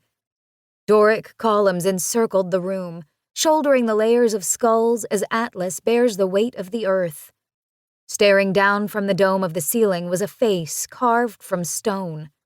That face, partly skeletal and partly flesh, was the embodiment of death, hailing his icy welcome to hell. I focused on the marble floor stretched out ahead of me. I quieted my trepidation as I grasped onto courage. The stone expanse gave way to a crowding of Grim Reapers in black wingtip shoes and patent leather stilettos. I panned upward, scanning each tailored suit and stunned face. There were only 3 Grim Reapers I wanted to see, and they surely weren't standing among the group idly discussing politics and expensive shoes. I crossed over the room's threshold. The group shifted, but stood silent, perhaps in awe that I had successfully led the plebeian Reapers into the impenetrable and forgotten Lethe. The battle outside the doors didn't stop. I glanced over my shoulder. Rebel souls were pulled into a few Eidolons' grotesque jaws, while others staved off the shadowy aggressors. Garrick was nowhere. Neither were any of the allies I had grown familiar with. I gasped when Chad, in full wraith-like and ego-bruised fury, exploded through the melee, his trajectory straight at me. He'd reached the threshold when the doors swung shut of their own volition. The floor fissured with the impact. My stance held strong for but a second, and then I staggered back. Chad could have busted through the wooden barricade, but he must have known better because of the head Grim Reaper on the other side. I had a feeling I should have known better, too.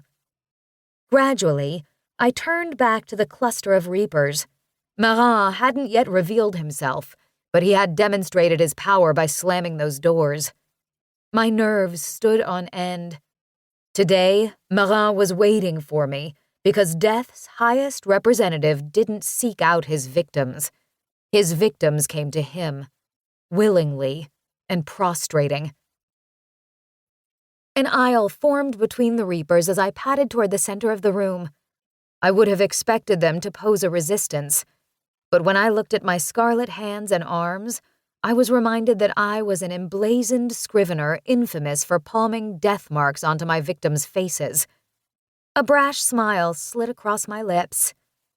"Breathe. It controls your heat," I repeated with every footfall. Marat had used his watchmen as his messengers since our last face-to-face meeting when I was 16. I had only seen him on television or in Reaper Monthly since. Now, in the flesh, I saw that age hadn't touched him here in the bowels of the earth. Time seemed to have stood still for him at an apparent age of 35. The silkiness of his china doll skin and the twinkle of light on his bald head weren't what made him stand out like a handsome diamond among coal. It never had.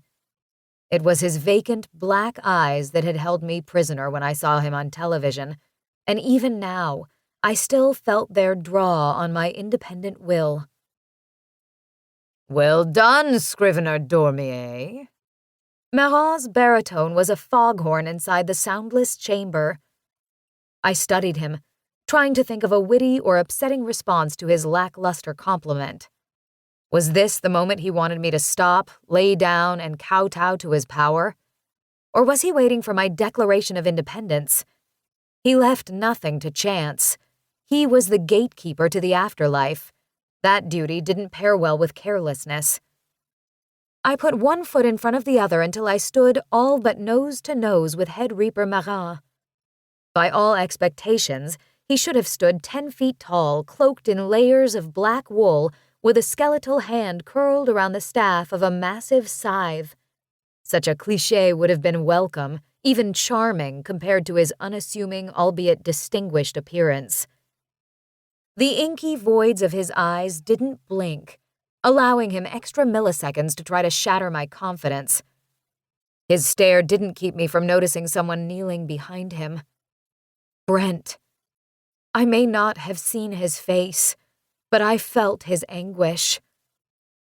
"I've come."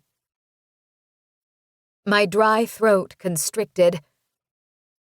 "I've come to demand the release of Brent Hume, and to ask that charges against him and the Balanchines, the rebels, and me be dropped." Marat's perfect lips stretched into a flat smile. "I will give the rebels the sign, and they will unite against you," I warned. His delight ebbed. Pale eyelids flickered over his empty stare. As my heart sent rapid-fire signals to my brain to give up and pray for a lesser punishment than death, I resisted. That part of me didn't recognize that I had everything under control. I had to get out of my own way. Marat's mouth twitched when I curled my blistering hands into fists, a non-trifling threat. "You need us," I said evenly. "There are Stygians out there beyond these walls who want to charge you for the Scrivener Purge. They want to see you beg for mercy, and then they'll destroy you as you've destroyed everyone they love. The only reason you've avoided them as long as you have is because you can hide here in Lethe. That's over now. I will tell them where to find you if you don't comply." If he had eyebrows, they would have lifted. Instead, curved lines formed across his forehead. The creases reminded me of the strips of bread dough Mama would roll out for her baguettes, thick, milky white, and unappetizingly shiny. "Now's your chance to apologize and make up for your injustices." Marat didn't reply. This was his game. Force the opponent to be as uncomfortable as possible without ever speaking a word. He did it so effortlessly that I applauded him. I looked around his shoulder to get a better look at Brent. Marat smugly stepped aside to give me a view of a figure stooped over an entire pond of blood. Those familiar cerulean eyes peered through his sodden hair. I stared down at the same face, beard, and long muscular limbs, but he was the color of death. Ribbons of bulging blue veins unfolded across his naked body like a jumbled road map. There was a shattered pain in Brent's eyes.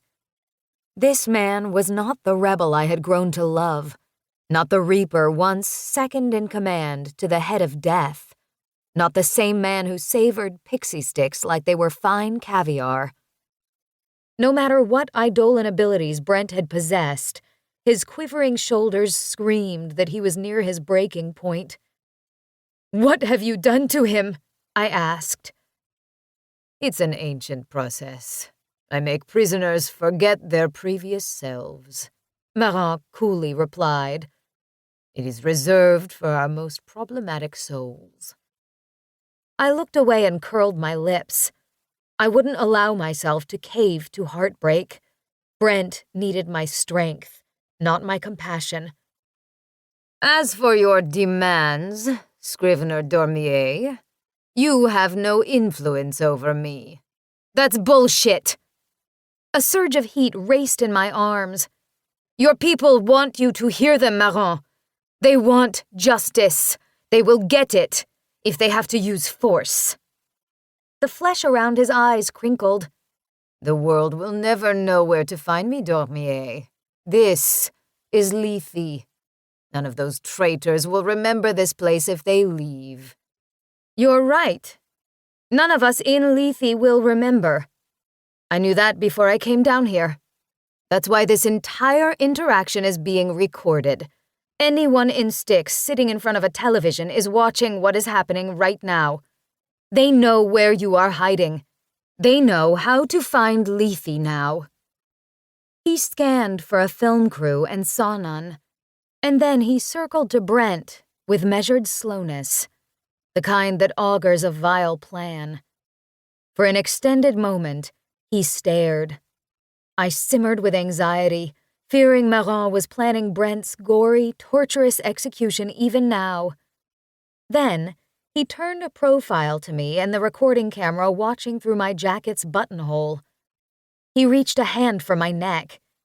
A finger looped around my lotus pendant.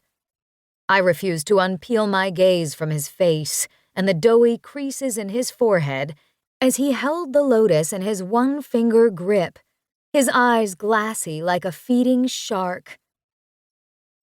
I would not throw away Brent Hume's talent so carelessly.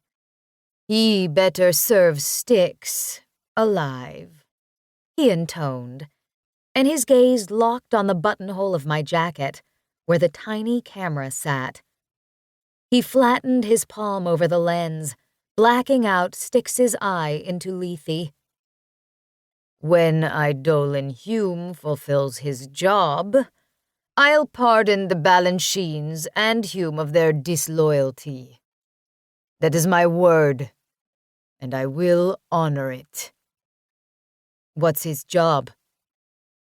I was positive I didn't want to know. Your banishment. Chapter 27. Everybody is special. Everybody. Everybody is a hero, a lover, a fool, a villain. Everybody. Everybody has their story to tell. Alan Moore. V for Vendetta. Welcome to Marin's special hell for rebels. I was shoved blindfolded into a wall. I flipped around and felt the rush of air of a door swinging shut. The place would have been effortless to dissolve had my hands not been bound together in front of me, powerless. Prior to being placed in this dungeon, Marin made sure my heat wouldn't burn through my bonds and prison bars by neutralizing my heat. Much like the inability to remember what happened in Lethe, I also forgot how to access my own power, at least temporarily. There had to be a way to overcome this, and I would need to work with Brent to figure out exactly how. But how to do that? How would I find my way to him? Not that the guard could see my hands, but I gave him a middle finger salute. I had been let out of the trial room, stripped down to my white tank top and jeans, and dumped into a prison cell long before I had an opportunity to consider what my capture meant. I had no way of knowing if Styx saw my broadcast or if the others escaped unscathed. And would Maron make Brent finish me in private? Or were they setting up for a live broadcast of my execution? The psyche plays awful games in dark moments. I was crazy to follow through with my plan. Crazier still for telling myself not to get worked up or cry because I would soon learn what the afterlife was, assuming I made it to the all things peaceful and glorious Elysia rather than being sent straight to serving shit sandwiches in Erebus. Faintly drifting above my self-pity was the awareness that someone was nearby. I stilled my breath and listened.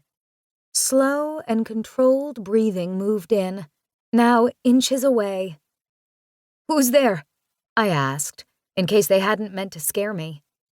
A hand landed on my shoulder. My muscles tensed.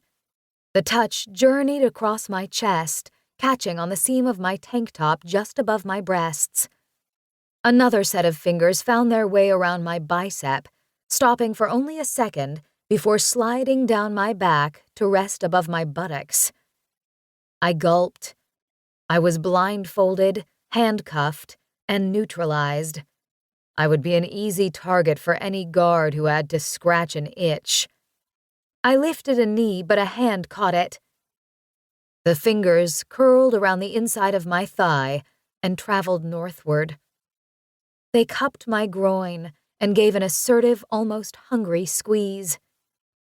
I twisted my hips away when a pair of lips covered mine. The hands clutched my cheeks as a tongue slipped between my teeth, plundering for returned affection. A snarl escaped me. I threw a shoulder into the person. It was enough to shove him off. I stumbled away and my face collided with the wall. It held me upright as I prayed for whoever was near to take the suggestion and get out. But he followed me as I slid along the wall. His footsteps were deliberate and unhurried, terrorizing me with each heel click. I backed into the corner. My breaths were choppy. A pair of arms stretched around my head. My blindfold loosened. The fabric slipped down my face, and my eyes followed its journey to the blood-stained floor and my bare feet. The universe fell out from under me.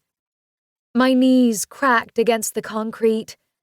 I knelt at his feet, staring at the perfect seam in his black pants. Maron ran his tongue along his bottom lip. His wicked face turned my insides out. I was violated in the worst way. He wanted me to see how much power he had to wield over me. I cringed at what else he could take if the mood struck him.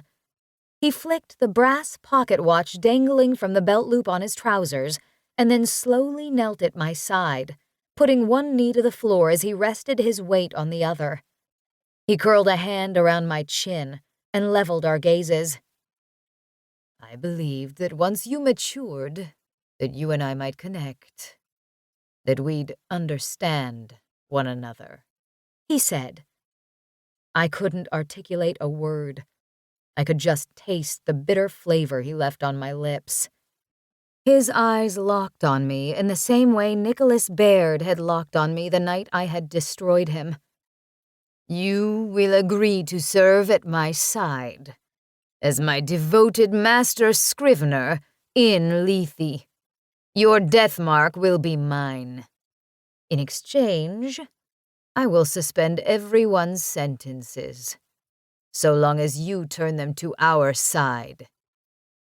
He waited for my reply, not once blinking in the minutes he held me in his gaze.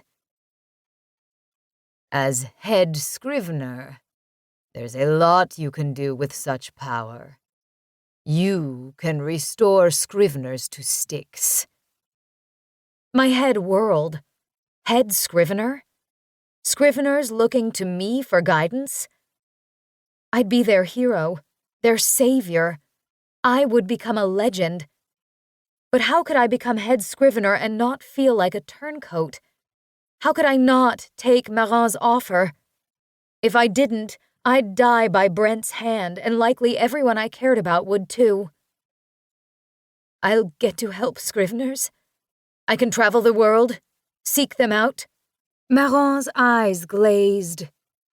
You will not leave Lethe. Then how? You will have a liaison to the outside world. That will be your only connection.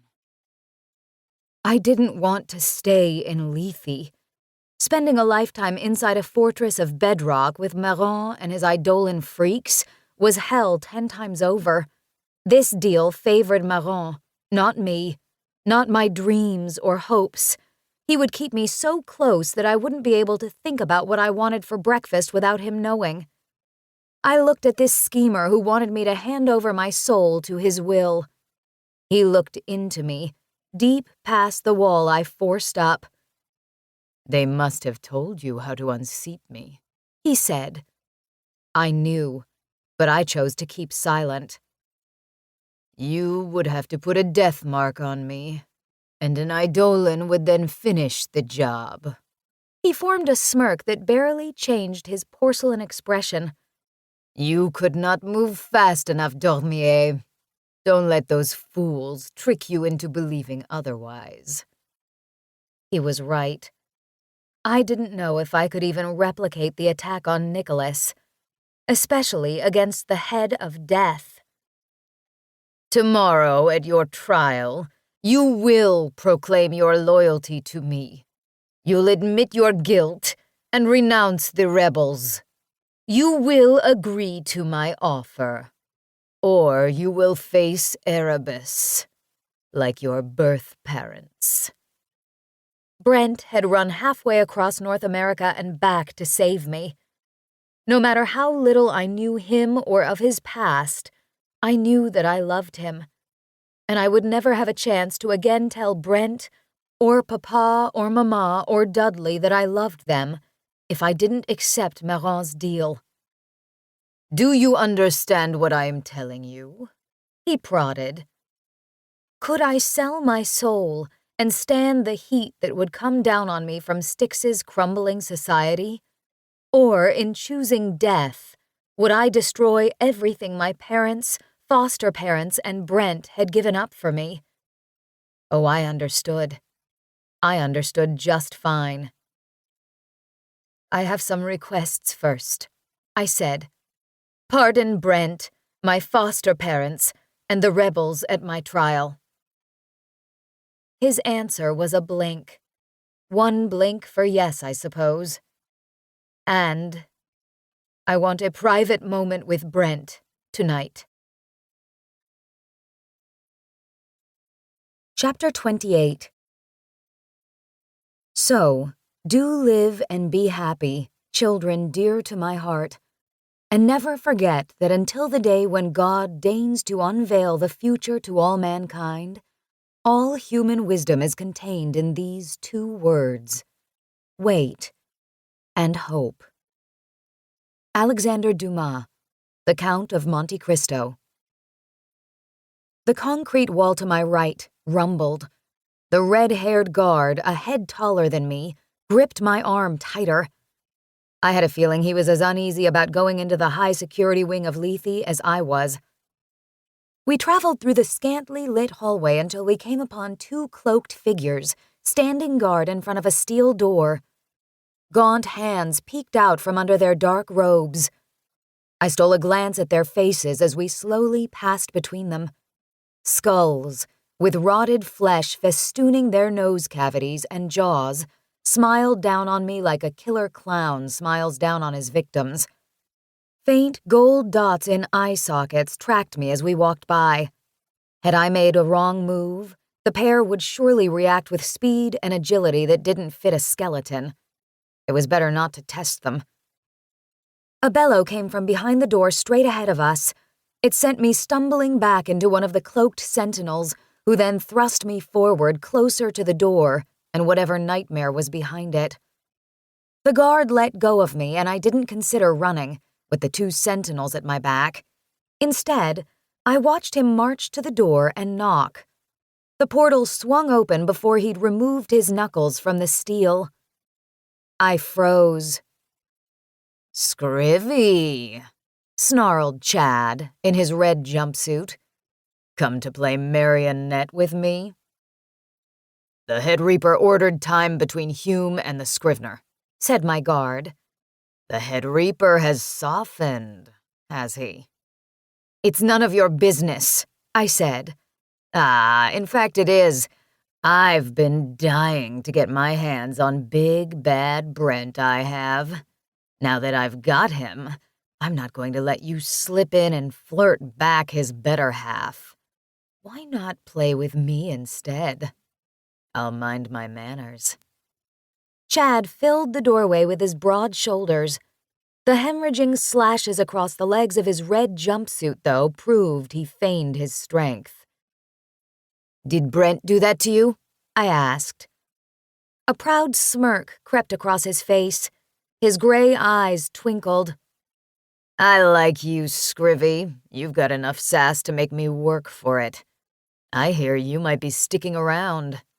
If things don't work out with Hume, maybe you'll give me a chance.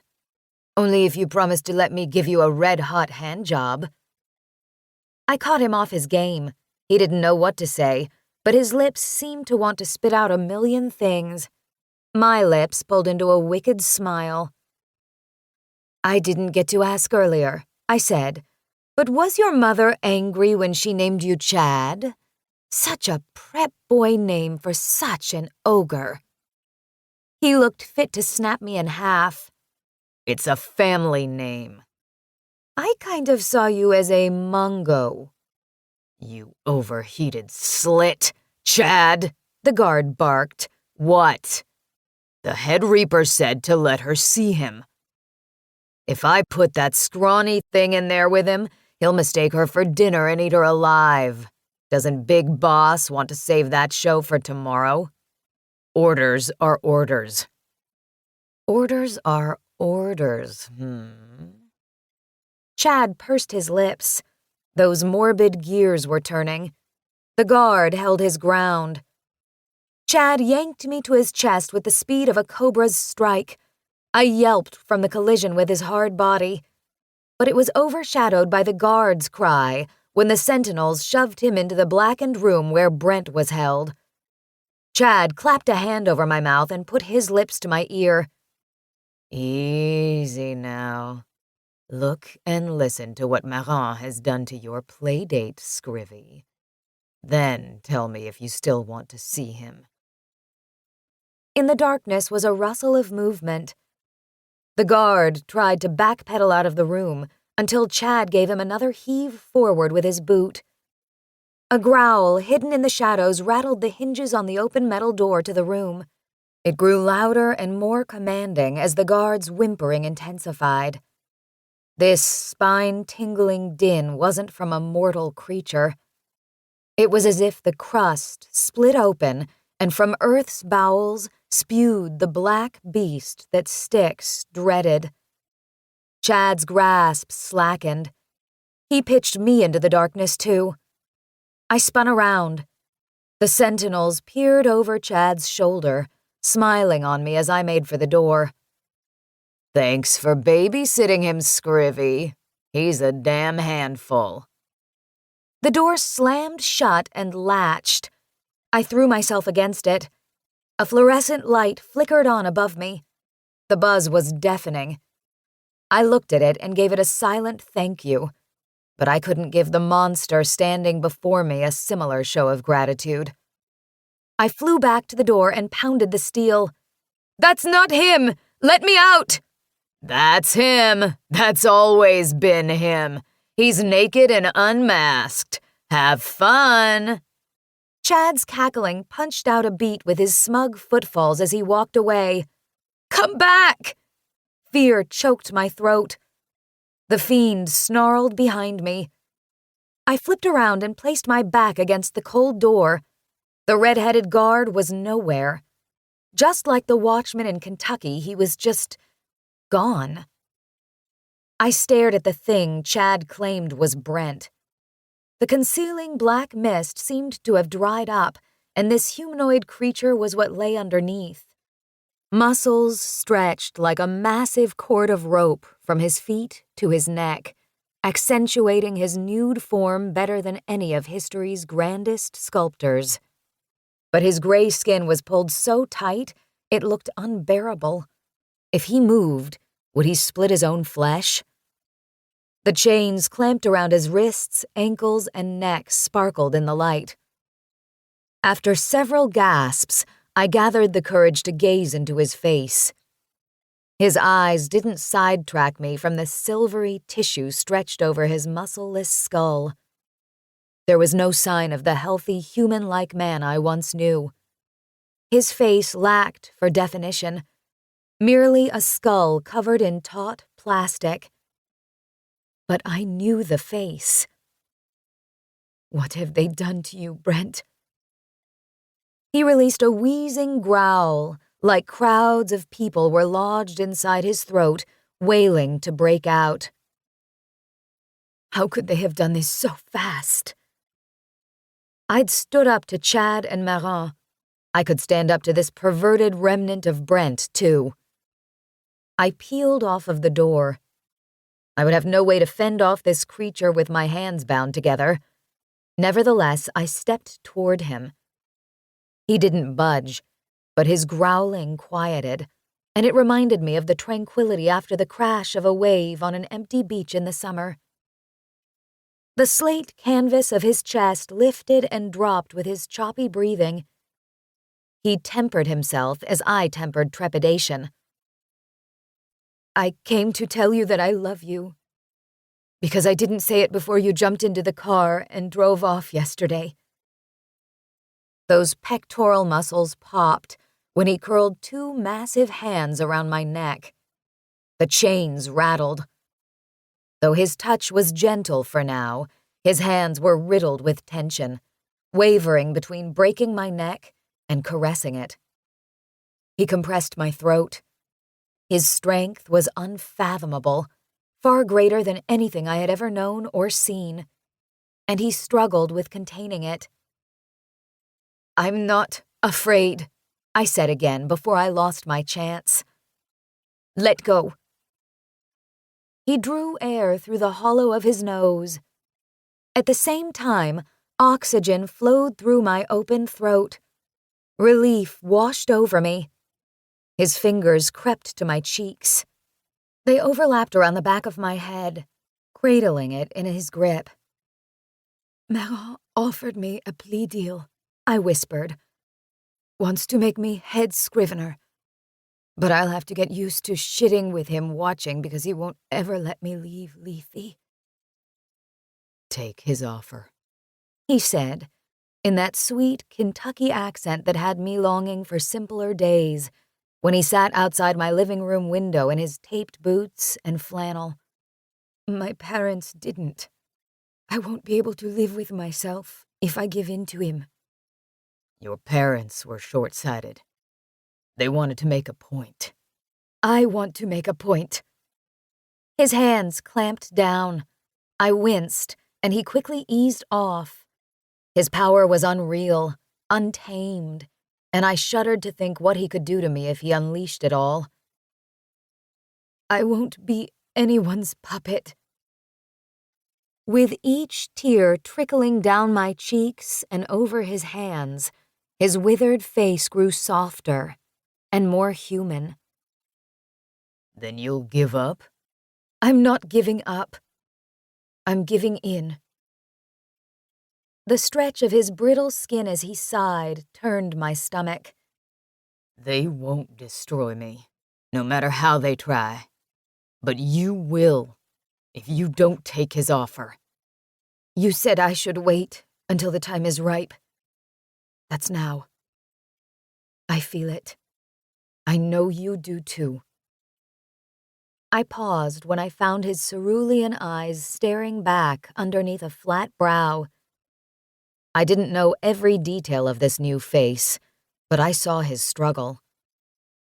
A quiet pause of shared but relieved understanding danced between us, before I rose onto my toes to bring my lips closer to his. He turned his head away. You don't have to, He said softly. I want to. I saw your face when you came in. I wanted to say something that might ease his humiliation. I pressed my lips to his chest, since he wouldn't let me kiss him properly. A tremor ran through him. His hands found my shoulders and pulled me from his body. As Meran had done, Brent held me captive as his eyes burrowed into my thoughts.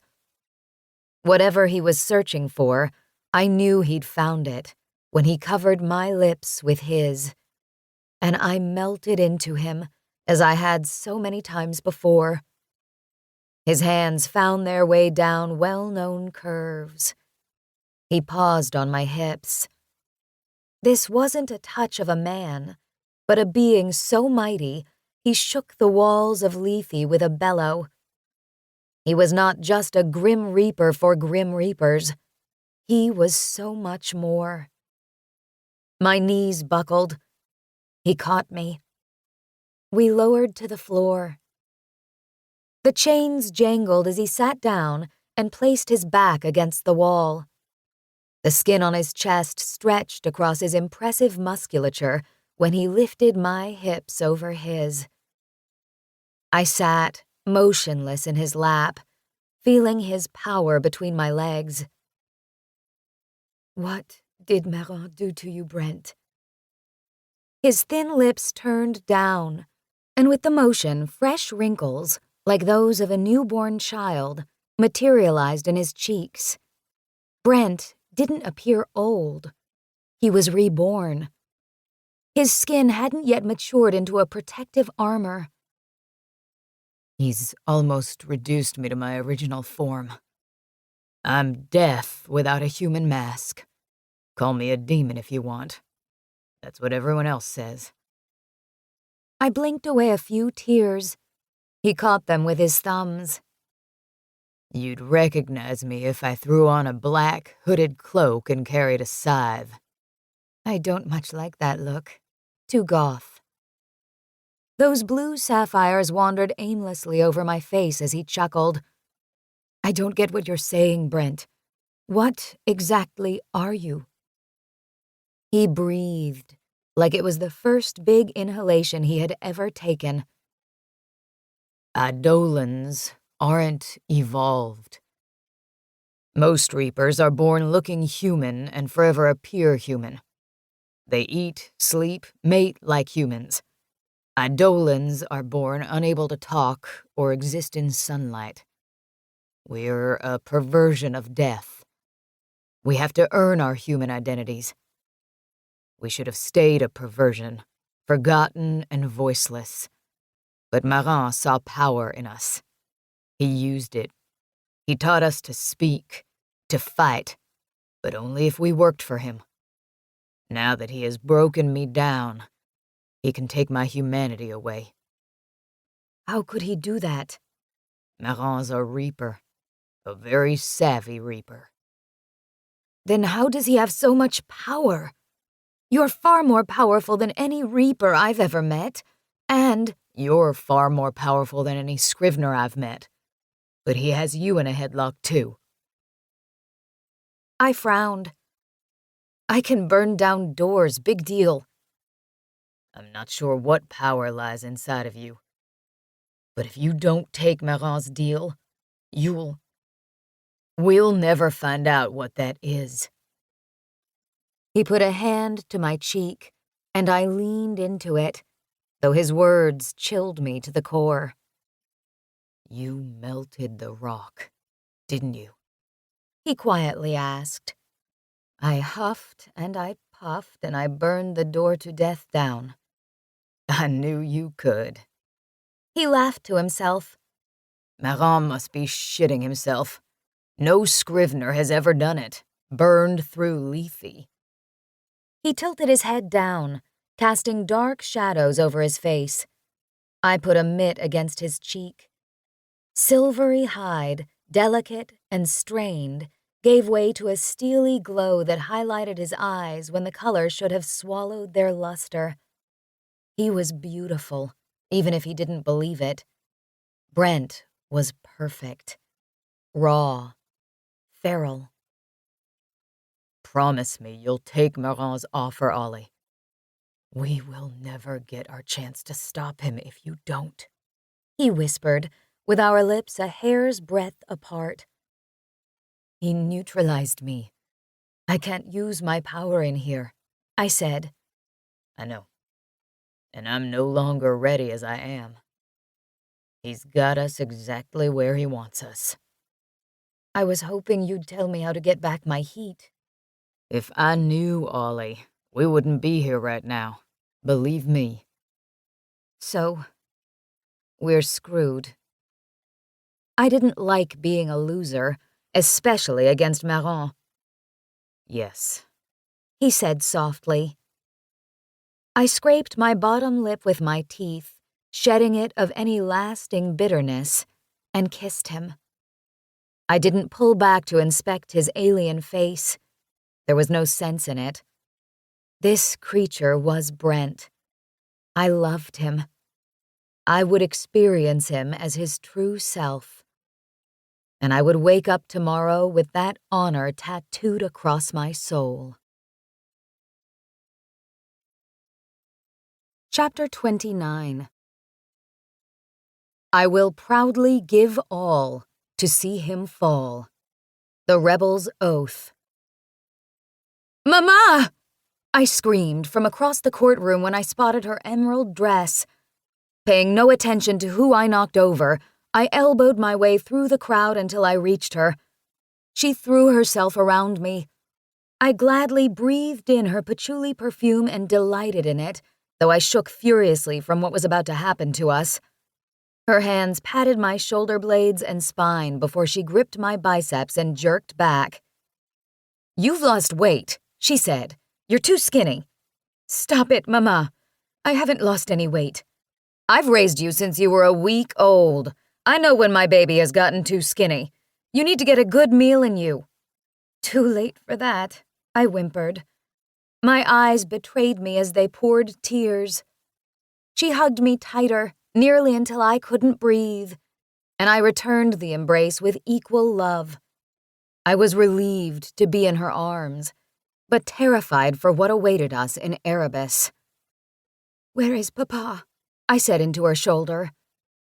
"I don't know," she whispered. "I haven't seen him in hours." "Stand here," a guard said to Mama and me, pulling us apart with a strained grunt. "The trial will commence shortly."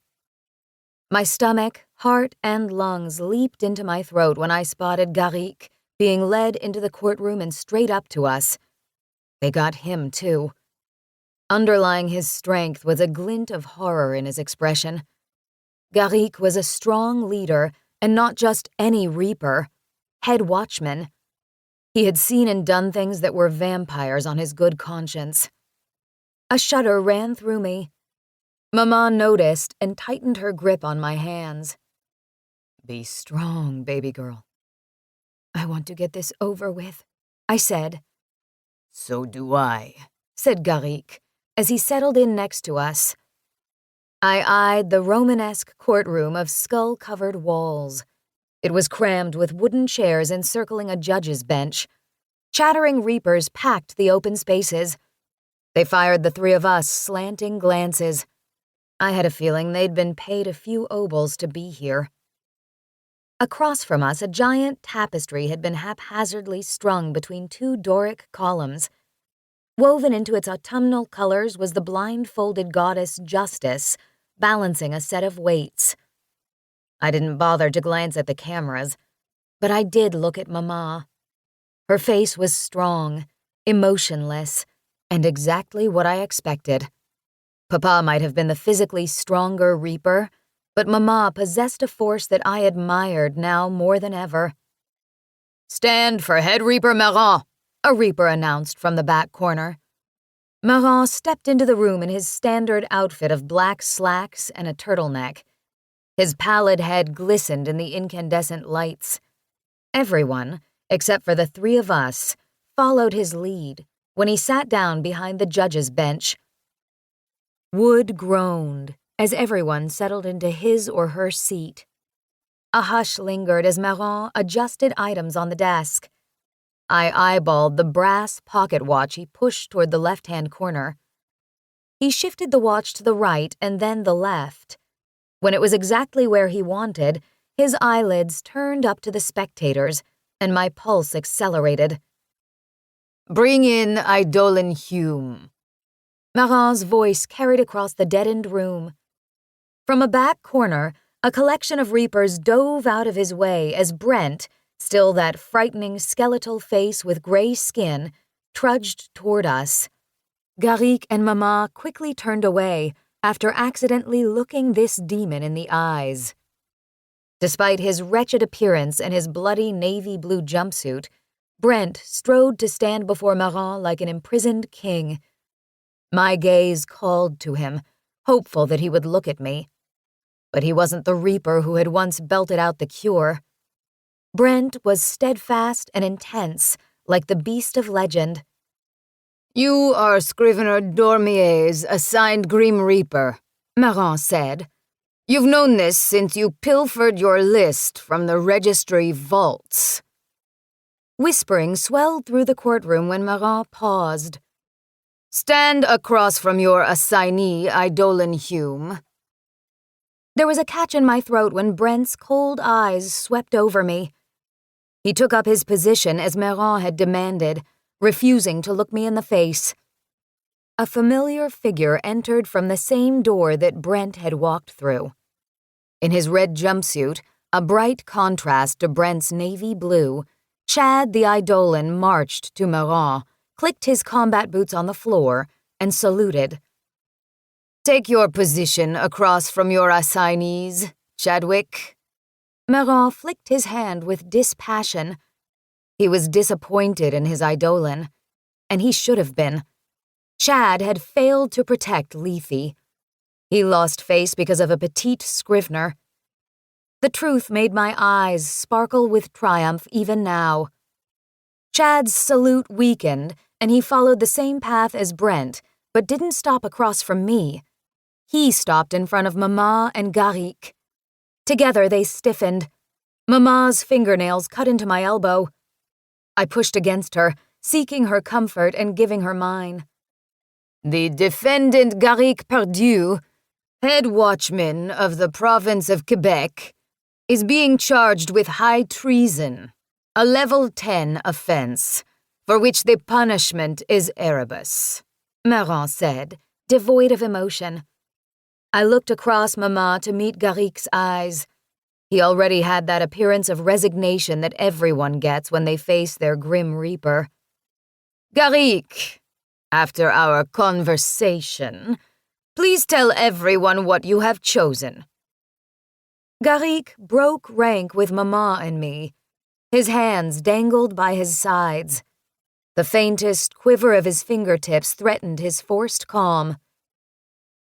"Any offer from the head reaper that isn't a promise to restore our population of Scriveners and help reapers to achieve balance is an offer against Styx." Garrick rested his full attention on Maron. "Did you think I would be so shallow as to take your bribe to save myself, forsaking everyone else? You are a fool, head reaper, and I would rather die than submit to you any longer." Brent's eyes were on me. I felt him compelling me to look at him, but I couldn't. He would tell me in no words that I shouldn't follow in Garrick's path, that I would be foolish to give up. As an alternative, I squeezed Mama's hand with my elbow.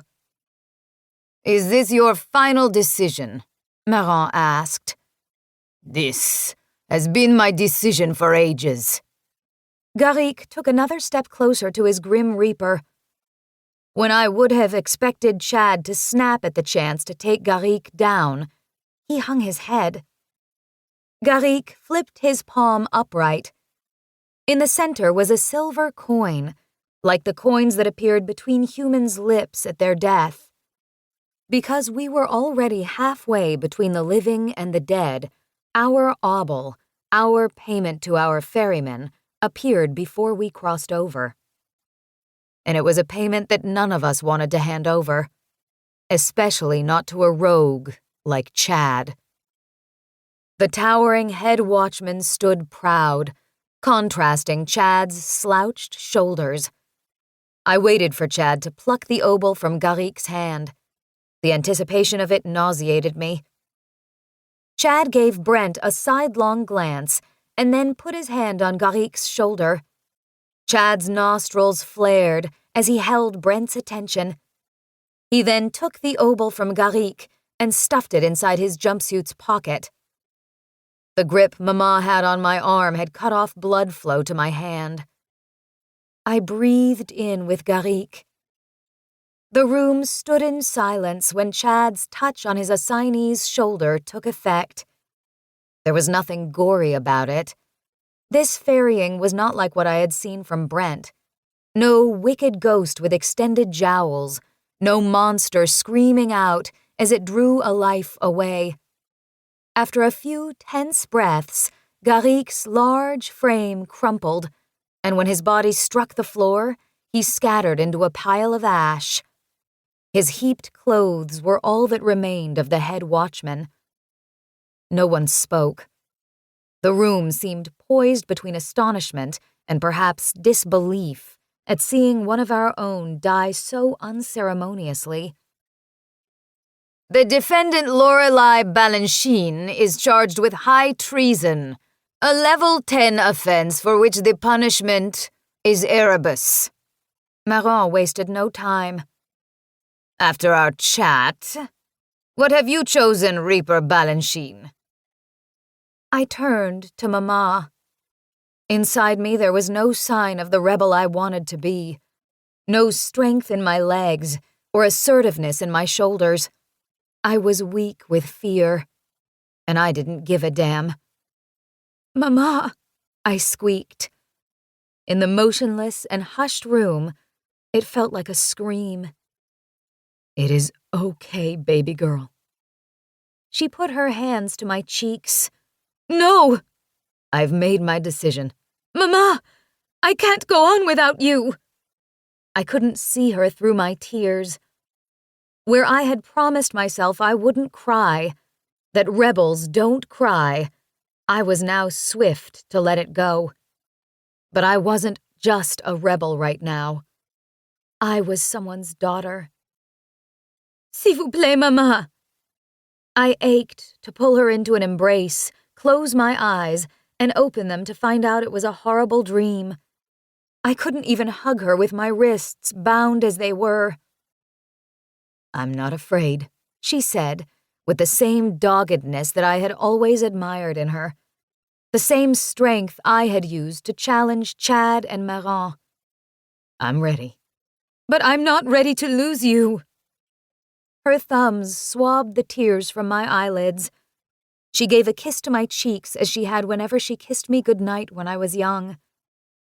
How had she summoned this courage when she was frightened hours ago? What was it that gave her so much confidence to go to her death willingly? "Everyone has to go," she said, as I crumbled between her hands. "Some will today." She glanced at Brent. "Some years from now." "It's not your time." "That's not for you to decide," intoned the head reaper. "As it wasn't for you to delay Eve Cassidy's death." Maron's voice might have shaken me a moment ago. Now it enraged me. "I offered Reaper Balanchine exemption, as I offered Garrique and you exemptions.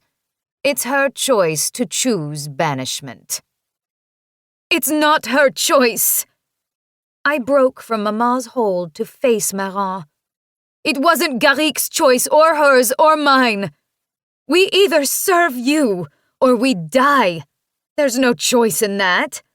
Don't think you're covering your ass by giving us some asinine option, Maron." "Ollie." Mama tried to pull me back. I resisted. This is horse shit!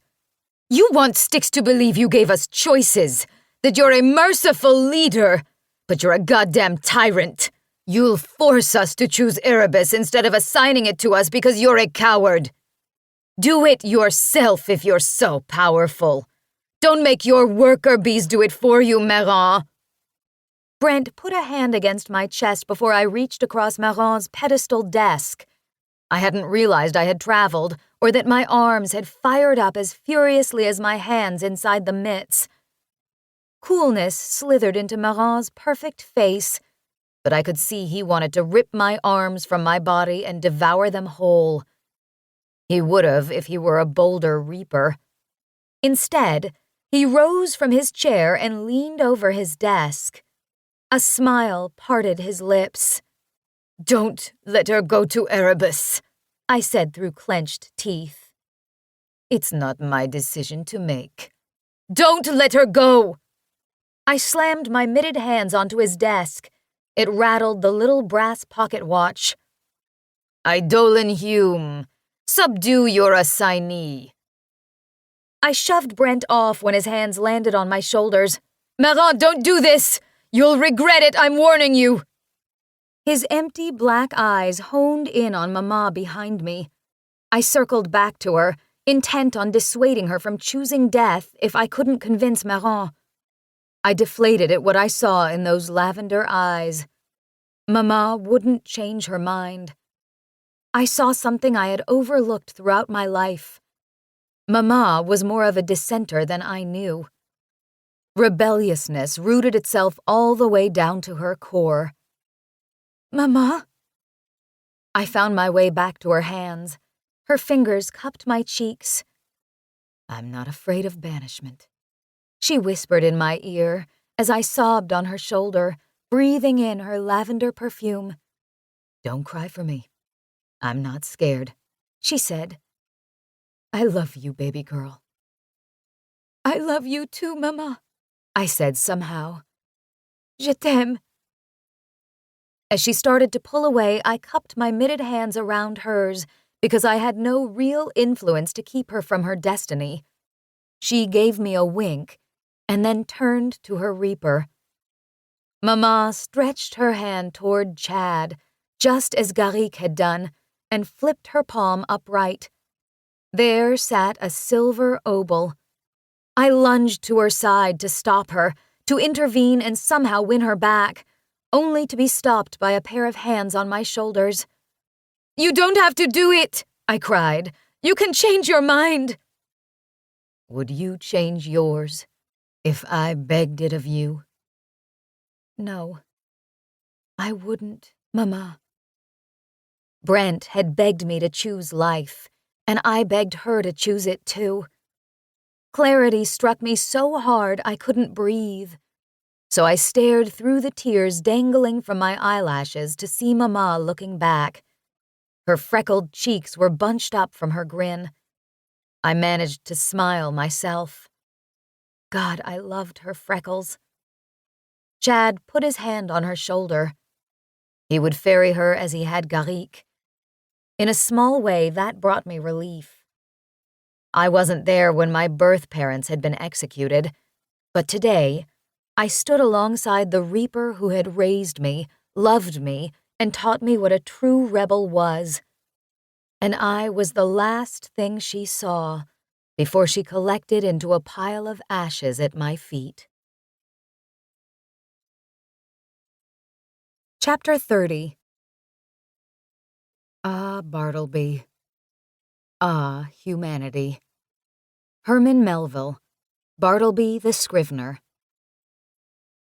The defendant, Olivia Iris Dormier, is charged with high treason, a level 10 offense for which the punishment is banishment, Marin said just as promptly as he had moved on between Garrick and Mama's executions.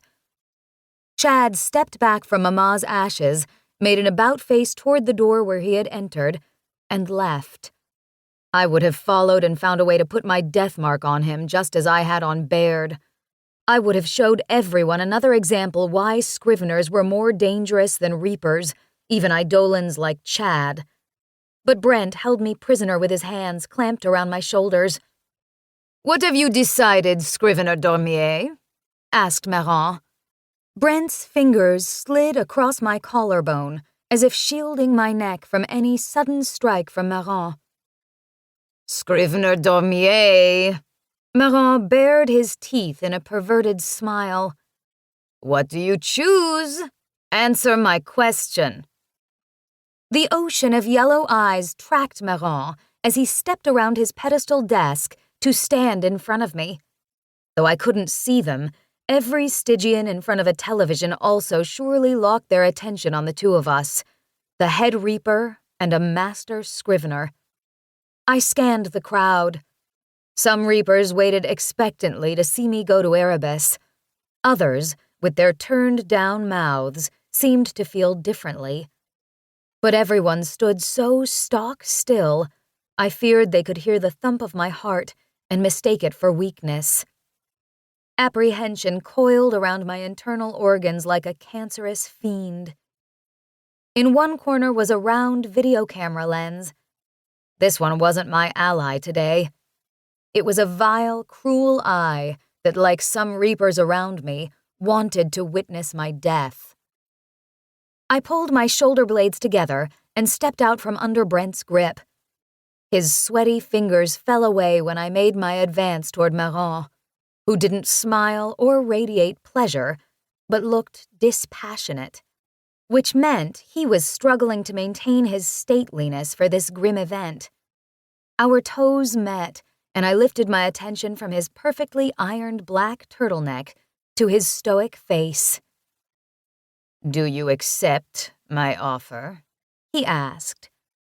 There was a murmuring in my head, something alien pushing memories and ideas around, trying to compartmentalize them. Maran. The bastard was in my head, attempting to sway my thoughts. I ran my tongue across the bridge of my teeth. That lick was a deliberate move. It told him however he tried to control me, he wouldn't. "You banished 2 rebels." My words boomed inside the hushed room. "That wasn't part of our deal. They chose their banishment. I didn't choose it for them." His lips didn't move. It took me a moment, but once it registered, my knees threatened to buckle. He spoke. I heard his voice as if he put his mouth to my ear and voiced them. He was in my mind, talking to me. Was this a gift that only the head reaper possessed? A mind game to torment the already tormented Stygian? Whatever his reason, to scare me by way of this show of power or not, he didn't want the world to hear this conversation. I tried to contain a scoff at seeing his weakness and gave him a mental shove. His eyes widened a little. Good. He felt it. Now he needed to get the fuck out. "Then what about the other parts of our deal?" I asked with my voice, not my mind. I would make sure the world heard everything. I wouldn't play his head game. "You were permitted to visit with Hume." His pursed lips were still. "Yes, but there's another request." Those pallid eyelids lowered to my lotus pendant. "I will honor it. In time." "You said you would do it." "You assumed I would." He released a cackle comparable to the one I had given him. "Scrivener, you are too young and foolish to play games. If there is any advice I might bestow upon you at this hour, it's that you will not win when you bargain with me." I had to shut off my heart because its frailties would allow me to be controlled by wicked people, ones like Maran. I glanced down at my lotus pendant.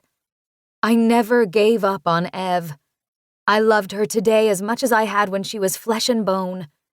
One thing Brent had said rang clearer than anything else. Death despises bartering. Yet this king of death was the greatest barterer of us all. He bartered with our lives, dreams, hopes, and prayers.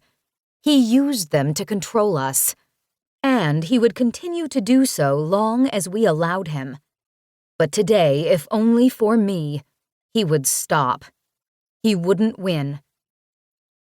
Do you accept my offer, Scrivener? Maran asked with his lips this time. His voice cut through the silence. I leveled my eyes with his.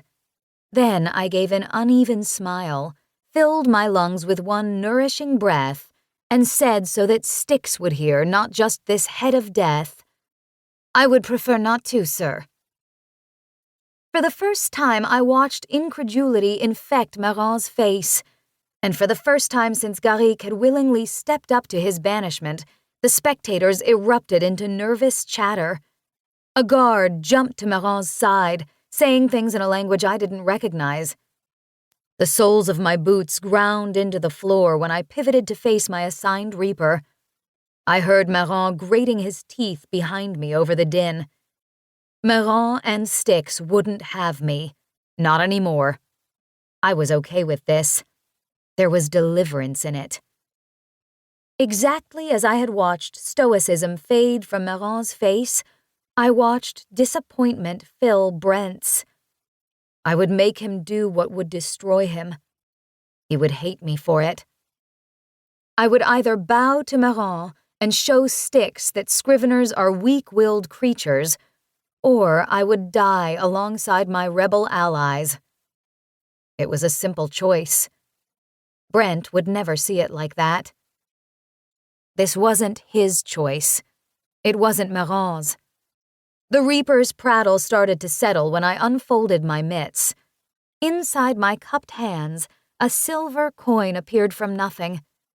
It was a gorgeous illustration of my life, of my good deeds, bad ones, and everything in between. The obol sparkled as luminously as freshly polished silver in sunshine. I wondered if Garrick's or Mama's obol sparkled for them. A little welcome wink from the hereafter. Please, take it, I said to Brent. I'm ready now. He stretched his fingertips over my hands. Forgive me, Ollie. I turned my eyes up to meet the burning ruby gems of his. I already have. How long he held me in his gaze, I didn't know.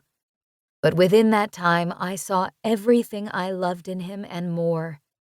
There was no need for words. His distorted face, hideous to some but faultless to me, would be the last I would ever see of Styx. I was happy with that, because it was one thing that Maran couldn't barter away from me. Not now. Not ever. Our connection fell away when he looked at the obol, my debt to Styx. And then he turned his attention on my lips. I drew in a lungful of air when he leaned in. He didn't kiss me when I put my lips to his. Brent, My words died when he drew air from me. I grew light, faint. I thought to throw my hands around him as my body became weightless. And when I tried to breathe in, to give him more air to take away, I couldn't. This was nothing like when he had half-deathed me into Lethe or pulled me toward his icy blackness in the Kentucky hills. I wasn't frightened or chilled or in full despair. I started to lean into him, if only to feel his body as I floated away, quick to follow Mama and Garrick to Erebus. But it stopped as fast as it started.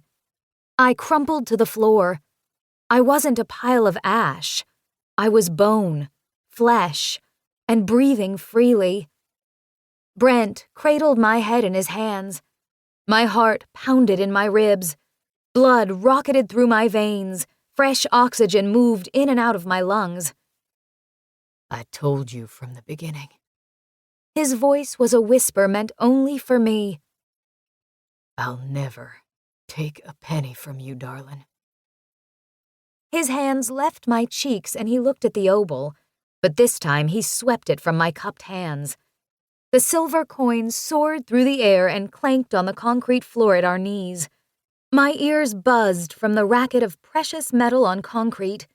The obol spun on end until it slowed, wobbling under its weight, and flopped to one side.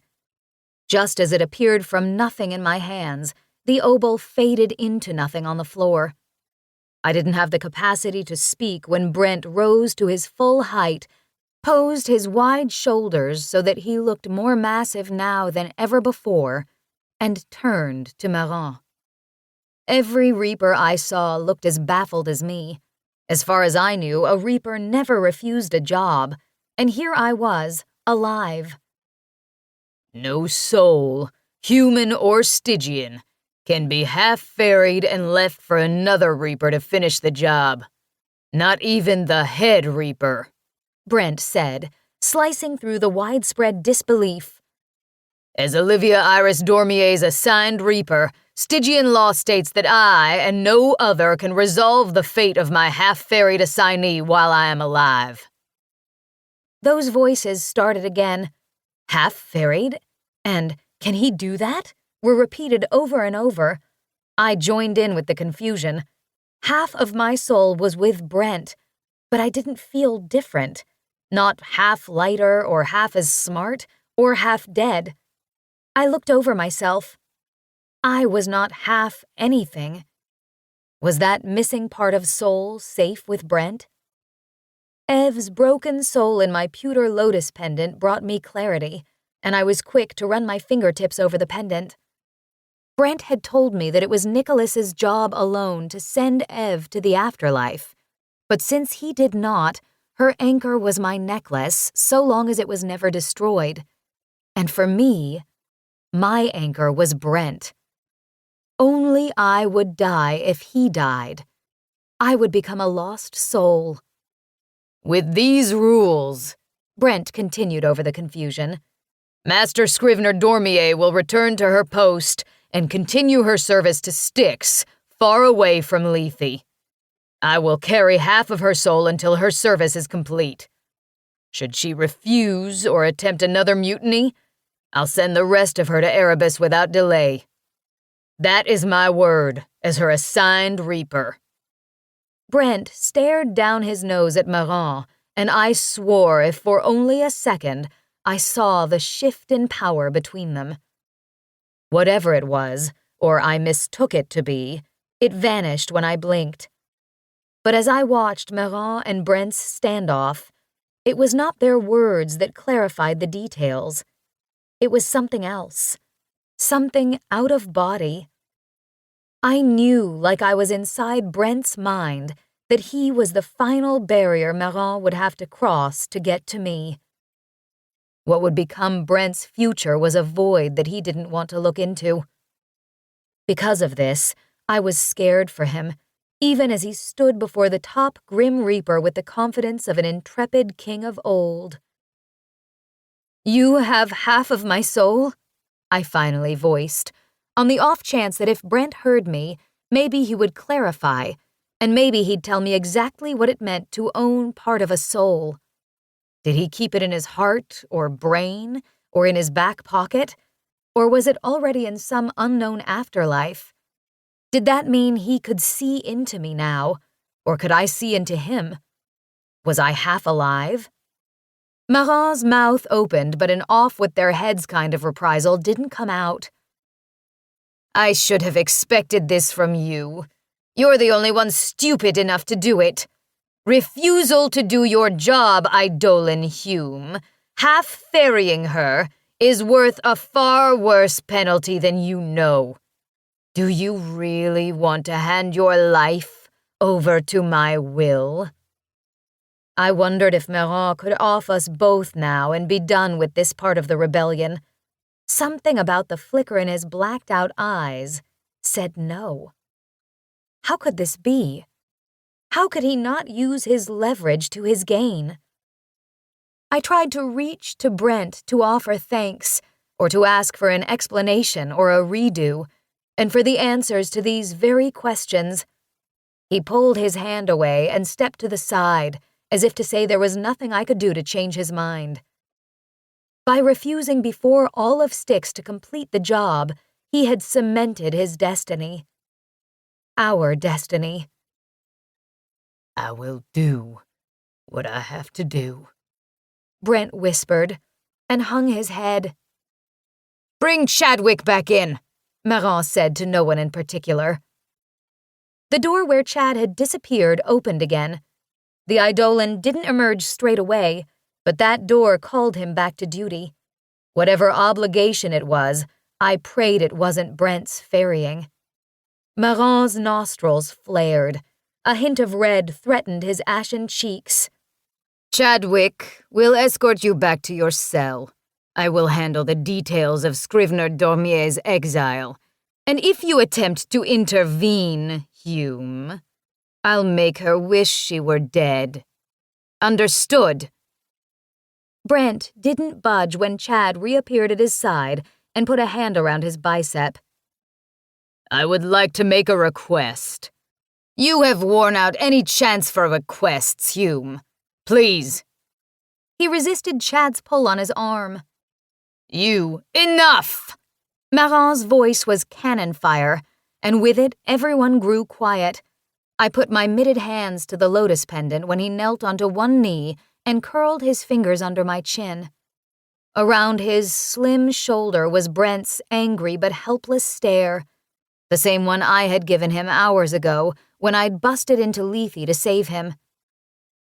Beginning today, Marin said, his voice full of ire, I exile you, Olivia Iris Dormier. Stone Balanchine will be your warden, who will suffer a level 10 offense if he lets you stray from your duties. I strongly suggest you mind him from here on out, or he'll follow the same path as your beloved Lorelei. Brent's face grew ashen, even for his silvery complexion, and I couldn't be sure, but as I had felt Marin in my head before, Brent was there too. In addition, Dormier, it will be a crime of treason if you lock eyes with Eidolon Hume. I cannot have you two plotting against me, because if you do, you are plotting against Styx. Do you understand the rules? Marin asked. I nodded slowly, and he rose and marched back toward the pedestal desk. I tried to reach to Brent, but Chad's grip on his arm tightened. There was no time for the kind of goodbye I wanted. I managed to give him a frail smile. It was the best thanks I could give. Don't worry about me, Brent murmured. Change is coming. You will begin servitude to me at once, Eidolon Hume. Marin's voice was acid. Go back to your cell. You will be given your official sentence after I consult with my counsel. If you sabotage this, you won't live long enough to earn back your human skin. Brent stood taller than I had ever seen him. His barrel chest and long limbs, scalloped in muscle, emanated relief and pride. But with every step he made toward the door that held his bleak destiny, I sensed his apprehension. Reapers dove aside when he and Chad stalked toward them.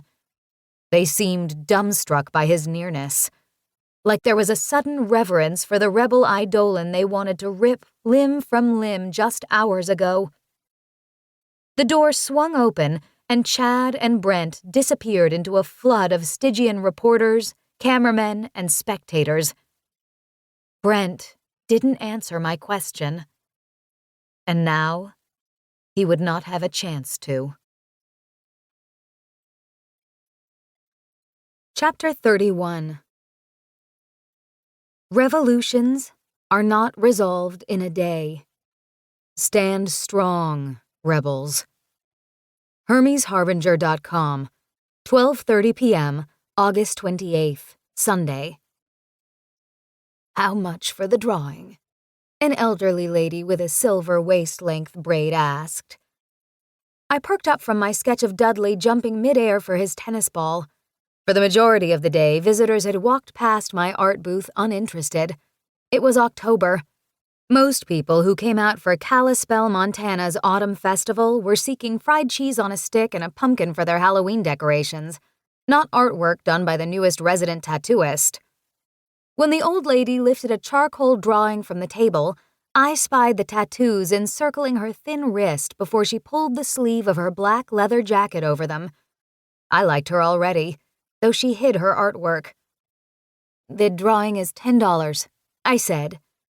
Her eyebrow rose over her black-rimmed glasses. "That's quite a deal for this level of art." She brought the sketch closer to her face. "It's dark but stirring. What inspired you?" "I had a dream. He was in it. Figured he was too good-looking not to draw." "That must have been quite the dream." She winked. I forced a laugh. If only these dreams left me sweating from a post-orgasmic afterglow. But no. He, Brent, came to me almost every night, though not in the flesh or with sexual prowess. In these out-of-body, dreamlike moments with him, I learned things about sticks. Ghastly, terrifying visions of death. I wasn't sure if Brent meant to show me the nightmarish exploits Meron forced upon him, but those glimpses were all I had left of him. Guess that's what happened when your Reaper owned part of your soul and was forbidden contact with you. You went with him in spirit, and nothing was censored for your viewing pleasure.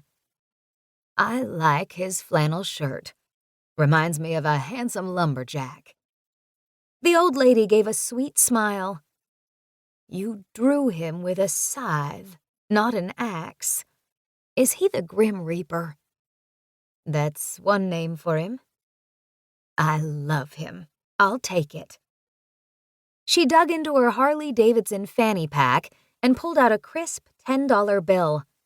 The money caught the mountain breeze, but I grabbed it before it floated off into another group's booth. "Thanks. I hope you enjoy him." "I will. This gorgeous devil wouldn't be so bad to see on my deathbed." The black fringe on her leather jacket rustled in the breeze, and then she disappeared into the bustling crowd. I started to sit on my chair when I felt a tennis ball under my buttocks. Dudley sat to one side, giving me his best play-fetch-with-me eyes. He had been waiting hours for a game. He was getting impatient. Not that I blamed him. I checked the sky. Through the wisps of souls, I spotted the setting sun. It was close to 5 o'clock. "Papa will be by to pick us up in an hour, Duds. We can play when we get back to the cabin." But more than likely, we would go home and I would fall into bed and sleep for 15 hours before rolling out for another day of death marks at the studio. I'd been sleeping a lot for the past months. Papa insisted it was because I was missing half my soul, that what's left of me longed to be whole again, and the only way I could be was through those out-of-body moments with Brent. Of course, he told me this after popping anxiety pills and a chaser of sugar water. Papa tended to say the strangest things nowadays. We weren't handling Mama's absence very well, but we were doing our best. "How much for the drawing?" The question was posed in a southern brogue. A towering man wearing a hooded black sweatshirt and dark jeans stood across the table from me. The sun backlighting him prevented me from seeing what little of his face was visible underneath the cotton hood. My pounding heart sensed who he was, and I would have jumped over the table to pull him to me if it weren't for Maron's rule driving a wedge between us. Did he escape Lethe? Or was he here on a mission? I was flooded with seemingly endless questions about this new life, and what it meant, and what Brent meant to me, and now this. But whatever the reason, I could not allow emotion to overrun reason. Besides, if watchmen were afoot waiting eagerly for us to reunite in a passionate display here in the middle of the festival, I would not satisfy them. I was a rebel. I would play this out with a level head and steady heart. and from the coolness in Brent's approach, he was playing the same role as me. He pointed at the self-portrait I had done several months ago. It was my first attempt with the colored pencils Papa had picked out for me this past summer. "No charge," I said. He pulled a wad of cash from his pocket and placed it down on the table. Several $100 bills stuck out from between his gloved fingers. Courtesy of your assigned Grim Reaper, darling. The scenery around me spun upon hearing that endearment, and my tears yearned to surface, threatening my calm appearance. I ached to pull the hood of his sweatshirt aside to see him better, to lock eyes with his for the first time in months. What I would have given to say anything and everything to him, to thank him, to kiss him, to embrace him. I casually glanced from side to side for watchmen who I was sure were nearby, spying.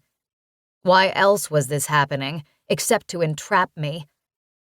I turned around to see who was behind me, in case this was a setup and the male figure wasn't actually Brent Hume. Just when I found a pocket of air in my lungs to say his name out loud, I spun back to face Brent, and like he was simply an apparition, he disappeared. The only thing that assured me that anyone had been there at all was the pile of money on the table, and the self-portrait was gone. A little note was scribbled on one of the $100 bills. I inspected the handwriting, which still looked in the style of a serial killer, and smiled. How does it feel to be Styx's finest rebel? I fingered the lotus pendant still housing Ev's soul as I gave the question some thought. I wasn't sure how I felt. No one, not even Papa, asked me what it was like to be the rebel I had become. I was half ferried into my assigned Grim Reaper. I was serving out my time in a manner that many others were not so fortunate to receive. Fortune was on my side even now. So, how did it feel to be Styx's finest rebel? I decided to say the first thing that came to mind, because in the end, doesn't the heart speak first? It feels like we have a lot more work to do, Eidolon Hume, I whispered, sure as sugar is sweet that he heard me, wherever he had gone off to. This concludes the reading of The Reaper's Kiss, a Deathmark novel, by Abigail Baker. Copyright 2015 by Abigail Baker. This book was read by Kasha Kensington. This unabridged recording was published by arrangement with Alliance Rights Agency and was produced in 2021 by Blackstone Publishing, which holds the copyright. Neither this recording nor any portion of it may be reproduced or used for any purpose without prior written authorization from Blackstone Publishing. If you would like to obtain a monthly update telling you about new releases, call 1-800-SAY-BOOK. That's 1-800-729-2665. For a complete listing of our titles, visit our website at www.downpour.com. Thank you. Audible hopes you have enjoyed this program.